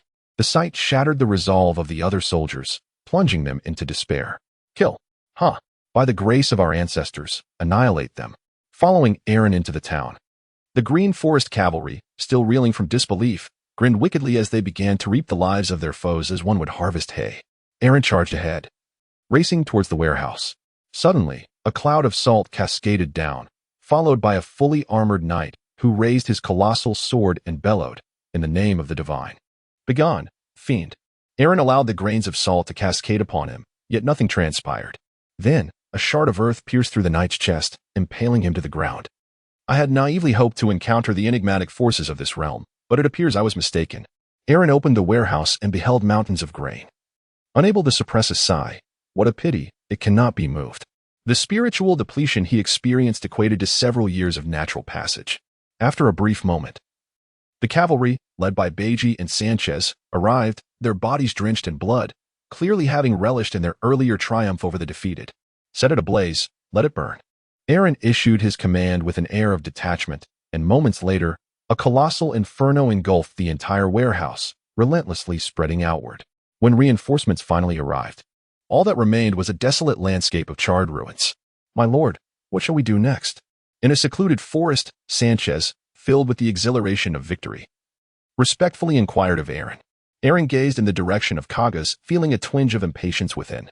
Even if they were to exhaust their military provisions, the army could still barely sustain itself. They could simply commandeer supplies locally and await the transport of provisions from the rear.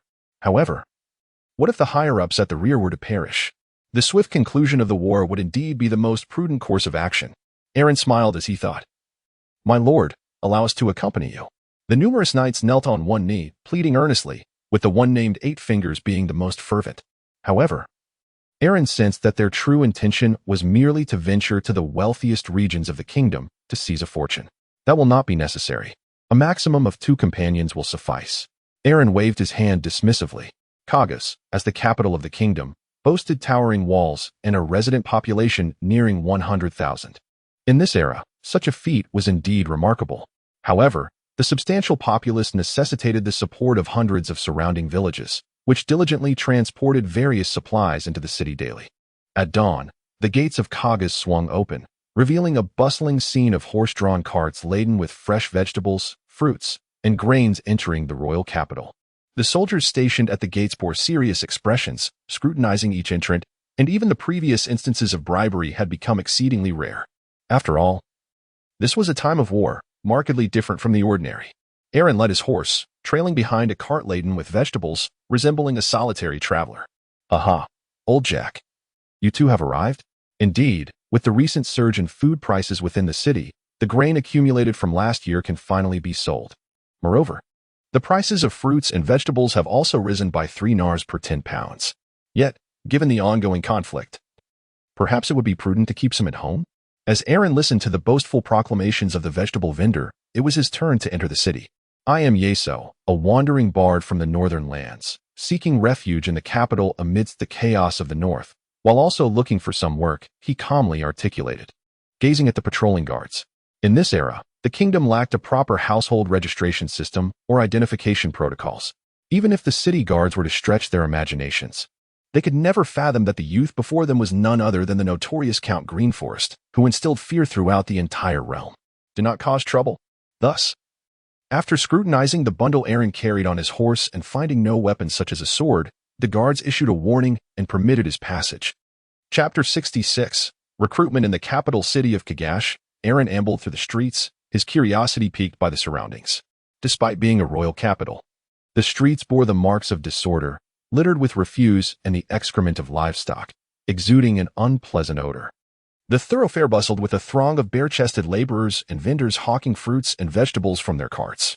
Stalls lined the streets, manned by individuals in greasy aprons selling an array of grilled delicacies and snacks.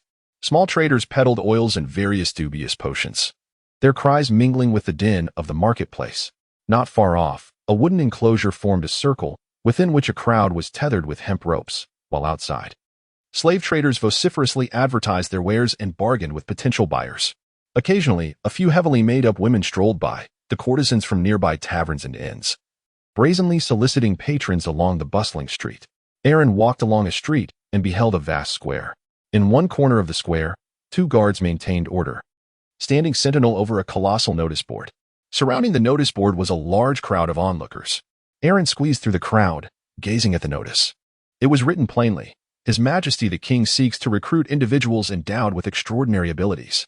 Anyone may step forward to present themselves," and at the end of the announcement, it emphasized that the rewards would be exceedingly generous. "Take heed, this time it is not a call for court jesters. Do not presume that a few sleight-of-hand tricks or magical illusions will suffice to earn a reward. This time, the king requires genuine capable individuals, diviners, astrologers, sorcerers, druids. We seek only those possessing true mystical powers." A soldier, his voice hoarse, cautioned, "Should you be a charlatan, you shall experience the sting of the barbed whip." What has befallen the king? Do sorcerers truly exist?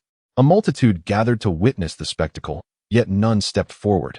Instead, they fervently engaged in gossip and shared tales, secretly yearning for the emergence of true extraordinary beings. "You know not, I assure you.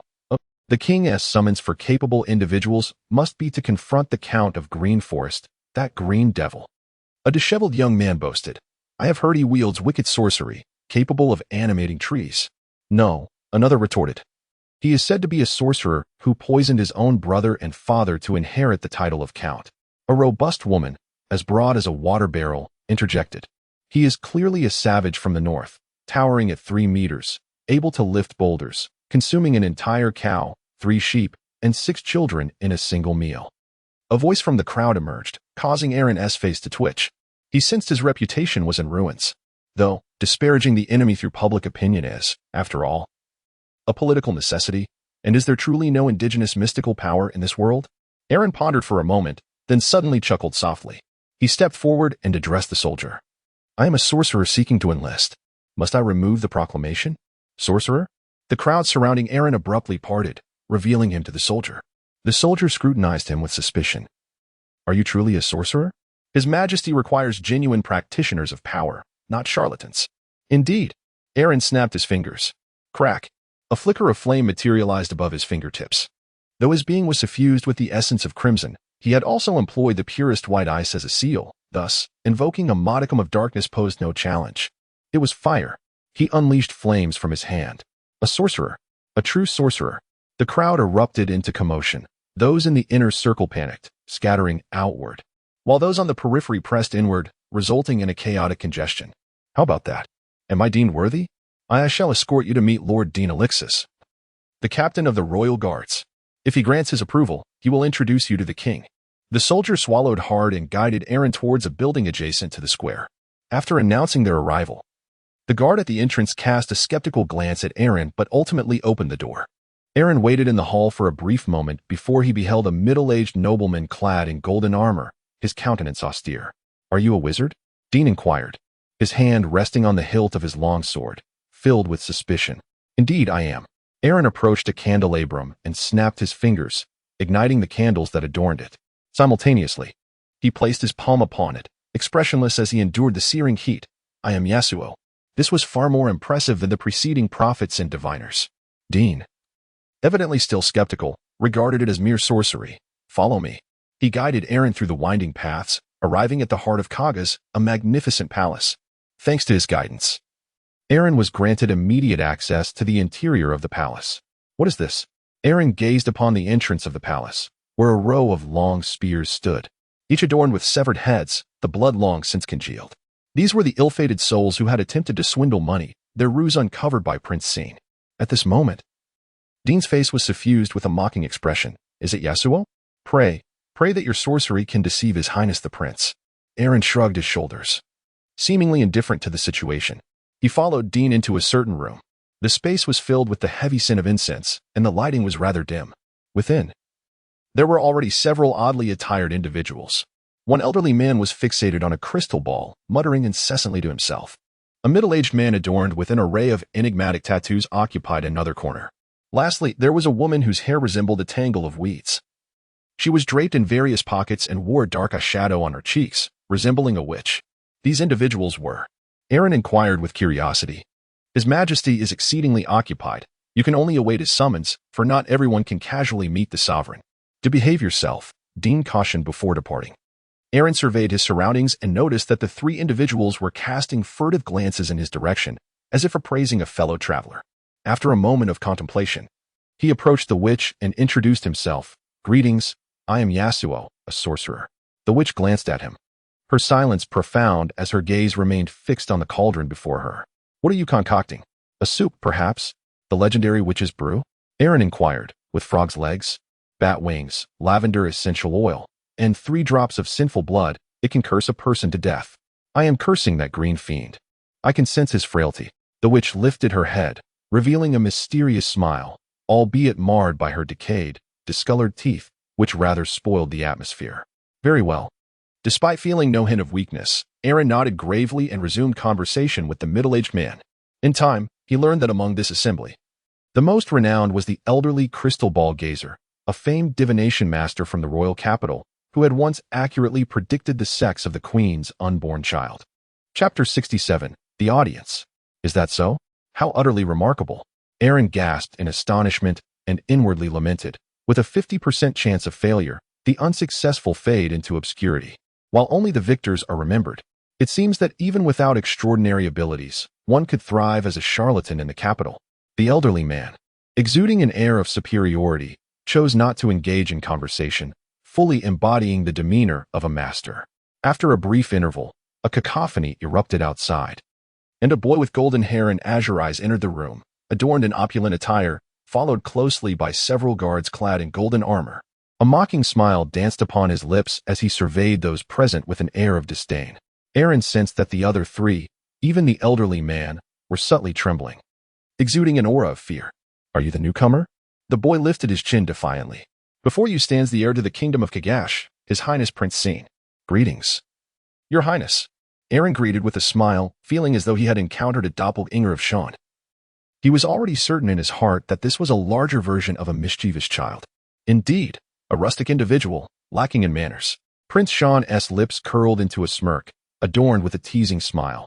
However, I shall forgive you. I have heard that you are a fire mage. Capable of placing your hand upon a candle without sustaining burns? Indeed, Aaron affirmed. Come here. Sean waved his hand, prepare a bonfire for me, and toss him into it. If he manages to walk out alive, he shall have passed my test. This brat has far more of Sean's essence in him. Aaron silently grumbled, contemplating whether to take immediate action. At that moment, a servant hurriedly approached. Prince Scene, His Majesty the King requests your presence at once. The banquet is about to commence.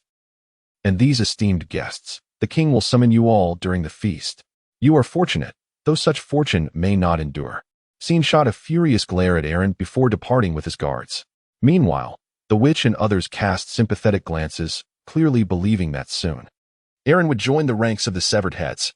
The banquet hall of the palace was resplendent, its grandeur surpassing that of Sotos castle by several magnitudes. A long table, several meters in length, was adorned with a pristine white tablecloth, laden with an array of delectable dishes, golden candelabras, and silver cutlery. A band played softly in the background as numerous nobles, elegantly attired, gathered together, exuding an air of sophistication. Aaron and 3 others were situated in a corner, adjacent to the clowns and the circus preparing for their performance. His Majesty the King would soon summon us, perhaps even allowing us to perform before a grand audience. The witch's voice seemed tinged with a hint of anxiety. I foresaw that the king would encounter a setback, yet it mattered not, for he would receive assistance.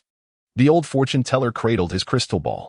Aaron sensed that the old man likely had an information network behind him, and considering the timing, it was probable that he had already received reports of the front lines, including the news of the burned military provisions. Perhaps it was for this very reason that the king, in a state of desperation, sought the assistance of mystics from the populace. Indeed, he would receive aid from witches and druids. The middle-aged man spoke, seemingly intent on forging an alliance. The witch turned her gaze towards Aaron, suddenly taken aback. Wait, what do you intend to do? At that moment, Aaron departed from his previous location and approached the dining table. He picked up a plate along with a knife and fork, serving himself a piece of fried egg. His demeanor was composed, akin to that of the host of the banquet. I am famished, Aaron casually remarked as he picked up a bunch of grapes. The witch and others shook their heads, believing that this man was fully aware of his impending doom, thus preparing to indulge in a feast before meeting his fiery end. His Majesty the King has arrived. At that moment, Anthony too, holding his wife's hand and followed by several princes and princesses, entered the hall, drawing significant attention and ultimately providing a reprieve for Aaron. Aaron cast a glance and continued to savor the tender veal. It must be said that the culinary skills of the palace chef were commendable, at least superior to those of the cooks at Sotos Castle. Ginny would undoubtedly find it delightful. Just then, a young lady adorned in exquisite attire dashed into the corner, her curious gaze fixed upon Aaron. I am Vivian of the Camellia House. And you are? With her golden curls cascading around her shoulders and a magnificent gemstone necklace gracing her snowy neck. Her eyes sparkled with mischief, resembling a little sprite amidst the festivities. My name is Aaron. Aaron smiled. Now that he had met the principal figure, he no longer concealed his identity. Aaron? Hiki. You share the same name as the legendary Green Goblin. Vivian giggled, covering her lips.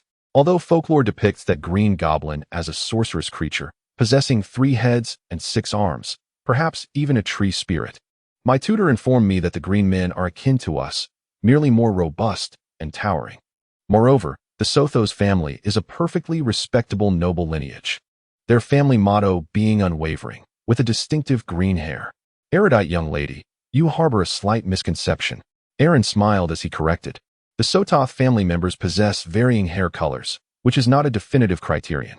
If one were to consider a standard, it would be the violet eyes, a testament to their lineage.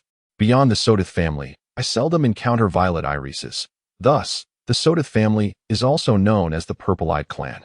Vivian lifted her gaze and beheld Aaron's eyes, reminiscent of amethyst gemstones, exclaiming, just like you? Indeed, just like me. A soft giggle escaped her lips, followed by a realization that left her voice dwindling and her expression transforming into one of dread. Fear flickered in her eyes. overwhelming her to the point of immobility and silence. "Hey, Fire Mage Yeso over there, the king summons you." Dean approached and commanded, "Come with me to meet his majesty." This was quite ordinary. While Aaron may not draw attention, Vivian certainly did, thus their conversation attracted notice. It was entirely reasonable for the king to summon Aaron first. "Your Majesty." In the ballroom, Aaron looked at Anthony too, a smile gracing his face. "You were called Yeso, a fire mage?" Anthony too remarked casually. "My intelligence minister insists that Count Greenforest wields mysterious powers. While my Prime Minister Mason does not concur, I wish for you to persuade him." Deep within, the king was not at ease. He had already received reports from the front lines. It was not merely provisions that had been set ablaze. There were also credible accounts of Count Greenforest possessing terrifying powers. This banquet was half organized to procure food and half to seek out mystics to combat the malevolent sorcery of Count Greenforest. Chapter 68, The Execution, Your Majesty. Esteemed nobles, ministers. Aaron glanced around and chuckled lightly. "I require a candlestick." Anthony too nodded in agreement. "Provide him with one." Lord Dean stepped forward and presented a golden candlestick. Aaron took hold of it, snapped his fingers, and ignited the candle, causing a chorus of gasps to erupt around him. Only Prince Shaun curled his lip in disdain, seemingly convinced it was some form of trickery. "I am not merely a pyromancer. I am also adept in the art of pyromancy divination, capable of discerning the future of each individual through the flames." Aaron smiled as he announced, "Is that so? Have you glimpsed my future?"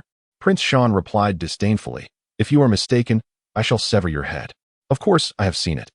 Aaron gazed intently at the flickering candle flame, his eyes reflecting a tranquil indifference as he remarked, "You shall be consumed by the flames, burned to death.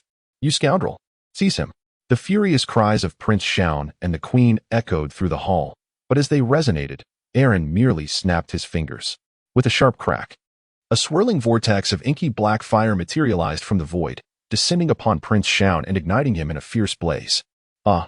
The prince shrieked in agony, instantly reduced to mere ashes. The intense heat curled the ends of the hair of nearby noblewomen. This harrowing spectacle left all the attendees of the grand banquet in stunned silence, momentarily paralyzed by shock. Ah! Guards! The once magnificent ball was drowned in a cacophony of screams. The crowd transformed into a chaotic torrent, and one could hear the furious roar of Anthony too. "Guards!" A relentless tide of armored soldiers surged forth, while Dean unsheathed his sword, positioning himself protectively in front of His Majesty the King. Aaron merely waved his hand, and Dean was pierced through by countless roots sprouting from the ground, flung aside like a rag doll. "Sorcery?" The Queen shrieked, her voice nearly shattering eardrums. She cast a desperate glance towards the so-called formidable mystics, yet the witches and others stood agape, utterly astonished by the unfolding scene. "Your Majesty, this is my first audience with you. Kill him." A barrage of arrows was unleashed, only to be thwarted by suddenly emerging animated earthen walls. Boom! From the earth, spikes of soil erupted, piercing through the armor of the guards, impaling their bodies. In an instant, the entire banquet was shrouded in crimson. More roots appeared, resembling a cruciform scaffold, suspending Anthony too, his queen, ministers, and prominent nobles upon the crosses. Green fiends! Green fiends! The survivors screamed in terror, as though confronted with a lifelong nightmare. In but a moment, the elite royal guard was nearly annihilated, the remaining few fleeing in disgrace, abandoning their honor in a desperate bid to escape the demon. The noble guests were a spectacle of folly. Those not under direct threat lay sprawled on the ground, rendered immobile. They seemed to witness a towering green banyan tree, its aerial roots resembling serpents, devouring the vitality of lifeless bodies. This was a certain spiritual shock induced by a crushing force of essence.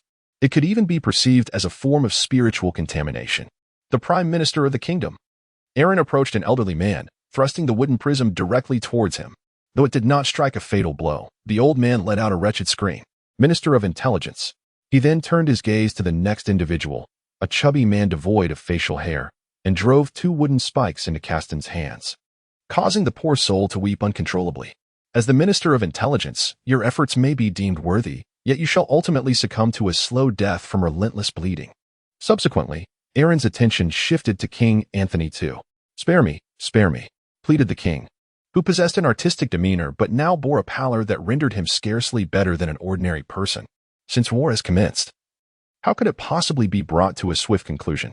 Aaron let out a sigh and similarly drove a wooden nail into the body of Anthony II. He appeared as a sovereign high above, gazing upon the few remaining survivors, including Miss Vivian.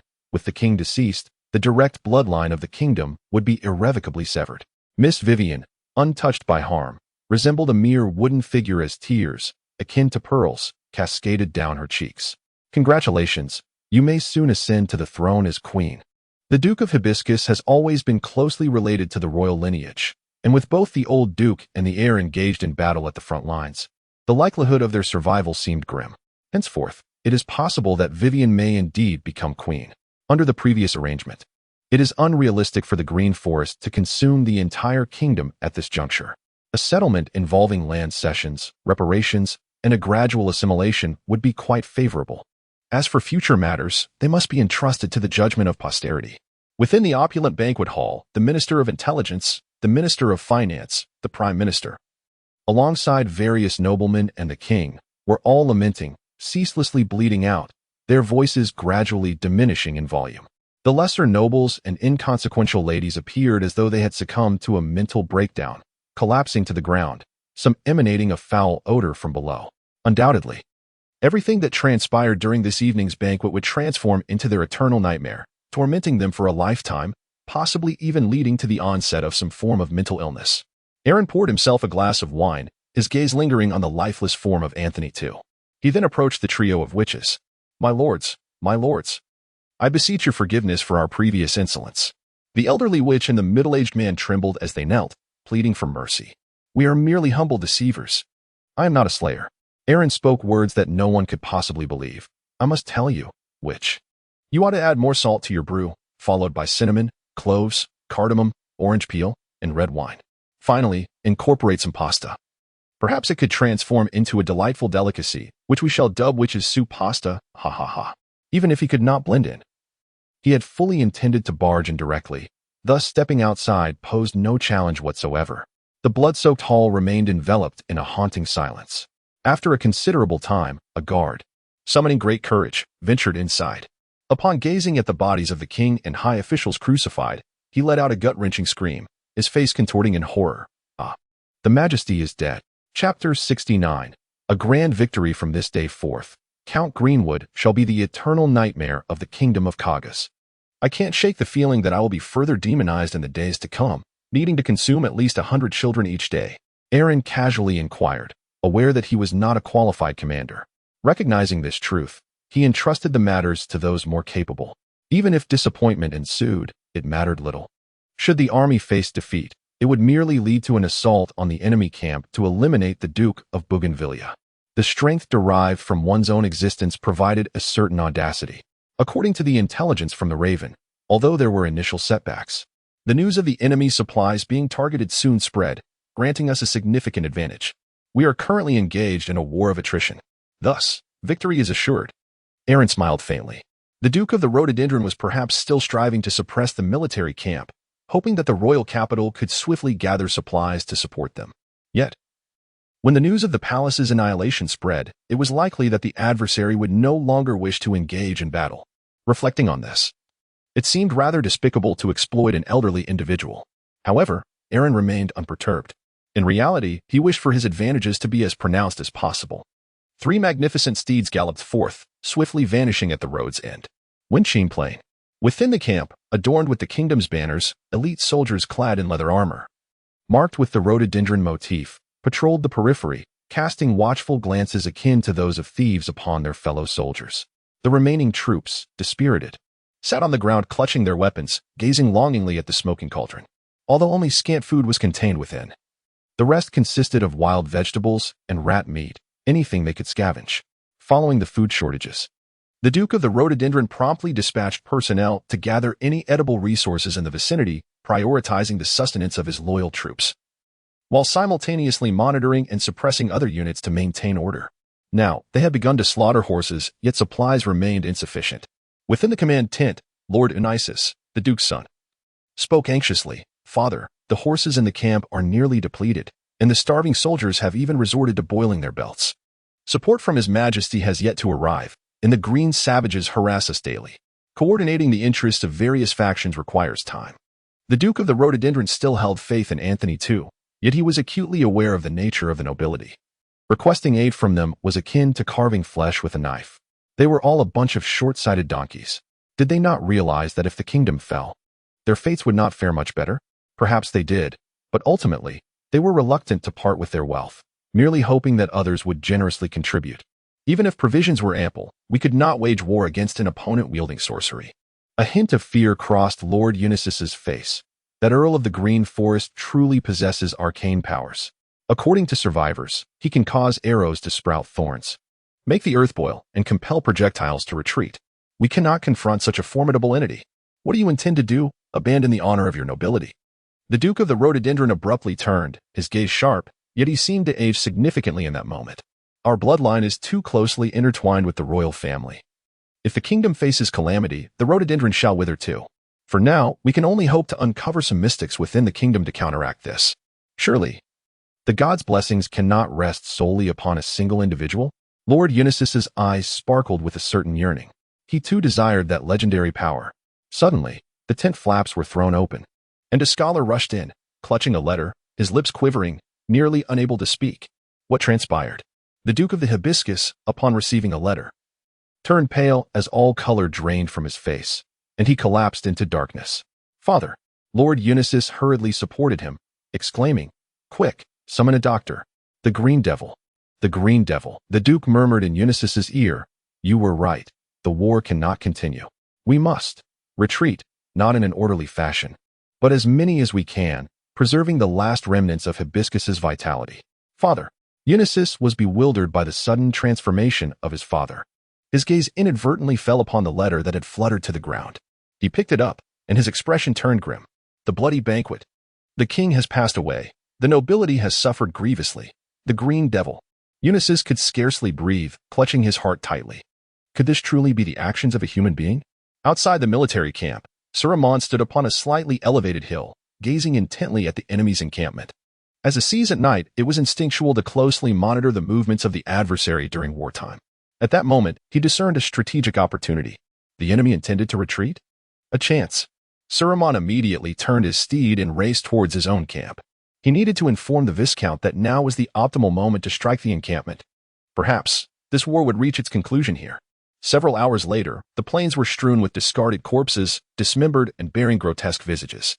The flag of the kingdom of Kagash lay torn and drenched in blood. The Green Forest soldiers were herding the auxiliary troops, meticulously clearing the battlefield. They stripped the bodies of all valuables, weapons, armor, garments, boots. Not even a handkerchief was spared. Carrion crows circled above, cawing greedily. Viscount Barry surveyed the battlefield atop his noble steed, pride radiating from his countenance. With mere thousands, they had decisively vanquished the kingdom's 30,000 troops.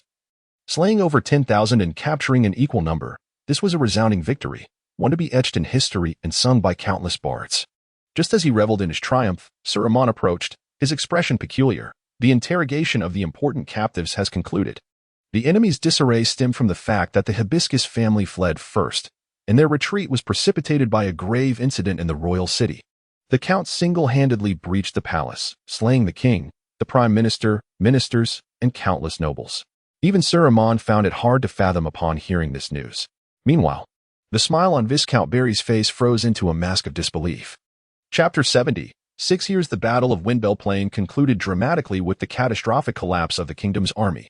Within the kingdom of Kagas, the narrative surrounding this war was overshadowed by another figure, the esteemed Count of Green Forest.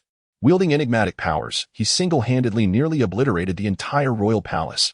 The name of the Green Demon became so formidable that it could silence the cries of children throughout the realm. Yet, Lord Unisys remained, having ascended to the title of Duke.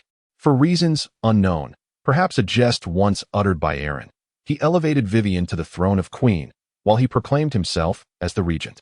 Concurrently, he dispatched envoys to fully accept the conditions previously set forth by Aaron, ceding northern territories and agreeing to a hefty indemnity of 1 million nars, thus establishing a cessation of hostilities.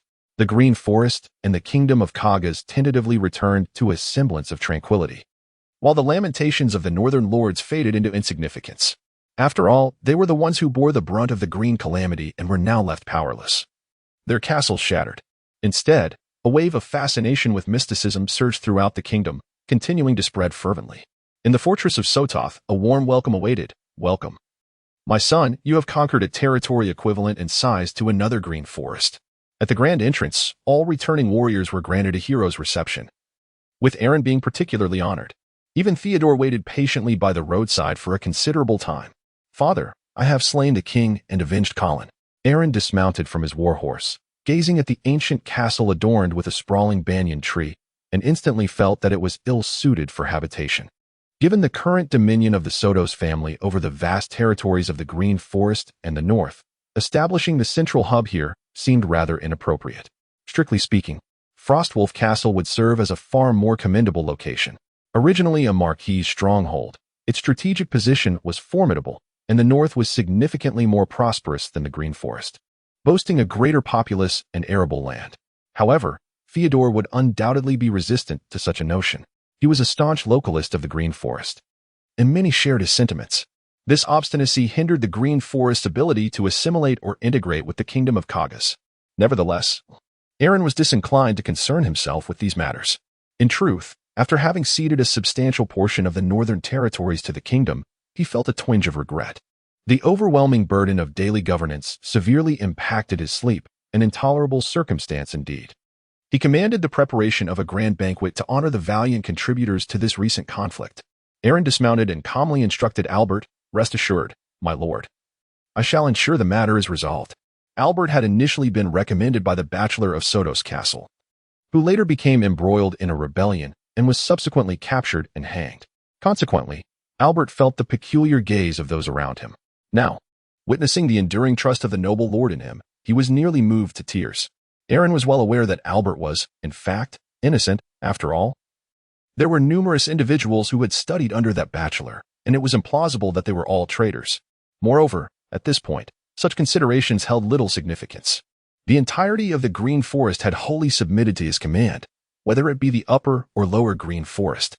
In truth, he had intended to bestow a substantial reward upon Knight Amon, promoting him to either a baron or a viscount, and augmenting his lands in the northern territories, thereby demonstrating his eclectic approach to leadership, valuing merit above all else.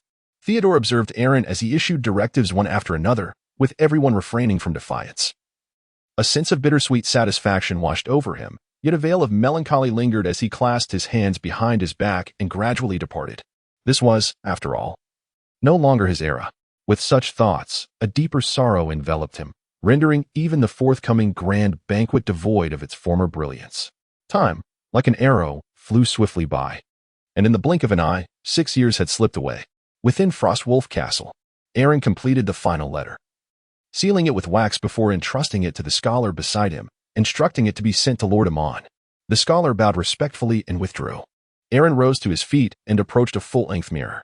Though he was merely in his early 20s, his visage still bore the youthful innocence of a 16 or 17-year-old, which gave rise to the enduring rumors of the ageless green devil within the kingdom of Kargash.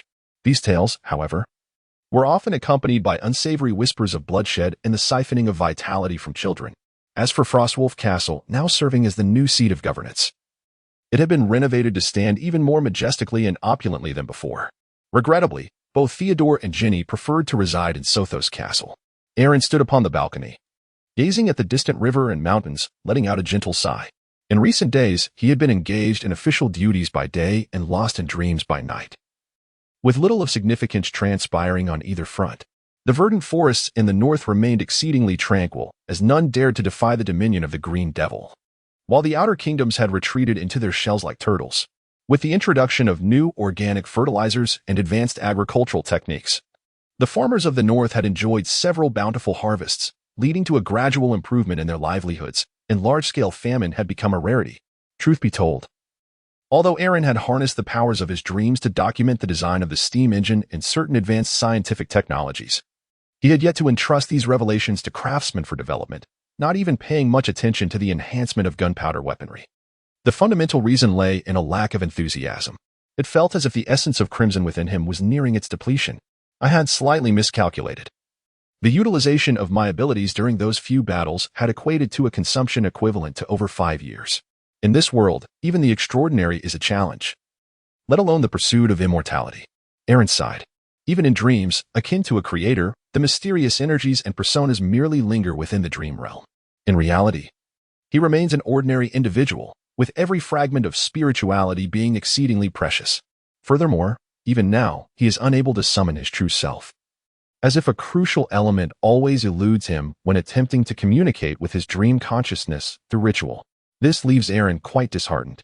The inevitable dissipation of his spirituality seems to signify that one day he too shall succumb to aging and death. This, I shall never accept. Aaron murmured to himself. As the sovereign of the Green Forest and the Northern Realm, he remained unwed, a choice that had long drawn criticism from his subordinates. Despite maintaining intimate relationships with several ladies, he had never fathered a child, not even an illegitimate one. This was not due to the so-called curse of barrenness rumored by outsiders, but rather a deliberate choice on his part. He believed that the presence of offspring would only serve to distract him from his pursuits. Instead, he was determined to adopt a resolute approach, seeking the extraordinary and the mysterious. Chapter 71. The Drifting Ship Diet. This place had been transformed into the headquarters of the Order of Redemption, simultaneously serving as a vast sanctuary for survivors in a post-apocalyptic world. Almost daily, survivors journeying from distant lands sought to join the Order. The once dilapidated city had been largely abandoned, with a department store at its heart. Where Lynn and Olivia had meticulously planned a residential area, erecting fortifications and defensive structures around it, establishing a permanent base. The Order of Redemption had evolved remarkably. It was now amassing strength while simultaneously engaging in protracted conflict with the Black Sun Order. Although the High Priest had perished, a peculiar emergence of several beasts of darkness occurred in Black Sun Town, allowing the Black Sun Church to recover at an astonishing pace despite suffering heavy losses. Had it not been for the more erratic and fanatical nature of those beasts of darkness, which led them to engage in battle with the surrounding cults, the Order of Redemption might not have endured until Lynn and the High Priest matured. Within the headquarters, Lynn retained her youthful beauty, while Olivia had blossomed into a more mature and voluptuous figure. Both women bore expressions of sorrow as they gazed at the extraordinary member before them. He was in his 30s, with a wide forehead and deep-set eyes accentuated by pronounced nasolabial folds, exuding an aura of coldness and tranquility that created an atmosphere reminiscent of espionage. "Abner, what are the results of your reconnaissance?" Lynn inquired. Abner, a recent addition to the Order, was an extraordinary individual on the path of death, having reached the 3rd tier. Comparable to that of a shadow chaser, the essence of death was said to arise from the demise of extraordinary beings, symbolizing mortality and oblivion, controlled by an unfathomable entity. To utter its name would spell death for all living beings that heard it. Abner had once served this deity of death, but, in search of his own purpose, had wandered until encountering the Order of Redemption. After Aaron performed the purification, he became a devoted follower of the illusory spirit. "Lady Saint, Your Excellency the Bishop, I have scouted the outermost reaches of the Riot Canyon and discovered that the entire gorge is in a state of phasing out, vanishing. Moreover, several survivor enclaves residing therein have been obliterated, and the remaining inhabitants have exhibited signs of delirium and a phenomenon of corporeal ethereality. The area of catastrophe continues to expand." Abner solemnly reported, "As an extraordinary being of the element of death, I possess profound knowledge of spiritual entities. And I can assure you that such spiritual transformations are unmistakable. I harbor suspicions regarding the survivors. It is only a matter of time before they inevitably metamorphose into spiritual beings." Has the disaster zone expanded once more? Lynn and Olivia exchanged a glance, their expressions laden with worry. What on earth is this world destined to become? Initially, Aaron had observed some alterations in the geography and vegetation of our world. In the span of 6 years in reality, time within the dream realm has lengthened significantly, and this transformation, or rather contamination, has intensified. Surrounding the headquarters of the Black Sun cult, the soil has suffered severe desertification, leading to a dwindling harvest for their followers. And their increasingly desperate acts of aggression are becoming more frenzied. Lynn murmured. In the south, vegetation grows abnormally, aside from the followers of the cocoon.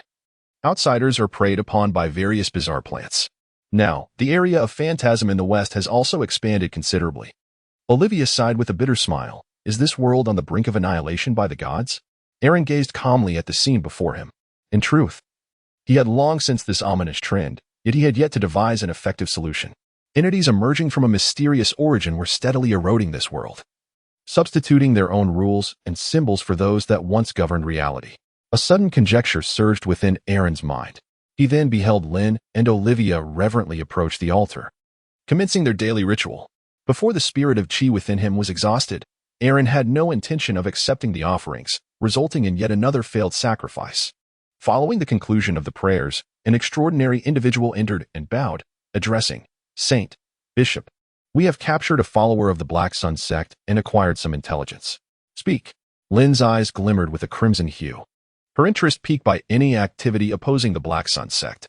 The captive described a dark beast of the sect that had seized a drifting vessel, reportedly carrying refugees from another continent. At least 100 individuals, most of them ordinary folk, and the Black Sun sect intends to use them all as firewood.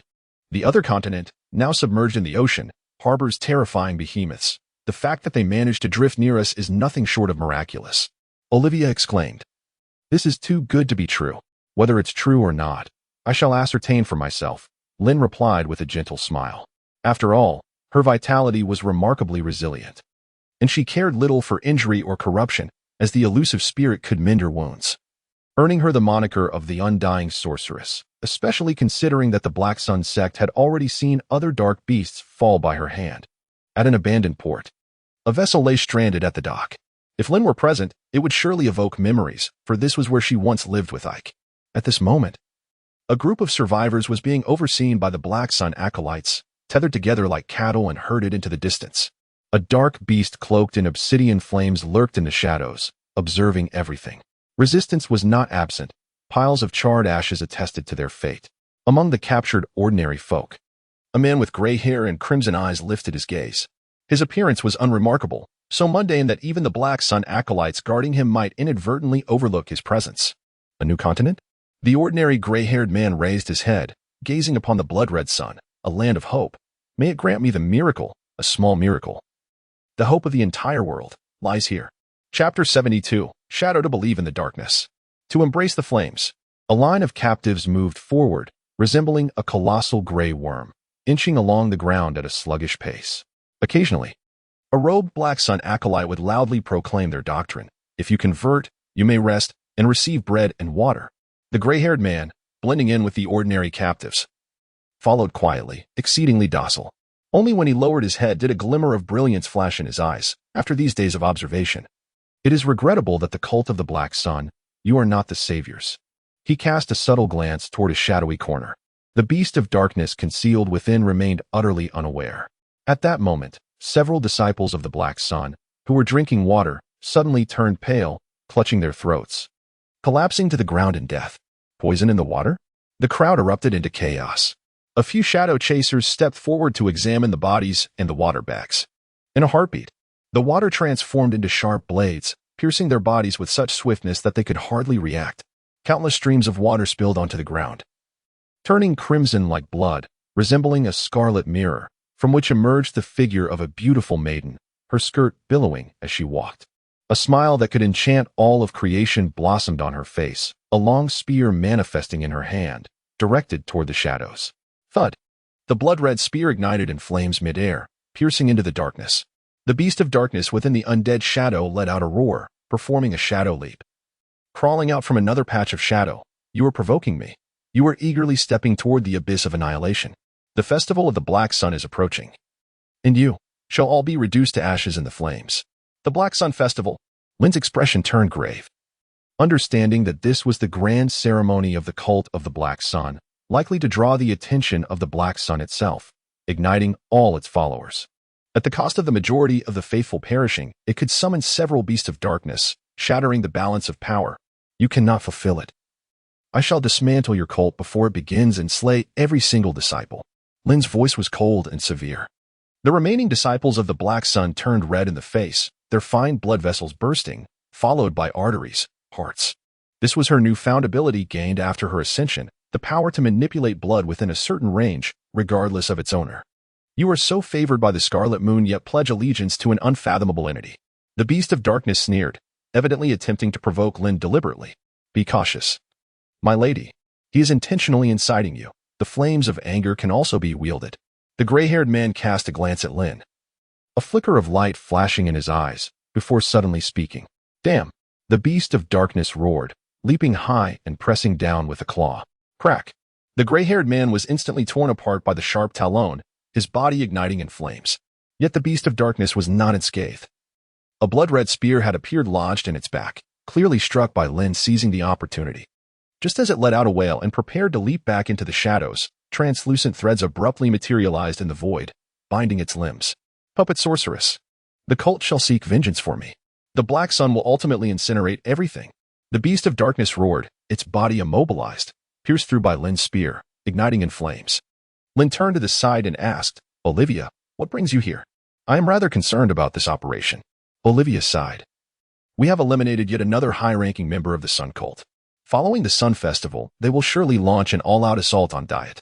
We must devise a plan soon. Lin nodded, suddenly sniffing the air and gazing at the ashes on the ground, still not coming out. The void writhed, lines contorting. And then, like a curtain pulled aside, revealed the unremarkable face of a gray-haired man. He bowed with a bitter smile. Ladies, I harbor no ill intentions. An illusion? Olivia surveyed her surroundings, a contemplative expression crossing her face. Who are you? I am Emile, an extraordinary being from another continent, came the reply. You have been concealing yourself. Why do you suddenly offer your assistance? Lin scrutinized Emile, a second crimson spear materializing in her hand. I follow the path of shadow, which symbolizes dreams and illusions, while also representing the minute miracles of existence. Emile spread his hands, indicating his benign intentions. Minute miracles? So, this vessel's journey from another continent to here was guided by you? Olivia deduced. I merely performed a trivial act in the shadows, Emile replied. I risked my life to come to this continent because my intuition revealed that redemption exists here. I seek this small miracle. Just now, I perceive the light of miracles in this beautiful lady. I believe she is the beacon of miracles. Lin and Olivia exchanged glances. A hint of a smile gracing their faces. Our Lord embodies reason and free will, representing redemption. Our order is called the Light of Redemption. Emile's eyes brightened suddenly. Diet. In truth, Lin and Olivia were somewhat skeptical of Emile. Nevertheless, they led him and the surviving exiles into the city, preparing for a purification ritual before the altar of the deceptive spirit. They believed that under the gaze of the deceptive spirit, all malevolence would be laid bare. Emile gladly accepted and began to pray directly at the altar. O wandering deceptive spirit of the unknown, absolute neutral being, silent observer. You are the embodiment of reason and free will, the sole redeemer of the apocalypse, the supreme light. Please heed the prayers of your devotees and grant us redemption. Aaron stood before the altar, gazing at Emer with a sense of intrigue. The element of shadow. I have encountered the path from another continent for the very first time. With a wave of his hand, he established a connection, and a mysterious energy descended, initiating the purification process. Emer trembled all over, tears streaming from his eyes. Lord, merciful Lord, I have finally found you. He felt the presence of that magnificent being, enough to make his soul shudder. Unlike the entities at the end of the path, the power of this existence radiated warmth, imparting a sense of salvation. After a long while, Emer rose, his demeanor solemn. Lady Saint, Your Excellency the Bishop, I have confidential matters to report. Chapter 73. A Rumor Confidential? Lin and Olivia exchanged glances, yet still instructed the other followers to withdraw. Very well, before the altar of our Lord, under his gaze. I may finally speak. Emer exhaled deeply. I have journeyed far along the path of shadow, catching glimpses of the entities at its end. Even if just a flicker of insignificant light, eavesdropping on the whispers of the gods. I have traversed the entire continent, experiencing the doctrines of various sections. Ultimately, I have come to a conclusion. This world is on the brink of destruction. Destruction? Lin and Olivia did not display surprise. The capacity of humanity to accept the idea of the apocalypse was beyond imagination. Moreover, they had discerned the signs. Not only do I know that the world is about to perish, but I also understand why it will be so. Those exalted beings at the end of every path. Emer spoke in a dreamy voice. Once, I could not utter their names. But after the baptism of our Lord, I can. They call themselves the Fate Weavers, meaning deities that govern the destinies of all beings and the world. They are mad and chaotic, malevolent and sinister. They are incessantly corroding this world, binding all fates. When they have completely consumed the world and seized control of fate, there will no longer exist any free will. All of humanity will transform into their kin, marching towards destruction amidst endless madness and chaos. Lin and Olivia's expressions were grave, as if they could envision that despairing future. Indeed, Emer's narration undoubtedly connected with their prior discoveries. My path is shadow, a symbol of insignificant miracles. I have always been in search of that miracle. At last, I have found it. Emer fixated on the altar, his expression fervent. Only a miracle can halt the world's destruction, and I believe that small miracle exists here, in this very place. The Fate Weavers. What? Aaron listened intently, nodding slightly. In truth, he too felt it. As the agents of fate incessantly eroded this world, his sense of danger intensified. Perhaps, once these agents have completely consumed this realm and seized control of destiny, they will discover the sole discordant element, my existence. This conjecture weighed heavily on Aaron's heart. Fortunately, I am not without the means to retaliate. He inhaled deeply. The mysterious energy accumulated over 16 years in the dream world could transform the sun. Meanwhile, 7 years have elapsed in the real world. Although he had allocated 1/3 for actions and other expenditures, and another third to enhance himself, he still retained 1/3 as reserve, which equates to over 2 years of accumulation. This is sufficient to leverage the power of the dream world. While recreating a Crimson Sun may no longer be feasible, there remain countless possibilities. Aaron's gaze turned towards Lynn and Olivia. In the face of such grave news, all that these devotees could do was pray. O Lord, the day of Black Sun approaches, and the light of redemption shall encounter tribulation. Many celestial beings encroach upon destiny, and the world teeters on the brink of annihilation. Please bestow revelations upon your humble servant. The fervent prayers resonated in Aaron's ears. With a soft chuckle, he initiated the prayer. At that moment, a serene yet illusory voice echoed in the ears of Lynn, Olivia, and Emile simultaneously. Each character rippled through the air as if stirring a tempest, howling through the mortal realm, rustling the pages and whipping up a storm. I am the absolute neutral. I never intervene in the affairs of the world. Emile stood frozen, as though his rationality had been overwhelmed and bewildered by chaotic forces. Meanwhile, Lynn, having spent the most time in contact with Aaron, was well acquainted with this scenario and could not help but inquire, O Lord, please have mercy on your humble servant. She understood that the price for saving a world on the brink of destruction was beyond her means. Even selling herself and the entire congregation would not suffice.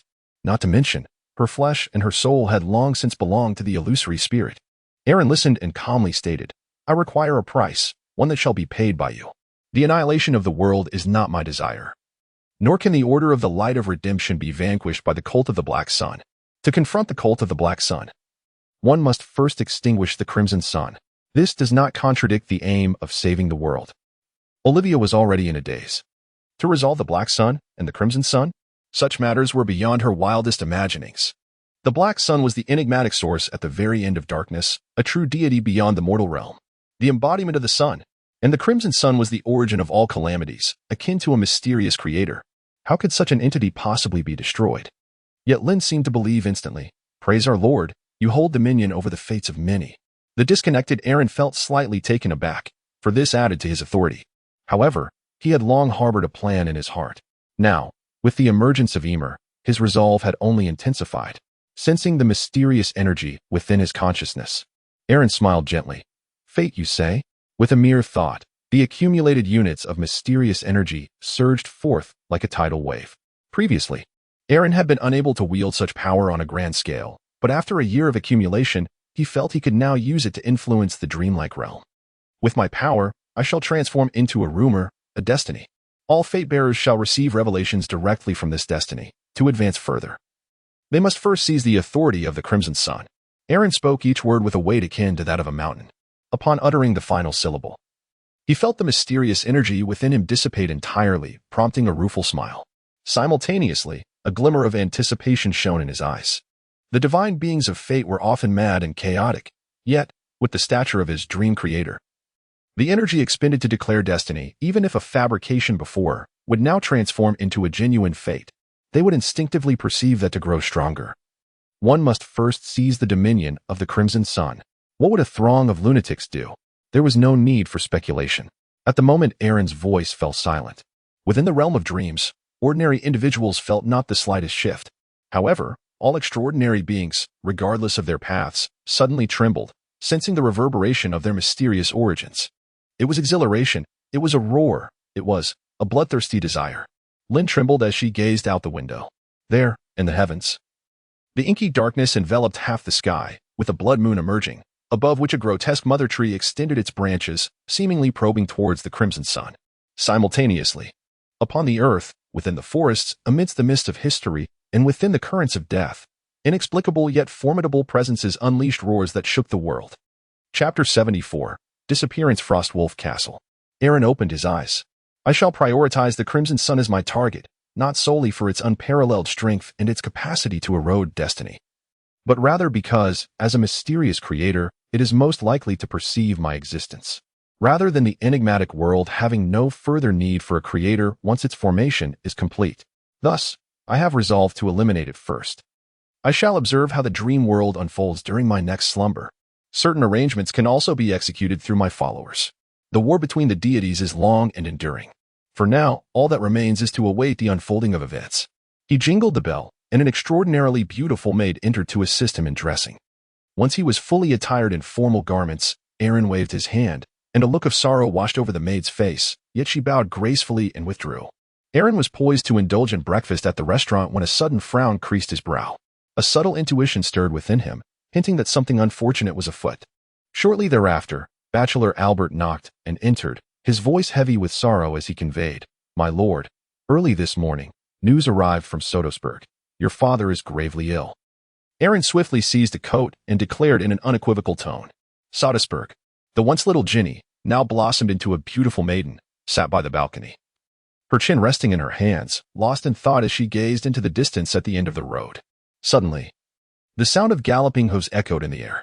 100 cavalrymen surged forth like a torrent from afar, seemingly capable of trampling all in their path. At the forefront, a knight held aloft a dark green banner emblazoned with the emblem of the oak. The cavalry came to a halt before Sotosburg, showcasing their remarkable equestrian skills. Aaron dismounted from his steed, adorned in the resplendent attire of nobility, a sword embellished with jewels suspended gracefully at his waist. Despite his youthful countenance, he exuded an air of remarkable vigor. Brother Aaron. A group swiftly emerged at the castle gates. Among them, a young man, his voice laced with sorrow, nearly fell to his knees as he clutched Aaron's leg, lamenting, "Father, our father," sob. This was Sean, who, after 6 years, had transformed into a strapping young man. Aaron discreetly dismissed him and then caught sight of a gentle lady accompanied by a young boy. It was Sylvie. She was holding the hand of a 7 or 8-year-old child, who was none other than Shea, currently nibbling on his fingers and regarding Aaron with a curious gaze. "Mrs." Sylvie spoke hesitantly, betraying none of the authoritative demeanor one might expect in her domain. Aaron replied with a nod and handed his robe to the approaching Ginny. "Take me to see my father." Ginny's eyes were slightly reddened as she led the way. Upon opening the door, a strong scent of herbs filled the air. Golden sunlight poured in through the window, yet the room seemed shrouded in an aura of decay. On the sickbed lay Theodore, nearly emaciated to the point of losing his human form. Ever since that incident, his lord father's health had been in a steady decline. Beside him, Ginny wept softly as she wiped her eyes with a handkerchief. As she spoke, he grasped Theodore's frail arm, lamenting, "The vitality of this body has grown exceedingly feeble. Yet, there seems to be no grave physical ailment. Could it be a malady of the heart?" Aaron was aware that many who relinquish power often undergo a profound illness or a swift decline in vitality. Theodore's condition was particularly dire, as he had simultaneously lost his heir and endured betrayal, which undoubtedly constituted a tremendous blow. Consequently, this gave rise to deep-seated anxieties. Cough, cough. "Have you arrived?" Theodore, lying upon his sickbed, opened his eyes and spoke in a hoarse voice. Aaron found it exceedingly difficult to associate him with the previously spirited lord. "If you so desire." He pondered for a moment before speaking. "I can perform a ritual to siphon the vitality from others. Adding a decade to your life should pose no challenge." Behind Aaron, Sean, ever ready to shed tears with onions in hand, was momentarily taken aback. "What? So? I don't have to die?" His gaze directed at Aaron was laden with a blend of envy and jealousy, albeit expertly concealed. "Indeed. You have certainly garnered the favor of our matriarch. However, no, that will not be necessary." Theodore closed his eyes, weary. "I wish to rest now. If this is your wish, I shall honor it." Aaron sighed, rose from his seat, and exited the room. At the moment he stepped through the door, he heard Theodore's lips moving, uttering in a hushed tone, "I am sorry." The following day, behind the hillside where the Sotos family's green banyan tree altar stood, a new grave was being constructed. The flat tombstone bore an inscription etched with a longsword, "Theodore Sotos, illustrious lord. Regretful father departed in the 328th year of the kingdom." Although there were numerous achievements to commemorate, the stone was too small to accommodate them all. Aaron was enveloped in a luxurious fur coat, its thick, plush fibers encircling his neck, while a black cloak billowed gracefully in the wind. Beside Theodore's grave, there lay a row of stone tombs with Colin's headstone adjacent. This was the burial ground of the Sotos family. One day, we too would find our final resting place here. Beside Aaron, Ginny spoke softly, "Father." Sean's eyes were swollen from weeping, while Shea, still unable to grasp the concept of life and death, appeared utterly perplexed. Sylvie gazed at Colin's gravestone, her expression a tapestry of complex emotions. Indeed, death, no matter how great a sovereign. In the end, they too must be laid to rest in such a small plot of earth, left for their bodies to decay. Aaron sighed, exhaling a breath of white mist. "Ginny, you are mistaken. Even in death, I shall never rest in this place." Ginny gazed at Aaron with a look of bewilderment. Aaron, however, offered no explanation, merely casting a glance at Shea. Upon meeting his gaze, Sylvie immediately grew anxious. "Shea, come here."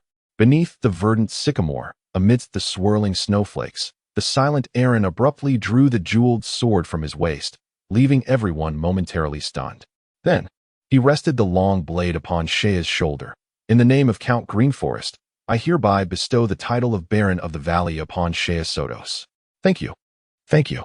Mrs. Sylvie was nearly in tears, embracing Shea and repeatedly expressing her gratitude, her emotions a tumultuous blend of joy and fear. "Sean." Aaron then directed his gaze toward Sean. "I am here." Sean immediately knelt, his heart ablaze with fervor. Observing his expression, Aaron let out a cold chuckle. "All these years, you have harbored resentment and spread rumors throughout the territory." As the words hung in the air, Sean turned pale. No, brother, it was not me." Defending oneself proved futile. Without a second thought for Sean, who appeared utterly dejected as if stripped of his very essence, Aaron turned to Ginny. "Kneel." "Me?" Ginny's eyes widened in surprise, yet she complied and knelt. "In the presence of our ancestral spirits and beneath the witness of the sycamore, I, Aaron Sotos, in the name of Count Greenforest, hereby confer the title of Duke of the Frost Wolves upon Ginny Sotos." Aaron rested his long sword upon Ginny's shoulder and solemnly declared. Although the elevation of a duke by a count seemed absurd, no one perceived it as a jest.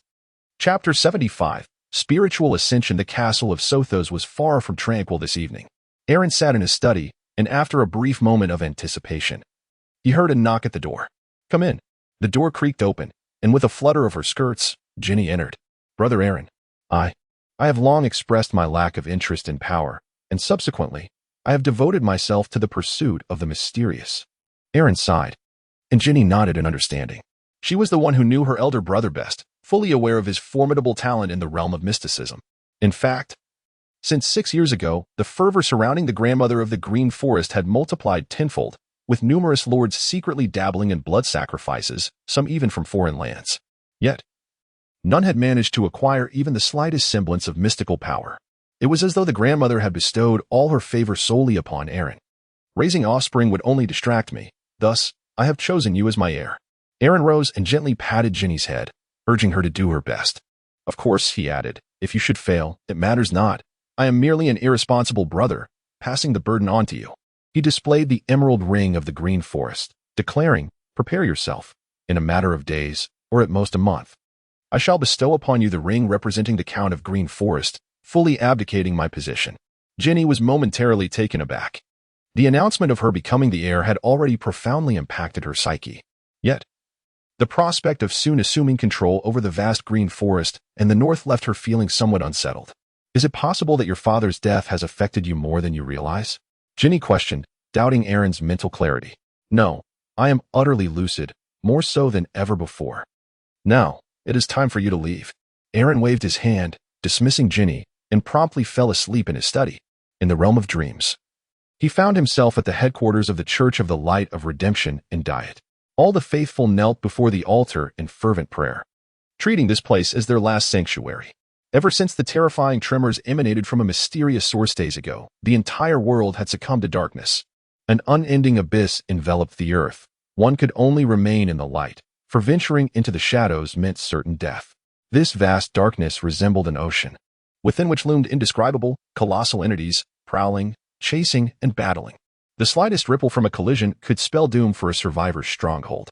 Lynn, Olivia, Emile, and Abner gathered before the altar, their prayers rising in desperation. "My lord," Since that fateful day, the world has been shrouded in darkness. Although we have stockpiled food, our water supply is dwindling. We can hold out for no more than 7 days. Lynn and Olivia prayed earnestly, conveying their plight to the elusive spirit. Better than expected, I had already steeled myself for the world's destruction upon my return. Darkness? It seems that the terrifying beings enlightened by fate and instinct have finally made their move. Gritting her teeth, Lynn's spirit swiftly transcended, her thoughts scattering and ascending. At last, she seemed to break through the darkness, emerging into a starry sky.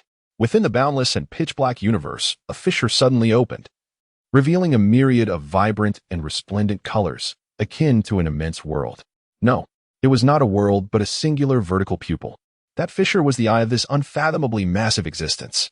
Lynn felt her fragile sanity being crushed by some madness, on the verge of vanishing entirely. Yet, at that critical juncture, a force persisted, sustaining her clarity. Suddenly, she beheld a blazing crimson flame, resembling a solar storm, igniting the celestial expanse. Countless female wails echoed in her ears. She envisioned the blood-soaked mother tree once more, now charred and blackened, with a vast gash splitting its trunk as if cleaved by some monstrous force. From that wound, horrific eggs of some dreadful being were being birthed. Olivia's spirit seemed to ascend to heaven. Yet, this heaven was divided, half crimson, half pitch black. Countless flames intertwined, emitting a cacophony of roars. Amidst those flames, she spotted a massive cocoon. It was velvet, it was life, a symbol of transformation and permanence. The enormous chrysalis collided with the scarlet flames, from within emanating a sound that could shatter Olivia's spirit into a million fragments. Olivia screamed in terror, yet she did not meet her demise. In that final moment, she beheld a gaping, inky maw upon the colossal cocoon amidst the flames. A pair of indescribably immense wings unfurled from the cocoon's opening, stretching outward incessantly. Emil and Abner, too, found themselves engulfed in chaos. Under the aegis of the illusory spirit, they seemed to traverse directly to a realm of mystery, where they beheld those magnificent entities. They were engaged in battle. Awaken. Then, all four heard the voice of the illusory spirit. I give thanks to my Lord, for you have granted me a glimpse of the ultimate mystery. Emil, nearly prostrate, felt a profound clarity regarding the path ahead. Likewise, Abner, Lynn, and Olivia shared in this epiphany. Now, it was time to pay the price. Aaron spoke in a tranquil tone. You have previously undergone a spiritual leap and have encountered the Crimson Day. Now, prepare the ritual and offer your prayers to him. We shall adhere to your will. Lynn, gritting her teeth, acquiesced and proceeded to set up the ritual. The four extraordinary beings collaborated, aided by a multitude of devotees, and the ceremonial construction progressed swiftly. Upon the ground lay a vast solar mandala, its crevices filled with blood, with a golden emblem at its center. Great Crimson Day, you are the mysterious source, the creator of all, the extraordinary symbol. We beseech you, descend in glory. The four extraordinary beings resonated with spiritual energy, intoning the true name of the Crimson Day. Yet, nothing transpired. Continue. Olivia gritted her teeth and persisted in her prayers. Aaron quietly observed from the sidelines. Chapter 76. The Death of the Sun. The conflicts among celestial beings are often perplexing and protracted. Aaron gazed quietly at Olivia and the others, praying to the Crimson Sun for half a month. Then, all the extraordinary beings suddenly sensed something. Has it arrived? The conclusion of the end? Aaron calmly decreed, let the ordinary faithful depart. This place is destined to become perilous. Aaron emerged from the sanctuary. At that moment, the prolonged darkness that had shrouded the heavens for over half a month was torn asunder. He beheld the most magnificent spectacle of his existence. The sun had perished. Amidst the boundless abyss of the cosmos, numerous indescribable entities, some scarred, others transformed, and some giving rise to entirely new and formidable abominations, loomed before him. Their colossal forms were beyond comprehension, as if fashioned from a myriad of mysteries and symbols, each inch challenging the limits of human understanding and reason. It was as if they were ravenous beasts encircling their prey, beginning to devour the remnants of the Crimson Sun. Yet, though the Crimson Sun had succumbed, in its final moment, it erupted into a brilliant scarlet explosion, enveloping the entire world. No soul could gaze upon the sky at that moment, save for Aaron. He paid no heed to the draining of the mysterious energies, fixating his gaze upon the celestial dome. An array of enigmatic revelations surged forth within his heart. Aaron witnessed the extinguishing of the sun, an infinite warmth collapsing inward, transforming into an unparalleled chill, an immense ice of indescribable nature. A fragment of ice, following an enigmatic channel, descended toward the Church of Redemption. Its shadow morphed into a distorted wisp, merging with some arcane essence, vanishing without a trace. Its final sight transmuted into the wind of extinction, becoming a harbinger of calamity. Its spirit crystallized into an illusory blazing sun, suddenly cast into the black sun. The black sun trembled violently, howled, and struggled frantically, yet ultimately it split apart. A wholly new, pure white sun emerged from the depths of the black sun, while the remnants transformed into a frail corona of light. Many deities of fate surged forth, their towering shadows greedily stretching toward the sanguine sun. While upon the grotesque blood-soaked mother tree, the silhouette of a great serpent coiled. Entities adorned with beautiful wings and colossal cocoons plunged slender proboscises into the heart of the sun, siphoning otherworldly essences. Ultimately, the concept of the death of the sun was also consumed by the mysterious source that represents the underworld. The multitude of fate deities departed, leaving the last remnants of the sun to coalesce into a putrid swamp, from which numerous black holes emerged, devouring all that surrounded them. Each of these entities was terrifying in its own right. They embodied mystery. They were the source, radiating innate power that carried information and arcane knowledge. A vehement tempest of information swept over Aaron. In an instant, clarity surged forth within his gaze as he murmured in a tone of lament. The sun has perished, most of its form has become the remnants of the original black sun. Now transformed into the fallen corona, ultimately, all that remained coalesced into the black swamp. One might say the sanguine sun is indeed a testament to the enigmatic creator. For even after being plundered of so much by the multitude of fate deities, its carcass still birthed such terrifying entities. Aaron's expression grew solemn. Moreover, my conjecture has proven to be accurate. The sun symbolizes divination. Thus, the crimson sun may have long foreseen its own downfall, merging the madness born of its original division with the essence of its fragmentation, transmuting into a wholly new dawn. Indeed, not all matters unfold as desired. There remain elements that lie beyond our control. Aaron sighed, yet he bore no regrets. After all, the scarlet sun had already fallen. The remaining entities, though fearsome, were still a shade lesser than the god of fate, far from reaching the status of a creator. He gazed toward the headquarters of the Redemption Church, where four extraordinary beings had emerged in a state of disarray. Within the original headquarters, atop the ritual altar that once communicated with the scarlet sun, an unexpected shard of frost had appeared. It resembled fragments of the stars, emanating a faint, dim glow. The piercing chill spread forth, encasing the entire headquarters in ice. And it continued to extend, seemingly intent on freezing the entire city. I urged these four to persist in their prayers to commune with the scarlet sun, and indeed, it proved effective. At the moment of the sun's death and fragmentation, it finally attracted something. Aaron gazed upon the scene, a faint smile gracing his lips. Is it a fragment of unmelting ice? Indeed, akin to the pure white ice that followed the death of the high priest. In the realm of mysticism within this world, after the sun has burned itself out, what remains is a bone-chilling cold. Although this is merely a remnant, it derives directly from the crimson sun itself, its essence surpassing that of the pure white ice by immeasurable degrees. Quickly, set the ritual in motion. Implore our Lord to seal it. Lynn shouted urgently. Yet, they were a moment too late. The frigid cold claimed the lives of several faithful. It seemed to embody the very essence of coldness and death. And this was merely a shard of ice. Nonetheless, half of the church's headquarters remained encased in ice, suffering grievous losses. Aaron gazed at the unfolding scene and, with a tranquil voice, addressed the faithful. The crimson creator has fallen, and so too has the black sun. The black sun cult, bereft of its celestial patron, cannot conduct the rites of the black sun and is destined for annihilation. This mere shard of ice is the price I demand. At the opportune moment, present it as an offering to me. Has the black sun truly fallen?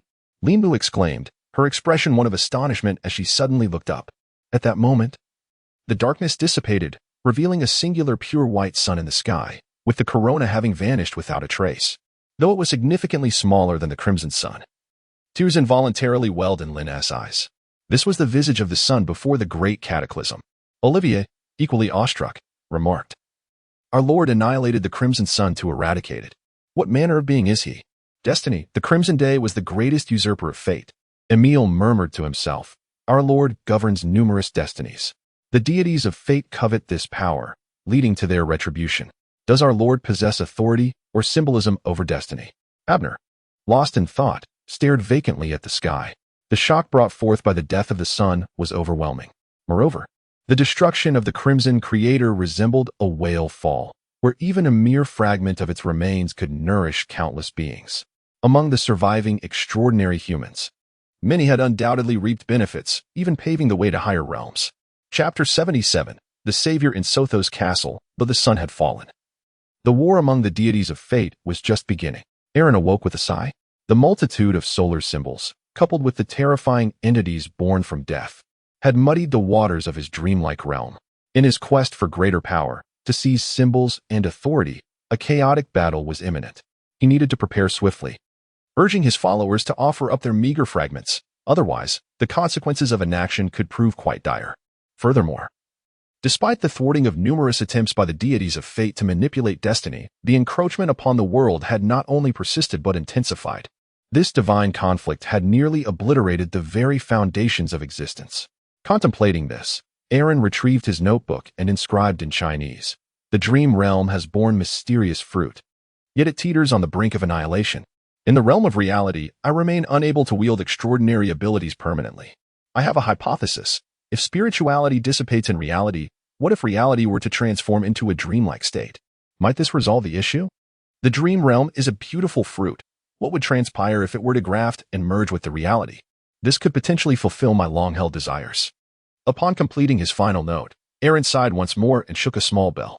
It was not a maid who entered, but Ginny. Upon seeing her, a smile broke across his face. "You arrived just in time. I am preparing to hold the succession ceremony in 3 days. You are exceptionally astute, and I trust you will manage everything well." "Aaron, don't go," Ginny pleaded, her eyes swollen from countless tears. She keenly sensed something amiss. An inclination of Aaron's departure, prompting her urgent plea for continuity. This departure could very well signify a lifetime apart. "This is my pursuit, my aspiration." Aaron fell into silence for a moment before suddenly beckoning, "Come here. I have something to give you." He gestured for Ginny to step forward and retrieved several notebooks from the drawer. The topmost one contained a collection of my inventions. They may prove useful, but remember, civilization is a double-edged sword. Once the people's intellect is enlightened, the reign of feudalism will soon reach its end. Aaron handed the topmost book to Ginny and continued to flip through the pages, pondering whether the information was correct or not. Before long, the world may indeed become somewhat different. With this knowledge in your possession, you should be able to secure a commendable position in the future. However, do remember that the enigmatic path is fraught with risks and will constantly accompany you with madness and peril. Therefore, if you choose not to venture forth, I would still be quite content. All of this was meticulously inscribed in the local vernacular, which Ginny could easily comprehend. "Brother, please don't go," Ginny pleaded. Clutching the coveted tome that countless envious eyes outside would yearn for, her voice laced with a sob, Aaron gently patted Ginny's head. As for the notebook in his hand, inscribed in Chinese, it was a treasure he would never share with anyone, for it contained his deepest secret. He would carry it with him always, and perhaps, at some point, he would simply burn it to ashes. After all, one cannot predict that there will never be a traveler in this world who comprehends Chinese characters. It is best to keep one's dark history concealed. 3 days later, the Green Forest Festival commenced smoothly. Sean had been expelled from the territory early on. But aside from that, most lords from the Green Forest and the Northern Realm had arrived. In the gaze of the multitude, Aaron removed the ring of authority from his hand and handed it to Ginny, symbolizing the transfer of power. The public announcement declared his intention to devote himself entirely to the service of the grandmother of the Green Banyan, forsaking all worldly matters to engage in rigorous cultivation within the Green Forest. Yet, in truth, even Ginny was unaware of where Aaron would venture next. In the dreamlike realm of Diet, a group of devotees sat before a frostbitten edifice, their expressions rapturous. "I can feel the warmth of the sun. It is Yao, a symbol of radiance and creation." One devotee cried out fervently, eager to inscribe incomprehensible phrases that resembled the ramblings of a madman. "Cold, frigid." Another devotee suddenly froze, collapsing to the ground, as if their very soul emanated an icy chill. Lin observed this scene with a serene expression. The mysterious source inherently represents knowledge. These fragments arise from prayers to the sun, concealing the path of the scarlet sun. Our Lord favors esoteric wisdom. As long as it can be deciphered, it is certain to bring him delight. Aaron gazed upon the scene, nodding slightly. "My lord, I present to you the secret transmission of Yao, albeit only the initial portion." Lin spoke with a bow. "Excellent. What do you wish to exchange for it?"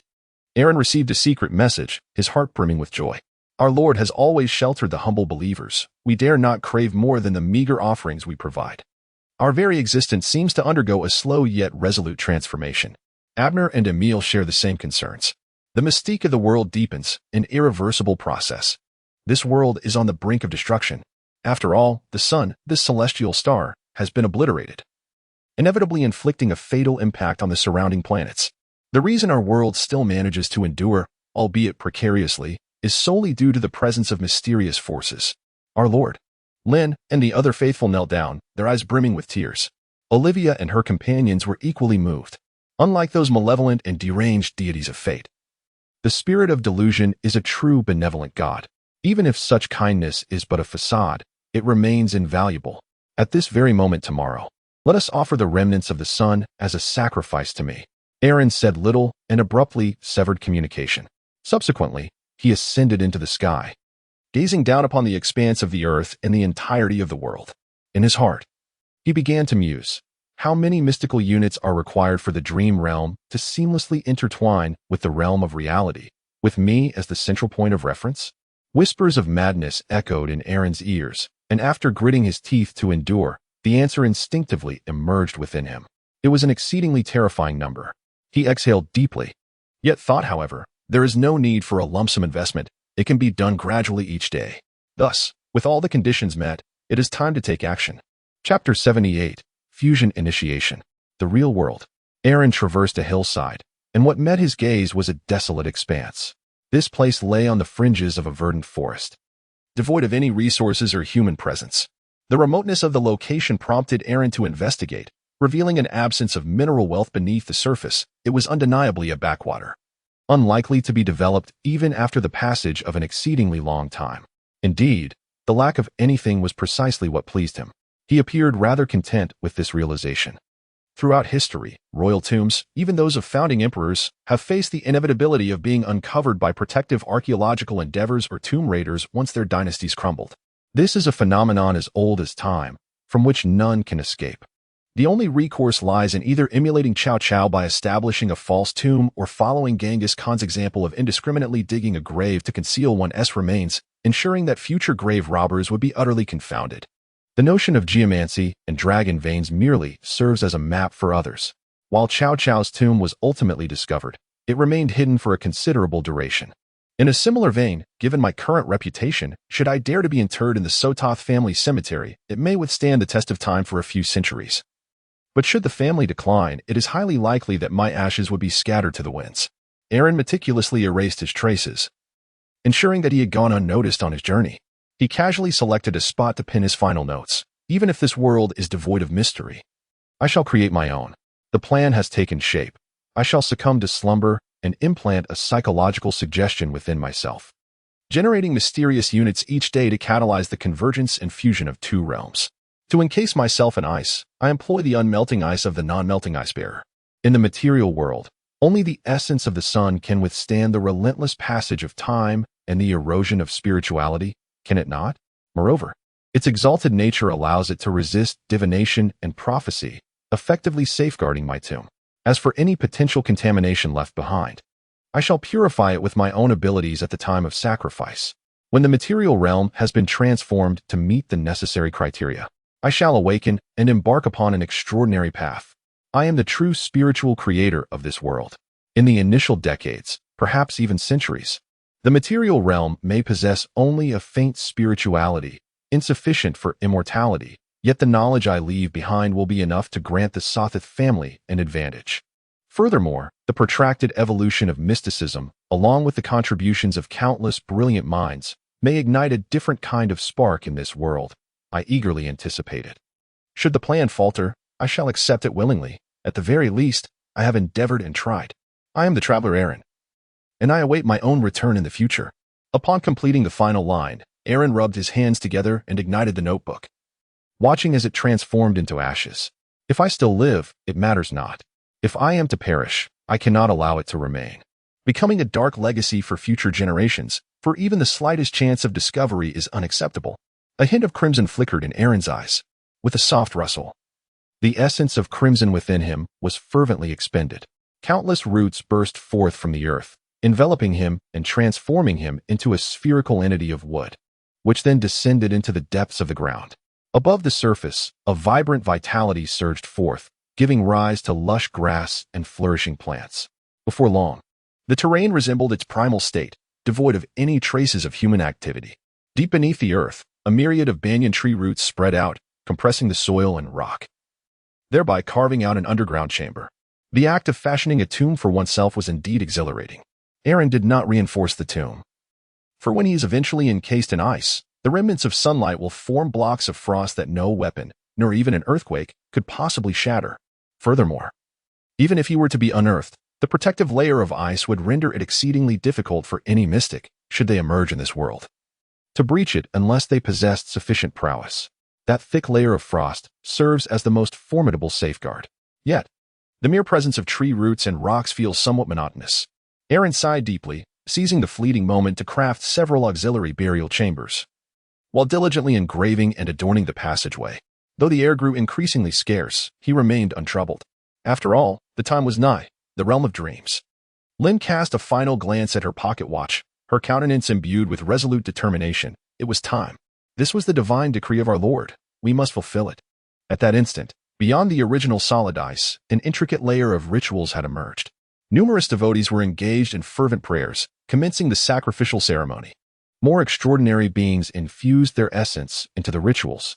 Olivia, Abner, and Emil, with grave expressions, intoned, "Praise our Lord, O wandering spirit of the unknown, the embodiment of absolute neutrality, the silent observer. You are the symbol of free will, the sole redeemer of the apocalypse, the supreme light. You govern the fates of countless destinies. You are merciful and forgiving. You are the true Savior.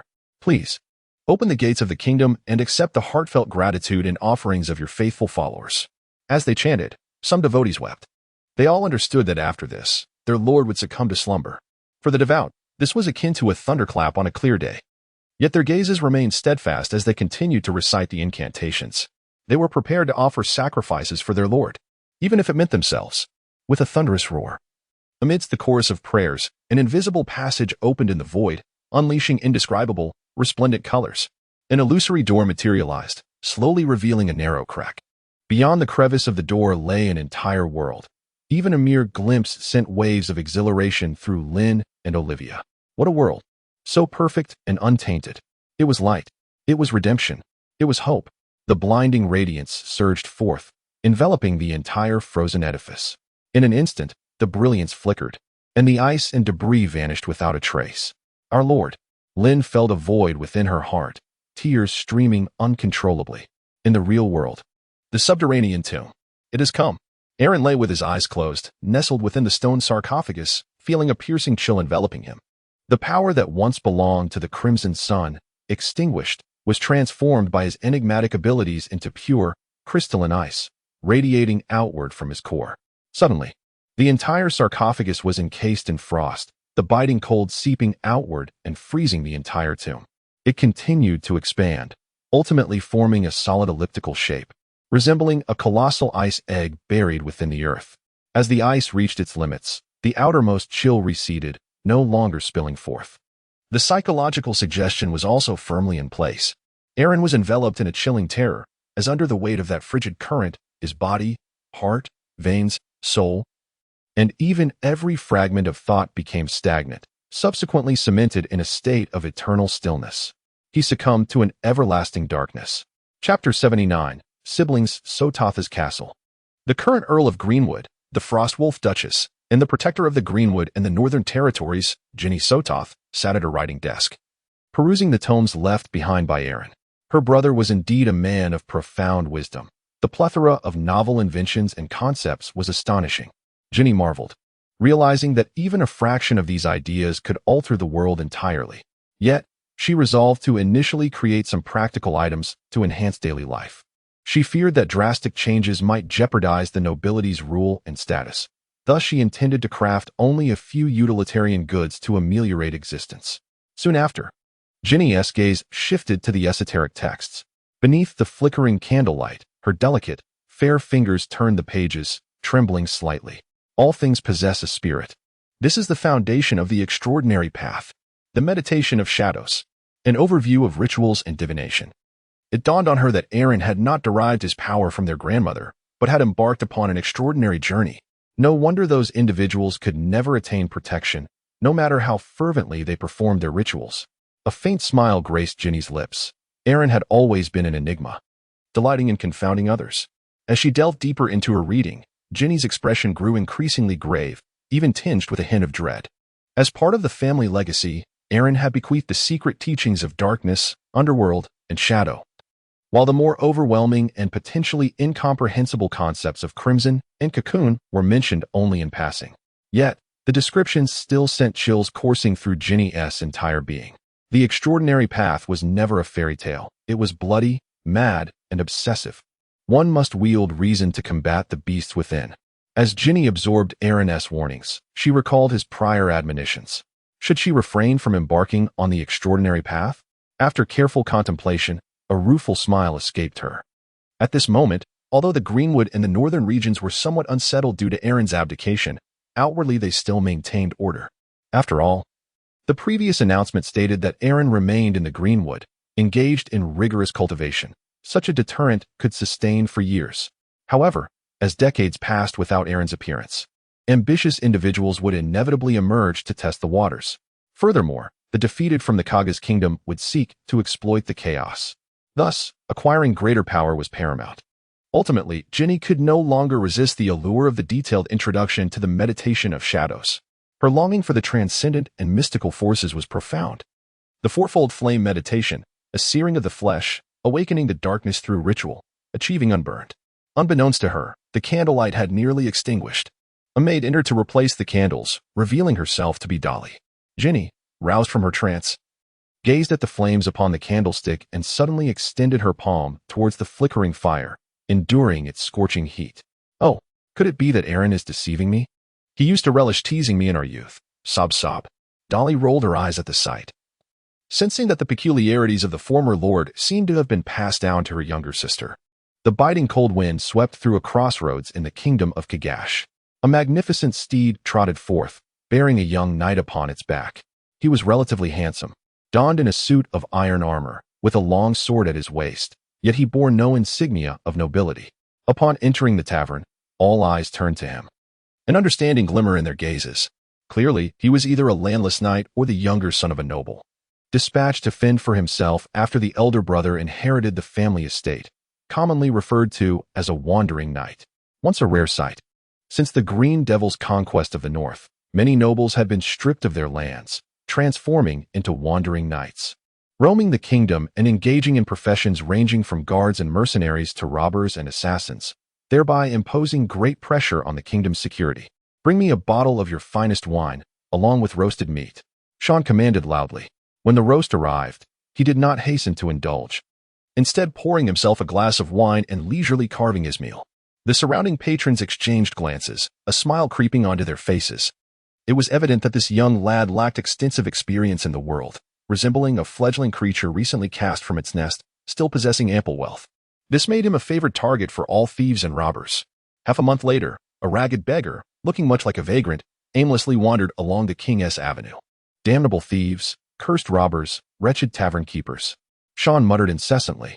On his journey, he encountered several rounds of thieves, losing his coin pouch, leather armor, and even his weapons. In the end, he had to relinquish his horse and garments as recompense to the tavern keeper. Before long, a noble scion had devolved into a wandering beggar. Feeling the pangs of hunger in his belly and the chill of the air, Sean despaired, fearing he might perish on the roadside, akin to a stray dog. Erin, and that wretched Ginny, she has shown me no mercy. Sean tightened the tattered rags around him, his heart heavy with anguish.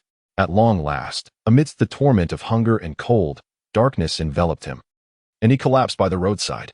Warmth, fire. Upon awakening, Sean beheld a flickering campfire, atop which rested a succulent piece of roasted meat, exuding an enticing aroma. Without a moment's hesitation, he lunged for the food, ravenously sinking his teeth into the tender flesh. In his haste, he even choked, coughing violently. Yet he resolutely stifled the urge to relinquish his meal. Here, have a sip of wine. A large hand extended towards him, holding a leather pouch. Sean seized it eagerly, drinking without restraint. Once satiated, he squinted, scrutinizing his savior. The man appeared middle-aged, with an unremarkable visage, yet his attire was exquisite, and he exuded an extraordinary aura. A nobleman, Sean discerned this immediately, rasping his voice to inquire, "Do you know me?" No noble would rescue a stray dog from the roadside otherwise. Indeed, Sean Sotos, the outcast of his family. The middle-aged man chuckled, introducing himself. "I am Fili Atoya, a viscount of the kingdom. I bring news that the regent is willing to secretly bestow upon you the title of baron, along with a lady who has tragically lost her father and brothers. Possessing the right to inherit lands, her marriage is in need of your salvation. And what is the price?" Sean replied with a sardonic smile. "I dare not oppose my fearsome brother, even though he has abdicated. We cannot afford to." Fili hesitated to utter the name. "The regent merely wishes to prevent noble blood from descending into ignominy. After all, the maxim of the purple flower is bloodline above all. The nobility of this era believes in lineage, trusting that the glory and power of ancestors flow through their veins. Thus, despite Sean's current destitution, his bloodline alone warrants admiration. In the lifetime of that man, none dared confront him. So are we merely gambling on a glimmer of hope for the future?" Suddenly, Sean laughed. "I accept." "Excellent. Yet due to certain circumstances, your elevation will be conducted in secrecy. It would be prudent to adopt a new name," Fili remarked. Sean's face twitched. Accompanied by a long sigh, "An outcast of my family is no longer worthy of the Sotos surname. From this day forth, I shall forge the Solon lineage. Renaming myself Cryan Solon."